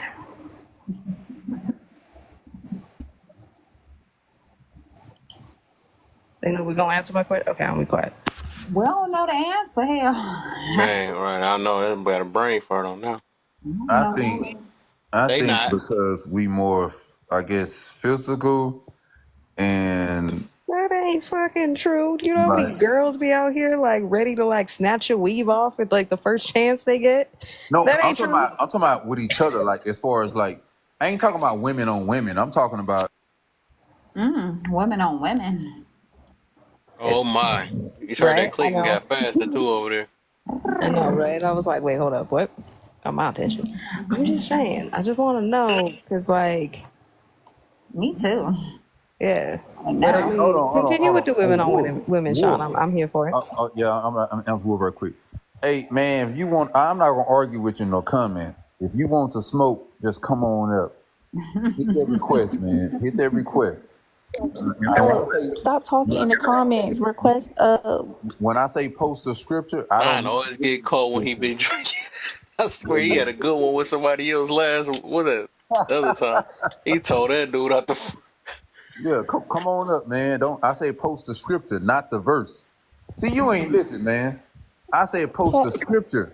You gave me the verse. That's not the scripture, Hey, brother. hey, y'all better be nice for Leviathan show back up in here, okay? Yeah.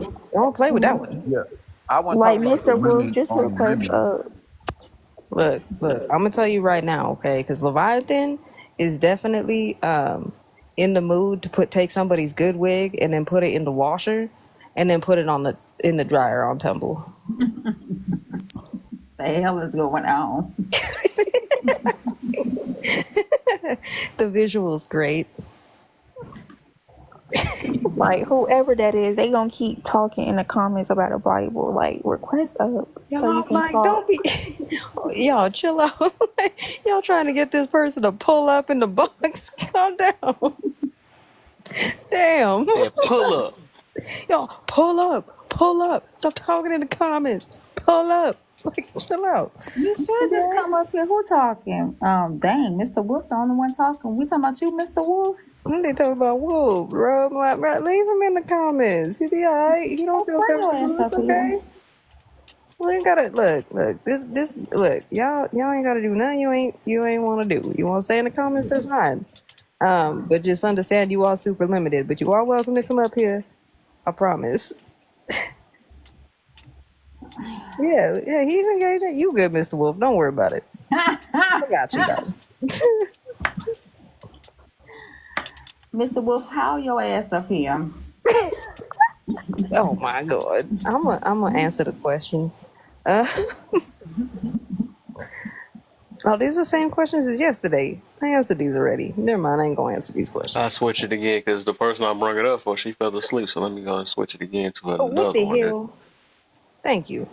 What about? Wait, we did that one too. Well, I'm gonna go to all the old ones. You can do the one. Did you do the one from today? You did. No, I didn't do the ones smiled for at today. me. This is the first time I opened TikTok. Oh, there you go then. Wolf. Bye, y'all. Mr. Okay. Wolf, I'm the devil. Don't smile at me. Take your What the heck is going on? See, Mr. y'all Wolf, trying to get smile. somebody So to I bring told lotion him. out. Chill, man. No, I was just whispering to Mr. Wolf that I'll take your soul. Don't smile at me, Mr. Wolf. I am the devil. Don't smile at me. So, like, are you talking about like personally impacted me? Cause like, Personally, okay. I'll be honest. I'm an introverted person, so it didn't really impact me that much.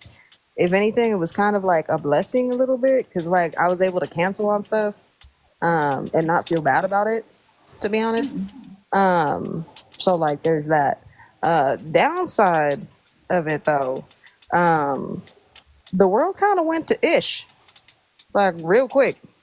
You know, got laid off, had to change careers, like it was a bunch of stuff. But the way I kind of like to look at things though is like sometimes when stuff like that happens, I like to look at it as like a blessing in disguise. So I'm like, maybe the universe, God, whatever, is just clearing some stuff out for some new shit to come in. So I don't really be tripping that much. So that's just kind of my mindset on it. How are you dealing with the after effects of the pandemic? I mean, we working, so like I don't know how to answer that.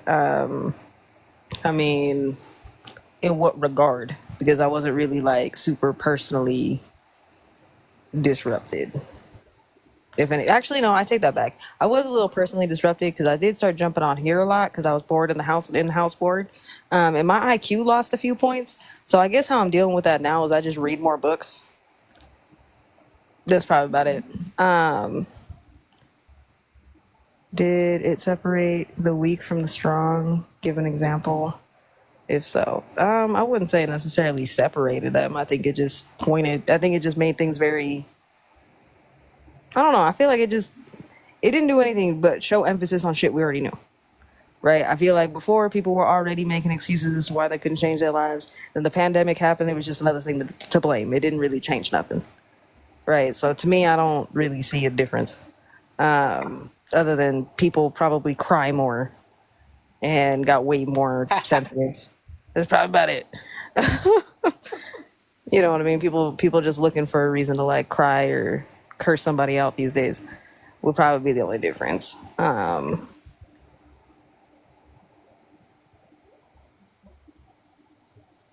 What?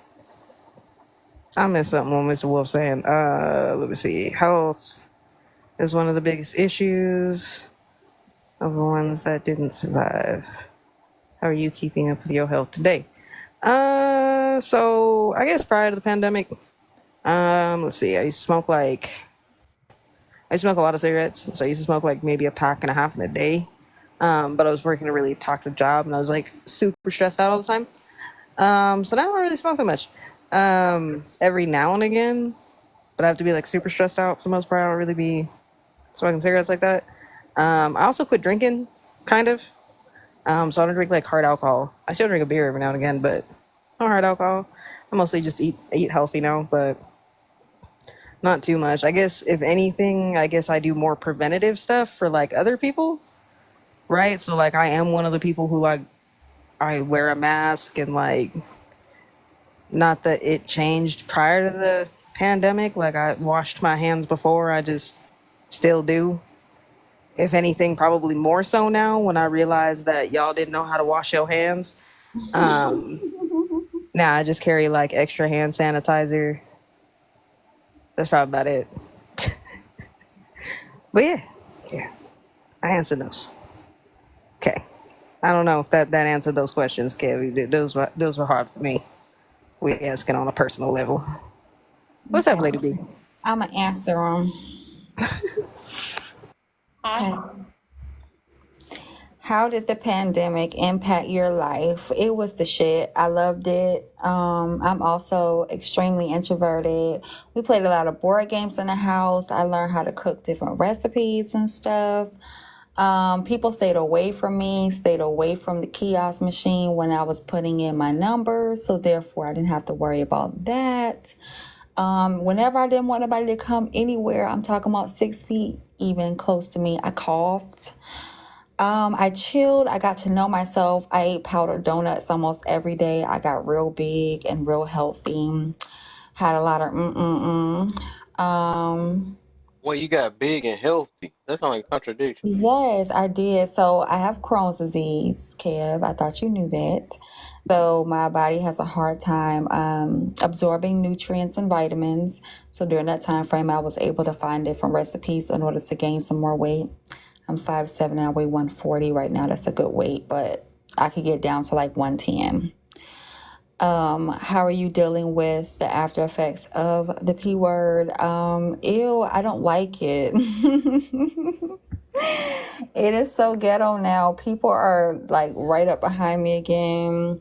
Nobody's brushing their teeth. Even when they wasn't during the pandemic, they was putting on masks and I couldn't smell it and I had on my mask, but people are back to not washing their hands or their ass. I don't like it after the P word. I wish it would go back.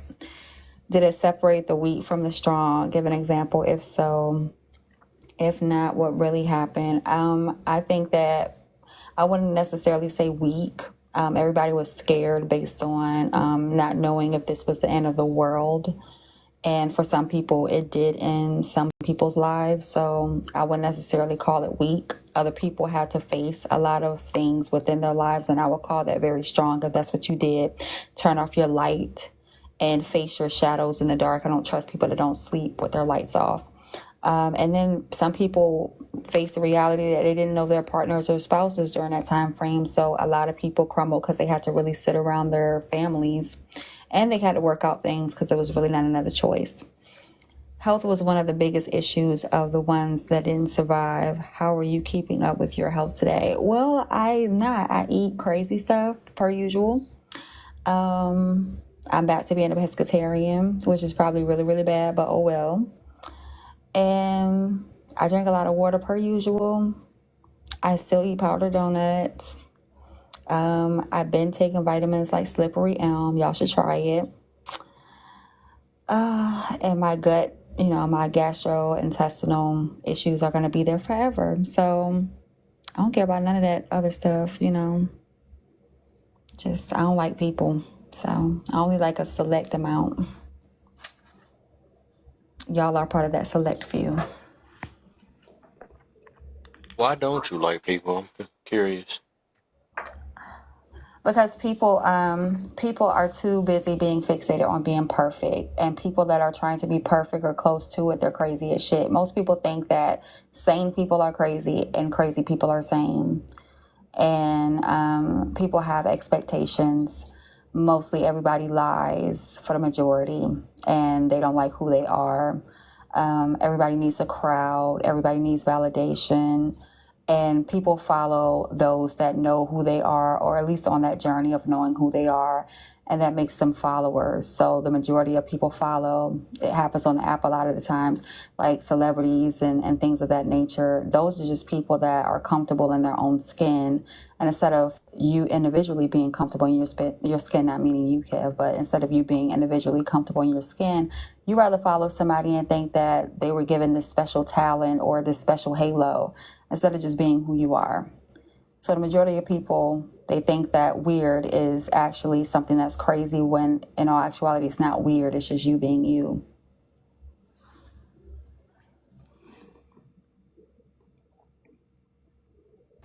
Nah, I just don't typically like people because a lot of people, I wouldn't say, I don't like, there's very few people that I like. I'll put it that way. Most people are very unpredictable. And I don't trust people. There's too many people who want to smile in my face but wish for my downfall. There's a lot of people who are upset and want to be there every time something's wrong, but upset when I overcome those things. Like, I don't care for the fakeness. I don't care for it. I don't care to try to have to read in between the lines, trying to figure out, okay, you said this, but it meant something else. Like, I don't care for all that. Just mean what you say and be straight up. So that's typically why I don't like most people. And that's like a lot of people. Very few people that I can actually stand because, again, if you can mean what the hell you said, cool. Because what I don't want to deal with is like, if I ask if you're okay and you tell me yes, okay, I'm going to assume you're okay, right? I don't want to sit here and find out, no, you weren't okay and you needed a fucking hug. You could have just asked me for that. You could have said something. I'm not a mind reader. I don't like that. Well, I got I'll too. be the positive one then. Oh, you done? I'm just saying. I'll be But the positive one and say, yeah. Look, all I'm gonna say this, okay? AJ is not made for everybody. I'm not everybody's cup of tea. I'm a shot of tequila. Okay? Wait a minute, Kev. What you about to say about, we are being positive? We're Yeah, just, I'm being positive. I'm I like didn't real even finish people. saying what I was saying. I was about to, yeah, what I'm just, I ain't no, know bro. AJ Now was I'm done yet. offended. Now I'm offended. No, I'm just kidding. Go ahead. the personal. Go ahead, Kev. Oh no, I'll just say, I would say that I actually do. I like people. Well, I learned to like people because I used to be like that, but I do. I might not like what they do, but I like people. To understand all of us different. And I like the differences. I like the I don't just always think about the negative stuff. And then also try to get along with most people, or at least try to. So just because people don't get along with me, don't mean I don't have to get along with them, or at least try. But I don't know. That's just I don't, like I said, I'm just me because I'm a person that try to spread out. Because I used to I be trying to say three things at one time. I have some on my mind. I playing this game at the same time. But I used to be one of them. Even though my mom, I be saying that about my mom, like, Mom, why you keep talking to everybody? But that was just me projecting and stuff. I still feel like she should, certain things she got to watch out for. Like, don't just, some people don't be liking that stuff or whatever. So you got to watch out because people that don't like people, right? Because they sit there and harming her. That's why I be trying to let her know you can't be too dang on friendly, as in like being in people's face and all that other stuff. Dang, I got a puzzle popping up. But yeah, I would say, I don't know. Like I said, I'm big on wording though, but I would say where I'm at, I like people. That's why, because I actually care about people. Oh, dang, what the heck? I can understand that because, like, even my mom, when she'll talk about going to church and XYZs, and it's like, if they're going to judge me and sit there and talk about me in my face, it's like, I'm going to say something back. That's just the person I am. It's just like, that's not what I come Desperate here for. for. I didn't come for you. I didn't come for validation. So, like, ultimately, like, I felt like the older people have their stance in who they are, but ultimately, we and the younger generations and so on and so forth, like we stand in a stance that we are who we are, and it's not that you have to accept us, it's just respect it, because if you want respect you have to give it, and that goes both ways, because I find a lot of young people can disrespect people of many ages, and it's like, no, respect it, because they came before you. They wouldn't tell you something they didn't know by experience if they hadn't experienced it. My thing is that we're in such a age where people wear so many masks and so many filters that they can't get through to anything, because first of all, they're not honest with themselves and they don't trust themselves, so therefore they don't trust anything outside of themselves.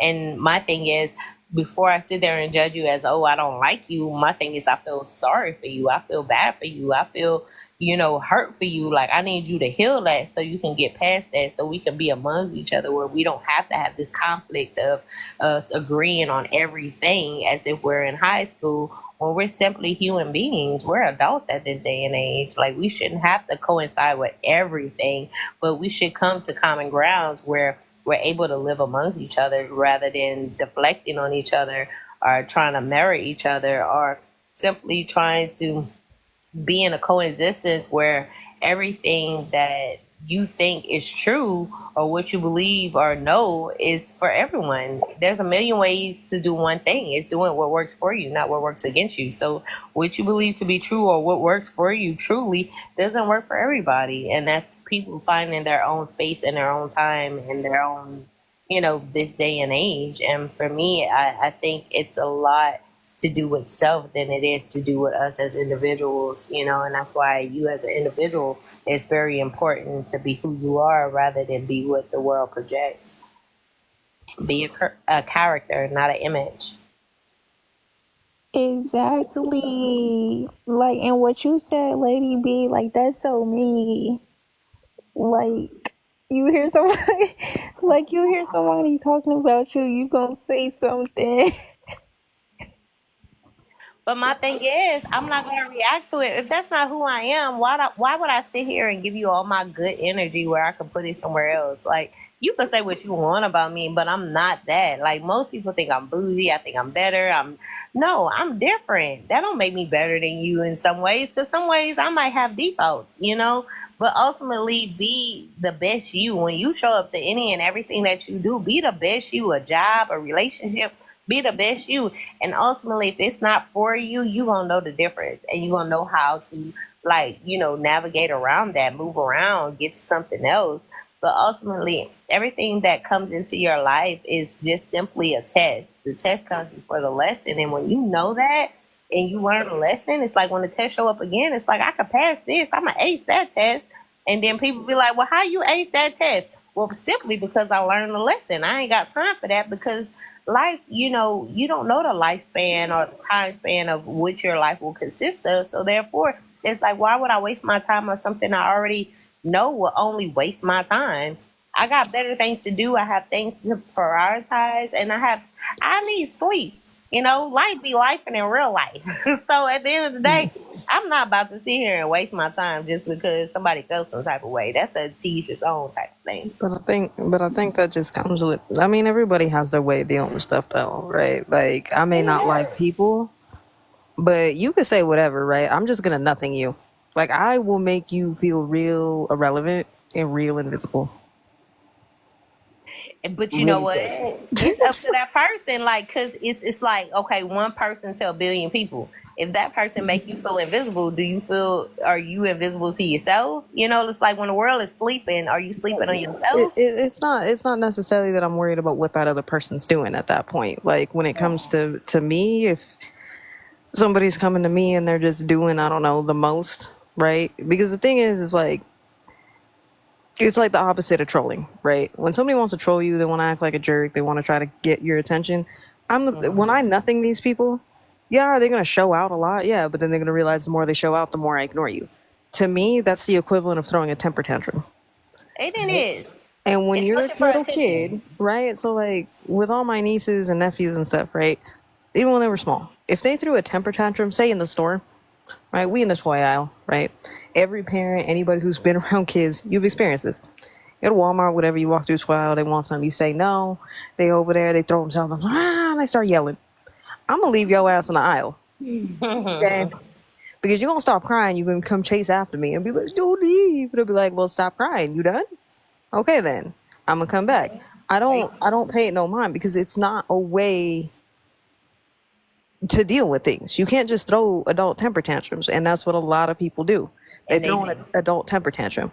Oh, I'm not getting my way. You didn't say what I wanted you to say. You didn't react the way I wanted you to react. Okay, cool. So now you ain't gonna get a reaction. The more you show out, the more I ignore you because it's not the way to get my attention. And that's just how I am. At the end of the day, however, I will say this. I am different. I do want to see everybody win, right? At the end of the day. But I also understand not everybody is meant to sit at my table or let alone need to know that I have a fucking table. Right? And I don't be that's offering this fine. to I everybody. totally agree with it because there are some adults that will be reaching for attention, and it's like, yo, do you know And I they can get see ignored. you? And it's like, I'm not doing that, and that's not what we do to be adults and coincide amongst each other. But at the end of the day, it's like I'm gonna need you to go somewhere where they're gonna give you the attention that you're looking for, because you're not gonna get it over here, And that's where a lot of time people be like, "Oh, I'm not the one, the 2 out of 3." Nah, I'm the 1, the 2, and the 3. So which part you want? You keep pressing the button, you might get the reaction you're looking for.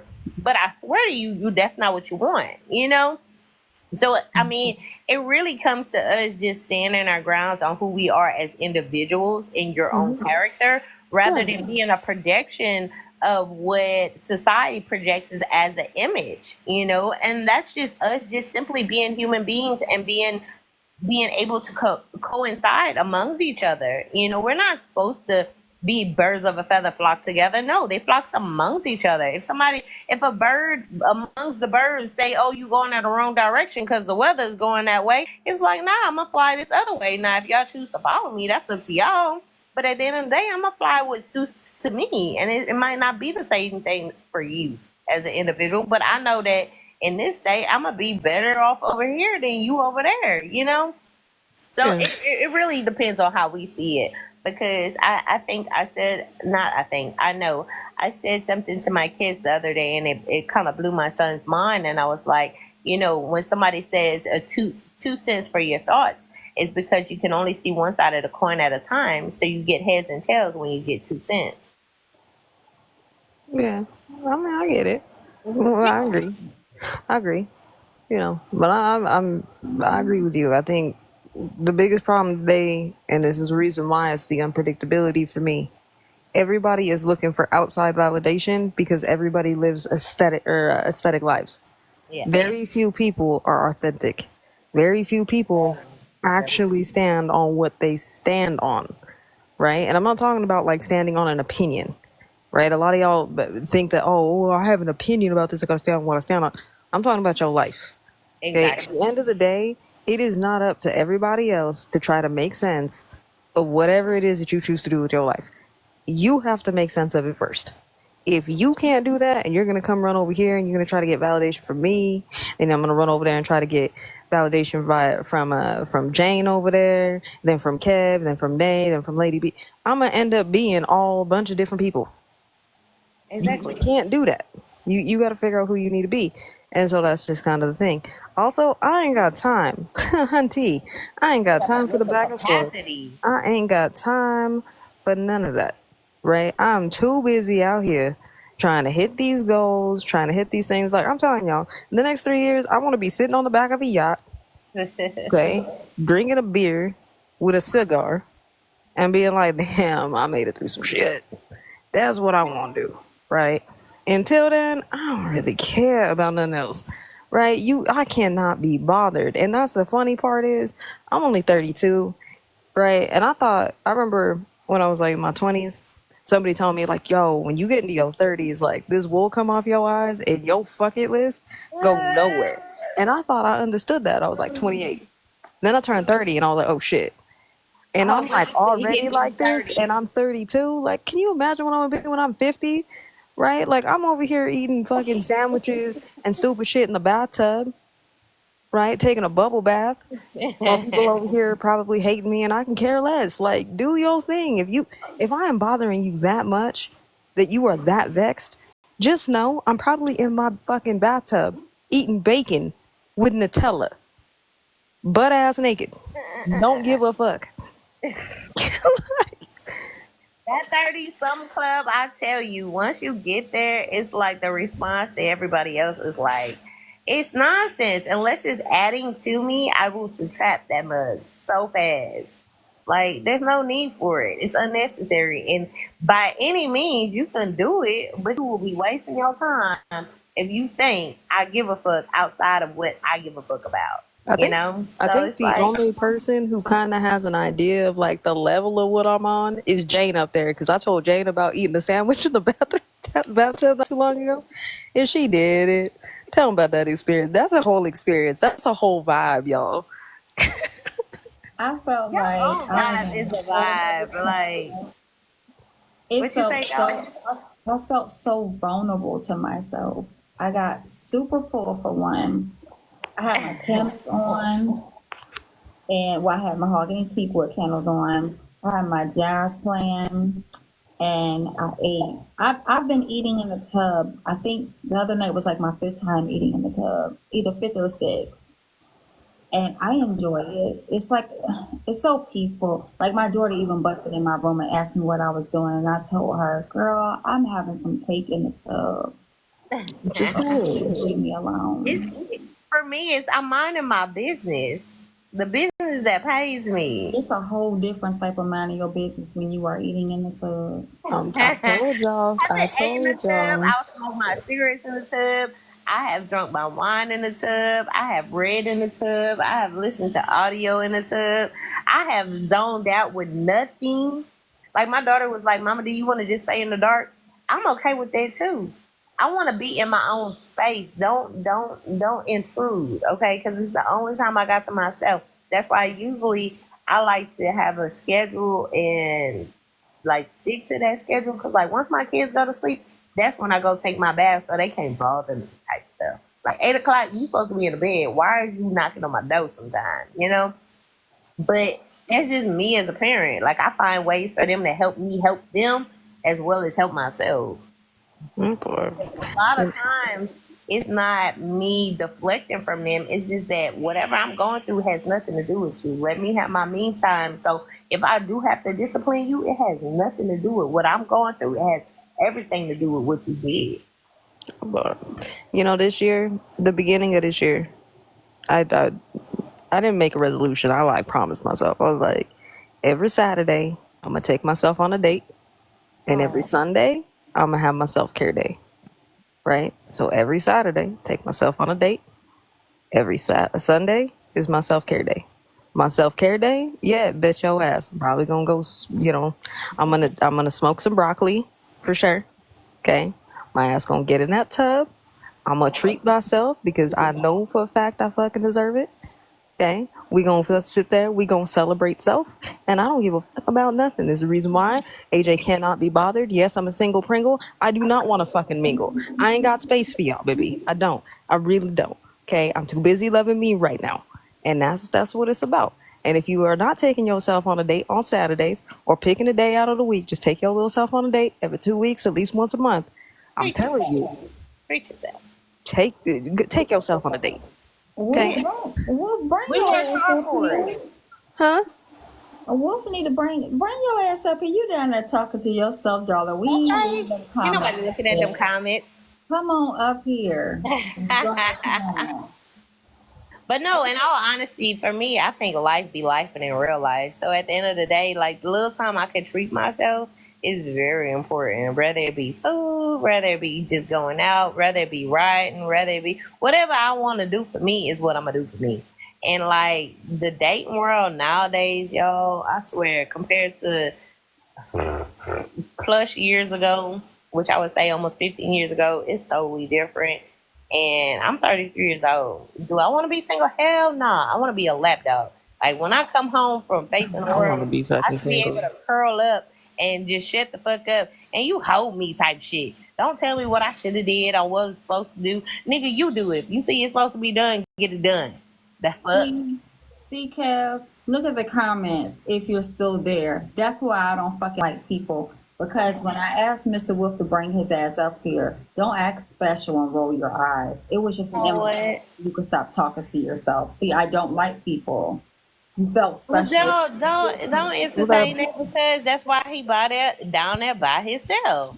Let him He lonesome. rolled his eyes in the We comments. can talk like That's why I don't adults like here. people. It's all good. I was just trying to be nice. Baby. He gonna feel how he feel in the comments. Well, Just anywho, chilling down there we in the gonna focus trenches. on what was I gonna do? We was Oh talking about yeah. taking baths with food and wine Hey, and spirits and hold up, whatever hold makes up, you hold up, happy. hold up.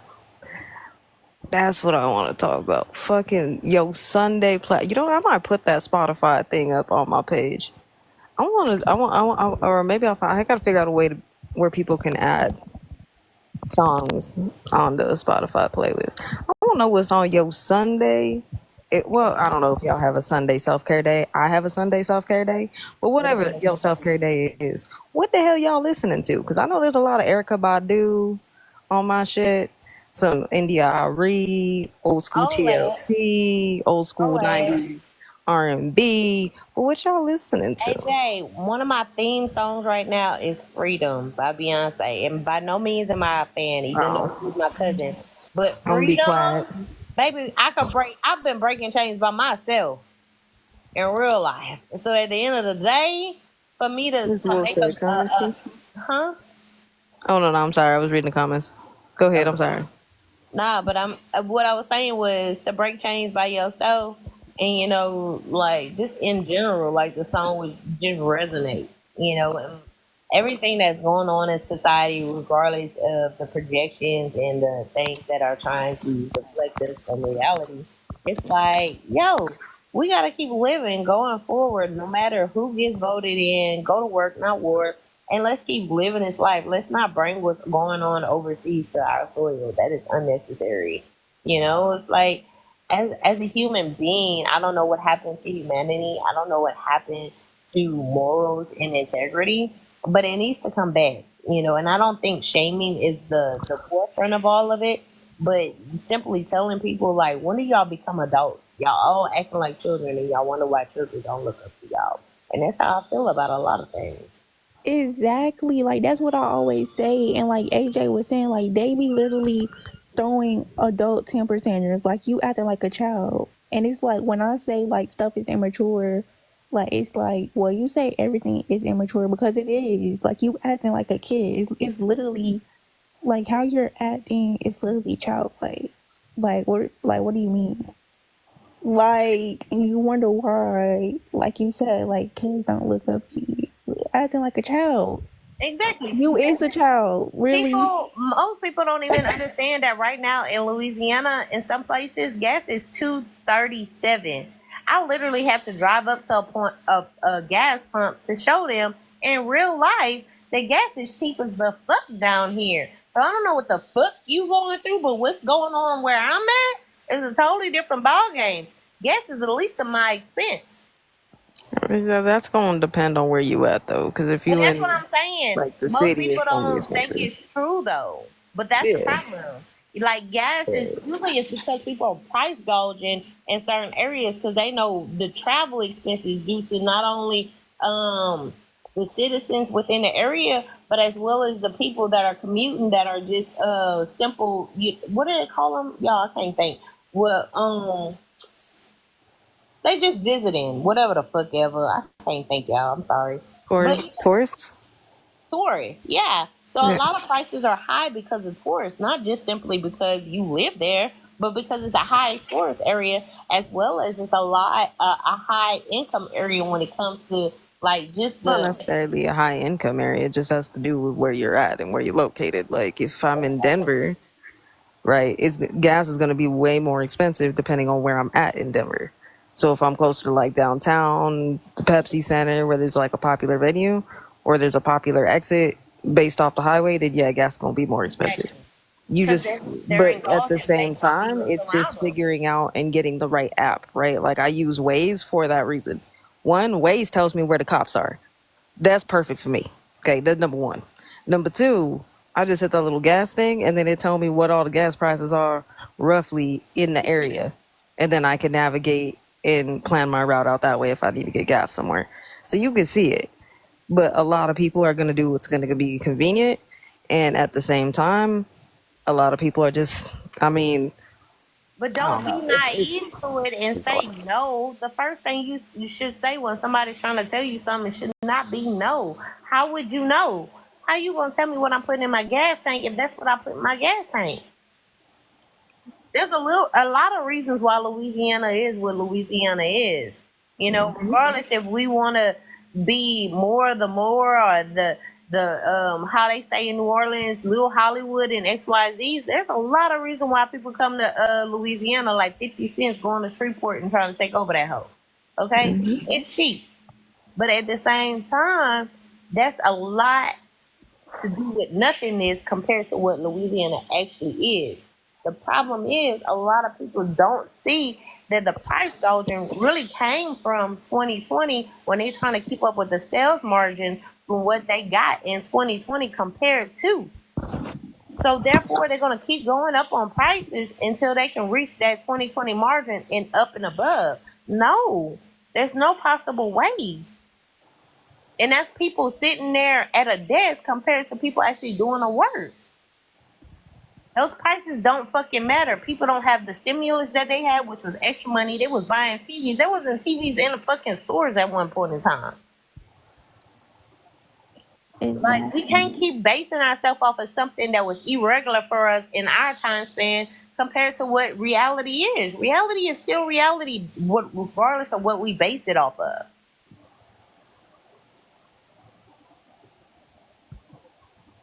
That's all I'm saying. I got you. I got you. I mean, I think those things at the end of the day, I mean, those are always going to be at the forefront of our minds as we navigate this world. It's also, you know, we can sit there and be like, oh, you know, ignore gas prices, ignore all these things that are happening. People are going to deal with that, right? When you leave your house, you got to deal with all that shit. But all I'm saying is sometimes just give your ass a break. Okay, go like, you know what I mean? If you're one of those people, you like me, you like Jane up there, you like us, you an introvert type person, go lock yourself somewhere and get away from people for a few hours. Okay, it do you some good. If you're an extrovert, go find some people, I guess, to go talk, whatever y'all do to recharge. I'm assuming it involves other people. But what do you do if you're an ambivert? Hold I on, don't know. AJ. I need you to help me. If you want to tell me that, I need you to tell me what I need to do as an ambivert. You I'm know both what I an mean? extrovert and an introvert. So that So means I you're an can omnivert. socialize as So well as be a loner.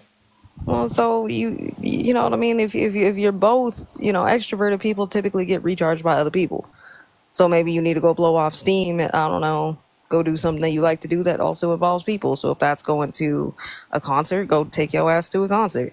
You like going to, I don't know. You want to go to the club and go dancing? Go to the club and go dancing. Go do those things. And then You know, sometimes I need introverts, introverts typically we recharge solo. We need our alone time, right? So whatever your alone time is, whatever that space is, right? So if that means, you know, for me, it's going to a bookstore. You know what I mean? I want to go to a bookstore. I'm gonna go pick up a book, go pick up some coffee, go pick up, I don't know, some pastries, go sit at a park by myself or somewhere in nature away from people and read my book, drink my coffee, or go home or go wherever. Not typically home, but, you know, go somewhere where there's not a lot of people and I can recharge that way. Sometimes it's just whatever that is. It's just introverted people, we recharge solo, right? Because being around a lot of people is draining. But it doesn't mean, right, that introverted people don't have extroverted times, right? We could be the life of the party at times. We really can. It's going to drain the fuck out of us real quick. Real But fucking that's quick. what an ambivert is, baby. That's what I'm That's an telling you. I can be introvert. outside and so I can socialize as well. No, there's actually a word for an introvert and an extrovert, but I'm more so I Yes, could be it is. both. If I have to, yes, an ambivert where I can socialize, but I also like time to myself where I don't want to be bothered. So it's like I don't like that boogaboo all up on me type of shit all the time. Do I mind it sometimes? No. But when the times where I don't, when I do mind it, don't do it. I don't want to be bothered. I don't want to be touched. Yes. Type shit. I'm a loner. And then when I do want to be bothered, bother the fuck out of me. But that's like flipping a coin at the end of the day. So, it could be like a contradiction at times. I understand that too. But that's just me as a person. And I understand self enough to understand that. Yeah, I get you. Overstimulating myself makes me want to vomit. It does. I get extremely nauseous when I'm trying to be the life of the party, I guess, or trying to force myself. That's why I stopped, because I automatically want to vomit. Like my anxiety goes up times 1,000, and then it turns into 1,000,000, and then I'll flee. And I used to go out to clubs, and so I used to think I was an extrovert because I was young, and I was like, oh, I should be getting out. I should be doing this. I should be doing that. I would go to the club, and I want to get there early so I can leave early, like around 11 o'clock. You better than For me. me, I don't even I want to didn't go. even care to go out, y'all. I didn't start going out until I was 29, until the age of 32, and I was over it.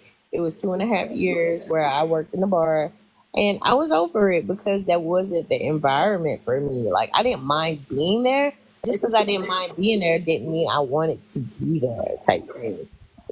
So it's just pretty much finding what works for you, not what works against you. Like, I come on social media every so often, and like I tell people, most of the time I'm just passing through, but I'm not here to stay. Now, if I have time, how most people be like, I ain't got time today. I got time today, so I'm here. But if I don't have time, I'm not going to sit here and dedicate time I don't have, especially when it comes to my priorities. I think at the end of the day, I think it's Nate trying to talk. Her voice super low. Sound like oh, my no, I bad. I just said can't even hear her. My exactly. bad, Nay. I'll shut up. I just said exactly. Go ahead. Oh, okay. I want to make sure that Nay gets in too. My bad. I'm I sorry. know we gotta make sure because we can't hear you sometimes. Yeah, She got that light voice. but yeah, no, I was gonna She be say. like, come out of nowhere with a grown man. I said I was talking. Same. No, I'm just saying. I think it's. I don't know. I know for me. Well, I think just in general. I think we got to start moving towards a. Because I notice a lot of us, we really do function in like hella extremes, right? And like, there's nothing, this is what it is, but it's just like, I get it. I used to be one of those people who used to always be chasing down a goal, doing whatever. You know what I mean? I knock all these goals down. Oh, I gotta put up a new list. I gotta keep moving. I gotta keep moving. But sometimes you also gotta, don't, neglect sometimes just stopping and smelling the roses every now and again. Like, you know what I mean? Sometimes I just be going out just cause. You know what I mean? Not because I got a goal or anything. I'm just like, I'm just gonna take the day and do absolutely nothing. Fuck it. I deserve it. That's absolutely cool. But I think as adults, because we wasn't taught when to fold, most people don't stop until they start falling apart and need to rest.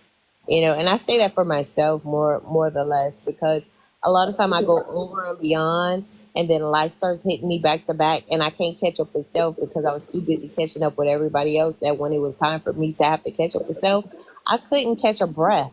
Like, I couldn't breathe. And my slogan for my business is don't forget to breathe, because it's so easy to hold your breath just to go through anything, because you're just simply trying to make it. And I get it.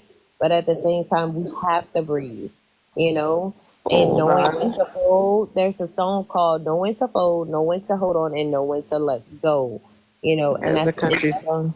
exactly. And a lot of people find a lot of those old sayings cliche, but it's in our reality. That's life. And back in the day, those songs were made out of soul. They wasn't based off of society standards or what society said sells. It was soul based. So, like, when my grandfather told me that before his passing, like, I really had to take it to heart. Yo, this summer whipped my ass over May simply not having nonstop something every weekend on top of work 5 days out the week. And then the summer with the heat, 100 for hours in and out. Like, yo, my car was tired too. I'm gonna disagree with you, Wolf. And again, I'm not even a Democrat. or a Republican. I hate the government. If we being 100% honest, I can't stand either side. I'm And because the way I see it is, this anti-militarian. is just how I see it. Okay, y'all both over there, Democrats and Republicans, talking about you drinking the Kool-Aid. You drinking the Kool-Aid. You both drinking Kool-Aid. They're just two different colors, you dumbass. Wolf is spiraling. Like that's number one. Number two, I don't care what side went. Like if y'all ain't figured out that they in bed with each other, I don't know what to fucking tell you. Okay, they've been in bed with each other. It is what it is, right? And also that's not how the economy works, right? What you're dealing with is everybody keep talking about inflation. This isn't inflation that you're seeing. It's called price fixing. Okay, during C-19, during these pandemics, okay, a lot of businesses went under. They did that purposely. They got absorbed by bigger companies. What bigger companies are going to do is they're going to want more for the money. So do you think AT&T and Verizon and what's the other one? Why can't I think of the other one? AT&T, Verizon, I think that had to sell out to T-Mobile. T-Mobile. Yes, T-Mobile. Right? You got those three major phone companies. You think they're not in cahoots with each other to try to get more money? That's the reason why your phone bill over $100 and the service half-ass works. Hold on. That's grocery stores, like they all under one umbrella, and they keep We gonna going. get there. It's a lot. Yeah, that's the whole thing. That's what I'm saying. It's called price fixing. That's what they do, right? Yep. These whole little, there's a food shortage. There ain't no damn food shortage. Okay? You saw that during C-19 when they ordered farmers to destroy crops. There's plenty of shit. Okay? They're price fixing. And if you ain't figured it out by now, it's happening on both sides. They don't give a shit. Like, at this rate, okay, I'm sorry. I watched that stupid, I don't even know why I watched that debate. I hate y'all for making me watch this damn debate. Mostly just because I kept seeing the damn TikTok sound about they're eating the dogs, they're eating the cats. So I watched it, and I watched that whole debate, and I lost brain cells, y'all. I lost brain cells. I cannot. They're eating the dogs. They're eating the cats. I was like, who the hell is eating? Who the hell is You think eating that was the like worst a Shih part? Tzu burger? It was the Who over one where here he eating Husky said that burgers? people abort babies at 9 months. The fuck have you been paying attention? At the end of the day, here's my thing. Okay, here's my thing. I can care less. Okay, whoever want my vote, Democrat or Republican, send me a check. Until then, fuck off. I'm done. I'm not dealing with you, AJ. The only part of the fucking government, and I'll be honest with you, the only part of the government, which I don't even really consider it the government because I feel sorry for these people, right, is our military and our veterans. Those are the only people I give a shit about. But even our government don't give a fuck about them. So it is what it is. Okay? Because, and don't sit there and be like, oh, well, everybody says that. No, I actually do shit for our veterans. And I have way before it was popular. Right? Especially when jobs were not hiring veterans because they were seen as flight risks. Y'all remember that? They were liabilities. Y'all remember that? Yep. Oh, guess who was over there doing mock interviews and going over resumes and doing whatever I needed to get these people in the door so we can get bro, come on in. I'm just gonna put my name down. I don't even care. Don't even worry about it. Okay, y'all out here sitting here talking about, well, what about all these homeless people? This, that, and the third. You do realize most of those people are veterans, right? Oh, but we ain't gonna talk about that. Right? Oh, but they have the Let's VA. not talk about But the VA, right? The VA that keeps the. You really want me to get into the VA for real? Let's I'm not. be quiet. With them waiting 3, 4, and 5 years to complete people's VAs when they know damn well they done fucked everybody up. But some people choose to be homeless too because they're sick of this government Dealing shit. with the system. That's Yeah, the they're same sick of thing. the That's system. my fucking point. That's my whole thing. That's the reason why I'm like, the And only they part be of this richer in the government thought than some people that be I with have their debt. ever given a shit about They be on the is the same military. level. Why do I care about the military? Let's be real, right? The military is the only branch of the government that actually represents you. Why? Because it's you. It's people. It's your cousins. It's your sister. It's your uncle. It's your friend. It's your neighbor. It's your daddy. It's your daddy. brother. It's Shaniqua's cousin. It's your Okay, brother. It's your daddy. It's it's her all these nigga people. and Yeah, all his that, family. right? All these people. The Constitution is sick of the Constitution. I ain't even gonna get into that. The whole point is, Just saying. When it comes to this government, I don't give a fuck about it. Okay? It's a joke. This whole thing is a joke. Okay? It's a joke. If anything But came out of I hate how C-19, you was enough entertaining people who had to Waffle. sit down Mr. and Wolf, I'm realize gonna call the him bullshit. Waffle. Hold on, AJ, because you're entertaining Waffle in the comments. Mr. Wolf, if you want to speak, come up here and talk to us. He could talk in the comments, Talking. y'all. If he want to He come up in the been box, he he would been have. in the comments since He'd be what's it alright. called Yeah, called but Let him. him it's be in the like you comments. carry He's this okay. conversation with him like we not here and we here. Oh, I'm talking to everybody though. I'm sorry. Yeah, I hear you, but here you go. Hey, I'm just Mr. Wolf. saying. I'm just like, brother, if y'all, So, I gotta correct some stuff because again, I'm gonna correct things that don't make sense. But All oh, right, he so came I'm up. gonna talk right now, right? So here's the thing, right? The Constitution, right, protects everybody from a No, it corrupt doesn't. government. All right. So read it it. has many laws protecting things from the British government. The British government like to make laws on top of laws, on top of laws, on top of We laws, have been reflect against separated laws. from the British for how long now? I don't think Anyway, the British are our so problem. like the Constitution is very structured. Now, when it That's why comes it to was like the written. Democrats, right? The Democrats are constantly attacking the Constitution. Constantly. They attacked it with the currency.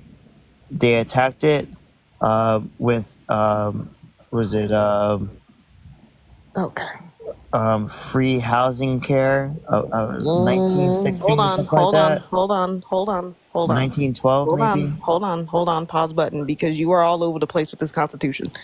Where are we starting? If Well, you I'm want to not I'm start at the not working beginning, off the internet. I'm working I'm off not just my working off head. the internet. I'm working off the actual Constitution. Okay, So so if all we're right. So starting from we'll the start beginning, at if we're 1. starting at the beginning, yes, the Constitution originally, okay, actually the reason why we separated from Britain was because of taxes. We already know Anyhow, that, so anyway, right? so So we're if gonna we work move off the forward, back Constitution, then, and the hold Democrats had a on. problem with money.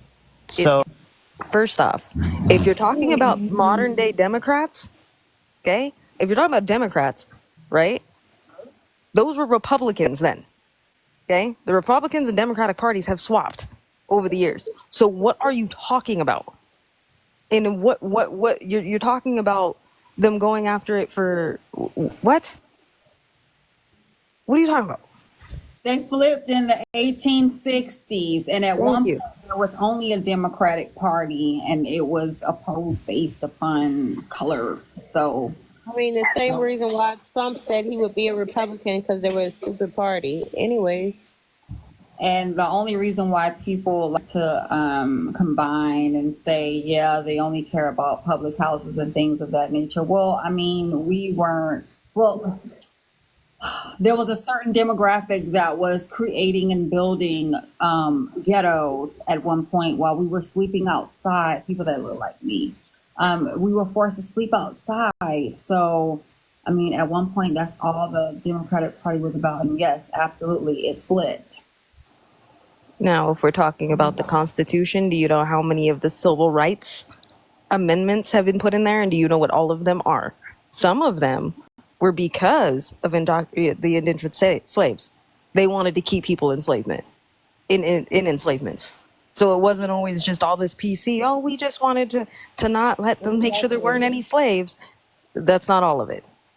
And some states are willing to reinforce certain things That back part. into slavery type things. So it's like, you know, if you're When going we to start highlight talking one about thing the like the Bible, you got to look at the whole thing as a whole, not just what you see. It's the whole. well, it's understanding the Constitution, understanding why it was written, but don't sit there and think that it covers everybody because no, it doesn't. There's stuff in the Exactly. Constitution that does not. There are amendments that they've had to change that were in the Constitution many times over. Matter of fact, up until 2020, okay, it wasn't, well, I don't even know if I can even say that. But let's just say it wasn't, it was still very legal for some strange fruit, if you know what I mean. 2020 is when they finally switched that. Baby, usually it's not until things are found to be inhumane by the society citizens for them to conduct it as if it's not. It's not that it has to hit them in a point where they don't want bad publicity. Because if they didn't want bad publicity, that's the only reason Exactly. why they changed it. The only reason why they changed it in 2020, because what happened in 2020? What was the word? Everybody was out here protesting. Everything was crazy. Okay. So on and Exactly. so forth. So they didn't want all that, right? They were like, okay, cool, let's put a band-aid on it. Let's change that amendment, And I'm right? so tired It's of the same band-aids. stuff when it comes to a lot of things. But again, they don't want the bad publicity. That's all it is. Exactly.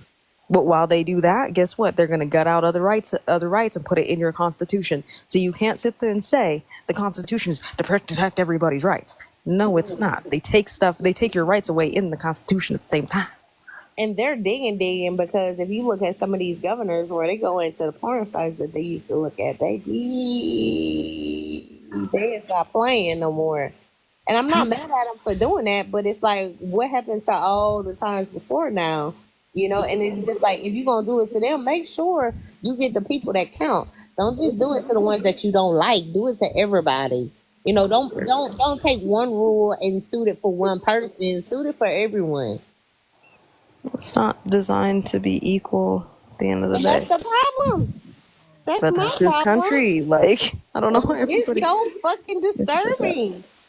Like But the equal, I don't expect us to be the same in reality. But my thing is, when it comes to a law, we should be held equally to that law, as well as accountable, as well as suitable.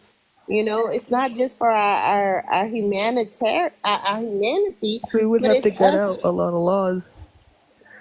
Exactly. I agree. Like, we have to gut out a lot of laws because at the same time, like, that's the reason why I say it's not equal. It's not. Exactly. Right? Whether and at the end of the day, when it comes to Democrats and Republican, I'm neither. I don't like the fucking government. And that's At the end why of I the say day. I'm a humanitarian. But when it comes to putting some things back in the box, Hold on, you put that guys. shit Oh, my back. bad. Mr. Wolf, you can talk. You don't have to type in the comment section. Yeah, you don't have to mute up, baby. We just talking amongst each other. Like, it's a dialogue. Do you know, does he know how I to don't want to unmute? like overstep people's boundaries, No, and baby, it's not a when people boundary. get It's a conversation. when people get passionate, I'm just like, go for it. It is what it is. No, you're And I good. thank you for your respect, but it's just a dialogue. No, I'm trying. When people start talking about the Constitution, forgive me on here, because a lot of people will talk about the Constitution, but they're talking about it in 1,300 different time periods, and I'm like, 1776, actually. yeah. Mm-hmm. Well, I'm not talking about 1300s. I'm just talking about they're talking about it in different time periods, all relating it to one thing. So now we're talking about 1776. Now we're talking about the 1980s, and we're going back to the 60s, and we're going, and it's all over the place. And I'm like, where are we starting, and what are we talking about? Where All we're right, at can I now can and I where say we're a going. story, maybe? Yeah, go ahead. All right. So before the Americas was even discovered, right? Let's say like passing due time, everything was discovered, blah blah blah blah. Let's push that aside. They were like, all right, we need people. So they would travel back to a state and they'd be like, hey, you can come with me. We'll bring you here, but then you have to work for a certain amount of time. And then after that time, we will give you your own land. And then in that land, we will provide you your own people that will work for you. And after a certain amount of time, you have to let them go and they'll get their own land. So that happened, right? Now, that happened with black people. So a black person, basically the first black person in America, not counting the 5 first black presidents before America became America, we're talking about the slaves now. Now, this first black person that worked his years off and then became free, he got his own slaves. I'm not done talking. Mr. Wolf, please shut, please, because you're pissing me off. No slave worked. That's not work. Work is what you do on your 9 to 5. That's not work. Yeah, you get paid for it. And nobody did a bargaining system. And who said who got paid for what? Hold on, y'all. Hold on, because I'm a speak from like family experience, just from both sides of my family. My grandmother, which was not my great grandmother, she was my grandmother, they were on plantations, right? So like after her kids became of age, they like she was like, my kids are not about to pick cotton. So therefore, she took whatever they were giving her, which was land, and she went get her own house and like they built their own house on their own property, and then they collected from farmers for working on land that they owned, which they distributed among the family that was within that region or whatever. However, Lady they B, that's understood, but he said the first slave here worked. That term "worked" is ridiculous. If we're gonna come up here, please don't be disingenuous. Please use correct terms. Enslave and work does not even go together. yeah, it's not the term she used, but that's just like just for that side of the family was one thing, and then like my great grandfather on my mom's side, he bought a whole he bought like 6 different houses on one street that was a dead end road for all his family members, and they were considered farmers. Right, but fortitude and slavery is not work. No, I know, I agree with That's you. that's not work.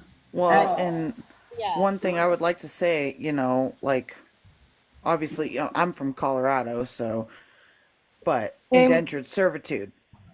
It wasn't, if somebody came from Ireland, Scotland, the UK in general, they came over here, they basically put themselves in debt and they had to do the same amount of work.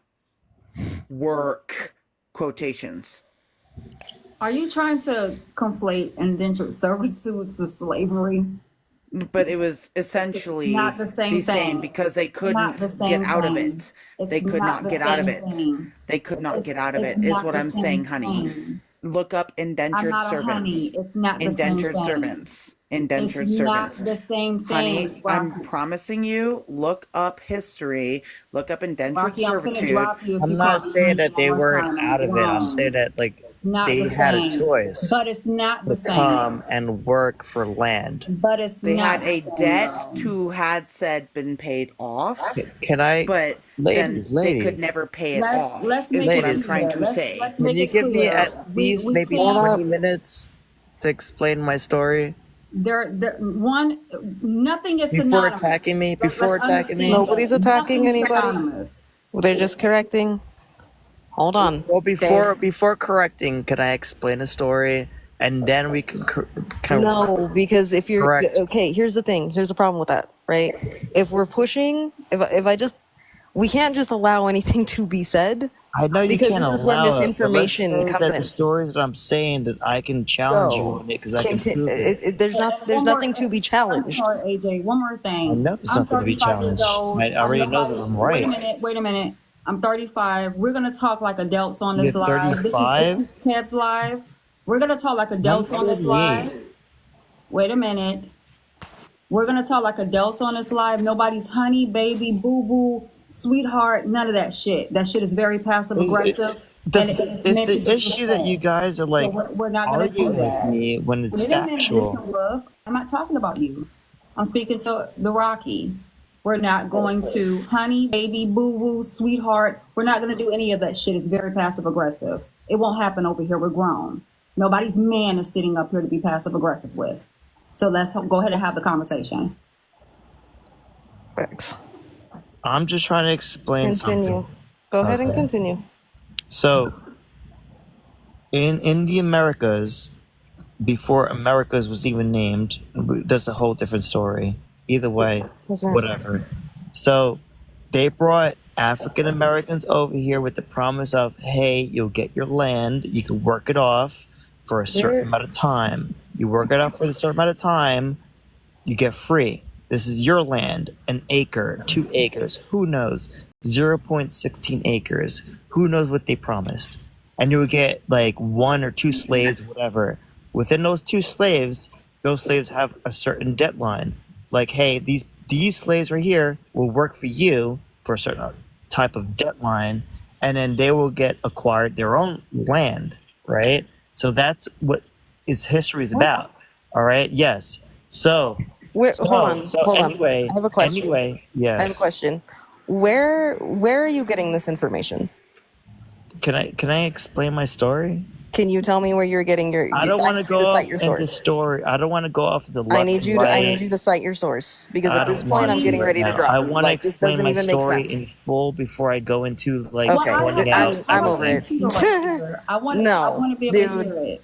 I'm Okay. over it. Here's my Could thing. Hold we on, hold on, could we hold maybe on, just hold circle on, it back to the hold actual on, topic? hold Because on, that's why it came up. hold on, hold on, hold on. Okay, Mr. Wolf, I disconnected you for a reason. Okay, I don't know what source you're reading. I don't know if you're reading Wikipedia, but you need to actually look into the history of what you are talking about because what you're talking about doesn't even make sense. Okay? Slaved people were not brought here under any promise of work. Okay? They were brought here against their will. That's how that works. Okay? That's what that was. Now we can get back to the topic. That's not an issue. But also understand you also came in and we were having a totally different conversation. So we're going to get it back to the topic. Is that cool with everybody? Because I'm not. You need to do more research. I don't even know what you're talking about, Mr. Wolf. And when we're speaking of factual events, no matter what way, what side, I mean, you can come up here with opinion all you want to. That's perfectly fine.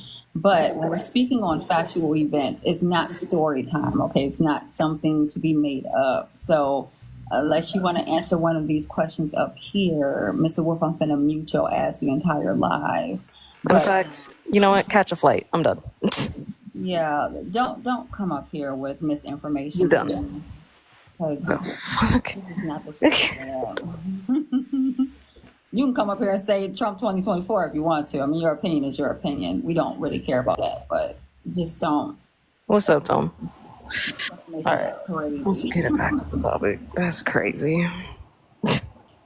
So we can actually speak on the topic then. Yes, you can go ahead and answer. So during 2020, that's what I'll say, is I had my second child during 2020, and I was scared to death to have her in hospital because they told me that she would have to be tested as a newborn. And it's like, if I'm testing negative, how her coming out of my womb, how is she going to be positive? You know? And as a newborn, I just didn't think that that was fair for her. So I opted for a birthing center because we live in the country, a couple hours away from a hospital. And I just didn't want her to be subjected to that. Okay. Go ahead. How are you dealing with the after effects of the pandemic? Me? Yes, that's the other topic. Well, on we're that. broke. We are broke. Gas prices are up. We're broke. Groceries are unaffordable.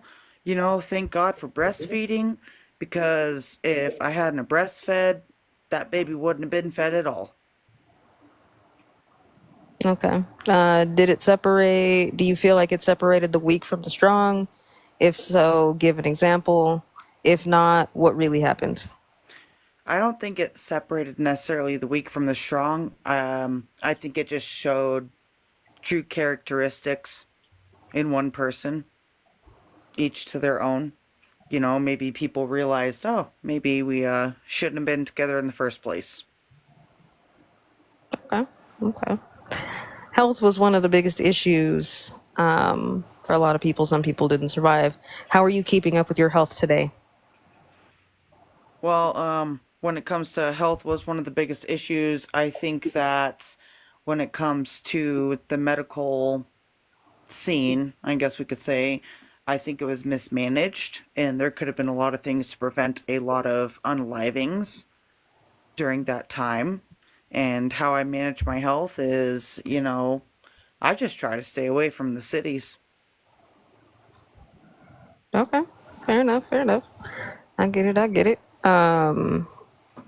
But how are you personally keeping up with your health since the pandemic? Are you doing any changes, any different measures, or are you just staying away from the city? Yeah. I actually quit smoking the ganja if you know what I mean. The broccoli. Yeah, I get it. Yep, the I'm devil's from lettuce. Colorado too, so I did. Yeah, yeah. I am almost a year clean from it. And I mean, I was smoking, I mean, I could get higher than Cheech and Chong and Willie Nelson combined. Gotcha. Okay. Like, man, I was up there, you know. And not that it would harm anybody necessarily, but it's like I didn't want my kids to be seeing me smoking it all the time, you know. Mhm. So I get I it. made a conscious decision to just throw it all away. Fair enough. Fair enough. Enough. Dang, Tone. Yeah, a lot of people I think were. You threw it away. You didn't smoke the rest of it. Yeah, no, I took a hammer and I crushed all my shit. Every pipe, rig, everything I had. And I had expensive ass glass. Here in Colorado, you can get some nice shit. I crushed it all, just threw it all away. Anything I had left, I just tossed it. I made a very conscious decision. Hell yeah. I definitely did not do that. No, and If that's anything, fine, you know. I did more. You know, Because and fuck it. I don't care if like No, anybody you're else good. does it, but for me it was like I wanted to prove, I guess, to myself that like I could do it, you know? Because for me, I felt like it wasn't a medical reason at all. It was a crutch. I get it. No, I get it. I was just being funny. That's No, what no. like I did not. If Oh anything, man. I became an astronaut quite a bit. Yeah, I got a lot of friends that, you know, they'll light up right in front of me, they'll pass me it, and I'm like, you know, it takes me a minute, but I'm like, nah, I'm good. Because I'm Yeah. still proving to myself that, like, it's okay, I don't need it. You know, No, and I I get it. miss it. Trust me, I fucking miss it. I get it. I get it. But yeah, no.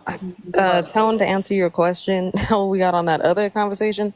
Oh boy brought that up.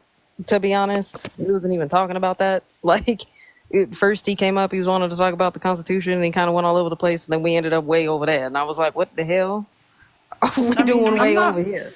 I ain't gonna lie, I am voting for Donald Trump. I have since 2016.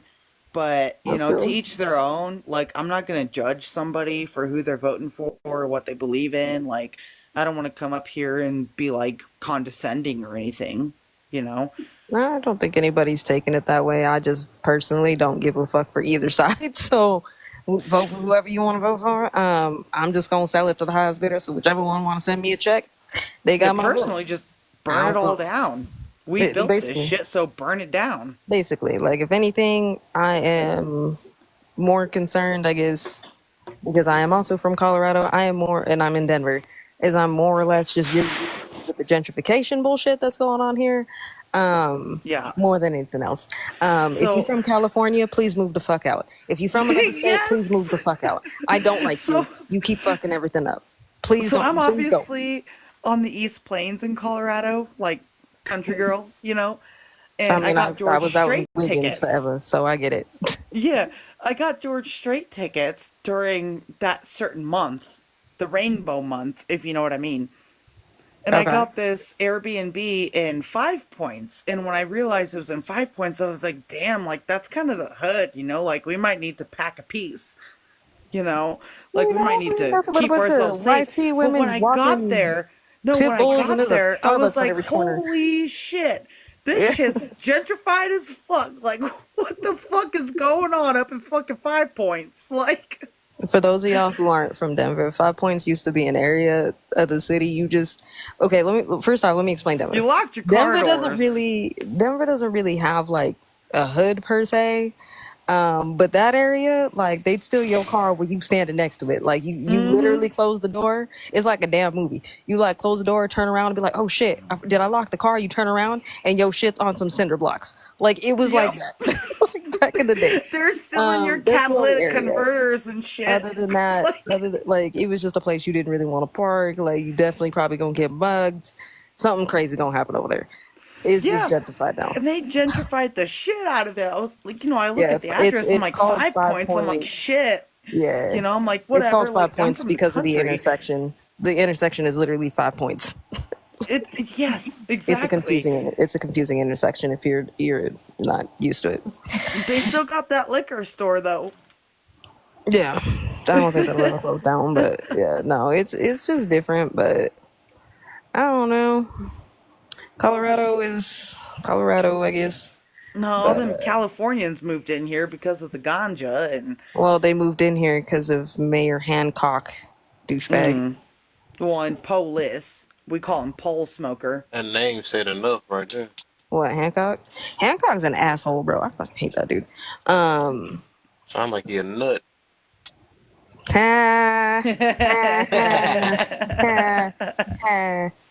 He was, bro. He was an idiot. But yeah. People underestimate the politics in Colorado, especially from county to county. I think it does differ from county to county overall, but at the same time, it also depends on what you're doing. Yep. It also depends on what you're doing and so on and so forth. So I don't know. Colorado's a big state. It's kind of like when people are like, "Oh, Colorado's like anti pew pew," and I'm like, "No, we're not." Boulder is. Hell no. Boulder only is. Boulder. That's the only place. Everywhere else, like, we are literally just wanting, like, literally, how do I put it? It's more or less just kind of fuck around, find out. Yep. Put it that way. We got the make my day law. Yeah. Yep, and I'm all about it because in my, we'll say my trailer hood, I guess you could say, out on the East Plains, not many people out here, but one of my neighbors, the mom, went to go get her kid from Castle Rock because boyfriend was being abusive. Brought her back down here. Boyfriend followed her. Well, stepdaddy found out, he made his day. I'll tell you what. We were on lockdown for a couple hours. I went outside my yard, had a sheriff put a red dot on my chest. "Ma'am, what are you doing?" "I'm going inside." That's what I'm doing. Yeah.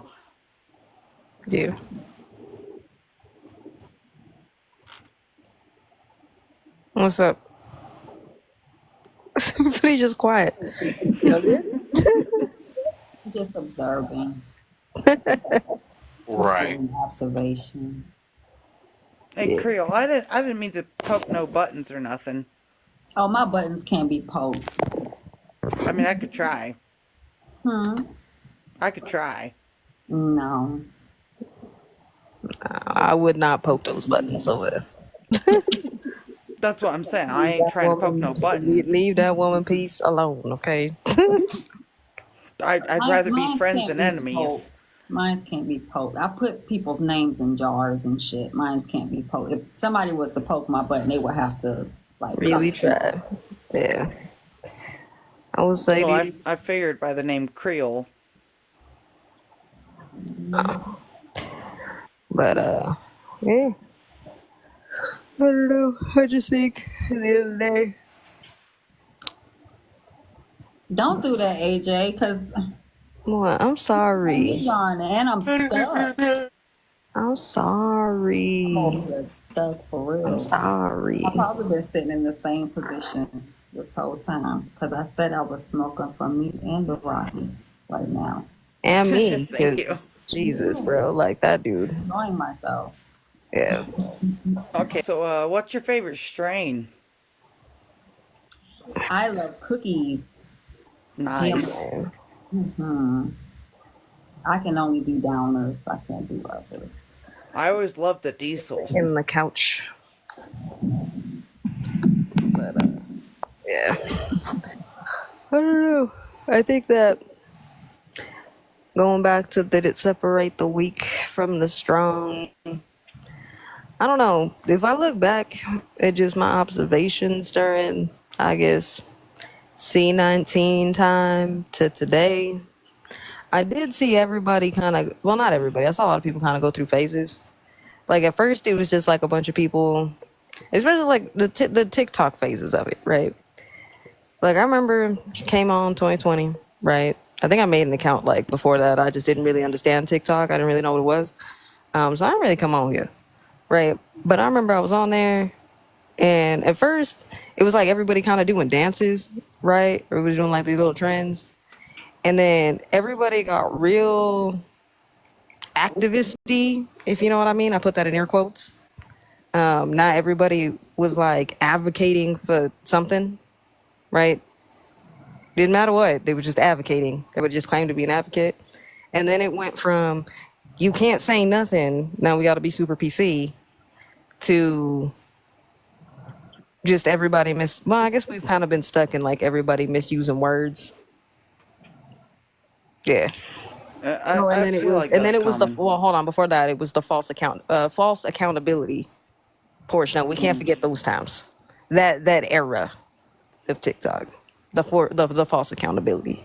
What I mean by false accountability would be like, you know what, Jane, you need to be held accountable. You know what you need to be held accountable for? Okay, don't laugh at me. Don't laugh at me. You need to be held accountable for not being held accountable. That's how it was. Like, I was like, what the hell is going on out here? I'm telling you.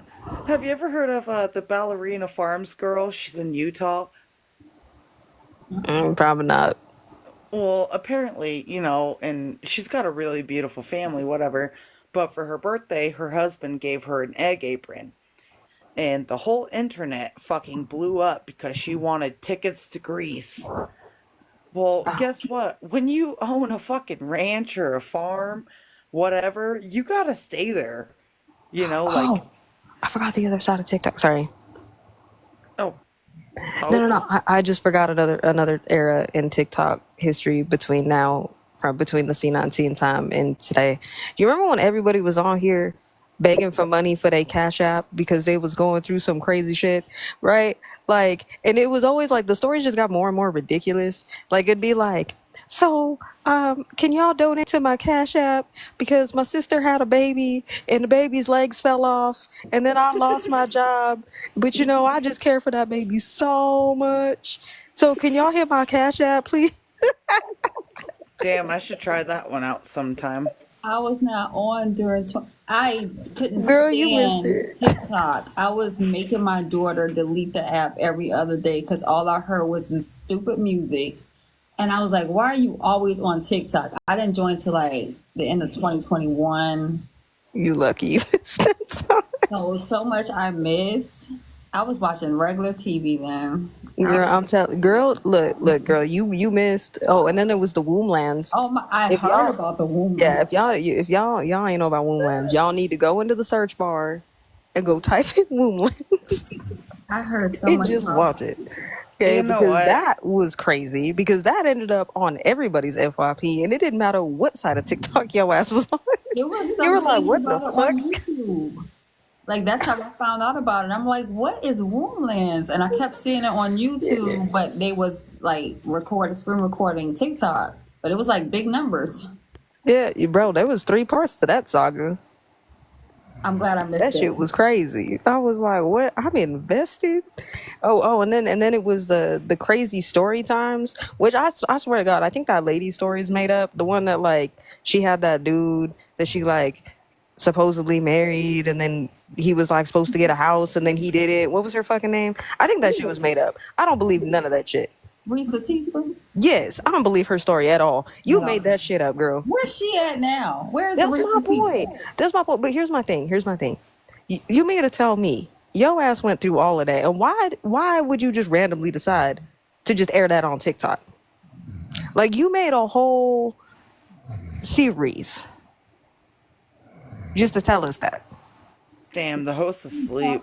Was it? We can hear him snoring. He ain't snoring. He up just playing a game.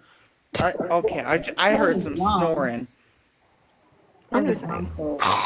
Yeah, I don't believe this Risa Tisa story, and only just because I saw so many knockoffs of that come out right after that, and I was like, it might be. Is that Nay? I know she unmuted. What the heck? I hear some fucking No, you snoring, sleep. man. they might be. I'm gonna mute her though if she is. I don't want her to get Don't do it. Don't embarrassed. let her. Not We'll embarrass her. unmute but- her so we can find out. Yeah, that's why I'm gonna mute her because I don't want to get embarrassed, bro. Like, I've done that. I'm passed out, mouth open, out here farting and snoring, and forgot I was on live. I don't give a fuck In a though. whole box. That'd be so No, funny. well, okay, to be honest, it wasn't She on probably got one of TikTok. them loud boys. To be honest, yeah, okay, so let me tell you story time. So when that shit happened to me, right, it wasn't on TikTok, it was on a whole other app. And in that app, well, I think TikTok does it now. Like when somebody ends a live, you drop into the next live, right? But when you would drop into the next live, if they had like this little setting on it, it would just automatically pull you into the box and your camera would be on, right? Like automatic camera on, right? My ass fell asleep, bruh. And I don't know how many fucking lives my ass don't fell into, right? That I woke up and I was in some live, like I think it was like in a Middle Eastern live, right? Because I just remember all these people just speaking Arabic, but they hella gifted me, bro. Like I got up, like I woke up and I had hella gifts, and I was The like, heck of a fart. Are you naked? no, but I was asleep. My mouth was open and everything. Ain't go Jane. I expect. Yeah, no, I was not naked. Hell no. Or a little nip slip didn't happen? I don't know what happened, girl. It could have. I don't know. That's right. Oh, Girl, it let's could give have. her a whole galaxy. Girl, it could have. But well, that was the thing. That was the thing, bro. But like on there, like on that app, like if you got like hella gifts, like you would end up on like this letterboard, like this little like this leaderboard. And I went and I clicked, and I had made the daily for the day. And Yeah, you might have. I was like, I don't know what happened. My ass passed out. I was confused. It was bad. I may have. I'm just gonna sit up in there then and just act like I'm asleep.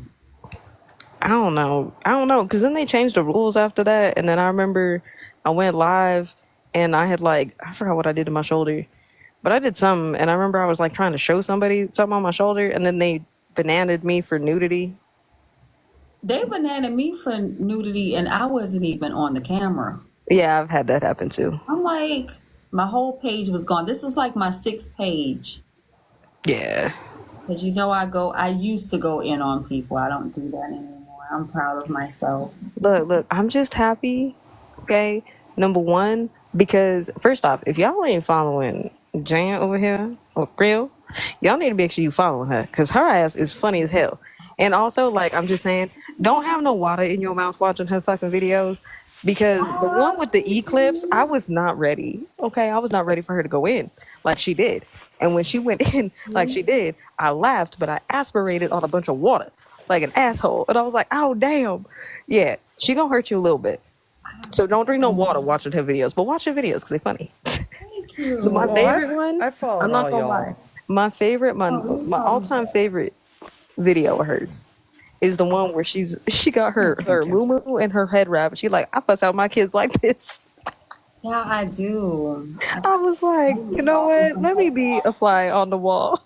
What's she doing? They think they know I'm crazy. I love my kids. They don't take me seriously.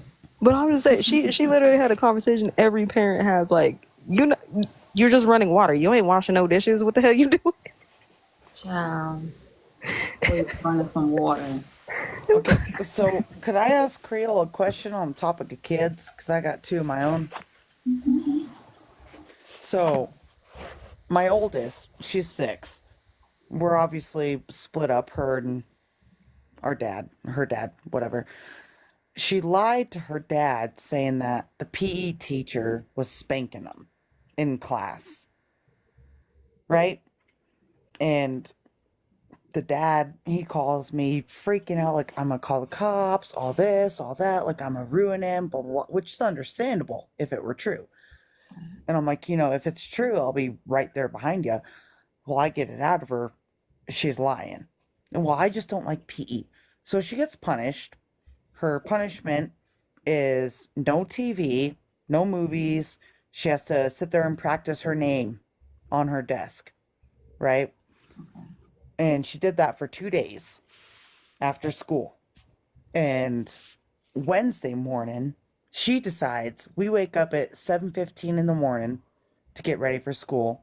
Her younger sister is 4.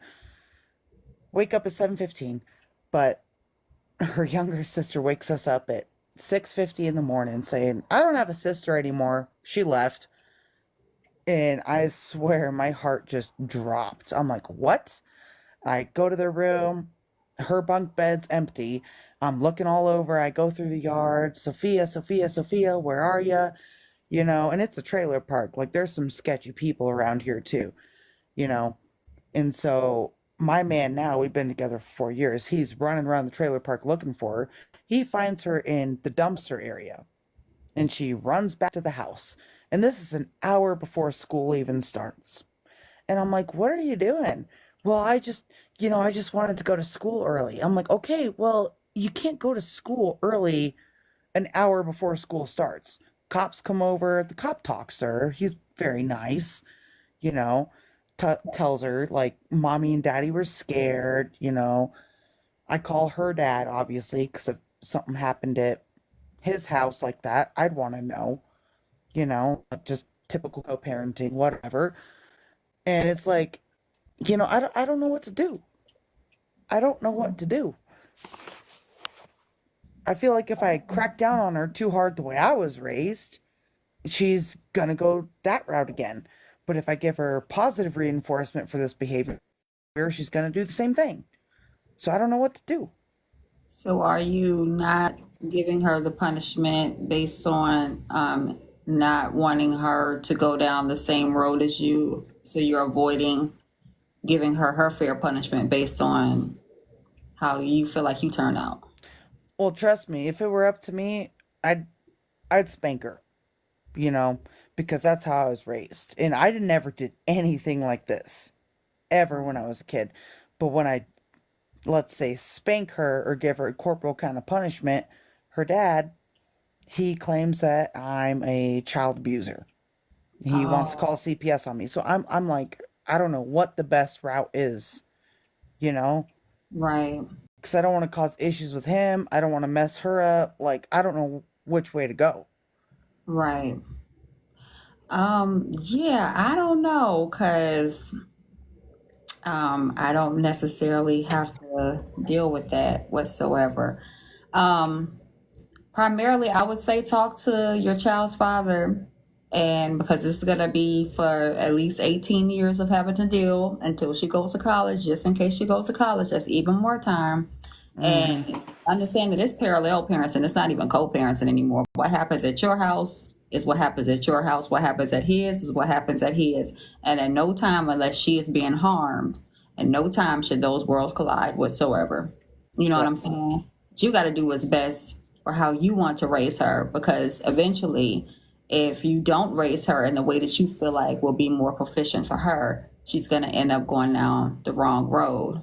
And then you'll have yourself to kick in the tail. And then she'll say, well, you should have been a lot more strict when I did this or did that. Because, you know, our kids are going to make it a point to always want to blame us anyway. But you can't have that fear of thinking that whatever he's doing. Because at the end of the day, if he keeps calling CPS, that's also a charge. For no reason, that's also a charge. It's a felony. And, you know, the house is clean. They have awesome bunk beds. They have a freaking slide on it. They have a bunch of toys. You know, the bathroom's clean. They get baths, food. Like, you know, like they're definitely taken care of. We take them out to the ranch to where they can ride horses and, you know, Right.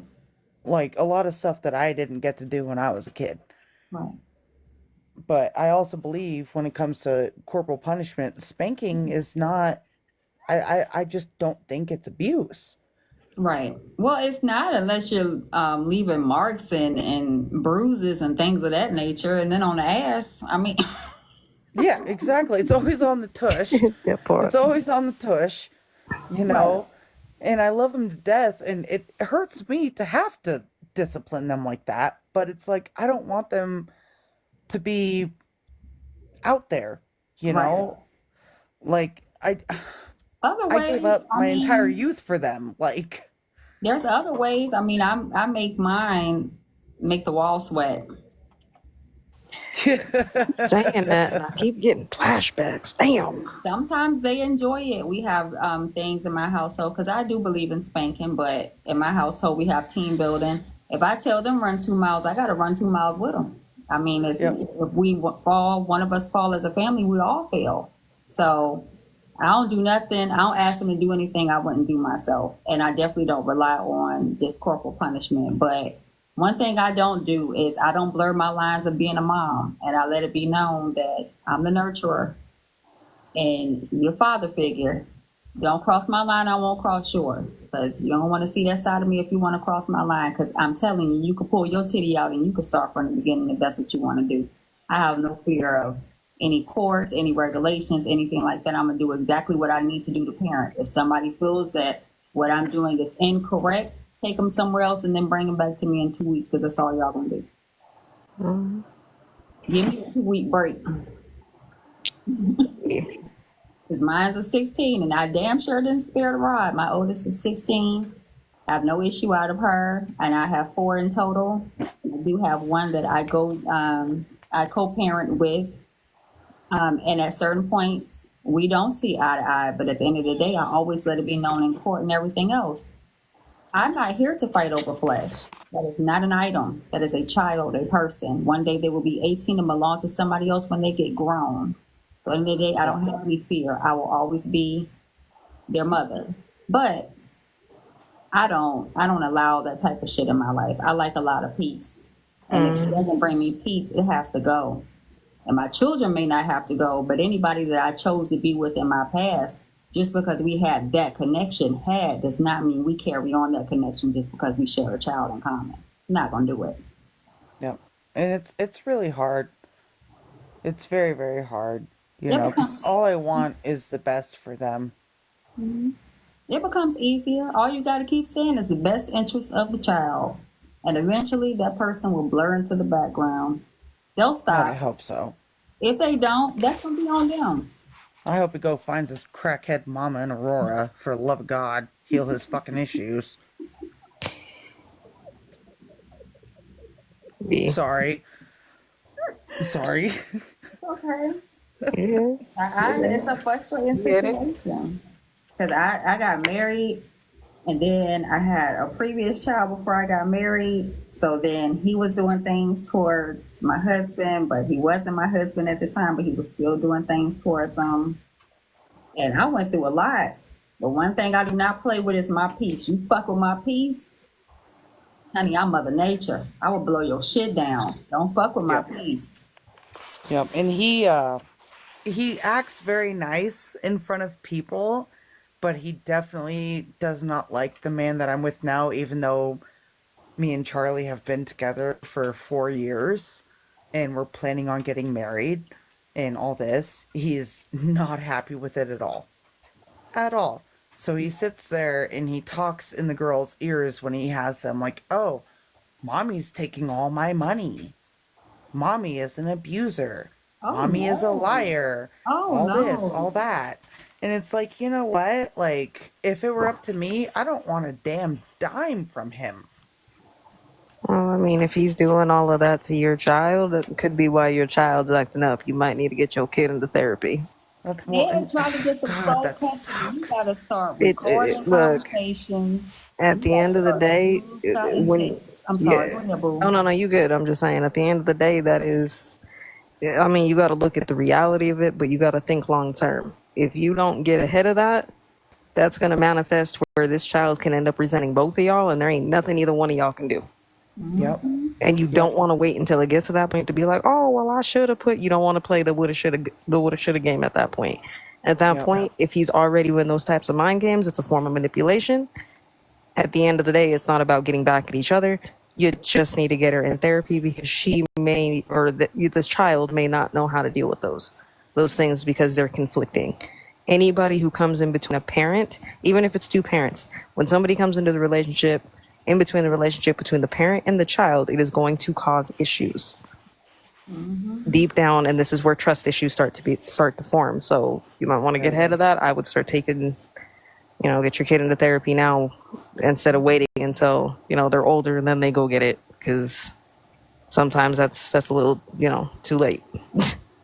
Right. And that's my she didn't start talking. Screenshot, child. This is unfortunately during custody court, during juvenile domestic and relations. That other party becomes like an enemy, and they are 10 steps ahead. That's why he keeps calling CPS and everything else like that. And if you keep a record of everything, because that's illegal as hell, like I said. Yep. Keep a record of everything. Like AJ said, take her to therapy. There's a lot of things she might want to divulge to somebody that is a third party. and things of that nature. It is also going to help her within this transition, because a lot of the times we forget about how the children feel within all of this, what they're seeing and how they'll interact. And eventually they get their own perception and perspective concerning the parents. If she's going to have one for you, she's going to have one for dad. She sees it and she's going to know it. But if she sees that, okay, this is what's going on over here, and at the end of the day, I hope that you're communicating with her very well. Even if you decide to do corporal punishment, let it be known this is not because of anything between me and your dad. You know what I'm saying? This is because of your actions.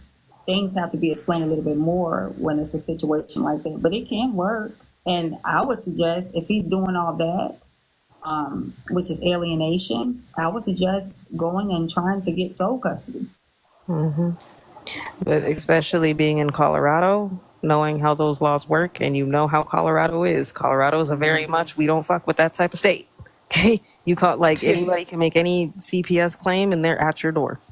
It's an investigation. They don't play in Colorado. That's why I said take her to therapy, document that, document it, and then also you yourself need to go into therapy so that you, right, if you had things that were going on within your upbringing, you're not neglecting to do those things with your daughter because, you know what I mean, you're feeling, oh, maybe that might be too much. Or maybe I don't want to do that because, you know, I still turned it out this way. Understand that's a whole different human being at the end of the day.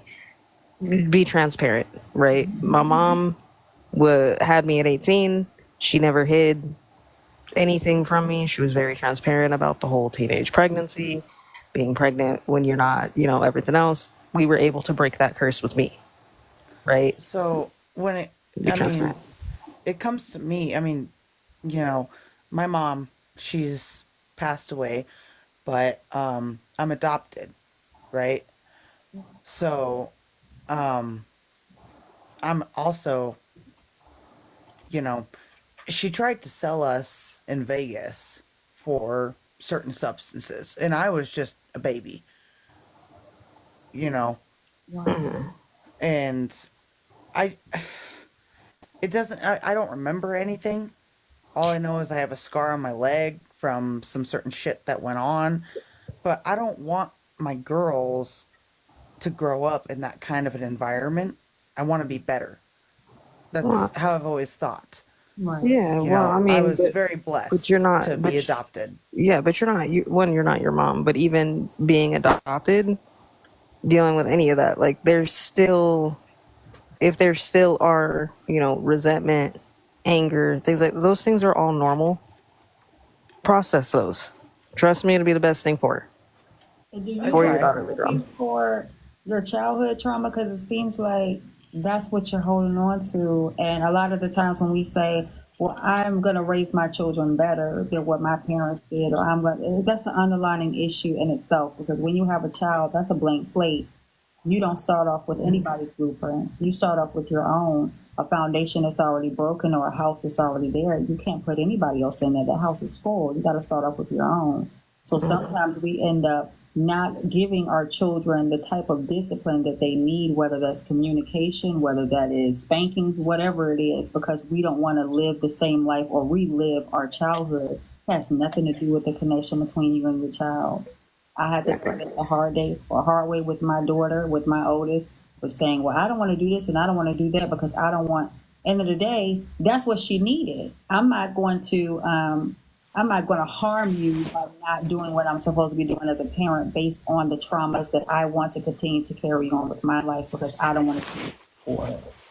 So I would suggest wholeheartedly go and seek some counseling for that or some therapy for that because at the end of the day, that type of trauma needs to be released off of you, because then if you're not doing that, you are then putting that on your children. Yeah. And I definitely don't want to, you know. When I had them, it was a whole turning point in my life. Yeah. I don't know. Those are just things that I know, and I agree with Jane up there 100%. I usually always do. Because I swear it's like my kindred spirit, but yeah. I love you, AJ. I know. I'm like, my kindred spirit. She take the word right out of my brain. I'm like, get out of my head sometime. Damn. But Yeah, I mean, she's 100% right. Like, I've seen it happen a million times. It's happened to me a million times. You know what I mean? I've had to go, I don't have kids, but, at the end of the day, I have been around enough children and I've been enough of an influence to understand that even with that, even I have to go to therapy and do what I need to do. Not that I'm in any type of parenting role, but because I am an influence and I don't want to influence somebody in the wrong way, if that makes sense. Because a lot of the time when we grow up, we mimic what we see. So, for example, when I was growing up, I saw my mom work all the time. My mom's a workaholic. I assumed that's what a successful, healthy adult does, right? That's functioning in an extreme. It's not normal. Right. You gotta Yeah. have time. So, what I don't want to do is these kids, my nieces, my nephews, my cousins, stuff like that, my younger cousins, I don't want to give them that same false ideology because I'm doing that. You see what I'm saying? So we have to unlearn these things. There's a lot of things in life that we've learned, we've picked up, survival tactics from trauma, everything else. It's going to happen. And as the end of the day, it sounds fucked up. But just about it, like, there's no childhood, or there's no, not childhood, there's no life without trauma. You're going to experience a trauma at some point, right? So we can't always sit there and be like, well, I don't want my kids or I don't want my nieces or my nephews to ever experience trauma. They're going to experience it at some point. The important thing is just to learn healthy coping skills at the end of the day. And right now, it sounds like your kid's just acting out, especially if your ex is constantly sitting there saying, mommy's a liar, mommy's this, mommy's that. She's conflicted. She doesn't is. know what to do. So And, right now, everything is she's just, I'm acting out. I just need to she's express it. pointed it out to me multiple times, like, oh well, I remember when Daddy did this when he broke the light switch on the wall. I remember when Daddy, did certain things to me that I don't really want to recall, not sexually wise, but physically, with fists and whatnot. You know, like she remembers that. She was 2 or 3. They remember that. And Yes. I can't take it back. Yes, but you can't focus on the past. It's how do you move forward, right? She's already experienced that. She's already seen that. If you live in woulda, coulda, shoulda, it's not helping the situation. Woulda, coulda, shoulda isn't going to do anything at this point. It's what do you need to do moving forward now. Moving forward is I would get her into therapy because if she has seen that, that's traumatizing, right? And then on top of that, you have somebody who's mixing things around in her head, right? On top of her own conflicting things, because when you're a child, right, you're trying to make sense of it and it's kid logic, Yeah. right? 100%. And so on and so forth. And this is coming from a kid who had experienced a lot of trauma in my childhood. This is the reason why I could tell you what the outcome is when you experience this trauma a lot of the time. You end up growing up feeling very isolated. Why? Because your peers, your normal peers, right, are over here worried about, oh, mom won't let me use the car. Oh, I got grounded. Oh, I was late for curfew. Well, that's cool. I'm trying not to get beat when I get home. You see what I'm saying? Some of us It's got bigger different. fish to I fry. have bigger fish to fry. So, but I grew up isolated, so I didn't know how to talk to people. I didn't care to talk to people. I didn't want to be around people. I just want to do my own thing. I want to disappear. As an adult, I'm having to unlearn a lot of that. So I'm just saying I would not wait until it gets to adulthood. If she's already experienced that, it is what it is. It's okay. You're not a bad parent, right? But I would get her into therapy. Absolutely, because one thing I know is that with 2 feuding parents, with a custody order, without, CPS ain't gonna listen to neither one of y'all anyway. To be That honest. part. They're not But gonna what give they're you going to do is they're going to look at the best interests of that child, and whoever is going to act first is going to be it. If you already showed the initiative that, hey, you're going to put this, you're putting her in therapy, again, not because you want to win a case, but also at the same time, it's going to help your case to get sole custody if that's what needs to happen. You have to be proactive. I wouldn't wait for them to be like, well, she may need therapy, because at that point, like, Well, Right. and you know, I understand that and I do agree, but what about him? Because I've never really wanted to take You him out can't of their control him. lives. I know that. And I've tried to healthily co-parent with him. You know, like I've read the steps, I've tried to do the steps, but no matter what I do, it's always my fucking fault. So, You like, don't worry about that, darling. You You can't. have to focus on what you can control. You can only control you. Whatever he chooses to do, he's his own person, Can right? I get personal? Can I say something Go personal? ahead. Go ahead. Kev not paying us any mind. Kev not paying us any mind. He playing a game. He I in his know own he world. losing. He losing. That's why. So my one thing that I feel like with my life, right? I have 4 kids. My first daughter was through the R word, right? One thing that I knew is that my daughter, and one thing I didn't prepare for is my daughter ever asking the question about her father, right? About how she was conceived. I never thought I would have that conversation whatsoever until she reached 14 years old, right? No, AJ, right when I'm telling my story. No, my phone's dying. It's at 2% though. Good night. I love you. I'll be on tomorrow. I promise. Okay. Okay. Love y'all. Love you. But one thing I realized was that I didn't think that she would have any questions concerning that, right? But one thing that I knew is that as they grow older, I was never going to raise my children to remain children. I was going to raise them to be out here as adults, to be productive, right? Certain things you just can't control. I had to set my own feelings to the side for her to talk to somebody that great me over 14 years ago at that time. You know what I'm saying? A lot of conflictions, a lot of things ran through my mind. But at the end of the day, children need to know the truth and they need to know it from the source. So with your situation, you can't control, like AJ said, you can't control what he's doing. The only thing you can control is what you're doing as a parent, what you're doing as a mom. You know what I mean? Everything else, let it go by the wayside because it does not belong to you. You're not there to be mom and dad. You're only there to be mom. She will eventually see based on what she needs to see. The only thing she needs to know is that mom loves me. And that's it from your standpoint. How she sees her dad, that is what it is. If he's bitter, it's going to show. Next question, toilets, Tigo. damn, did you just take a shit? Tigo, The you know fuck? you in the box? Okay, I feel like he's going to do something weird. I'm sorry, Kev. I ain't know if he was going to do something weird.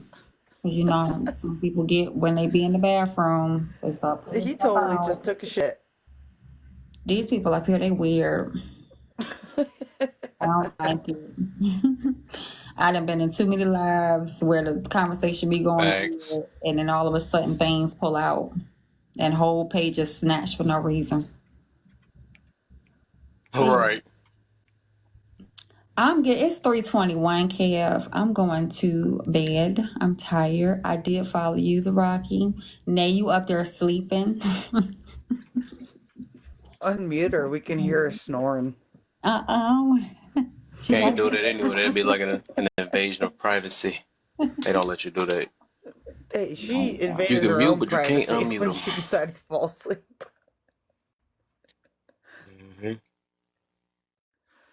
Everybody up out here. I guess it's about that time then. Yeah, So I'm I'm gonna gonna get stretch out and go out. I don't cause some know. I might chaos get in on somebody tomorrow. I else's. don't know. Huh? I'm gonna get out of here and go cause some chaos in somebody else's life. So, Uh-oh. She said she done had her beers. It's over now. yep. Welcome to the All right. Rocky Mountains. Well, thanks for having me, host. Oh, yeah, for sure. Have a good night. All right, so.